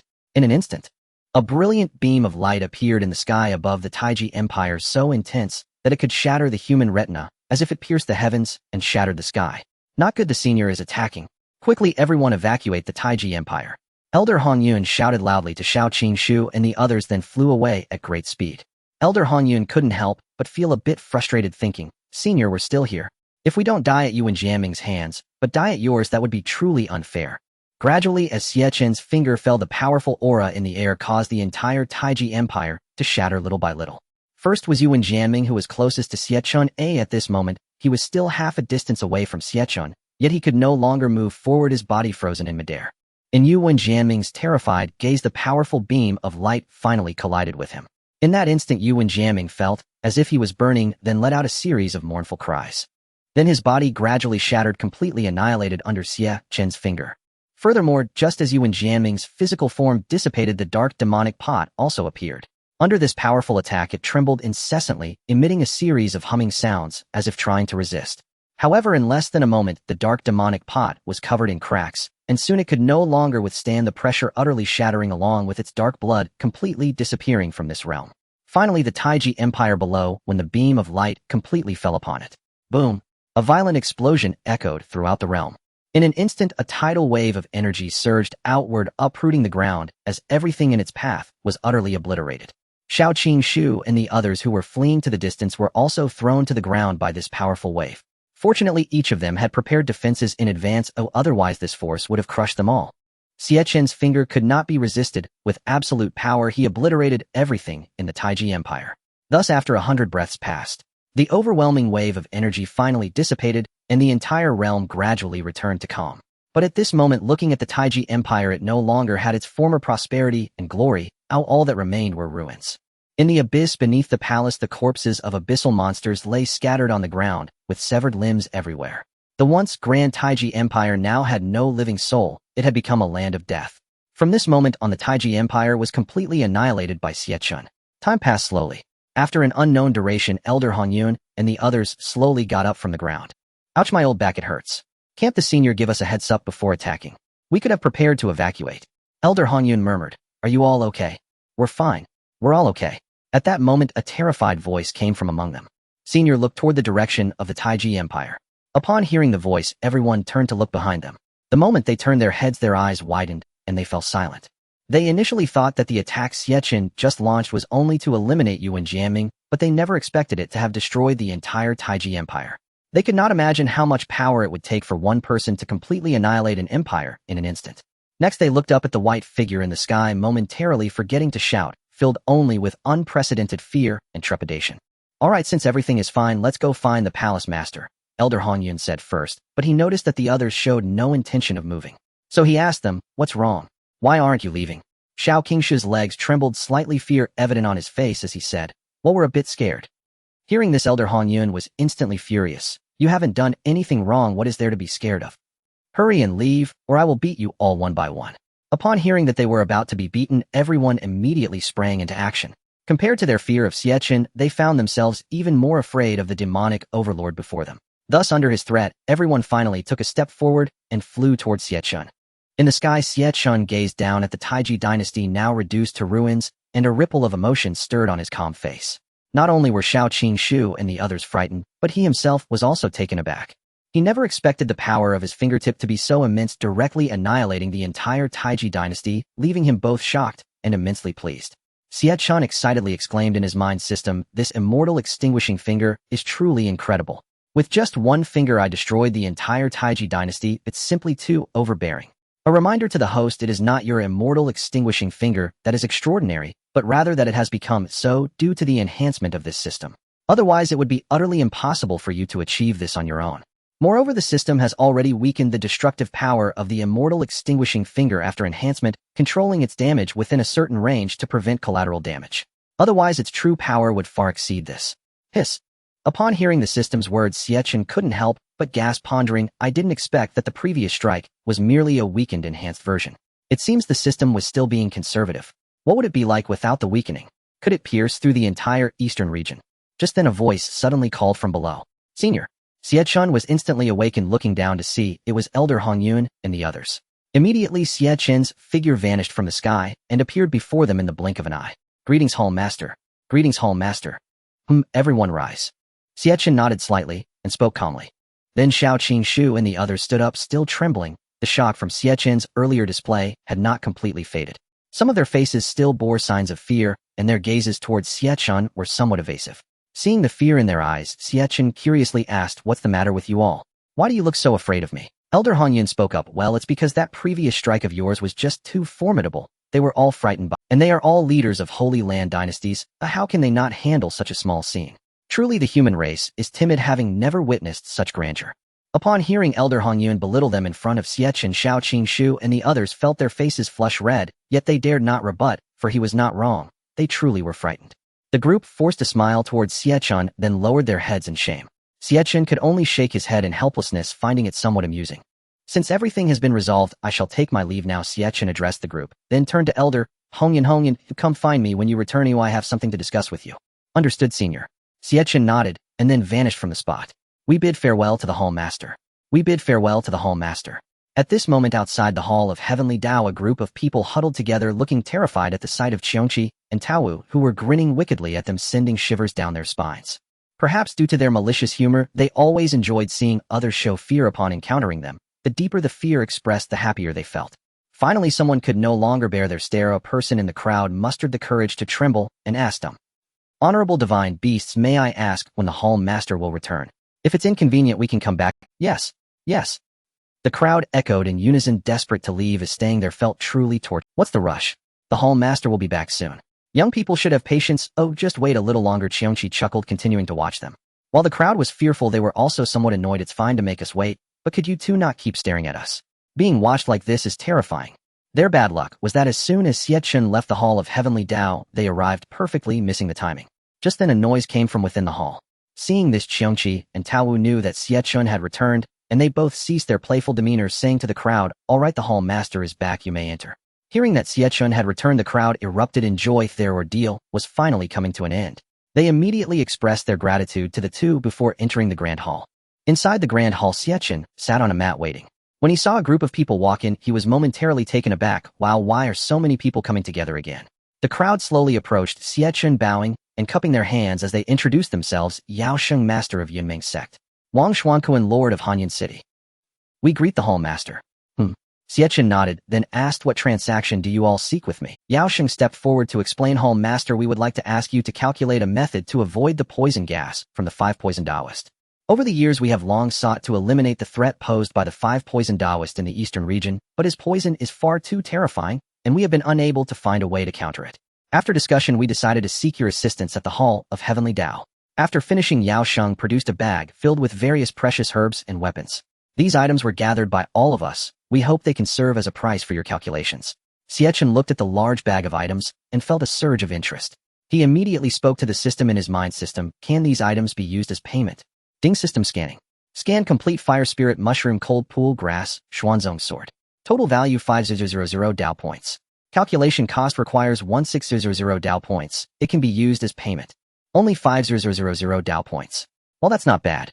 Although they can't compare to Shao Qin Shu and the others from before, they are from a major faction, and it's normal for them not to have as much wealth as those stronger individuals.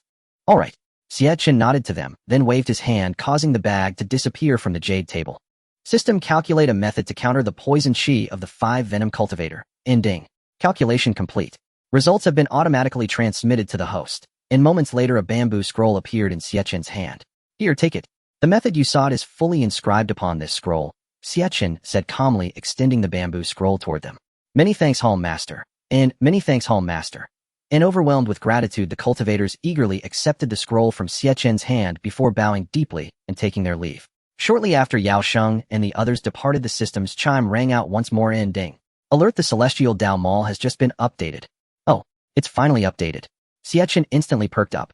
Ever since the Genius Arena contest, the mall had remained stagnant, leaving him deeply frustrated. He had lingered at the Golden Core realm for far too long. Had the update arrived earlier, he would not have needed the system's aid to subdue Yuan Jiaming.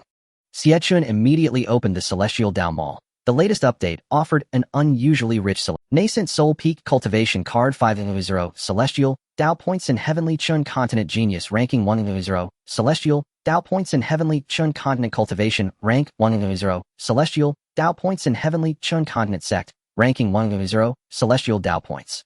Celestial Dao Hall upgrade card 300 inch the Nascent Soul Peak Cultivation card. No question. It's an absolute must-buy. Xie Chen decided, instantly purchasing one without hesitation. This acquisition served not only to elevate his own strength, but also fulfilled the current quest requirement, to break through to the first Tribulation Transcendence realm. Thus, spending those 5000 Celestial Dao points was inevitable. Moreover, 500 points were now trivial. He possessed several 100,000, and felt no financial strain whatsoever. Without delay, Xie Chen crushed the Nascent Soul Peak Cultivation card. A torrential surge of power instantly flooded his entire being. Ah, exhilarating. The Nascent Soul realm truly eclipses the Golden Core realm beyond comparison. I feel certain that should I face Yuan Jiaming again, even if he attained full divine transformation, never mind his mere half-step divine transformation, I could obliterate him with a single fingertip unaided by the system. Xie Chen carefully savored the profound transformation within himself, a contented smile spreading across his face. Then he turned his attention back to the Celestial Dao Mall. The Heavenly Chun Continent Genius ranking. That likely unlocks only after completing the current quest. No matter, I'll acquire it sooner or later. At only 1000 Celestial Dao points, it's hardly expensive. Purchased. Heavenly Chun Continent Cultivation rank. Purchased. In Heavenly Chun Continent Sect ranking. Purchased. In the Celestial Dao Hall upgrade card has surged to 3000. Xie Chen recoiled in shock. The price had jumped by half. System, why has the Celestial Dao Hall upgrade card increased in cost? It was only 2000 before. Surely you're trying to swindle me again. Has the host never played a cultivation game? Advancing from level 1 to 2 may require merely 100 experience points, but would advancing from 2 to 3 demand the same? Likewise, the first Celestial Dao Hall upgrade cost 200. Naturally, the second demands significantly more. Is that not perfectly reasonable? System, Xie Chen muttered, exasperated. I see you've mastered the art of learning all the wrong things, especially how to siphon more Celestial Dao points from me. That's unfair, host. Consider this the first upgrade already wrought monumental changes upon the celestial Dao Hall, so the second will bring transformations exponentially greater. Truly unparalleled value. What say you? Shall we proceed without further delay? Realizing the system was once again coaxing him into another purchase, Xie Chen promptly closed the celestial preposterous 30,000 celestial Dao points. Though technically within reach, given his current reserves, he refused to spend them now. With a 2,000,000 point quest still looming, any misstep jeopardizing its completion would prove catastrophic. He would not fall for the system's enticements. Xie Chen commanded system, summon my status panel. Ending. Panel successfully summoned. Host Xie Chen Cultivation Realm Nascent Soul Peak Innate Talent Immortal Great Body Constitution Celestial Dao Immortal Bottom Possessions Celestial Dao Hall Master Robe 1 Celestial Dao Hall Master Crown 1 Celestial Dao Hall Master Boots 1 Mystic Mirror of Profound Mechanisms 1 A Genius Arena Basic 1 Heavenly Chen Continent Genius Ranking 1 Heavenly Chen Continent Cultivation Rank 1 Heavenly Chen Continent Sect Ranking 1 in Cultivation Arts Celestial Dao Qi Sensing Art Immortal's Aura of Authority Annihilating Immortal Finger Affiliation Celestial Dao Home Location Xiao Mountain Heavenly Chen Continent Celestial Dao Points 360 Quests Celestial Dao Points 360 Cultivation Realm Reaches Tribulation Transcendence First Stage in Gazing at his current balance Xie Chen sighed inwardly. Only 360,000 points. How long until I accumulate the full 2 million? As Xie Chen reflected, Zhang Dong's voice suddenly echoed from outside the hall. Young master, your humble servant has returned. In at last. A flicker of delight crossed Xie Chen's features. Enter. Instantly Zhang Dong ushered a middle-aged man into the grand hall. The moment the man stepped inside, his gaze locked onto Xie Chen, standing ahead. Nind, as the disciples had described, astonishingly youthful in appearance yet. HM, why can't I perceive his cultivation realm? Was he not said to be at Golden Core Peak? No matter. It's entirely natural that I cannot fathom his true level. How could one who stands shoulder to shoulder with the celestial Dao possibly be confined to mere Golden Core Peak? Most likely he deliberately suppressed his aura to mislead them. The middle-aged man wasted no time clasping his hands respectfully before Xie Chen. Xianming, sect master of the Tai Xian sacred sect of the central region, pays homage to the hall master of the celestial Dao Hall.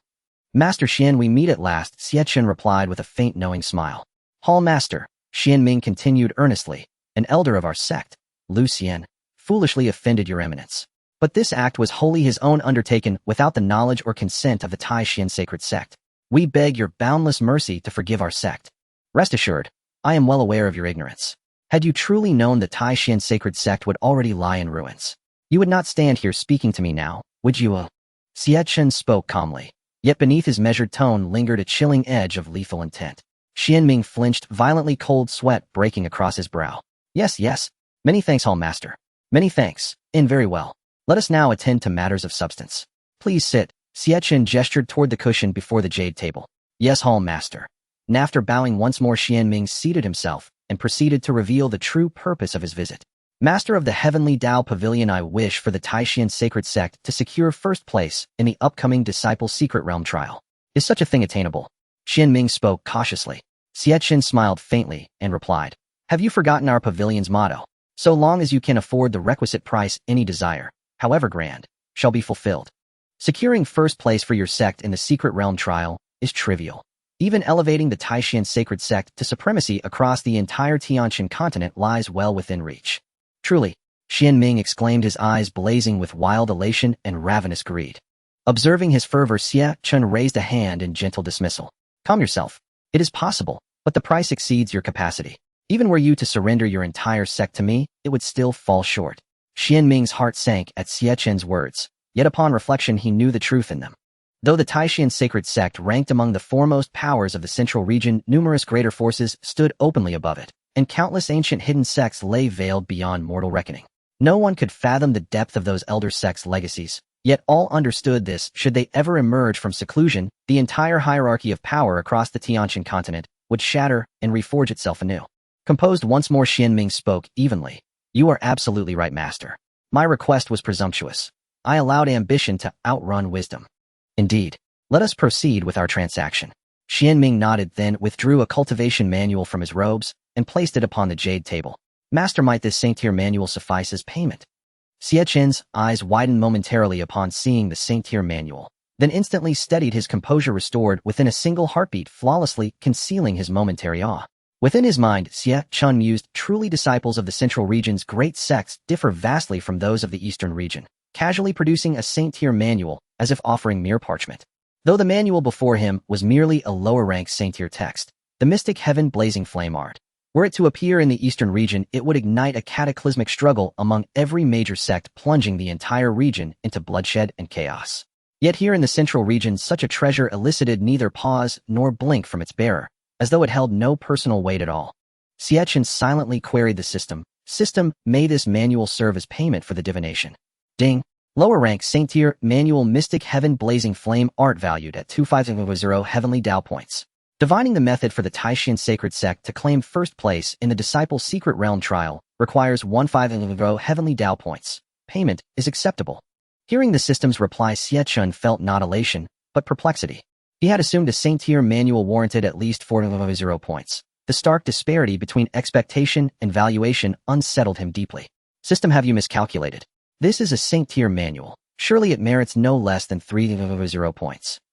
The system cannot err. Its appraisal reflects true market value, merely a lower-rank saint-tier manual. Pray refrain from such astonishment, cultivator. It betrays ignorance. Fine, well done, system, Xie Chen conceded, inwardly raising a mental thumb. He chose silence over further protest, lest he truly confirm his own naivety. 2500 points was no paltry sum, but it left him with only 100 profit, far short of his objective. His gaze sharpened as it locked onto Xianming. This man harbors far more treasures. He must yield them. Under that piercing stare, Xianming faltered. Master, is the offering insufficient? Xie Chen shook his head. This alone falls short. Xianming sighed inwardly. So even a saint-tier manual proves inadequate for first place. I was naive. Fortunately, I came prepared, else this journey would have been in vain. He produced another lower-rank saint-tier manual and laid it before Xie Chen. Master, does this additional manual complete the payment? Xie Chen suppressed fresh astonishment. Remarkable. Does he regard saint-tier manuals as common cabbage? He queried the system. Is this also worth 25000 points? Ding. Lower-rank saint-tier manual mystic spirit scripture valued at 200 Heavenly Dao points.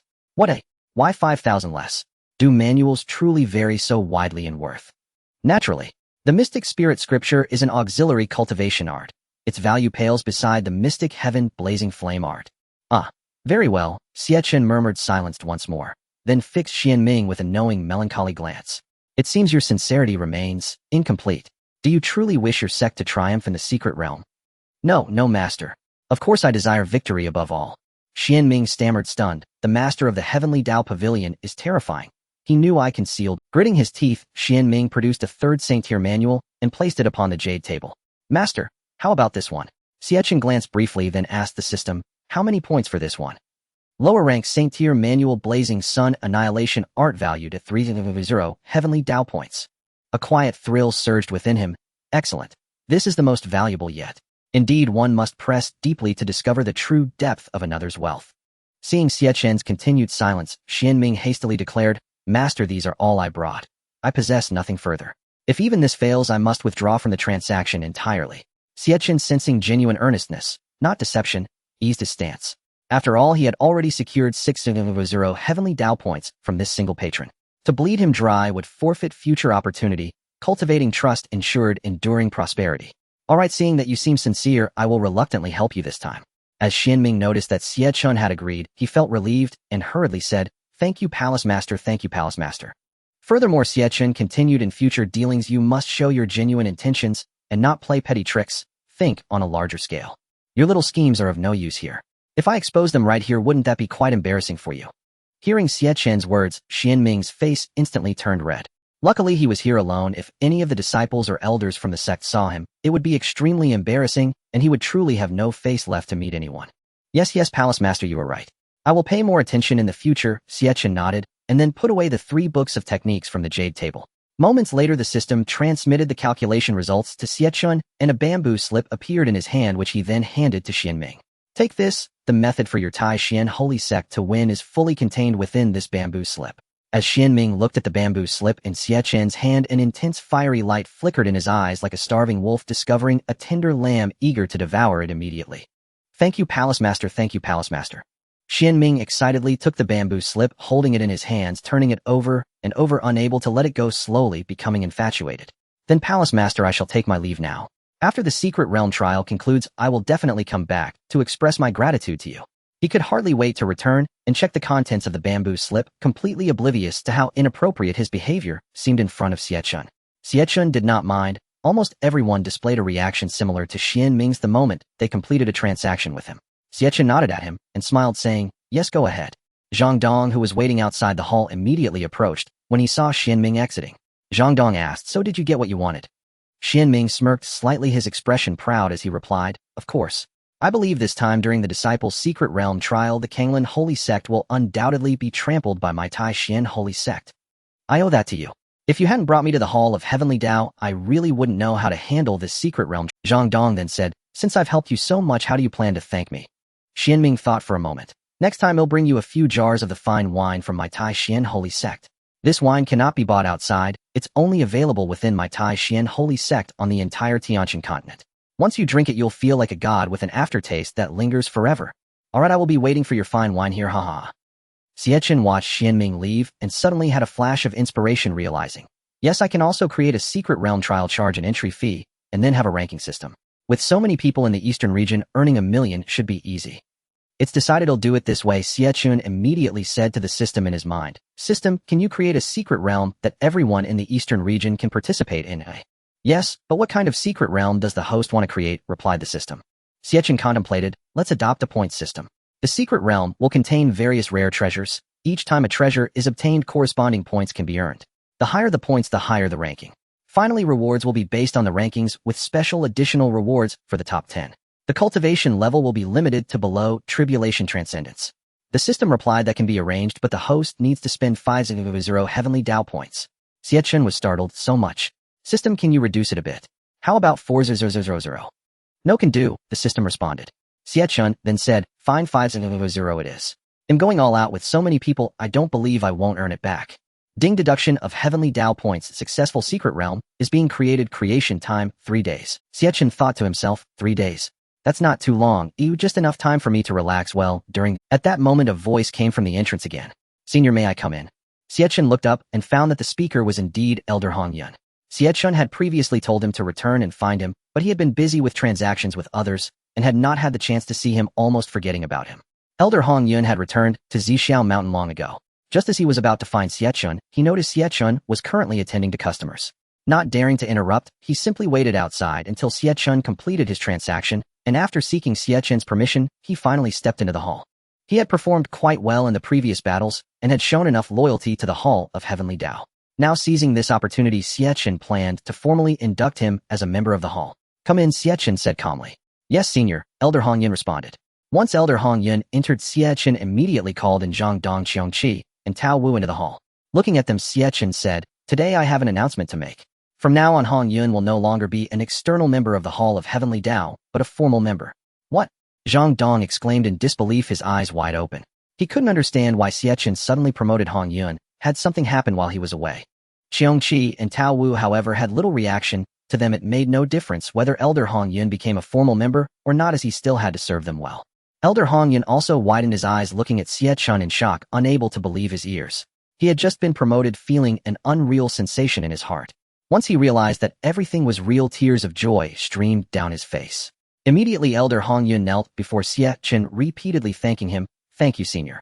Thank you, senior. Finally, this day has arrived. After working at Xixiao Mountain for so long, massaging and pampering the 2 divine beasts at the entrance, I was hoping to become a formal member of the Hall of Heavenly Dao and reside in the Heavenly Dao Peak." He had thought that this day would be far off for him, especially since he hadn't completed the tasks Xie Chen had assigned him. Unexpectedly, Xie Chen still made him a formal member. At this moment, no matter how many words he had, they all felt pale. All he felt for Xie Chen was gratitude. "Alright, get up." Xie Chen chuckled, then looked at everyone. "Although Hong Yun did not complete the task I assigned very well, his performance has made me quite satisfied." Next, Xie Chen briefly explained the events that had transpired. This is what happened during the battle with Yuan Jiaming. Even at the moment he was about to be killed by his opponent, he chose not to beg for mercy, but instead vowed to defend the dignity of the Tiandao Palace with his life. His actions proved his loyalty to the Tiandao Palace, so he deserves the opportunity to officially join the Tiandao Palace. After listening to Xie Chen's explanation, Zhang Dong suddenly understood. He hadn't expected that while he was just away in the central region, such an incident would occur at home. Elder Hong Yun was someone even more powerful than himself. It was surprising that he nearly got killed by Yuan Jiaming. If Xie Chen hadn't rescued him in time, he might have truly died there. What surprised Zhang Dong even more was that Elder Hongyun, facing such a formidable enemy, would rather fight to the death than let the dignity of the Dao Palace be tarnished. This was a stark contrast to the impression Elder Hongyun had given him before. Immediately Zhang Dong looked at Elder Hongyun with less disdain and more respect. Xiongqi suddenly said to Elder Hongyun, "Hey, you can't be serious. You nearly died dealing with such trash. How pathetic." Tao Wu also spoke up, "Hey, if I had known, I would have gone with you. Your massage skills are far better than that kid Zhang Dong. If you had died, I would have had to get Zhang Dong to massage me every day." Elder Hongyun smiled wryly too. "Lords, how can I compare with you? You two are divine beasts, so of course you wouldn't fear someone like Yuan Jiaming. Indifferent just a frail body. It's indeed a bit difficult to face Yuan Jiaming, who is half a step into the transformation stage." In Elder Hongyun's eyes, the strength of Qiongqi and Tao Wu was genuinely terrifying. Although they were currently only at the peak of the tribulation transcendent stage, their aura was far greater than that of the demonic Yuan Jiaming. Though he had never fought against the demonic Yuan Jiaming, he could at least exchange a few blows with him. However, in front of these two lords, he believed that even if he exerted all his strength, he wouldn't last 3 rounds in their hands. Seeing that everyone had no objections to Hongyun becoming an official member of the Dao Palace, Xie Chen decided not to say much more. Next, he only needed to wait for the secret realm trial to commence in 3 days. Then Xie Chen spoke to them again. "By the way, there is one more thing to tell you. 3 days from now, I will open the secret realm trial in the eastern region. At that time, anyone who meets the requirements in the eastern region can sign up to participate." "Secret realm? Senior, can we participate?" Elder Hongyun said excitedly. The secret realm is an important way to enhance strength. If he could find 1 or 2 treasures from the secret realm, his strength would surely increase significantly, and he might even have the chance to break through to the transformation stage. Zhang Dong also looked at Xie Chen with eager anticipation. During his travels, Zhang Dong had already entered many secret realms, though they were all simple ones. However, he had obtained a lot of treasures from them. This time, since it was a secret realm personally created by Xie Chen, the treasures inside would surely be far more precious.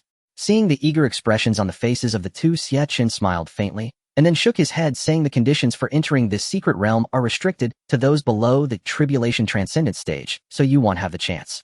The two seemed to have been struck by a bolt from the blue. Their enthusiasm instantly extinguished, and their expressions immediately became dejected. Seeing their gloomy faces, Xie Chen spoke again. "You two don't need to be disappointed. Within the Dao Palace, there are plenty of opportunities to enhance your strength. Don't limit yourselves to the present. Believe that it won't be long before you both have your own opportunities." Xie Chen thought to himself, their current strength is indeed too low. If they encounter enemies like Yuan Jiaming again, or even stronger ones, he couldn't always resolve everything personally, could he? Otherwise, what use would these people be? Furthermore, if he resolved everything himself, wouldn't he truly become a mere worker? As the dignified master of the Dao Palace, how could he be laughed at for having no decent strong ones under his command? Unfortunately, aside from some pills, the Dao Palace's shop currently has nothing to enhance their strength. Right now, there is only one Dao peak in the Dao Palace. It seems he can only pin his hopes on the next upgrade of the Dao Palace. After hearing Xie Chen's words, the two gradually felt better, and the previous gloom was swept away. Since Xie Chen had said that their opportunities were coming, they would surely arrive. After all, he had already been stuck at the tribulation transcendent stage for many years. Waiting a little longer was not a problem. Without Xie Chen, they wouldn't even have the chance to wait. Their realms could have been stuck for a lifetime. Xie Chen continued, "One more thing, from now on you two should stop calling me young master or senior. Just call me Palace Master. I prefer that title more." "Yes, Palace Master. Yes, Palace Master." Xie Chen nodded, and then dismissed everyone from the hall. At this moment, within the eastern region, news of the fall of the Taiji dynasty was spreading rapidly throughout the entire eastern region. Upon learning that the Taiji dynasty had turned into a wasteland, everyone cheered. However, they were also curious about who had destroyed the Taiji dynasty. It was said that at that time thunder roared, and even a divine shadow appeared. For a time, everyone in the eastern region was speculating who this divine shadow was. Some people speculated that it was a divine being descending, while many believed that it was the avatar of the Palace Master of the Dao Palace. In their view, such a miracle could only be achieved by the Palace Master of the Dao Palace. Time flew by, and in the blink of an eye 3 days had passed. Xie Chen was sitting in the Dao Palace meditating, when suddenly a prompt from the system sounded in his mind. Ding! The secret realm has been created, and has been automatically transferred to the system space. Xie Chen felt delighted, and immediately checked it out, then asked the system, "How can I deploy it to the..." The deployment process is the same as with the talented ranking. The host just needs to open the system map, select the eastern region, and then click deploy. "I see." Xie Chen understood. Then, without further ado, he immediately opened the system map and deployed the secret. Boom! A sudden explosion echoed in the sky above the eastern region, causing everyone to look up. When they realized the sound came from the hero ranking, their expressions turned excited once more. Has it started the 4th ranking? The Hall Master is quite diligent. Only a few days have passed since the last conspiracy ranking, and now a new one is about to commence. I wonder what this ranking will entail. I'm truly looking forward to it. The secret realm trial of the Tiantian continent's eastern region is about to begin. This trial will adopt a points system. Anyone who obtains treasures within the realm will earn corresponding points, and the final ranking will be determined by the number of points acquired. The higher the ranking, the richer the rewards. Note the duration of this trial is 15 days. Entry is limited to those below the Tribulation Transcendent stage, and all entrants must pay 1% of their life essence. As soon as the announcement finished, a massive spatial rift appeared in the sky, its mouth cloaked in a white light curtain. From the outside, one could not see any scenes beyond the rift, yet even so everyone could still feel the astonishing aura emanating from it. A secret realm, it's actually a secret realm. I must enter, no one can stop me. However, this time, they still require 1% of life essence, and it seems there is no enlightenment pill this time. If I go in and come out empty-handed, wouldn't that be a huge loss? Upon hearing this, some overly enthusiastic individuals immediately calmed down and began to ponder carefully. Indeed, this time, it wasn't stated that everyone would receive participation rewards upon entry, unlike the last hero arena, where everyone who participated received an enlightenment pill to fully restore their lost life essence. This time, if one gives away their life essence, recovering it later depends entirely on oneself. If you can obtain a few treasures from the secret realm, it would be fine. Even if you can't recover it, it won't be a loss. But if you come out with nothing, that would truly be losing everything, and the dangers within the secret realm are surely immense. If one is lacking in strength, they might even lose their life. In a moment, everyone fell into a dilemma, unsure whether to choose to enter the secret realm. A bunch of cowardly rats. It's because of you wasteful ones that the entire eastern region's cultivation level has dropped, causing us to become the weakest region in the Tiantian continent. An elder from a major sect could no longer hold back and spoke out. Instead of thinking about how to diligently improve your strength, you are all daydreaming about falling pies from the sky. Even when opportunities are right before your eyes, you dare not seize them. What are you even cultivating for? Hurry up and find a piece of tofu to smash your head against in your next life. Just be immortal. With that, the person unhesitatingly submitted 1% of their life essence. Immediately after, they transformed into a streak of light, flying rapidly toward the spatial rift under everyone's gaze. Damn it, I'm going all in. What the hell is life essence compared to opportunity? I was even hesitating just now. What a sin. I truly apologize for letting down the Hall Master's expectations. Everyone is so fated. Why don't we form a team together? How about we share the treasures we obtain? Alright, I'm in. I'll join too. Oh. Soon, one by one, everyone submitted their life essence, transforming into streaks of light as they flew into the rift. In the magic forest valley, Qianren sat in the main hall looking down at Qingdia, saying, Qingdia, this secret realm trial relies on you. You must secure a top position and bring glory to our magic clan. Do you understand? Yes, Valley Master, but is Gu Ling still being kept in confinement by you? Don't you plan to let him join as well? Qingdai asked in confusion. I said he can come out only after using up that barrel of calming pills. He has only used half of it so far, and there is still another half remaining. Qianren spoke darkly. Every time Gu Ling was mentioned, Qianren would feel a surge of anger. It was because of him that the magic clan lost face in front of the entire eastern region during the last hero arena. His anger was still unresolved, and he could not let him off the hook so easily. Qingdai respectfully said, I understand, Valley Master. I will prepare to enter the secret realm now. Yes, the dangers inside the secret realm are immense. You must pay attention to safety. I will send some people to accompany you so you have someone to rely on along the way. By the way, be wary of the human race. Although the two races of humans and demons have signed a peace agreement, greed will expose human nature in front of treasures. If you encounter an enemy stronger than yourself, flee immediately, or do not act recklessly. Understand? Yes. Qingdai felt speechless. When did the Valley Master become so nagging? She had already broken through to the nascent soul first layer, yet he still seemed so uneasy. He was truly verbose. Yes, and also, Valley Master, I'm setting off now. Seeing Qianren about to speak again, Qingdai hurriedly interrupted him, quickly submitted a bit of life essence, and transformed into a streak of light, leaving the place. Qianren. Senior, are we going in now? Dao Songhai asked to Wuchen within him. Quit the nonsense, hurry up and set off. Don't you see so many people have already gone in? The early opportunities are taken by others. If you delay a bit, you might not even get a drop of soup. Wuchen quickly spoke, feeling anxious. This kid has no awareness. Does he not know that the earlier one enters such places as the secret realm, the greater the chance of obtaining treasures? If it weren't for my current soul state, I would have rushed in at the first moment. Hearing Wuchen's urging, Dao Songhai stopped contemplating and immediately submitted a trace of life essence, transforming into a streak of light. Countless beams of light appeared all over the eastern region, continuously converging toward the spatial rift above. In an instant, it seemed as if a meteor shower was falling across the entire eastern region, each streak cutting through the starry sky and disappearing into the rift. Inside the hall of Heavenly Dao, Xie Chen watched as countless streaks of light flew toward the rift, his heart already filled with joy. The number of participants in this secret realm trial far exceeds that of the hero arena.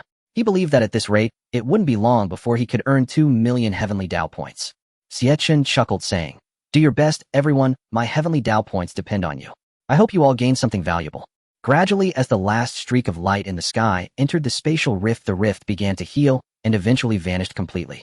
Immediately, the authoritative voice echoed once more, clear enough for anyone in the eastern region or those already inside the secret realm to hear. The entrance to the eastern region's secret trial has been closed. During the trial, no one is allowed to leave the secret realm. After the trial concludes, all individuals except for those who have perished within will be teleported back to Tianqian continent. Upon finishing these words, countless screens of the same size suddenly appeared in the sky above the eastern region, each reflecting a silhouette of someone presenting their situation within the secret realm in real time. Some individuals noticed a clue as soon as they spoke the name of someone inside the secret realm. That person's screen would immediately switch to their view and enlarge, while the others would shrink and dim. Hee brother, try saying the name of someone in the secret realm. You might be pleasantly surprised. Haha, I see, thanks brother. Thus the remaining people in the eastern region chose their viewing targets, unaware that their situations were being broadcasted in real time. At that moment, several screens suddenly disappeared from the sky, startling the crowd. What's going on? Why have some screens suddenly vanished? Is there something wrong with the screens? Haha, I think it's you who's confused. Clearly that person has perished. Since they are dead, their screen naturally shuts down. No way. Has it really only been under 2 minutes? Someone has already fallen. The crowd gasped, feeling sympathy for them, while also relieved they hadn't chosen to take risks. In truth, it was also a matter of bad luck for those individuals. Upon entering the secret realm, their landing spots were random. Although they all landed in the outskirts, dangers still lurked. Those with good fortune might encounter nothing at all, or even stumble upon a treasure right beneath their feet. On the other hand, those with poor luck could find themselves directly in the territory of ferocious beasts. If they lacked sufficient strength, they would only serve as food for them. Heavenly Dao Hall. Xie Chen watched as the figures on the screens began to explore within the secret realm, feeling a stir of excitement within himself, wishing to experience it as well. He then addressed the system, saying, "System, can I also enter the secret trial?" The system replied, "The host can enter the secret realm, but does not meet the criteria of a participant, so the host cannot take any treasures found within." "That's fine, I just want to take a stroll and soak in the atmosphere." Xie Chen replied calmly. "In that case, please prepare for teleportation. Host is being teleported. Progress 10. 50. 100. Ding. Teleportation successful. The host is about to enter the eastern region's secret trial." As the system's notification sounded, Xie Chen felt a flash before his eyes, followed by a white light enveloping his body, and then he vanished from the Heavenly Dao Hall. In the blink of an eye, Xie Chen found himself within the secret realm. At this moment, the system had altered Xie Chen's appearance. He was no longer the handsome figure he once was, but had taken on a common face. His outfit had also been changed to a more ordinary style. Now Xie Chen was the kind of person who would not attract any extra attention in a crowd. However, Xie Chen was quite satisfied with this disguise, as it allowed him to roam the secret realm without being Xie Chen spoke to the system in his mind. "System, can I check on the other participants' situations here?" Yes, the host just needs to silently recite the names of the participants in their mind. After hearing the system's explanation, Xie Chen immediately thought of the name Qi Qingdai, and sure enough, a screen popped up before him, displaying Qi Qingdai's figure. Wow, Qi Qingdai is quite fast. Looking at her surroundings, it seems she has already ventured deeper into the... After arriving in the secret realm, Qi Qingdai briefly surveyed her surroundings, and then flew decisively toward the depths of the secret realm, not lingering on the outskirts. Although there are many treasures in the outskirts of the secret realm, she understood that these treasures were merely trivial items. The truly valuable treasures were hidden deep inside. Moreover, she had to achieve outstanding results in this trial to bring glory to the demon clan, leaving no time to waste on trivialities. Xie Chen closed Qi Qingdai's screen and silently recited several more names. Dao Songhai Xiao Yin. He found that everyone who had made it onto the talented list except for Gu Ling had entered the secret realm, and none of them remained at the outskirts. They were all advancing deeper into the realm. Xie Chen thought, it seems these individuals have clear goals. They all wish to achieve high rankings in this secret trial. Good luck to you, young ones. Just as Xie Chen was checking on the others, he felt the ground beneath his feet suddenly tremble, followed by the sound of pounding footsteps approaching from behind. Turning around, Xie Chen saw dozens of mutated wolves charging toward him, their mouths wide open, looking famished, as if they longed to pounce on him and tear him apart. "Oh, am I being mistaken for lunch?" Xie Chen said with a faint smile. Faced with the pack of wolves rushing at him, he appeared completely relaxed, showing no signs of fear. These mutated wolves were merely at the foundation establishment stage and posed no threat to him. With a slight smile on his lips, just as he was about to use the immortal extermination finger to eliminate them all, a voice suddenly interrupted him from behind. Be careful. Following that, a sharp sword energy shot out from above him, aimed at the mutated wolves ahead. In an instant, the sword energy collided with the wolf pack, shattering them into pieces. Xie Chen turned around and saw that it was a woman who had made the move. Her strength was only at the first level of golden core, and her aura was somewhat unstable, indicating that she had just recently broken through to the golden core stage. The woman walked up to Xie Chen and gently said, "Little brother, are you all right?" Xie Chen came to his senses and replied, "Oh, I'm fine. You are but a mortal without any means to protect your life. Why have you entered this secret realm? Do you not know it is filled with dangers?" Xie Chen was taken aback by her words, suddenly recalling that he indeed looked like an ordinary person now, with no signs of cultivation. It was understandable for her to regard him as a mortal. Xie Chen smiled, but just as he was about to explain, he was interrupted by a voice. "Junior sister." He focused his gaze and saw several individuals flying over from a distance, all wearing the same attire as the woman before him. Without a doubt, these must be her fellow disciples. Upon hearing the voice, the woman turned around, her face lighting up with joy. She waved at them, saying, "Senior brother." The leading man quickly approached her, excitement written all over his face, as he said, "Junior sister, we finally found you. Now that everyone is gathered, we can explore the depths of the secret realm." Then the man noticed Xie Chen standing next to his junior sister. Instantly, he became alert, but upon realizing that Xie Chen emitted no aura of cultivation, he finally felt at ease. "Who is this person, junior sister? Why are you with Immortal? It's like this, senior brother." She proceeded to tell him, "You always love helping others, but what if the person is a bad one? If something were to happen to you, how would I explain it to the sect master?" The man said with a wry smile. "My junior sister is good at everything except she is too kind-hearted, overflowing with compassion. She can't bear to see others bullied regardless of who they are, as she always thinks of helping them at the first opportunity." Humph. The woman made a face at him, then turned to Xie Chen with a smile. "By the way, little brother, we don't know your name yet. Could you tell us your name?" Xie Chen, he replied with a smile. "Oh, Xie Chen, that's a nice name. I'm Han Ling, and this is my senior brother Wang Ling. We are disciples of the Fengqing sect." Han Ling chuckled. "So rude. My junior sister saved you, and you didn't even say thank you." Wang Ling looked somewhat displeased. His junior sister had saved him, yet his tone was so haughty. He was merely an ordinary mortal. It wasn't asking too much to express at least a basic word of gratitude. In an instant, Wang Ling's opinion of Xie Chen plummeted to the lowest point. However, Xie Chen couldn't be bothered to argue with this little brat, ignoring him completely. It wasn't as if he had asked Han Ling for help. She acted on her own, and even if she hadn't, he would have soon dealt with the mutated wolf pack himself. Besides, he was the master of the Heavenly Dao Temple. Why should he thank you, juniors? That would be chaotic. No, absolutely not. Even though he currently appeared as an ordinary person, and others were unaware of his identity, that could never happen. Han Ling quickly interjected, "Oh, senior brother, you're being unreasonable." He was just startled. "Why speak like Xie Chen? Don't take it to heart. My senior brother can be a bit blunt, but trust me, he's a good person, just like me." Xie Chen replied with a faint smile, "How could that be? If I were to fuss over every little thing, I would be too busy remembering these trivial matters." That's good." Han Ling smiled, then asked Xie Chen, "Where are you planning to go next? Why not come with us?" Upon hearing Han Ling's words, everyone was taken aback. Not just the Fengqing sect disciples, but even Xie Chen was stunned. This girl was too bold, as she knew he was immortal and still wanted to bring him along. Did she not worry about dragging them down? Wang Ling exclaimed, "Junior sister, what are you saying? We are going to explore the depths of the secret realm. Having such a mortal by our side, if danger arises, who will save him? It's one thing to not be able to help, but he might even drag us down." "I disagree." "Yes, I also disagree." "Disagree." The other disciples of the Fengqing sect echoed one after another. "But what if we leave him here alone and he encounters danger?" Han Ling said with some concern. "Who told him to dare enter this secret realm as a mortal? Since he came, he must be prepared for death. We have no ties to him. Saving his life was already showing kindness. Whether he lives or dies next is up to his fate." Wang Ling said this while glancing at Xie Chen, completely disregarding what Xie Chen might think. Han Ling was torn inside, but she couldn't bear to leave Xie Chen alone here. Ultimately, she decided to take Xie Chen along on the journey. "I don't care. I can't just watch him wait here to die. I'm taking him with me." Without waiting for Xie Chen's approval, Han Ling immediately pulled him over, saying, "At worst, I'll take care of him along the way." Seeing how concerned Han Ling was for him, Xie Chen stopped refusing. After all, if a beautiful girl was willing to take care of him, it would be foolish to turn her down.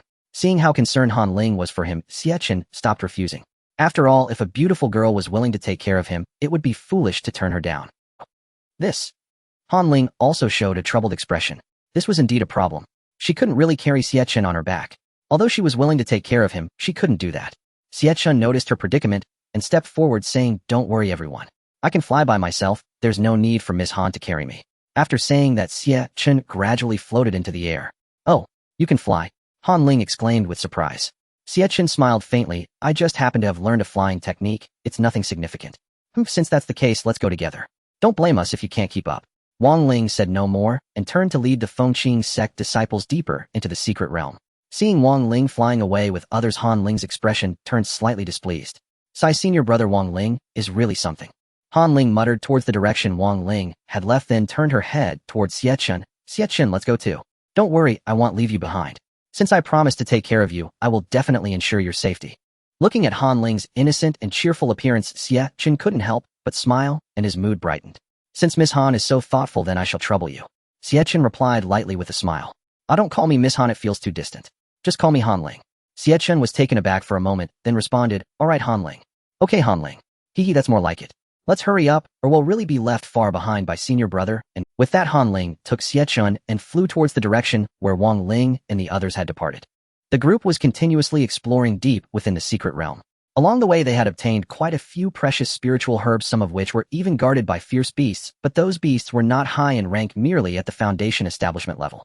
Before Wang Ling and the others, those beasts had no power to resist at all. Before they could react, they were instantly sliced in half. Come everyone, let's divide these spiritual herbs," Wang Ling said to the other disciples of the Fengqing sect, then turned to Xie Chen with a somewhat cold attitude. "Sorry, but there's none for you this time."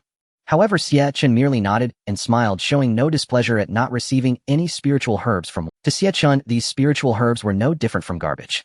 Even if exchanged for Dao values, they would only be worth a few dozen points. It was only Wang Ling and the others who regarded these herbs as treasures. If they were his, he wouldn't even bother to pick them up if thrown on the ground. "Xie Chen, don't be sad, I'll give you a spiritual herb," Han Ling said as she handed one of the spiritual herbs she held to Xie Chen. Xie Chen was somewhat surprised. He knew that during their search for spiritual herbs, he had done nothing to help and merely stood by watching. Unexpectedly, even so, Han Ling was willing to share one with him, which genuinely touched his heart. Seeing Han Ling smiling at him, Xie Chen felt a bit shy and embarrassed, but he did not refuse and took the spiritual herb from Han Ling's hand. Although Xie Chen could not take any items out of the secret realm, he did not want to disappoint Han Ling's goodwill.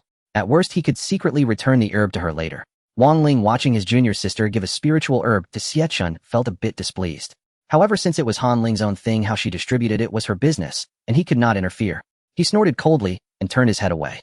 At that moment, a loud rumbling sound came from afar, instantly attracting everyone's attention, and they immediately flew towards the source of the sound. When they arrived, they discovered that a cave abode had appeared. There is actually a cave abode here. Sangxian Cave, what a domineering name. Sangxian, could there really be an immortal hidden inside? Regardless of what this cave abode is, there must be treasures inside. Since it hasn't been discovered, yet the hearts of the crowd trembled with excitement.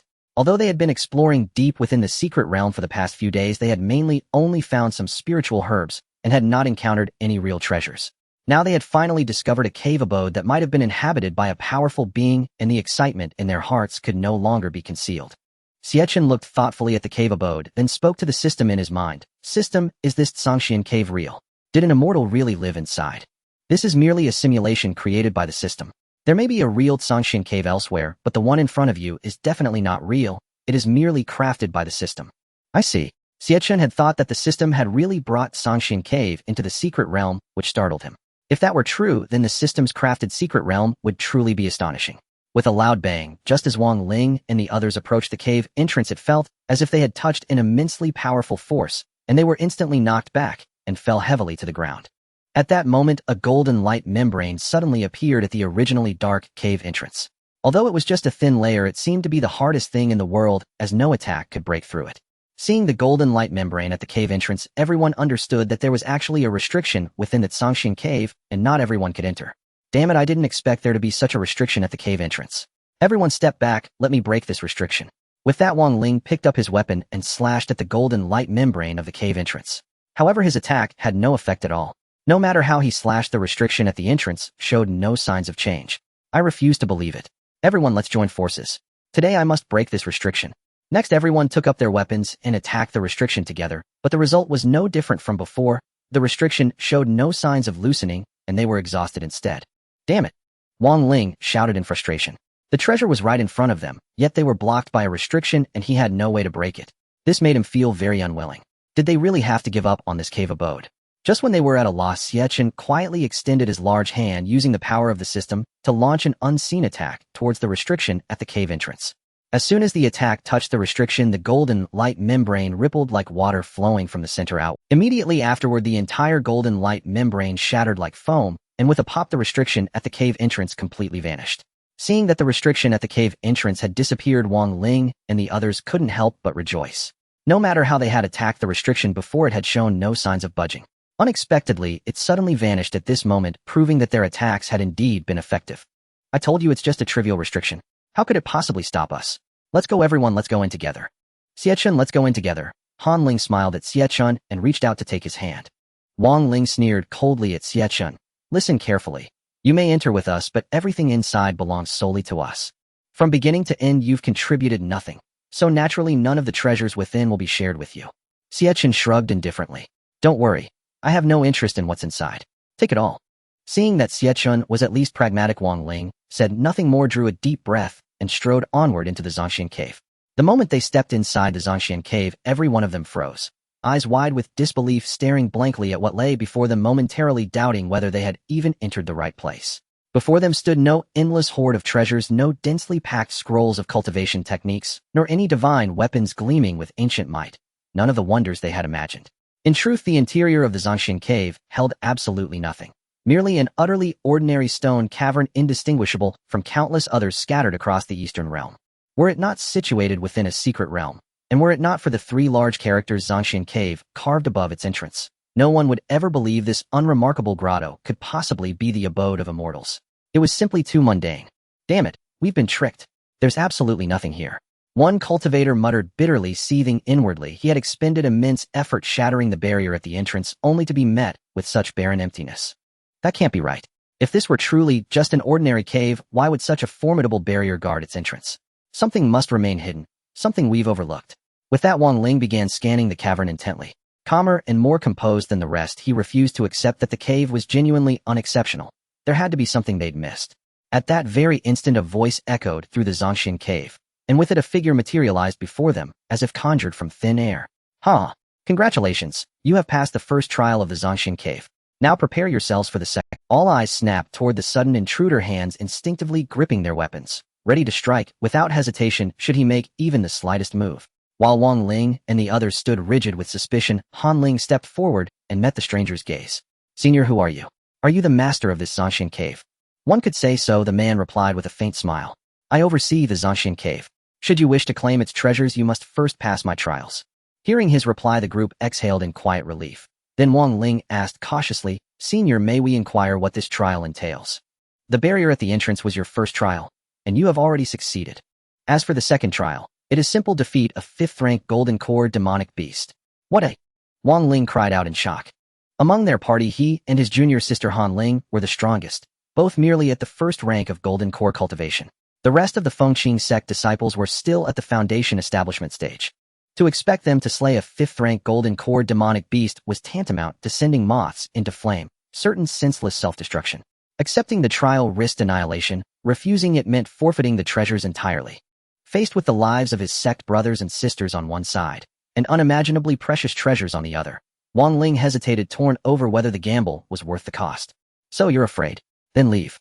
Let others claim these treasures. You lack the qualification to bear them away. His words struck like nails driven deep into their hearts, leaving them shaken and humbled. Damn it. Brother, let's go, Alan. Even if it means death. I'll never hand over these treasures to strangers. Exactly. Brother, what's one 5th-rank golden core demonic beast among so many of us? Together we'll bring it down. Very well. If everyone has resolved to proceed, then I shall offer no further counsel. For the Fengqing sect, for our sect master, we will carry these treasures home today. Wang Ling turned resolutely to the man. Senior, we accept your trial. Ha ha ha, excellent. True spirit. Then prepare yourselves. Now begins the trial. With a sweeping gesture of his hand, the man banished everyone, except Xie Chen, from the Zongxian cave. In the blink of an eye, only the stranger and Xie Chen remained within the cavern. Wang Ling and the others reappeared at the center of a vast arena. Where's Xie Chen? Why didn't he appear with us? Han Ling scanned the arena anxiously, her heart tightening as she failed to spot him. Even if he had come, what difference would it make? He's but an ordinary mortal, utterly defenseless. Before a 5th-rank golden core demonic beast, he'd perish even faster. Staying behind is in fact safest for him. All right. Han Ling paused, then nodded slowly, realizing reluctantly that he was right. Against such a monstrous foe, even she couldn't guarantee her own survival, let alone protect Xie Chen. Perhaps remaining behind truly was the wisest choice for him. Just then a deafening roar erupted from the sky above the arena, and a colossal black demonic leopard sleek and Shadowrot leapt from the void onto the arena floor. Gripping their weapons tightly, the cultivators instinctively recoiled a step, staring at the ferocious beast. With a thunderous bellow, the black demonic beast charged, its roar shaking the very air. Do not retreat. Stand united. We will overcome it. Kill. Wang Ling roared, then lunged forward. First, then second, then all the Fengqing sect disciples surged ahead, clashing instantly with the monstrous leopard in a whirlwind of blades and qi. Inside the Zhongxian cave, the moment Wang Ling and the others vanished, the man fell to his knees before Xie Chen in utter terror. Chong Li, spirit guardian of the Eastern Realm's secret realm, pays homage to his eminence, the Palace Lord. Oh, you know me. Xie Chen was somewhat surprised. He hadn't expected to be recognized, even in his current state. Moreover, the other party claimed to be the secret spirit of this hidden realm. Although Xie Chen was unsure of what a secret spirit specifically was, it seemed to be a being created by the system to monitor and manage this hidden realm, similar to an NPC. Zhongli respectfully said, "Yes, Master, this hidden realm was created by you. You are the one who brought all of this into existence, including us. We noticed your arrival as soon as you entered the hidden realm. Therefore, when you were near the Zhongxian cave, I made it manifest in advance to pay my respects to you, Master." I see. Xie Chen hadn't expected that the Zhongxian cave had come into being because of him. It seemed that he had inadvertently done a favor for the Fengqing sect, allowing them to gain a considerable advantage. Xie Chen then asked, "You just said we. Does that mean there are other secret spirits in this hidden realm besides you?" "Yes, Master, there are several secret spirits in the Eastern region hidden realm, but they should all be occupied with testing other trial takers in their respective domains right now. If you require them to pay their respects, I will notify them immediately to come and see you." "That won't be necessary. I'm merely here for a leisurely visit. There's no need to make such a big fuss and disrupt the order. You can rise." "Thank you, Master." After expressing his gratitude, Zhongli slowly stood up and continued, "Master, this is not an appropriate place for conversation. Please follow me to another location to rest." Xie Chen nodded, and immediately the surroundings changed. The stone walls vanished, replaced by a rolling sea of clouds. In the blink of an eye, the two had each taken a seat on a stone bench with a stone table separating them, quietly suspended in the air. Below them was the arena where Han Ling and the others were, and from this vantage point one could clearly see the current state of their battle. Xie Chen glanced down. He saw the disciples of the Fengqing sect being continuously knocked away by the black demonic beasts, spitting out streams of blood, with horrifying claw marks visible on their backs and chests. In less than a moment of fighting, the disciples of the Fengqing sect had already fallen in large numbers. Wang Ling was filled with grief and anger, and as he glared at the black demonic beast, his mind raced to find a way to turn the tide of battle. The remaining disciples of the Fengqing sect who could still fight were few aside from himself, and Han Ling. The others had all sustained varying degrees of injury. At this rate, it wouldn't be long before they were completely annihilated. At that moment, the black demonic beast scanned the remaining people on the arena, and then locked its gaze on Han Ling, swiftly pouncing towards her. Wang Ling was taken aback. Before entering the hidden realm, he had promised the sect leader that he would ensure Han Ling's safety. If anything happened to her here, he would definitely face severe consequences, and the sect leader would never let him off. "Junior sister, run!" Wang Ling shouted at Han Ling, his voice reaching its peak. However, Han Ling seemed frozen in fear, unable to move her feet, and the sword in her hand hung limply in the air as she stared wide-eyed in terror at the approaching black demonic beast. The distance between the black demonic beast and Han Ling grew closer. In just a second, the beast would make contact and tear her apart. In that moment, Han Ling closed her eyes in despair. Suddenly, the black demonic beast seemed to have received some command, halting before Han Ling amidst the terrified gazes of everyone before turning to pounce at the others. Zhongli, watching from above, was momentarily stunned. Just as the black demonic beast was about to shred Han Ling, Xie Chen suddenly spoke to him, commanding him to stop and not harm Han Ling. Although Zhongli didn't understand why Xie Chen made that request, he had no choice but to comply with Xie Chen's order. He was puzzled and asked, "Master, why do you?" Xie Chen perceived his thoughts, smiled calmly, and said, "This girl has been quite good to me along the way. The others are inconsequential. If they die, they die. However, I do not wish to see her perish here." "Oh, Master, I understand." Zhongli immediately grasped the situation, smiling as he looked at Xie Chen with a knowing expression. Seeing his expression, Xie Chen realized he had misunderstood and rolled his eyes, feeling somewhat speechless. "What do you understand? This is merely me returning a favor. It's not as you imagine it."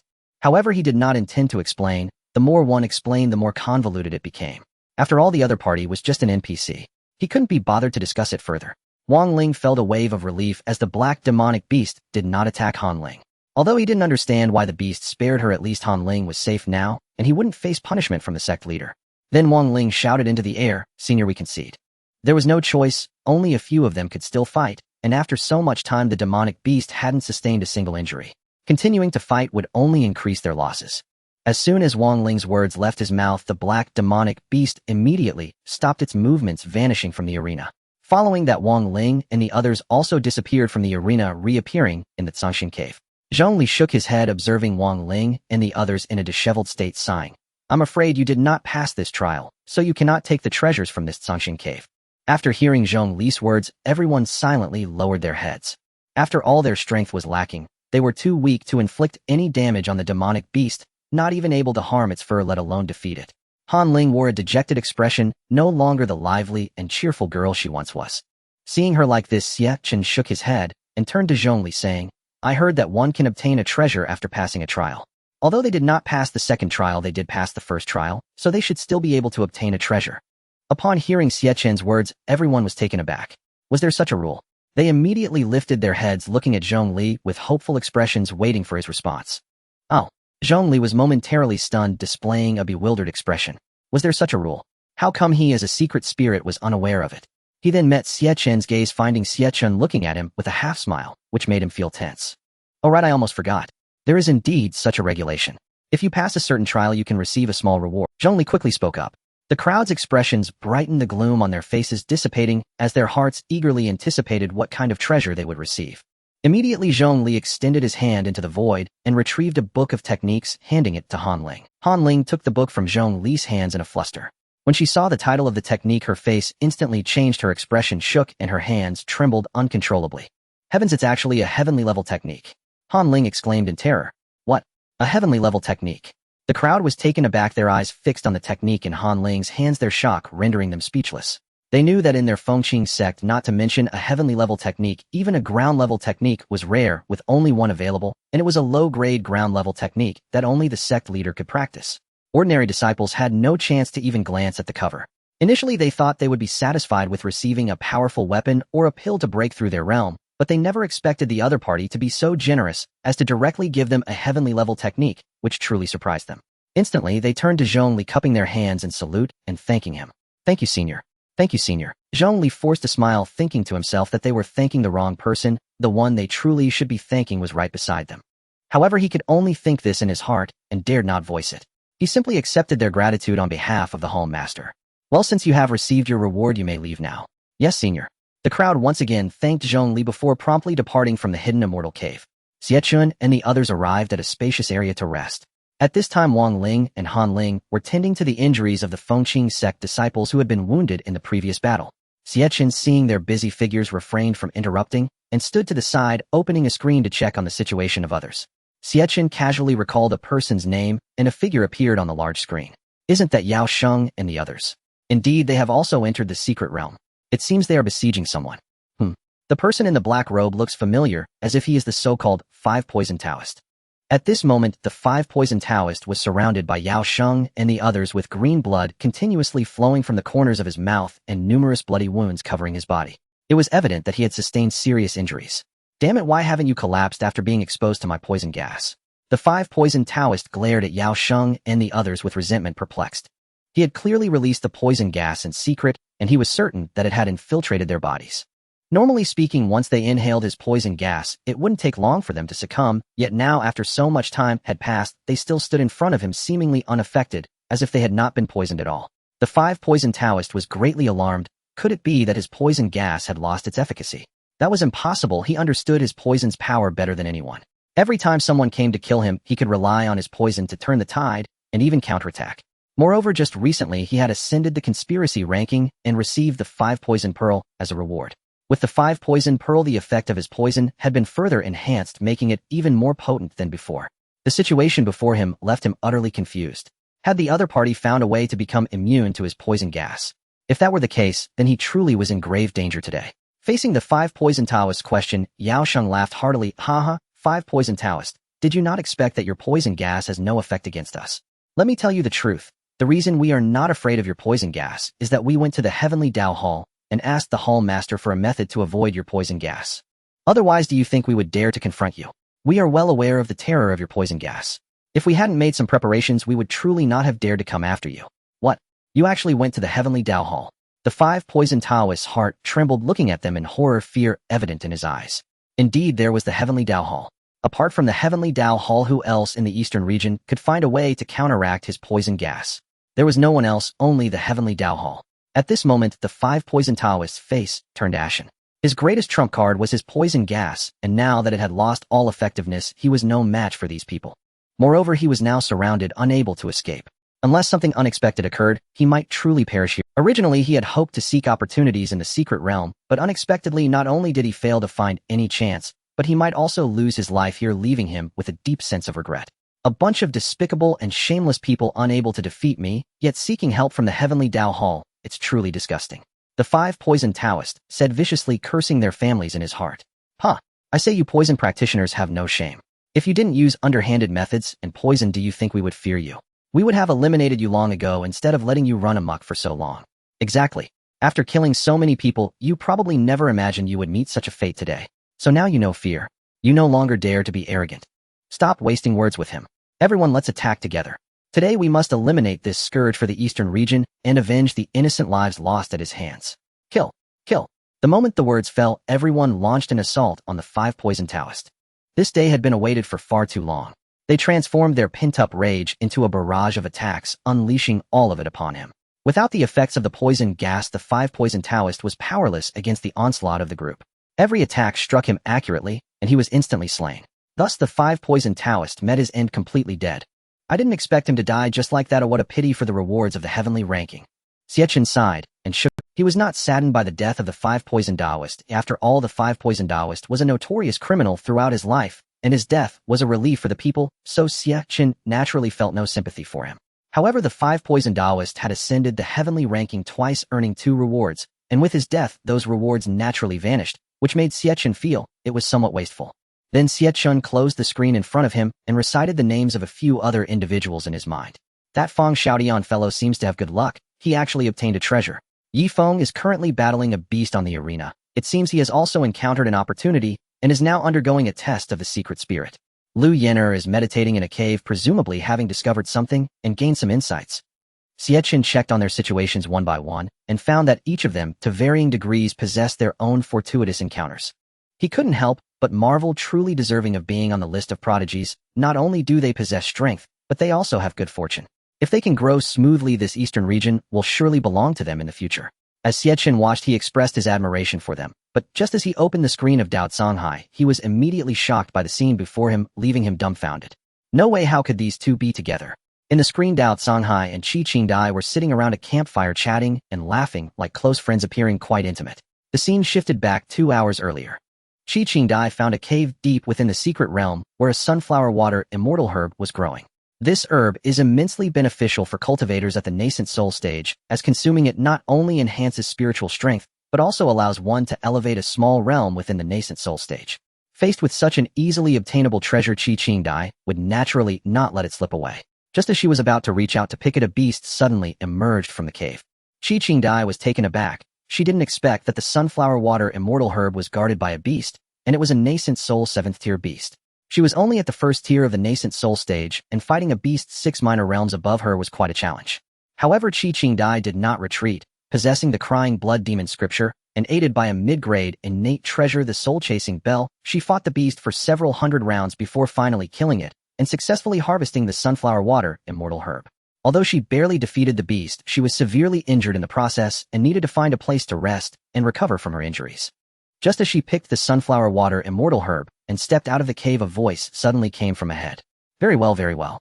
Truly deserving of being second on the prodigy list. You indeed have some skills. Even that nascent soul 7th tier beast was no match for you. Who is it? Qi Qingdai exclaimed in shock, not expecting there to be others here. Her expression changed, and she immediately became alert, looking up in the direction of the voice. Then she saw a middle-aged man slowly walking over from not far away, his face grim, coldly staring at her, his eyes filled with mockery. The middle-aged man spoke icily. Little girl, please hand over what you have in your hand. In response to the rude request of the middle-aged man, Qi Qingdai snorted coldly and said, why should I give it to you? I discovered it first. If you want it, go find it elsewhere. Seeing Qi Qingdai refuse to hand over the sunflower water immortal herb, the middle-aged man narrowed his eyes, a hint of killing intent flashing in his gaze, and then he coldly laughed. Little girl, I advise you not to be ungrateful. If the item is lost, it can be found again, but if your life is lost, then you truly have nothing left. Although your strength is indeed impressive, if you were at your peak, I might not be able to defeat you. However, with your injuries so severe, if I strike now, the outcome will only be your death with no other possibilities. He had actually discovered the sunflower water immortal herb long ago, but because a nascent soul 7th tier beast was guarding it, he was unable to harvest it. Being only at the 4th tier of the nascent soul stage, he was no match for that beast, so he could only wait outside the cave seeking other methods. After seeing Qi Qingdai go in, he immediately hid and observed in secret, planning to reap the rewards once. Upon hearing the middle-aged man's words, Qi Qingdai maintained her composure on the surface, showing no signs of disturbance, but inside, she felt a bit panicked. Her current situation was indeed not optimistic. If she forced herself to fight again, it would be easy to aggravate her existing injuries, and it could even put her life in danger. Recovering from that would be very troublesome. Who told you my injuries are severe? Don't forget, I have an innate treasure in hand. That beast inside can't. Qi Qingdai feigned calmness. She had to stabilize the man first, and then find an opportunity to escape. She absolutely could not let him see any flaws, or it would truly be troublesome. The middle-aged man's expression became serious upon hearing Qi Qingdai's words. Could it be that he was mistaken? Her injuries were not serious. But that was impossible. She was only at the 1st tier of the nascent soul stage. Even with an innate treasure, she couldn't possibly come out unscathed before that beast. Good opportunity. Qi Qingdai noticed the man lost in thought, and knew it was the perfect time to escape. She immediately flew decisively in the opposite direction. Damn it, how dare she trick me? The middle-aged man realized Qi Qingdai had flown away, knowing he had been duped. Earlier she was merely bluffing, otherwise she wouldn't need to escape. He then pushed off the ground and transformed into a streak of light, chasing after Qi Qingdai. Stupid girl, you can't escape today. Hand over the sunflower water immortal herb obediently, otherwise, even if you are second on the prodigy list, I will still kill you here. As he chased, the middle-aged man cursed. He was extremely angry. Having roamed the eastern region for many years, he never imagined he would be deceived by a little girl from the demon clan, which left him feeling humiliated. Qi Qingdai looked back and saw him relentlessly pursuing her. She increased her speed, and her mind raced, thinking about how to shake him off. In an instant, the two were locked in a chase through the air, with each trying to outpace the other, continuously colliding in a grand game of cat and mouse. The two chased each other in the air for a long time, unknowingly arriving at a dense forest. At that moment, Qi Qingdai suddenly turned around, channeling her internal power and unleashing a burst of black demonic energy towards the middle-aged man. The middle-aged man let out a disdainful sneer, extending his right hand, and with a wave, the black demonic energy instantly vanished. Immediately after, he extended his left hand, bringing his middle and index fingers together, and continuously waved both hands, sending waves of blue sword energy towards Qi Qingdai. Qi Qingdai, not willing to show weakness, pushed the Blood Tear Demon Sutra to its limit, swinging her hands and unleashing wave after wave of black demonic energy to clash against the blue sword energy. Both sides fought with all their might, but Qi Qingdai was forced to retreat, repeatedly attacking him while falling back. The aftermath of the battle also devastated the nearby trees. Within dozens of meters around them, there was no intact place left. Everything had been smashed to pieces. As Qi Qingdai continued her assault, her injuries worsened. Finally, her body reached the limit of endurance, and she could no longer unleash any attacks. However, the middle-aged man showed no signs of stopping. Seeing that Qi Qingdai could no longer hold on, his attacking sword energy became increasingly ferocious, accurately hitting her. Qi Qingdai suddenly fell from the sky, crashing heavily to the ground, her face, pale blood pouring uncontrollably from her mouth. The spectators outside the eastern domain were filled with terror, their hearts racing for her, fearing she would truly perish at the hands of the middle-aged man. No, my goddess, why do this to her? Damn it. If anything happens to my goddess when I get out, I will definitely tear you apart. In the Demon Forest Valley, Qianren was staring intently at the large screen, his eyes red and fists clenched, producing a series of cracking sounds. An overwhelming aura suddenly erupted from him, overturning everything in the grand hall. You reckless thing, daring to rob what belongs to my demon race. If anything happens to Qingdia, I will definitely exterminate your entire clan. Qianren roared in fury. At this moment, he wished he could rush into the secret realm and tear the middle-aged man into pieces. Unfortunately, the entrance to the secret realm had long since closed, and due to his cultivation restrictions, he could not enter, leaving him helplessly watching without being able to help. Originally, besides Qi Qingdia, Qianren had sent others from the demon race into the secret realm, but until now they had not reunited with Qi Qingdia, which made Qianren feel anxious. Now Qi Qingdai's situation was extremely dangerous. If no one came to rescue her, even if the middle-aged man did not kill her, she would eventually succumb to her severe injuries. The middle-aged man landed in front of Xie Chen looking at her pitiful state, unable to suppress his smile. You stinky girl, run. Why aren't you running now? With someone like you, the demon son of the demon race ranked second on the talents list is nothing, but this, truly useless, your entire demon race, is a bunch of trash. Once I kill you, I wonder how your demon race will feel upon hearing of your demise, haha. After saying that, the middle-aged man kicked fiercely at Xie Qingdai's abdomen, slamming her hard against it. Xie Qingdai spat out another mouthful of blood, screaming in agony, her face unable to hide the expression. The middle-aged man slowly approached, squatting down in front of her, and said fiercely, "Hand over the Kuei water, immortal herb, and I can give you a quick death, relieving you of this suffering. Otherwise, I will make your life worse than death." However, Xie Qingdai remained silent, coldly staring at him, then spat a mouthful of blood at him, accurately hitting the middle-aged man's face. Xie Qingdai's action completely enraged the middle-aged man, and the overwhelming killing intent from him was released without any restraint. He glared at Xie Qingdai with a twisted expression filled with resentment, then raised his right hand palm open and struck fiercely at Xie Qingdai's crown. "No, it's over." The spectators from the eastern domain, including Qianren, all widened their eyes, mouths agape, staring at him in terror. If this strike lands, Xie Qingdai would definitely have her brain splattered. At that moment, even a deity could not save her. There would be no possibility of survival. The middle-aged man's large hand descended rapidly, just as it was about to touch Xie Qingdai's crown. Suddenly, he felt a strong killing intent locking onto him from the air, rushing towards him quickly, and in an instant a chilling sense of death enveloped his entire body. The middle-aged man decisively withdrew his hand and quickly retreated from the spot. Just as he moved away, a large knife flew over and embedded itself where he had just stood. The crowd collapsed to the ground. Although they did not know what had happened, at least Xie Qingdai was safe for the time being, and the terrifying scene had not come to pass, which relieved their hearts. The middle-aged man, seeing a large knife embedded in the ground where he had just stood, was startled. Fortunately, he had dodged quickly, otherwise that knife would not have stuck in the ground, but rather in his head. "What is this knife?" Xie Qingdai looked at the knife in front of her, feeling it looked familiar, and began to guess who had just... "What is this knife?"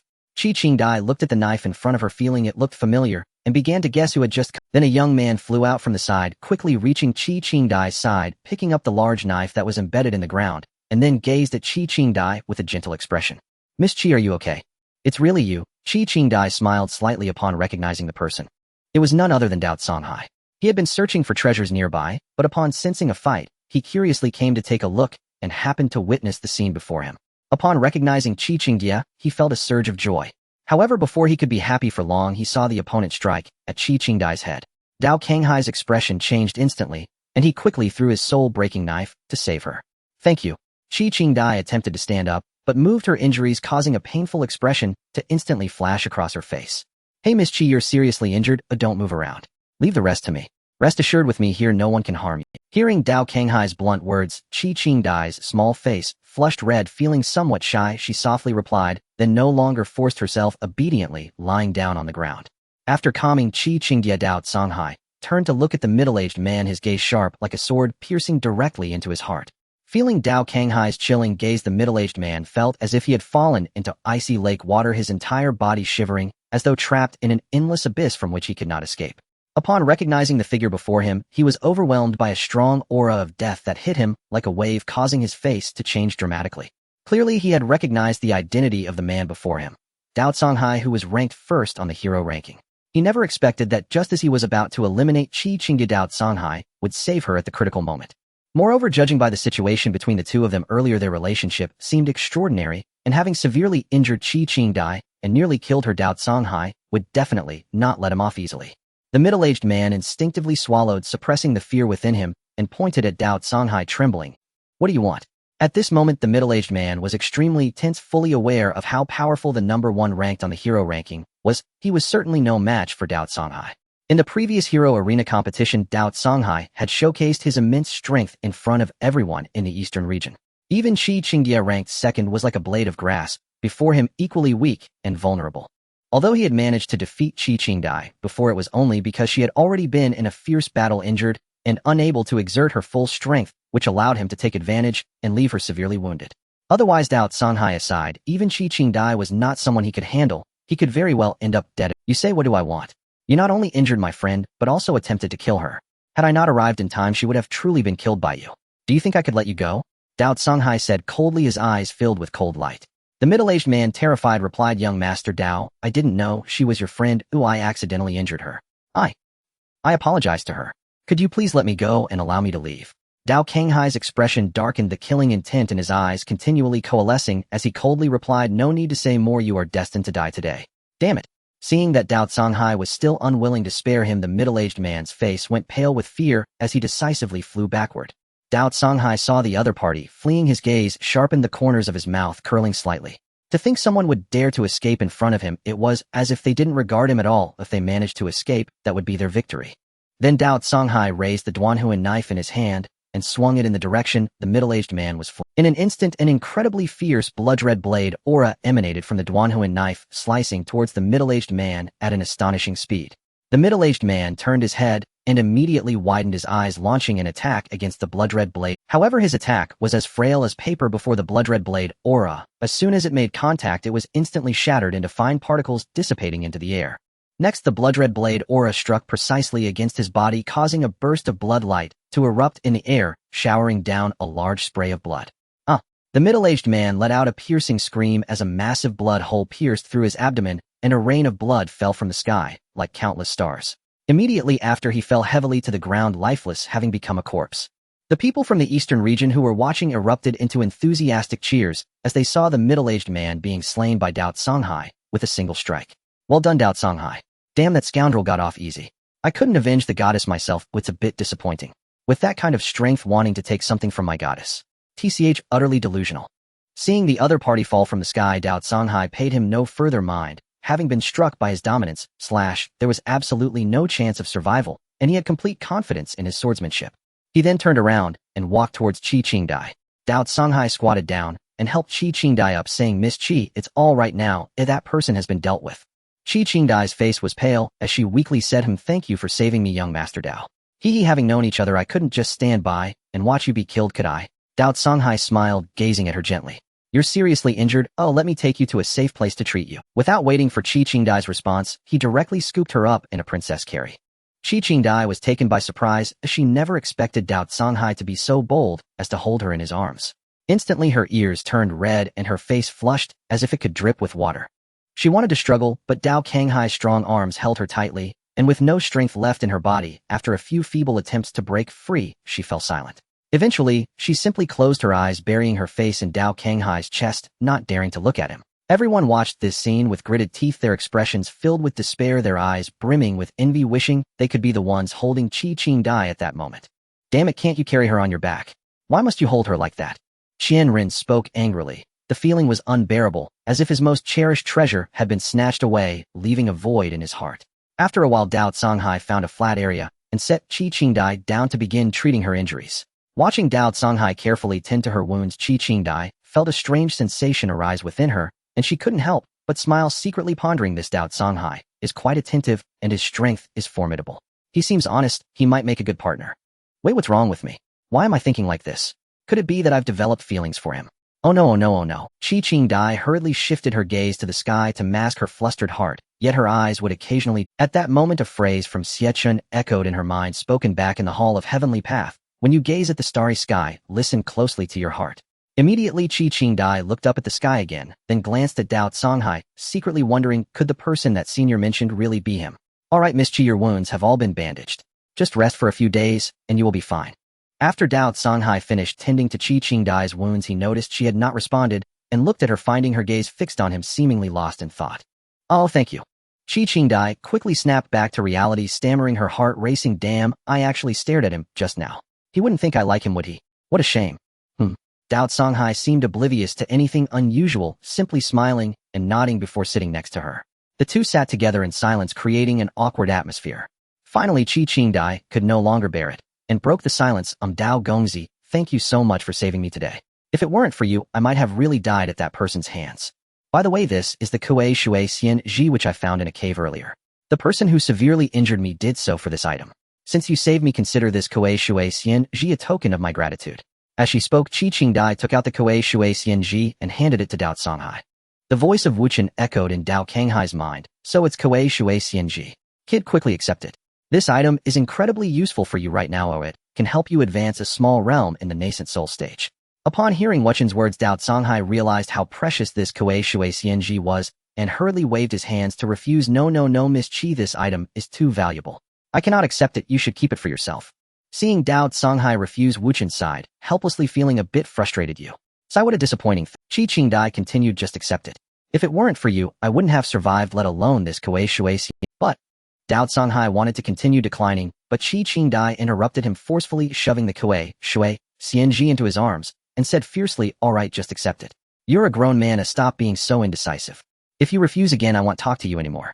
Don't expect to speak to me after this. Seeing Xie Chen getting angry, Dao Songhai immediately panicked. No. Fine, since Miss Qi insists, I will accept it. Watching Dao Kanghai's flustered expression, Xie Chen covered her mouth and laughed lightly. Hee hee, you look so adorable. I didn't expect the top of the Tianjiao list to have such a silly side. Hearing Xie Chen words, Dao Songhai scratched his head awkwardly and offered her an embarrassed smile. Next, the two engaged in other topics of conversation, laughing and joking, their actions appearing particularly intimate, which elicited a wave of jealousy from the onlookers in the eastern region. EW, how disgusting.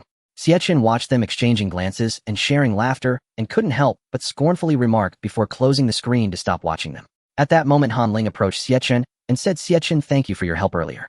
If it weren't for you, we wouldn't have obtained this heavenly grade technique. Xie Chen smiled faintly. It was all thanks to everyone's efforts. I merely lent a helping hand. By the way, I wanted to tell you that after being here for so long, it's time for me to leave. Let's part ways here. Huh? Leave? You're not coming with us. Han Ling said in surprise, not expecting Xie Chen to suddenly mention leaving at this moment, which caught her off guard. Yes, I've been in this secret realm for long enough. It's time to return. Xie Chen nodded. He had already stayed here long enough and had learned about the general situation of the secret realm from Chongli. There was nothing left here that could attract him. Moreover, he had been away from the Tiandao Palace for several days. If someone came looking for him to trade and he wasn't around, he would lose a lot of Tiandao points, which was not a good deal. It was better to return early. But the entrance to this secret realm is already closed. There's no way to return to the eastern region. Didn't you hear that voice before? You must wait for the trial to finish before you can leave. How do you plan to leave here? Han Ling asked, puzzled, not understanding how Xie Chen could leave. You must know that this secret realm was created by the Tiandao Palace. In her mind, the Tiandao Palace was like a divine entity and no one could surpass it. In her eyes, Xie Chen was just an ordinary person without cultivation who happened to learn a flying spell. She couldn't fathom how he could disregard the rules of the Tiandao Palace and leave before the trial ended. Xie Chen smiled and calmly replied, I have my own way to leave here, don't worry. Everything will be fine. As for you, this secret realm is fraught with danger. You should be more careful. Han Ling sighed helplessly. Although she was still a bit worried since Xie Chen was determined to leave, she felt it inappropriate to press further. Alright, if that's the case, take care of yourself. How about after the trial in the secret realm is over, I come find you to hang? Xie Chen was slightly taken aback, feeling bewildered. Hang out with me? What a joke. My identity is just a disguise. After leaving the secret realm, it won't exist anymore. How could you possibly find me? Thinking this way, he still said nonchalantly, on the surface, let's talk about it when you find me. But it's highly likely you won't be able to, so you might as well give up early. Han Ling retorted stubbornly, humph, don't underestimate me. I will definitely find you. Xie Chen shook his head helplessly, not wanting to tell her the truth. If that's the case, then I wish you good luck. I must be off. Perhaps fate will allow us to meet again. Wait, let me inform my senior brothers. After saying this, Han Ling turned to call Wang Ling and the others. But Xie Chen stopped her at that moment. No need to trouble yourself. They won't care anyway. They'd actually prefer it if I leave. Just tell them after I'm gone. All right. Thus, Xie Chen bid farewell to Han Ling, then walked to a place where no one was around, called upon the system, and was teleported back to the Tiandao Palace. Meanwhile, in the central region, today marks the day when the Disciples' Trial secret realm is opened and people from various sects have gradually arrived at the trial site. The area within a 10-mile radius has already been cleared by them. Anyone unrelated to this trial has been. Many sects have come to participate in this Disciples' secret realm trial, including the Huangji Holy Sect, Chu Holy Sect, Xianyang Sect, and over a dozen others surrounding the entrance of the secret realm tightly. Among these sects, the most powerful ones are undoubtedly the Tai-Xian Holy Sect and the Kanglin Holy Sect. In previous years, the Kanglin Holy Sect has almost always secured the first place in the Disciples' Trial, while the second place has consistently been taken by the Tai-Xian Holy Sect, a pattern that has continued for many years, leading them to privately refer to the Tai-Xian Holy Sect as the Second Holy Sect. At this moment, all the sects except for the Kanglin Holy Sect are already in position. With only a quarter of an hour left until the secret realm opens, people take the opportunity to start chatting. Master Yang, during this trial, please instruct your disciples to show some mercy and leave us other sects a chance. Brother Wang, do not jest with me. Who doesn't know that the disciples under your banner are all valiant and skilled in battle? If anyone should show mercy, it should be you all. Hee, which sect do you think will take first place in this disciples' secret realm trial? Is there any need to guess? Naturally, it will be the Kanglin Holy Sect. Exactly. Based on past experiences, the top two spots are practically without doubt. The first place is definitely the Kanglin Holy Sect, and as for the second, it surely belongs to our second Holy Sect. After speaking, these individuals glanced towards the Tai Xian Holy Sect's position, chuckling quietly.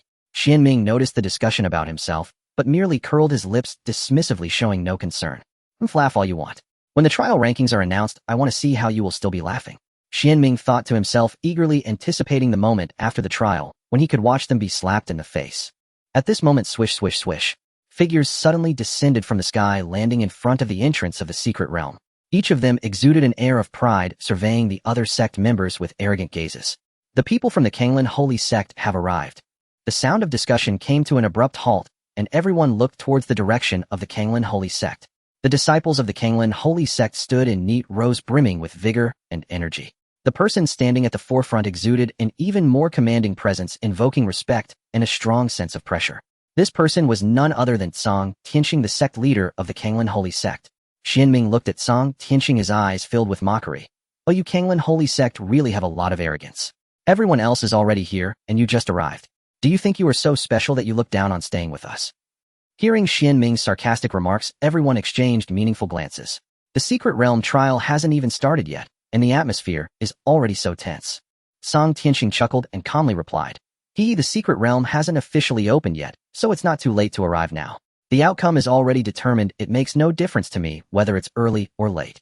Every year the first place is taken by our Kanglin Holy Sect.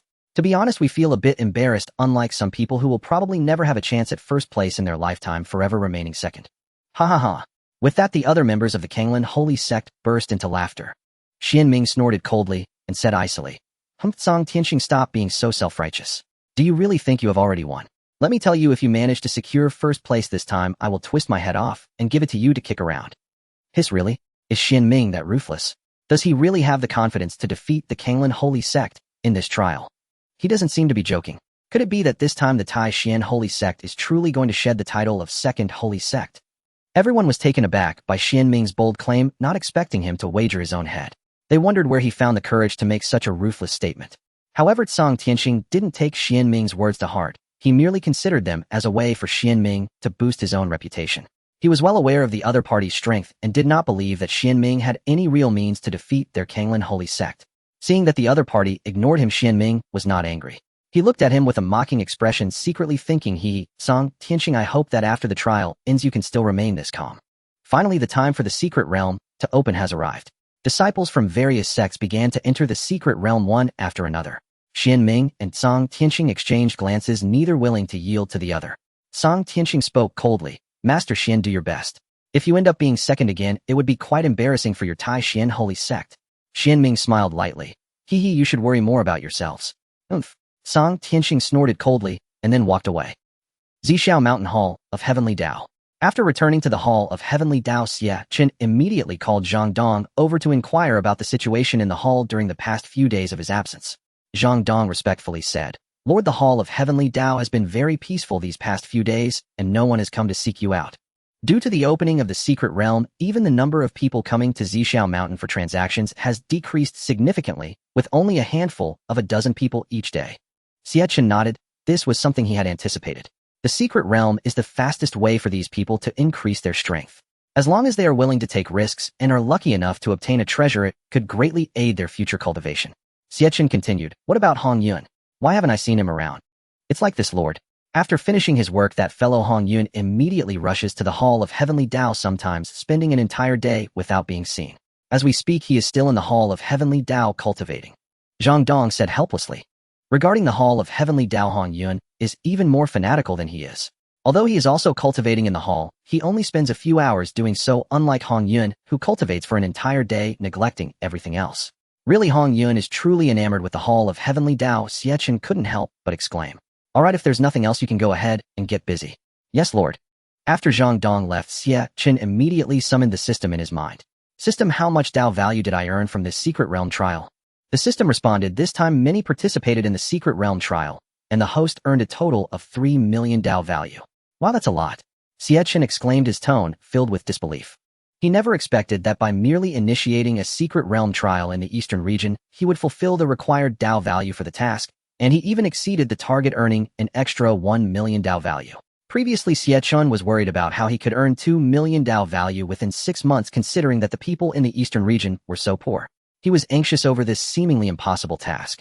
Who would have thought that he would earn 2 million Dao value in just 1 month, spending only 500,000 as cost, resulting in a profit that multiplied several times over, which left Xie Chen extremely delighted.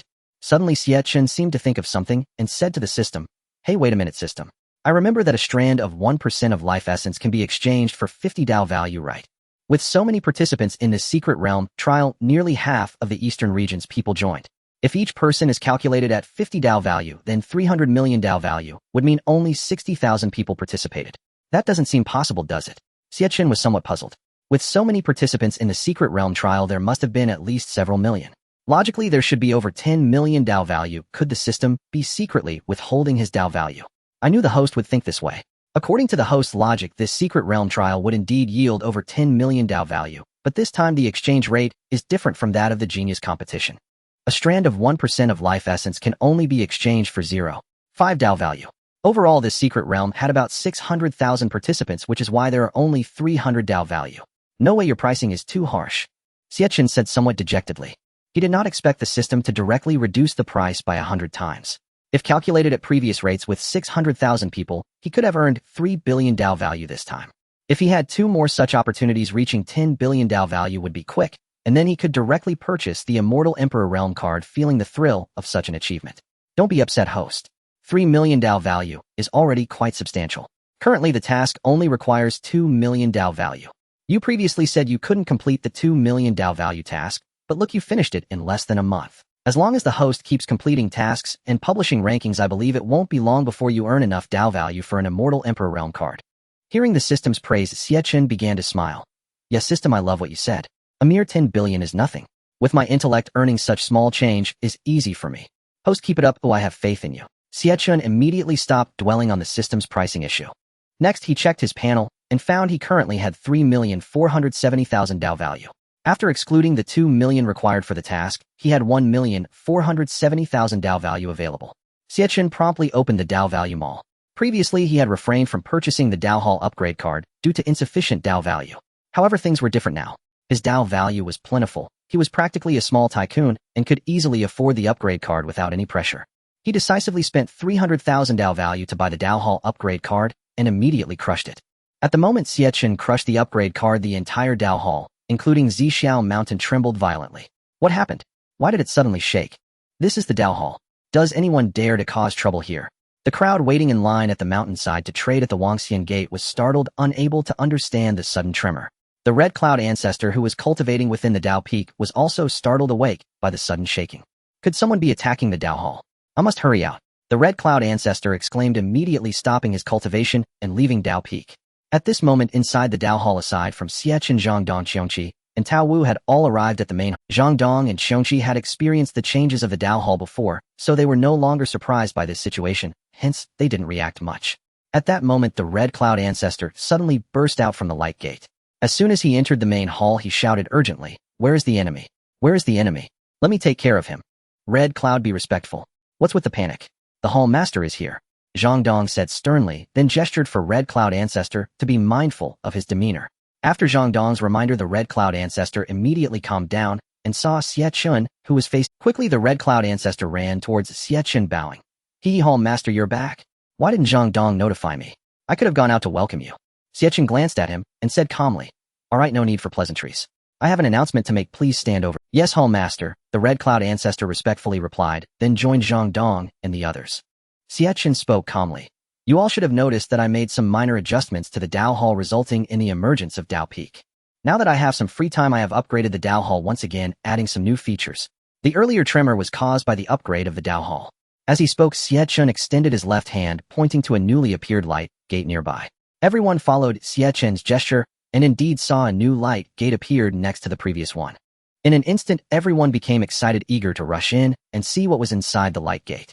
Seeing their excited expression, Xie Chen was quite satisfied and smiled. "Since everyone is curious about what's inside the light gate, I won't keep you in suspense. Let's go in and take a look together." Immediately afterward, Xie Chen led everyone and stepped into the new light gate together. P.S. The rankings will be opened soon. Upon stepping through the light gate, everyone, including Xie Chen, was left dumbfounded by the scene before them.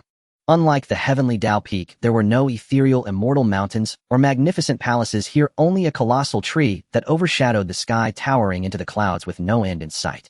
Upon closer inspection, this immense tree radiated an overwhelming brilliance, illuminating the entire. Xie Chen snapped back to reality from his astonishment and immediately called upon the system in his mind. System, what is this tree? It is astonishingly large. In that moment, Xie Chen felt incredibly small as he looked up at the giant tree, realizing he could not see the entirety of it. It was both mysterious and awe-inspiring.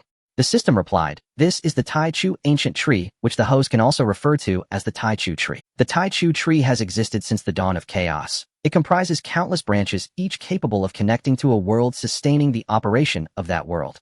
For each world connected, the host can control the heavenly Dao of that world, and once the Tai Chu tree has connected all worlds, the host's task will be complete. At that time, not only will the heavenly Dao of all worlds be under the host's control, but the Tai Chu tree itself will be fully mastered by the host. At that point, the host will truly be the supreme ruler of the heavenly Dao."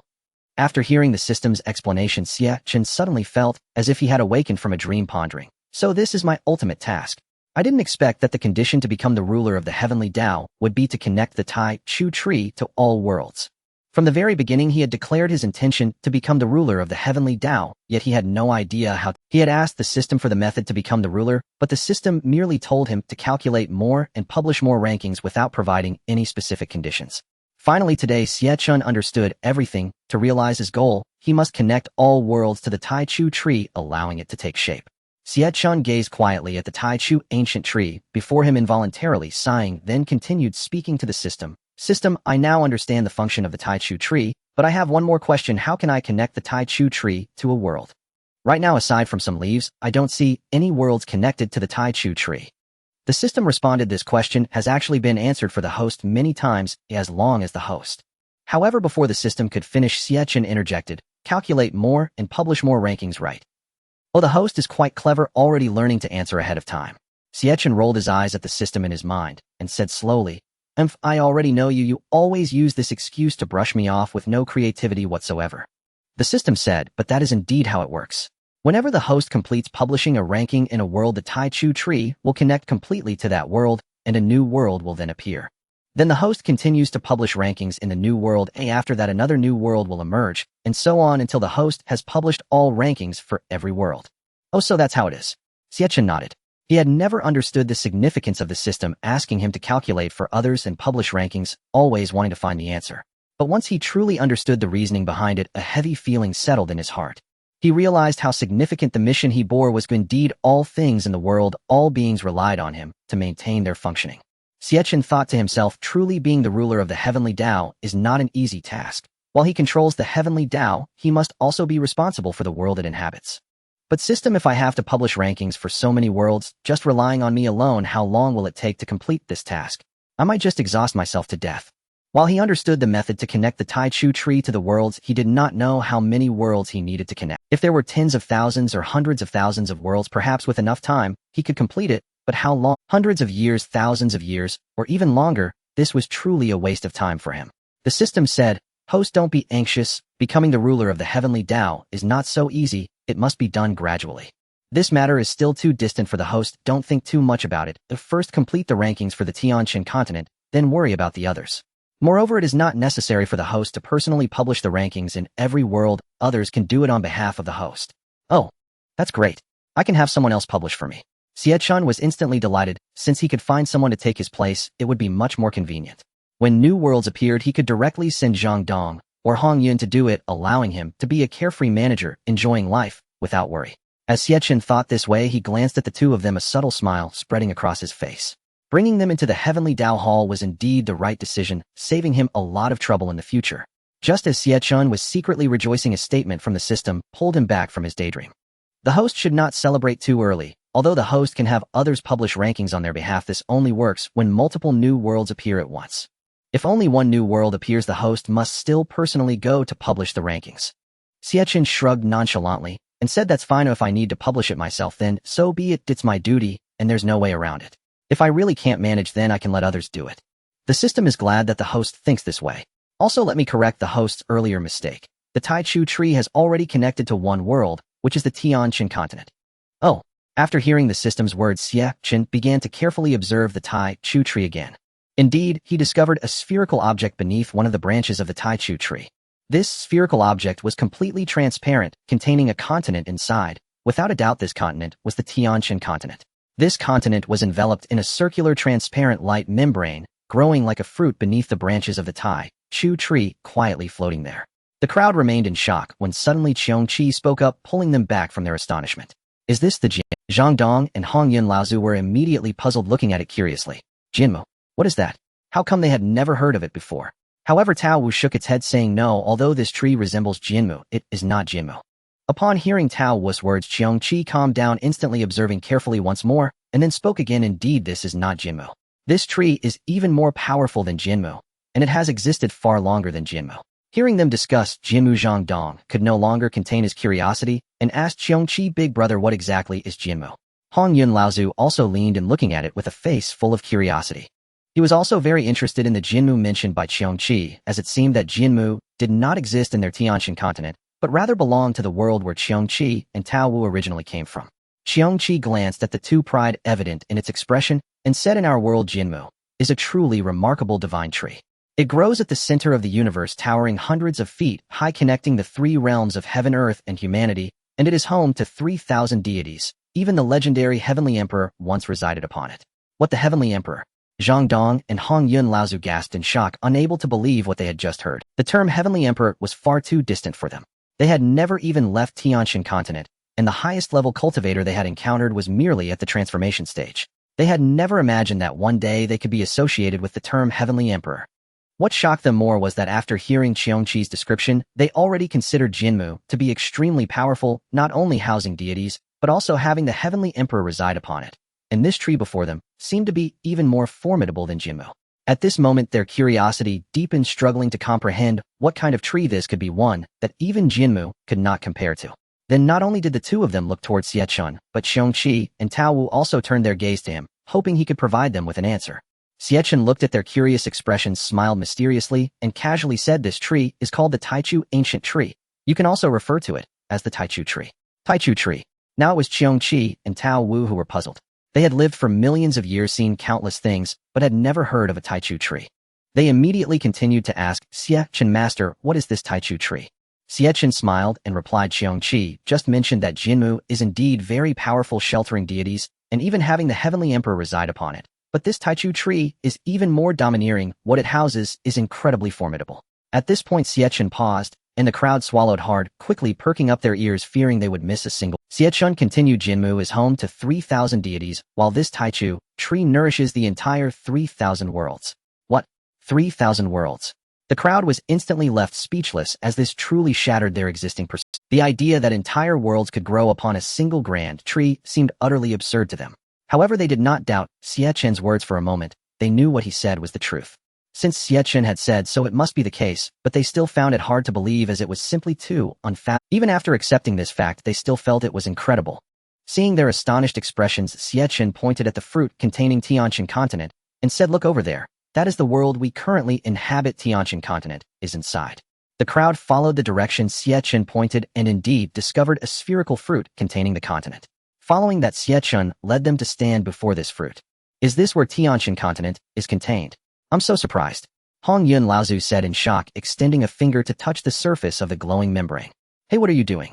Zhang Dong hurriedly intervened when he saw Hong Yun Laozu attempting to touch it, but it was too late. Hong Yun Laozu's finger had already made contact with the surface of the glowing membrane. At that moment, the sky above Tianqian continent suddenly rippled, startling everyone who witnessed this scene. How strange, why did the clouds in the sky suddenly disappear? I'm sorry, I couldn't help myself. Master, I'm sorry, I accidentally touched it, please forgive me. Hong Yun Laozu thought he had caused a disaster, panicking as he knelt before Xie Chen, continuously bowing his head. Xie Chen was also somewhat angry, his face darkening, as he said, fortunately it hasn't turned into a catastrophe. Keep your hands to yourself. If something like this happens again, don't blame me for being ruthless. Yes. I won't dare to touch again. Ooh, I beg the master for forgiveness. Alright, get up. Thank you. Hong Yun Laozu stood up, trembling, his face somewhat pale, drenched in cold sweat from fright. Xie Chen shook his head, and then looked back at the Taichu tree. At that moment, the leaves of the Taichu tree suddenly began to move, and soon after a slender branch fell before Xie Chen. He was taken aback, then extended his hand to place it upon the branch. After a while, Xie Chen smiled slightly, and calmly said, "I understand, thank you for your kindness." Then he turned to the crowd and saw 4 beams of light flying from his hand, entering the bodies of Zhang Dong and the others. They immediately felt the energy within their bodies surging up, and with a boom their realms all broke through. And what kind of power is this? So pure, so powerful. The crowd looked incredulously at their own changes, excitement and exhilaration pouring out like a flood that had burst its banks. They never expected to break through like this. Zhang Dong and Hong Yun Laozu advanced to the first level of transformation, while Qiong Qi and Tao Wu transcended even further, directly breaking through to the great perfection of transformation. Xie Chen smiled and said, "This is a gift from the Taichu tree. Because its power is immensely vast, your bodies may not be able to withstand it, leading to an explosion of your bodies. Therefore, for now, it can only grant you the power to break through to the transformation stage." The crowd was overjoyed, immediately kneeling before Xie Chen, thanking him. "Thank you, Master." Xie Chen nodded. "Not just me. You should also properly thank the Taichu tree." Yes, Master is right." The crowd quickly reacted, turning to thank the Taichu tree. The leaves of the Taichu tree gently swayed a few times, as if responding to them. Seeing the joy on everyone's faces, Xie Chen smiled faintly and said leisurely, "I am pleased to see that you all have made gains, for you represent the prestige of the Dao Palace. Only when your strength becomes formidable will the Dao Palace become even more powerful. However, do not think that just because you have broken through to the transformation stage you can become arrogant, let your guard down, and become complacent. Transformation is merely the threshold of cultivation. It does not even qualify as the threshold. True cultivators are those who can devastate the heavens and obliterate the earth. Some powerful beings can not only shatter the void and reverse life and death, but they can even swim upstream through the river of time, traversing between the past and the future. You are still far from my expectations of you. You must work even harder." Upon hearing this, everyone immediately gathered their excited expressions and became serious. "Rest assured, Palace Master, we will definitely strive harder in our cultivation from now on, and will not bring shame to the Dao Palace." Xie Chen nodded, and then looked at Qiongqi and Tao Wu. "Qiongqi, Tao Wu, you two will take turns guarding here in the future to ensure the safety of the Taichu tree. If anything happens to the Taichu tree, I shall hold you accountable." Qiongqi said confidently, "Don't worry, Master, as long as I am here, if a single leaf goes missing from the Taichu tree, it will be my loss." Tao Wu added, "Exactly, if anyone dares to be reckless and forgets their lesson, I will chop them into meat paste and use them as fertilizer for the Taichu tree." After saying this, Tao Wu shot a glance at Elder Hong Yun. Elder Hong Yun awkwardly smiled and felt a wave of shame wash over him, lowering his head. Xie Chen chuckled softly, shaking his head lightly, and then led them away from this place. At this time, there was still half a time left before the end of the Eastern Region Secret Realm. The Dao Palace was also relatively calm, with people coming to trade lined up neatly, entering the Wangxian Gate one after another. Seeing that there was nothing to do, Xie Chen simply continued to meditate in the main hall, waiting for the end of the Secret Realm. Time flew by, and in the blink of an eye 7 days had passed. Today was the final day of the Eastern Region Secret Realm trial, and everyone put down their tasks, waiting for the results of the Secret Realm trial.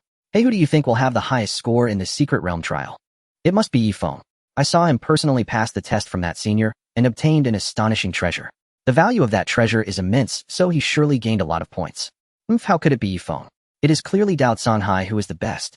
Not only did he acquire the Kuei Shui Xianji from Qichingia, but he also found several treasures in various caves, so he definitely has the most points. If you ask me, neither of their scores will be the highest. The true highest should be someone else.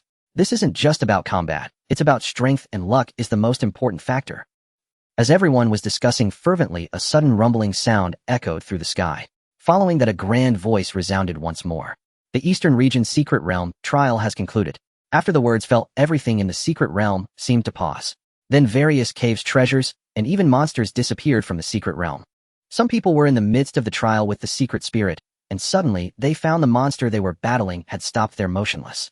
Immediately after, the monster vanished from before their eyes, and they were instantly transported back to their original location. They had been in a stone cave before, but now the cave had also disappeared, leaving an empty expanse around them, as if it had never existed. Looking at everything that had disappeared around them, the person suddenly collapsed to the ground, crying out in despair, "No! I was in the midst of fighting that nascent soul stage monster, and I was about to defeat it and pass the trial. Why did the trial end? Heaven is unfair. Damn it, I was so close to gathering that spirit herb. I am unwilling. My junior brothers died at the hands of a monster, and I haven't avenged them yet. Haha, I just obtained a technique from a cave, and the trial ended. My luck is just too good." Such events continued to unfold in the Secret Realm. Some were joyous while others were sorrowful. Some felt unwilling because they didn't manage to obtain any treasures in the Secret Realm. Others felt fortunate to have survived the Secret Realm. Various emotions spread through the hearts of everyone. At this moment, Xie Chen also opened his eyes, paying attention to the results of this Secret Realm trial. Now announcing the top 100 scores from the Secret Realm trial. Note the top 100 participants of this Secret Realm trial will receive rewards, and the top 10 will receive additional rewards. Soon a brand new golden electronic leaderboard appeared in the sky, visible to everyone in the eastern region and those inside the Secret Realm. 100th place, Wang Zhu, disciple of the Iron Tree sect, score 2000. 99th place, Lu Yong, elder of the Wanfa sect, score 2001. 98th place, Nian Yangxiao, disciple of the Xiaoyao sect, score 2100. In the Xiaoyao sect. Good. Mu Xing shouted excitedly, daughter C. I told you Yangxiao kid always has good luck. He would definitely achieve a good ranking, but you didn't believe me. Yes, father, you're amazing, trusting my husband so much. Naturally, he's my son-in-law. If I don't trust him, who should I trust? Haha. 80th place, Jiang Huai, young master of the Daming dynasty, score 3010. No way, the 8th place of the Tianjiao list is only ranked 80th. That's too disappointing. I've said it before, in the Secret Realm, luck is more important than strength. Even if you are strong, if your luck is poor, what use is all that power? 76th place, Yin Xiaoya, second princess of the Yin Yu dynasty, score 3080. 75th place, Lu Yenner, daughter of the Hidden family, Lu, score 3090. Sigh, I didn't expect Lu Yenner to only rank 75th. That's truly surprising. I followed her progress. She spent 3 days and nights in a cave, wasting a lot of time. Otherwise, her ranking would definitely be much higher. Everyone expressed their regret for her, but upon seeing her ranking, Lu Yenner felt no fluctuations in her heart. Although she only ranked 75th, she had broken through a small realm during this Secret Realm cultivation. For her, this was already a tremendous gain. 60th place, Yang Bao, crown prince of the Great Sui dynasty, score 3101. 59th place, Hua Filan, master of the Red Crane building, score 3140. Rank 50, Fengshua Sacred Lands, Saint Sun Fong Xiaoyan, score 3500. Rank 49, Lord of the Tuo Moon Hall, Wu Yuanzhou, score 3590. Rank 39, Great Flame Sacred Lands, Saint Sun Xiao Yin, score 4000. Damn it, I'm only rank 39, and that guy Yifeng hasn't shown up yet. Am I going to lose to him again this time? Xiao Yin said angrily, his eyes filled with unwillingness. Compared to himself, he was more concerned about Yifeng's ranking. He had already regarded Yifeng as his greatest rival in this life, wanting to compete with him in every possible way. In the last Tianjiao arena competition, he had fought to a draw with him, leaving him with a hint of regret. Rank 30, Wujing Sacred Lands, Saint Sun Yifeng, score 4300. Haha, Xiao Yin, seeing my rank ahead of yours, you must be furious right now. Yifeng laughed, his eyes gleaming with mockery. He could already imagine Xiao Yan's furious expression. He had always wanted to surpass him. However, he always had the upper hand, keeping Xiao Yan suppressed. This left Xiao Yan feeling extremely unconvinced, unwilling to admit he was inferior to Yifeng. Rank 15, Jinyan Sect's Master Lai Yongbei, score 5200. Rank 12, Great Qin Dynasty's General Meng Long, score 5300. Rank 10, Demon Forest Valley's Demon Sun Qi Qingye, score 5380. Rank 5, Fengqing Sect's Disciple Han Ling, score 5400. Wow, I actually got 5th place. I didn't expect the score for this heavenly level skill to be so high. Little did she know this was entirely because of Xie Chen. It was Zhong Li who had given her a heavenly level skill. Otherwise, even if they defeated that demon beast, they would have only received a ground level skill at most. To obtain a heavenly level skill, one would need to defeat a demon beast of at least the 6th stage of nascent soul. Rank 2, Loose Cultivator Dao Songhai, score 7100. No way, the first place on the Tianjiao ranking is actually 2nd place. I always thought he could make it to 1st. How do you think this is the Tianjiao ranking? This is a Secret Realm trial, and having strength alone isn't enough. Luck is the most important thing. And don't forget, Qi Qingdai gave him a sunflower water immortal herb, otherwise he wouldn't even be 2nd place. Am I really only 2nd place? Dao Songhai sighed, feeling a bit down after seeing his ranking. Qi Qingdai comforted him, saying, Dao Gongzi, don't be sad, 2nd place is already quite good. You have to know that there are over 1 million participants in the Secret Realm. To achieve 2nd among so many is impressive. You haven't let me down. Thank you, Qingye. Dao Songhai smiled. Since Qi Qingdai was injured, he had been by her side out of concern. During this time, the two worked together, passing many trials and obtaining numerous treasures which they split equally. However, Dao Songhai had one more sunflower water immortal herb than Qi Qingye, which is why his score was higher. Rank 1, Sword Sect Saintis Sun Li, score 8000. I didn't expect the Sword Sect to take 1st place. That's really surprising. That's because Sun Ting gave all the treasures he obtained to Sun Li. Otherwise, do you think her score could be so high? Isn't that cheating? Can that even be counted? The rules of the Secret Realm didn't say you couldn't give things away. It's just about your willingness. Didn't Qi Qingdai also give the sunflower water immortal herb to Dao Songhai, allowing him to achieve 2nd place? That's true. The rankings have been announced and rewards are being distributed. Please prepare to receive them, those on the list. Immediately, everyone saw 110 streams of light fly out from the golden electronic scoreboard, heading in all directions of the secret realm. The reward distribution has been completed and the Eastern Domain Secret Realm trial has officially ended. Everyone should return to the Eastern Domain immediately. Heavenly Dao Hall. Ding, congratulations to the host for completing a Secret Realm trial with an additional reward of a Tribulation Transcendence Realm card. After hearing the system's notification sound, Xie Chen's eyes widened in disbelief. What is a pleasant surprise? This is a pleasant surprise.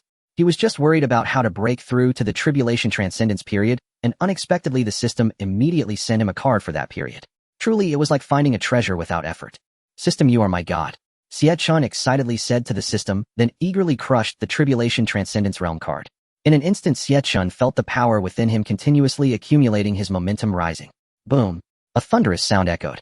Xie Chen officially stepped into the first stage of Tribulation Transcendence. Haha, I finally entered the Tribulation Transcendence period. He laughed, his expression filled with madness. Fortunately, there were not many people in the hall, otherwise if they saw Xie Chen like this, they would surely be astonished. Ding, congratulations to the host for entering the Tribulation Transcendence period. Task completed, rewards are being Ding, rewards have been distributed. Congratulations to the host, the Heavenly Dao domain has expanded to the entire Tianqian continent. Then Xie Chen felt himself vanish from the Heavenly Dao Hall, as if he was in another space. Suddenly, a transparent figure radiating white light, indistinct in appearance, appeared before him. You are the Heavenly Dao of Tianqian continent, Xie Chen exclaimed. Although the figure was very vague, he could only see a human outline, nothing else was visible. Yet Xie Chen recognized the figure at a glance. It was indeed the Heavenly Dao of Tianqian continent.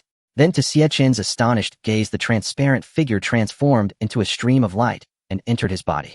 After some time, so this is the power of the Heavenly Dao. Oh, it is indeed powerful, Xie Chen said calmly after opening his eyes. Upon closer inspection, one could see that his eyes had turned into a swirling state of reincarnation. He believed that even without relying on the system's power, he could dominate the entire Tianqian continent. Within the Tianqian continent, he was already an absolutely invincible existence. From now on, starting at this moment, Xie Chen officially took over the Heavenly Dao of the Tianqian continent, becoming the Heavenly Dao itself. Xie Chen returned to the hall and looked at the scoreboard in the sky, saying, since the Heavenly Dao domain has expanded, it's time to release the next ranking. It has been a long time since the last ranking was released. If I don't announce a new one soon, I'll start to feel a bit bored. In the central region at the Kanglan Sacred Sect, Song Tianqing sat on the throne, his expression dark as he gazed down at the terrified crowd. At this moment, a seething anger burned within him, like a flame raging fiercely in his chest, refusing to. He never expected that the Kanglan Sacred Sect would lose to the Taishan Sacred Sect in this Disciple Secret Realm trial. This was an absolute humiliation in his life. What a disgrace, an absolute disgrace. Just thinking about how Xianming would look at him after the trial, mocking him coldly, made him grit his teeth in fury. Song Tianqing spoke coldly. So have you found anything? Why was the Taishan Sacred Sect able to defeat us? What secrets do they possess? An elder stepped forward, saying, reporting to the sect leader, I have sent disciples to investigate. The Taishan Sacred Sect has been quite peaceful recently, with no abnormalities. If you must say there is something unusual, it would be that Xianming has visited the eastern region several times during this period. Oh, the eastern region. Song Tianqing was immediately puzzled. He pondered silently. The eastern region is the weakest place in the entire Tianqian continent. What could Xianming possibly be doing in such a barren land? Could there be some secret there? Continue to investigate where Xianming went in the eastern region and what he did. I want every detail. Yes, Song Tianqing furrowed his brow, increasingly curious about what Xianming was doing in the eastern region. Just as he was lost in thought, suddenly a deafening roar resonated from the sky, capturing everyone's attention. What happened? They hurriedly exited the main hall, all eyes drawn to the sky. Not just them, but everyone, including those from the Taishan Sacred Sect. In an instant, people from all 5 regions of the Tianqian continent, Central, Eastern, Southern, Western, and Northern, were startled by the sudden roar from the sky. Then they felt an overwhelming pressure emanating from above, making it hard for them to breathe. What is happening? What is this powerful force? Even my tribulation-level cultivation feels utterly powerless against it. The heavens are collapsing. The Tianqian continent is doomed. We are all going to die. Impossible. The Tianqian continent will never be destroyed. Something major must be happening. Everyone look at the sky. Everyone immediately looked up at the sky, where a massive golden list was gradually descending from the clouds, eventually hovering in the air. Then the golden list emitted an endless, dazzling golden light that illuminated the entire Tianqian continent. In an instant, all beings on the continent felt an impulse to kneel and worship. What is this golden light? Such a magical radiance. I feel my body growing stronger, on the verge of a breakthrough. This golden light is so wonderful, ooh, I wish to bask in it forever. Haven't you noticed? This golden light is emanating from that list. That list is the real treasure. Indeed, that list is definitely a supreme treasure. Others from various regions, seeing the heavenly list for the first time, were utterly astonished and captivated by its power and mystery. Although the Eastern region had experienced the list's emergence 3 times before the shock, they felt now was no less than that of others. My goodness, the sect leader has released the list again. This is incredible. However, this list is different from the previous ones. It seems to be more extensive, higher, and grander. Who cares? I just know there's going to be a show. I need to grab a chair to secure a good spot.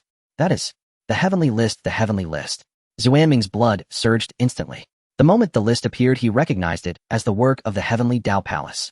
He had been to the Eastern region twice before and had already witnessed the wonders of these lists. He never expected to see the list in the Central region as well.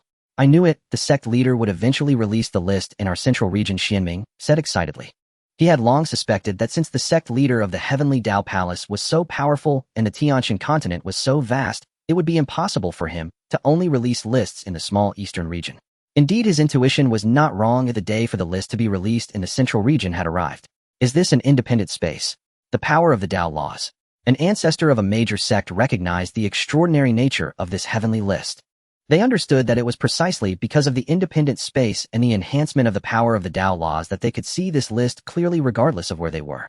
While everyone was still immersed in shock, a grand voice of the Dao suddenly echoed throughout the Tianqian continent. Upon hearing this voice, all the people of the Tianqian continent were immediately filled with terror, as if they would be obliterated in this world at any moment.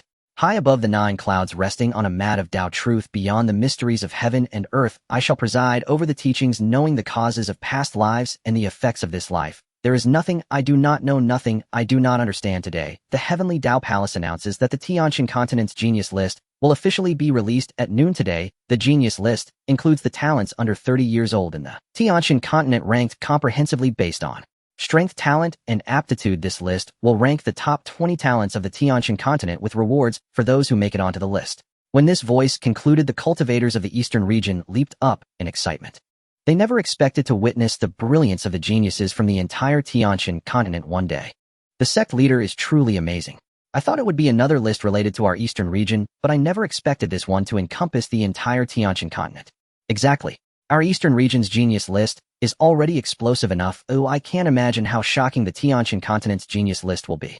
I am very much looking forward to how many people from our Eastern region will make it onto this genius list. Aren't you worried? Our Eastern region is the weakest in the entire Tianqian continent. If very few, or even no one from our region, makes it onto the list, that would be such a disgrace. Don't say that. We are all part of the Tianqian continent, one big family. No matter how powerful they are still from the Tianqian continent. There's nothing to be ashamed of. In the Central region, within an academy. Grandson, is that the Tianjiao ranking you saw in the Eastern region? The elderly man clad in the attire of the academy's headmaster widened his eyes, fixated on the celestial Tianjiao ranking, his expression filled with excitement. Bai Shaoxing replied, "Yes, grandfather, this is the Tianjiao ranking." The old man nodded, the shock on his. Initially, when Bai Shaoxing spoke of the wonders of the Hall of Heavenly Dao, he was somewhat skeptical. When did such divine individuals emerge in the Tianqian continent? Now, upon witnessing the Tianjiao ranking in the sky with his own eyes, he was left speechless, his heart filled with no doubts. At the same time, he gained a new understanding of the strength of the mysterious master of the Hall of Heavenly Dao. To compile the Tianjiao of the entire Tianqian continent, what immense computational power must be required. This is not just about the Eastern region, this encompasses the entire Tianqian continent. It must be noted that there are countless Tianjiao on the Tianqian continent, some of whom have never even appeared before the. If even these reclusive talents can be calculated, then the master of the Hall of Heavenly Dao is indeed unparalleled, a true phenomenon. The old man pondered. It seems I should visit the Hall of Heavenly Dao soon. At this moment, countless forces and ancient families across the entire Tianqian continent were paying attention to the Tianjiao ranking. In the northern region, among the ancient Xie clan. Interesting, I wonder who created this Tianjiao ranking, as it carries the power of the great Dao. What kind of force has emerged from the Hall of Heavenly Dao that can create such a powerful ranking? It must be an unshakable existence. Canny, do you think you can make it onto this Tianjiao ranking? Ji Wudao asked the young man below. The young man standing below was none other than Ji Tianyi, the future heir of the Ji clan, and his youngest son. From the moment Ji Tianyi was born, there were signs of extraordinary phenomena causing the entire Ji clan to go wild. Ji Wudao immediately designated him as the future heir of the Ji clan. He was ranked among the 4 great stellar talents of the northern region alongside Wenrin Yaxu of the Wenrin family, Gongsun Yanyu of the Gongsun clan, and Nangong Mingcheng of the southern heavenly kingdom. Xie Tianyi was even hailed as the foremost among the 4 great stellar talents of the northern region. Xie Tianyi smiled and said, "Father, rest assured, if this Tianjiao ranking is real, I will definitely make it on the list, and I will surely be among the top 5. Good, your confidence makes me proud. However, forget about the top 5. As long as you can surpass the other 3 who are on par with you, I will be very satisfied." Xie Tianyi felt a pang of discomfort inside. He did not expect his father to doubt him so much. After all, he was the foremost among the 4 great stellar talents of the northern region who wasn't surpassing the other 3 a given. In a forbidden area of the southern region, a man silently gazed at the Tianjiao ranking in the sky, his expression somewhat complex. This Tianjiao ranking is truly astonishing. It can actually ignore the restrictions of the forbidden area, allowing even those deep within to see it clearly. I wonder what rank I will achieve on the Tianjiao ranking this time. Noon arrived, and at that moment, everyone tacitly closed their mouths, gazing at the Tianjiao ranking in the sky. The Tianshan continent fell silent in an instant. The Tianjiao ranking emitted an even more dazzling brilliance than before, followed by the solemn voice of the great Dao resonating, shaking the hearts of all. The Tianjiao ranking of the Tianshan continent is officially announced 21st place in the Tianjiao ranking of the Tianshan continent. Xie Tianyi realm, nascent soul, 4th layer race, human race, physique, profound yellow body, affiliated force, ancient imperial clan of the northern region, heir of the G clan, reward, innate supreme treasure, heavenly rainbow sword. When the 20th place was announced, the entire eastern region fell silent, and everyone let out a sigh. Alas, it's hopeless. It seems our eastern region has no chance to ascend the Tianjiao ranking of the Tianshan continent. Indeed, we are too weak. Oh, I didn't expect that even the last place on the Tianshan continent's Tianjiao ranking is stronger than the first place in our eastern region. Not necessarily others may have no hope, but Dao Kanghai's strength has definitely increased. I believe he can make it onto the Tianjiao ranking. Let's hope so. If in the end, even he can't make it on the list, that would truly be too. Not only they, but also others who had made it onto the eastern region's Tianjiao ranking, including Qi, Qingdia, wore expressions of desolation. They had not anticipated such a vast gap in strength compared to the Tianjiao of other regions. Previously, some of them had naively believed that their names might appear on the Tianjiao ranking of the Tianshan continent. Now it seemed they were nothing more than clowns, utterly laughable. In stark contrast to the silence in the eastern region, the entire northern region erupted. Fake, it must be fake. Xie Tianyi is the foremost among our 4 great stellar talents of the northern region, our strongest genius. How could he possibly be the last? Exactly, this trash ranking is completely inaccurate. In an instant, everyone was up in arms, unable to accept that Xie Tianyi had only secured the last place. This was not merely about Xie Tianyi's honor, it concerned the pride of the entire northern region. Ignorant, the brilliance of this ranking is evident to all. How could it possibly be false? Don't be like a frog at the bottom of a well, letting people from other regions mock you. An elder from a major sect harshly criticized them after hearing their words. He did not expect these people to be so unable to accept defeat, simply disgracing the people of the northern region. In the G clan, Xie Tianyi looked in disbelief at his ranking, cradling his head in his hands, and screamed madly, "No! Why am I only 20th? I refuse to believe it." Not long ago, he had confidently declared he would definitely enter the top 5 of the Tianjiao ranking. Now, he wasn't even in the top 15. He had merely barely crossed the threshold of the Tianjiao ranking, and this enormous sense of disparity left him feeling extremely unbalanced. At that moment, his pride was utterly shattered, reduced to nothing. Ji Wudao looked at Xie Tianyi's despondent state and sighed helplessly. He did not know how to comfort his son. This son of his had lived in the spotlight since childhood. Now facing such a blow was undoubtedly immensely painful and unacceptable for him. In the hall of Heavenly Dao, Xie Chen looked at the ranking in the sky and asked in confusion, "System, why does this Tianjiao ranking have one more physique than last time?" Because the domain of the Heavenly Dao has expanded, the scope of the ranking has widened, and thus the ranking has naturally upgraded. Is that so? Xie Chen said in astonishment. Then if the range of the ranking expands even further in the future, will the ranking be upgraded again? Very likely, so the host must. The Tianshan continent's genius, ranking 19th place. Gongsun Yangyu realm, nascent soul, 4th layer race, human physique, pure yang body, affiliation, son of the Gongsun clan, leader from the northern region, reward, innate supreme treasure, Qiyang Shifang spike. 18th place. Wenrin Yaxu realm, nascent soul, 4th layer race, human physique, yin yang body, affiliation, heir of the Wenrin family from the northern region, reward, innate supreme treasure, falling sun fan. 17th place. Nangong Mingcheng realm, nascent soul, 5th layer race, human physique, Yuanling body, affiliation, son of the Duke Nangong Ba from the southern heavenly kingdom, reward, innate low-grade sacred artifact, Tianjing sacred sword. The announcement of 3 rankings left the people of the northern region speechless. They never expected that Xie Chen, hailed as the foremost among the northern region's 4 great geniuses, would rank behind the other 3. The rankings of the other 3, each exceeding that of Xie Chen, were truly beyond their expectations. If Xie Chen's overall strength is inferior to the other 3, how could he be recognized as the foremost among the 4 great geniuses? This question suddenly arose in the hearts of everyone in the northern region.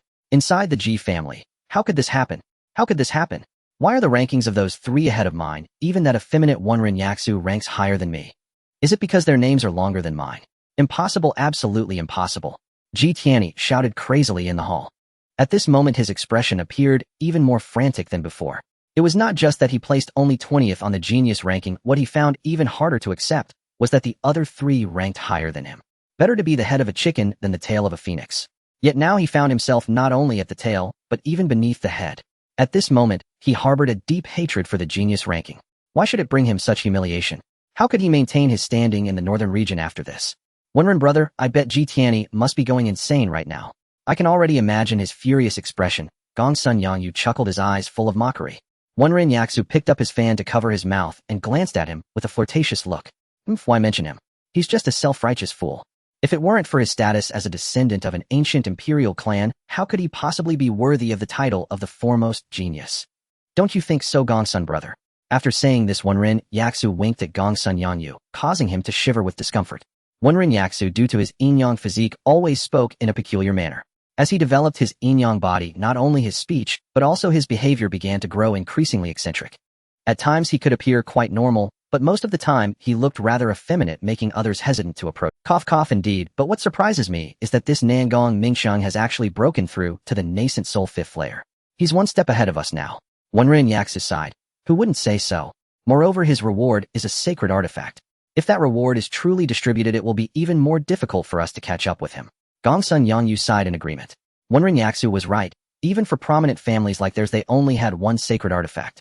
To this day, they had never seen what their family's sacred artifact looked like. For them, the sacred artifact was one of their family's greatest trump cards. Only when their family faced life and death situations would they use the sacred artifact. Under normal circumstances, the sacred artifact would be hidden and aside from the family head, no one knew its location. In the southern heavenly kingdom, Nangong Ba saw that his son had surpassed the other 3 in ranking and immediately broke into a wide smile. Ha ha, Ji Wudao, didn't expect this, did you? My son Nangong Ba is the strongest. Nangong Ba laughed heartily and then looked at Nangong Mingsheng. Mingsheng, well done. You've avenged your father. The thought of the Ji family's arrogance made Nangong Ba grit his teeth. The Ji family, relying on their status as an ancient imperial clan, looked down upon even the southern heavenly kingdom. Yet they dared not express any grievances, for the foundation of the imperial clan was simply too formidable. Once when the Ji family had just emerged, a major power provoked them. Overnight, that power vanished from the northern region. Although there was no direct evidence indicating the Ji family was responsible, everyone knew the truth. Since then, no family or power in the northern region dared to offend the Ji family. This was also why Xie Chen, despite his overall strength being inferior to the other 3, could still be hailed as the foremost among the northern region's 4 great geniuses. What does this matter? My goal has never been them, but the geniuses from other regions. Looking across the entire Tianqian continent, aside from the eastern region, only the central region is worthy of my serious attention. Nangong Mingsheng proclaimed proudly. To him, these individuals were merely stepping stones. With his strength, he looked down upon associating with them. One day he aspired to face the geniuses of the central region and defeat them. That was his current goal. The Tianqian continent's genius ranking 16th place. Su Bingyan realm, nascent, soul 3rd layer race, spirit race, physique, profound, ice, spirit body, affiliation, daughter of the spirit clan leader from the southern region, rewards spirit race inheritance, divine object, water spirit pearl. This Su Bingyan is only at the nascent soul 3rd layer, yet she can overshadow Nangong Mingsheng at the nascent soul 5th layer. This is too extraordinary. Just look at her physique. It's a spirit body, so it's quite normal for her to surpass others. What kind of race is this spirit race? Is there such a race in our Tianqian continent? I've never heard of it before. I don't know, but since the genius ranking has written it, it must exist. In the southern region within the spirit clan, the water spirit pearl, it's actually the water spirit pearl. Su Bingyan exclaimed excitedly, her face filled with surprise and disbelief. The water spirit pearl is the inheritance divine object of their spirit clan, which had been lost for centuries. Su Bingyan had only seen it in the clan's records. After reading the introduction of the water spirit pearl, she understood how important it was to the spirit clan. One of her dreams was to recover the lost water spirit pearl for her spirit clan and restore their heritage. She never expected that her dream would come true so quickly.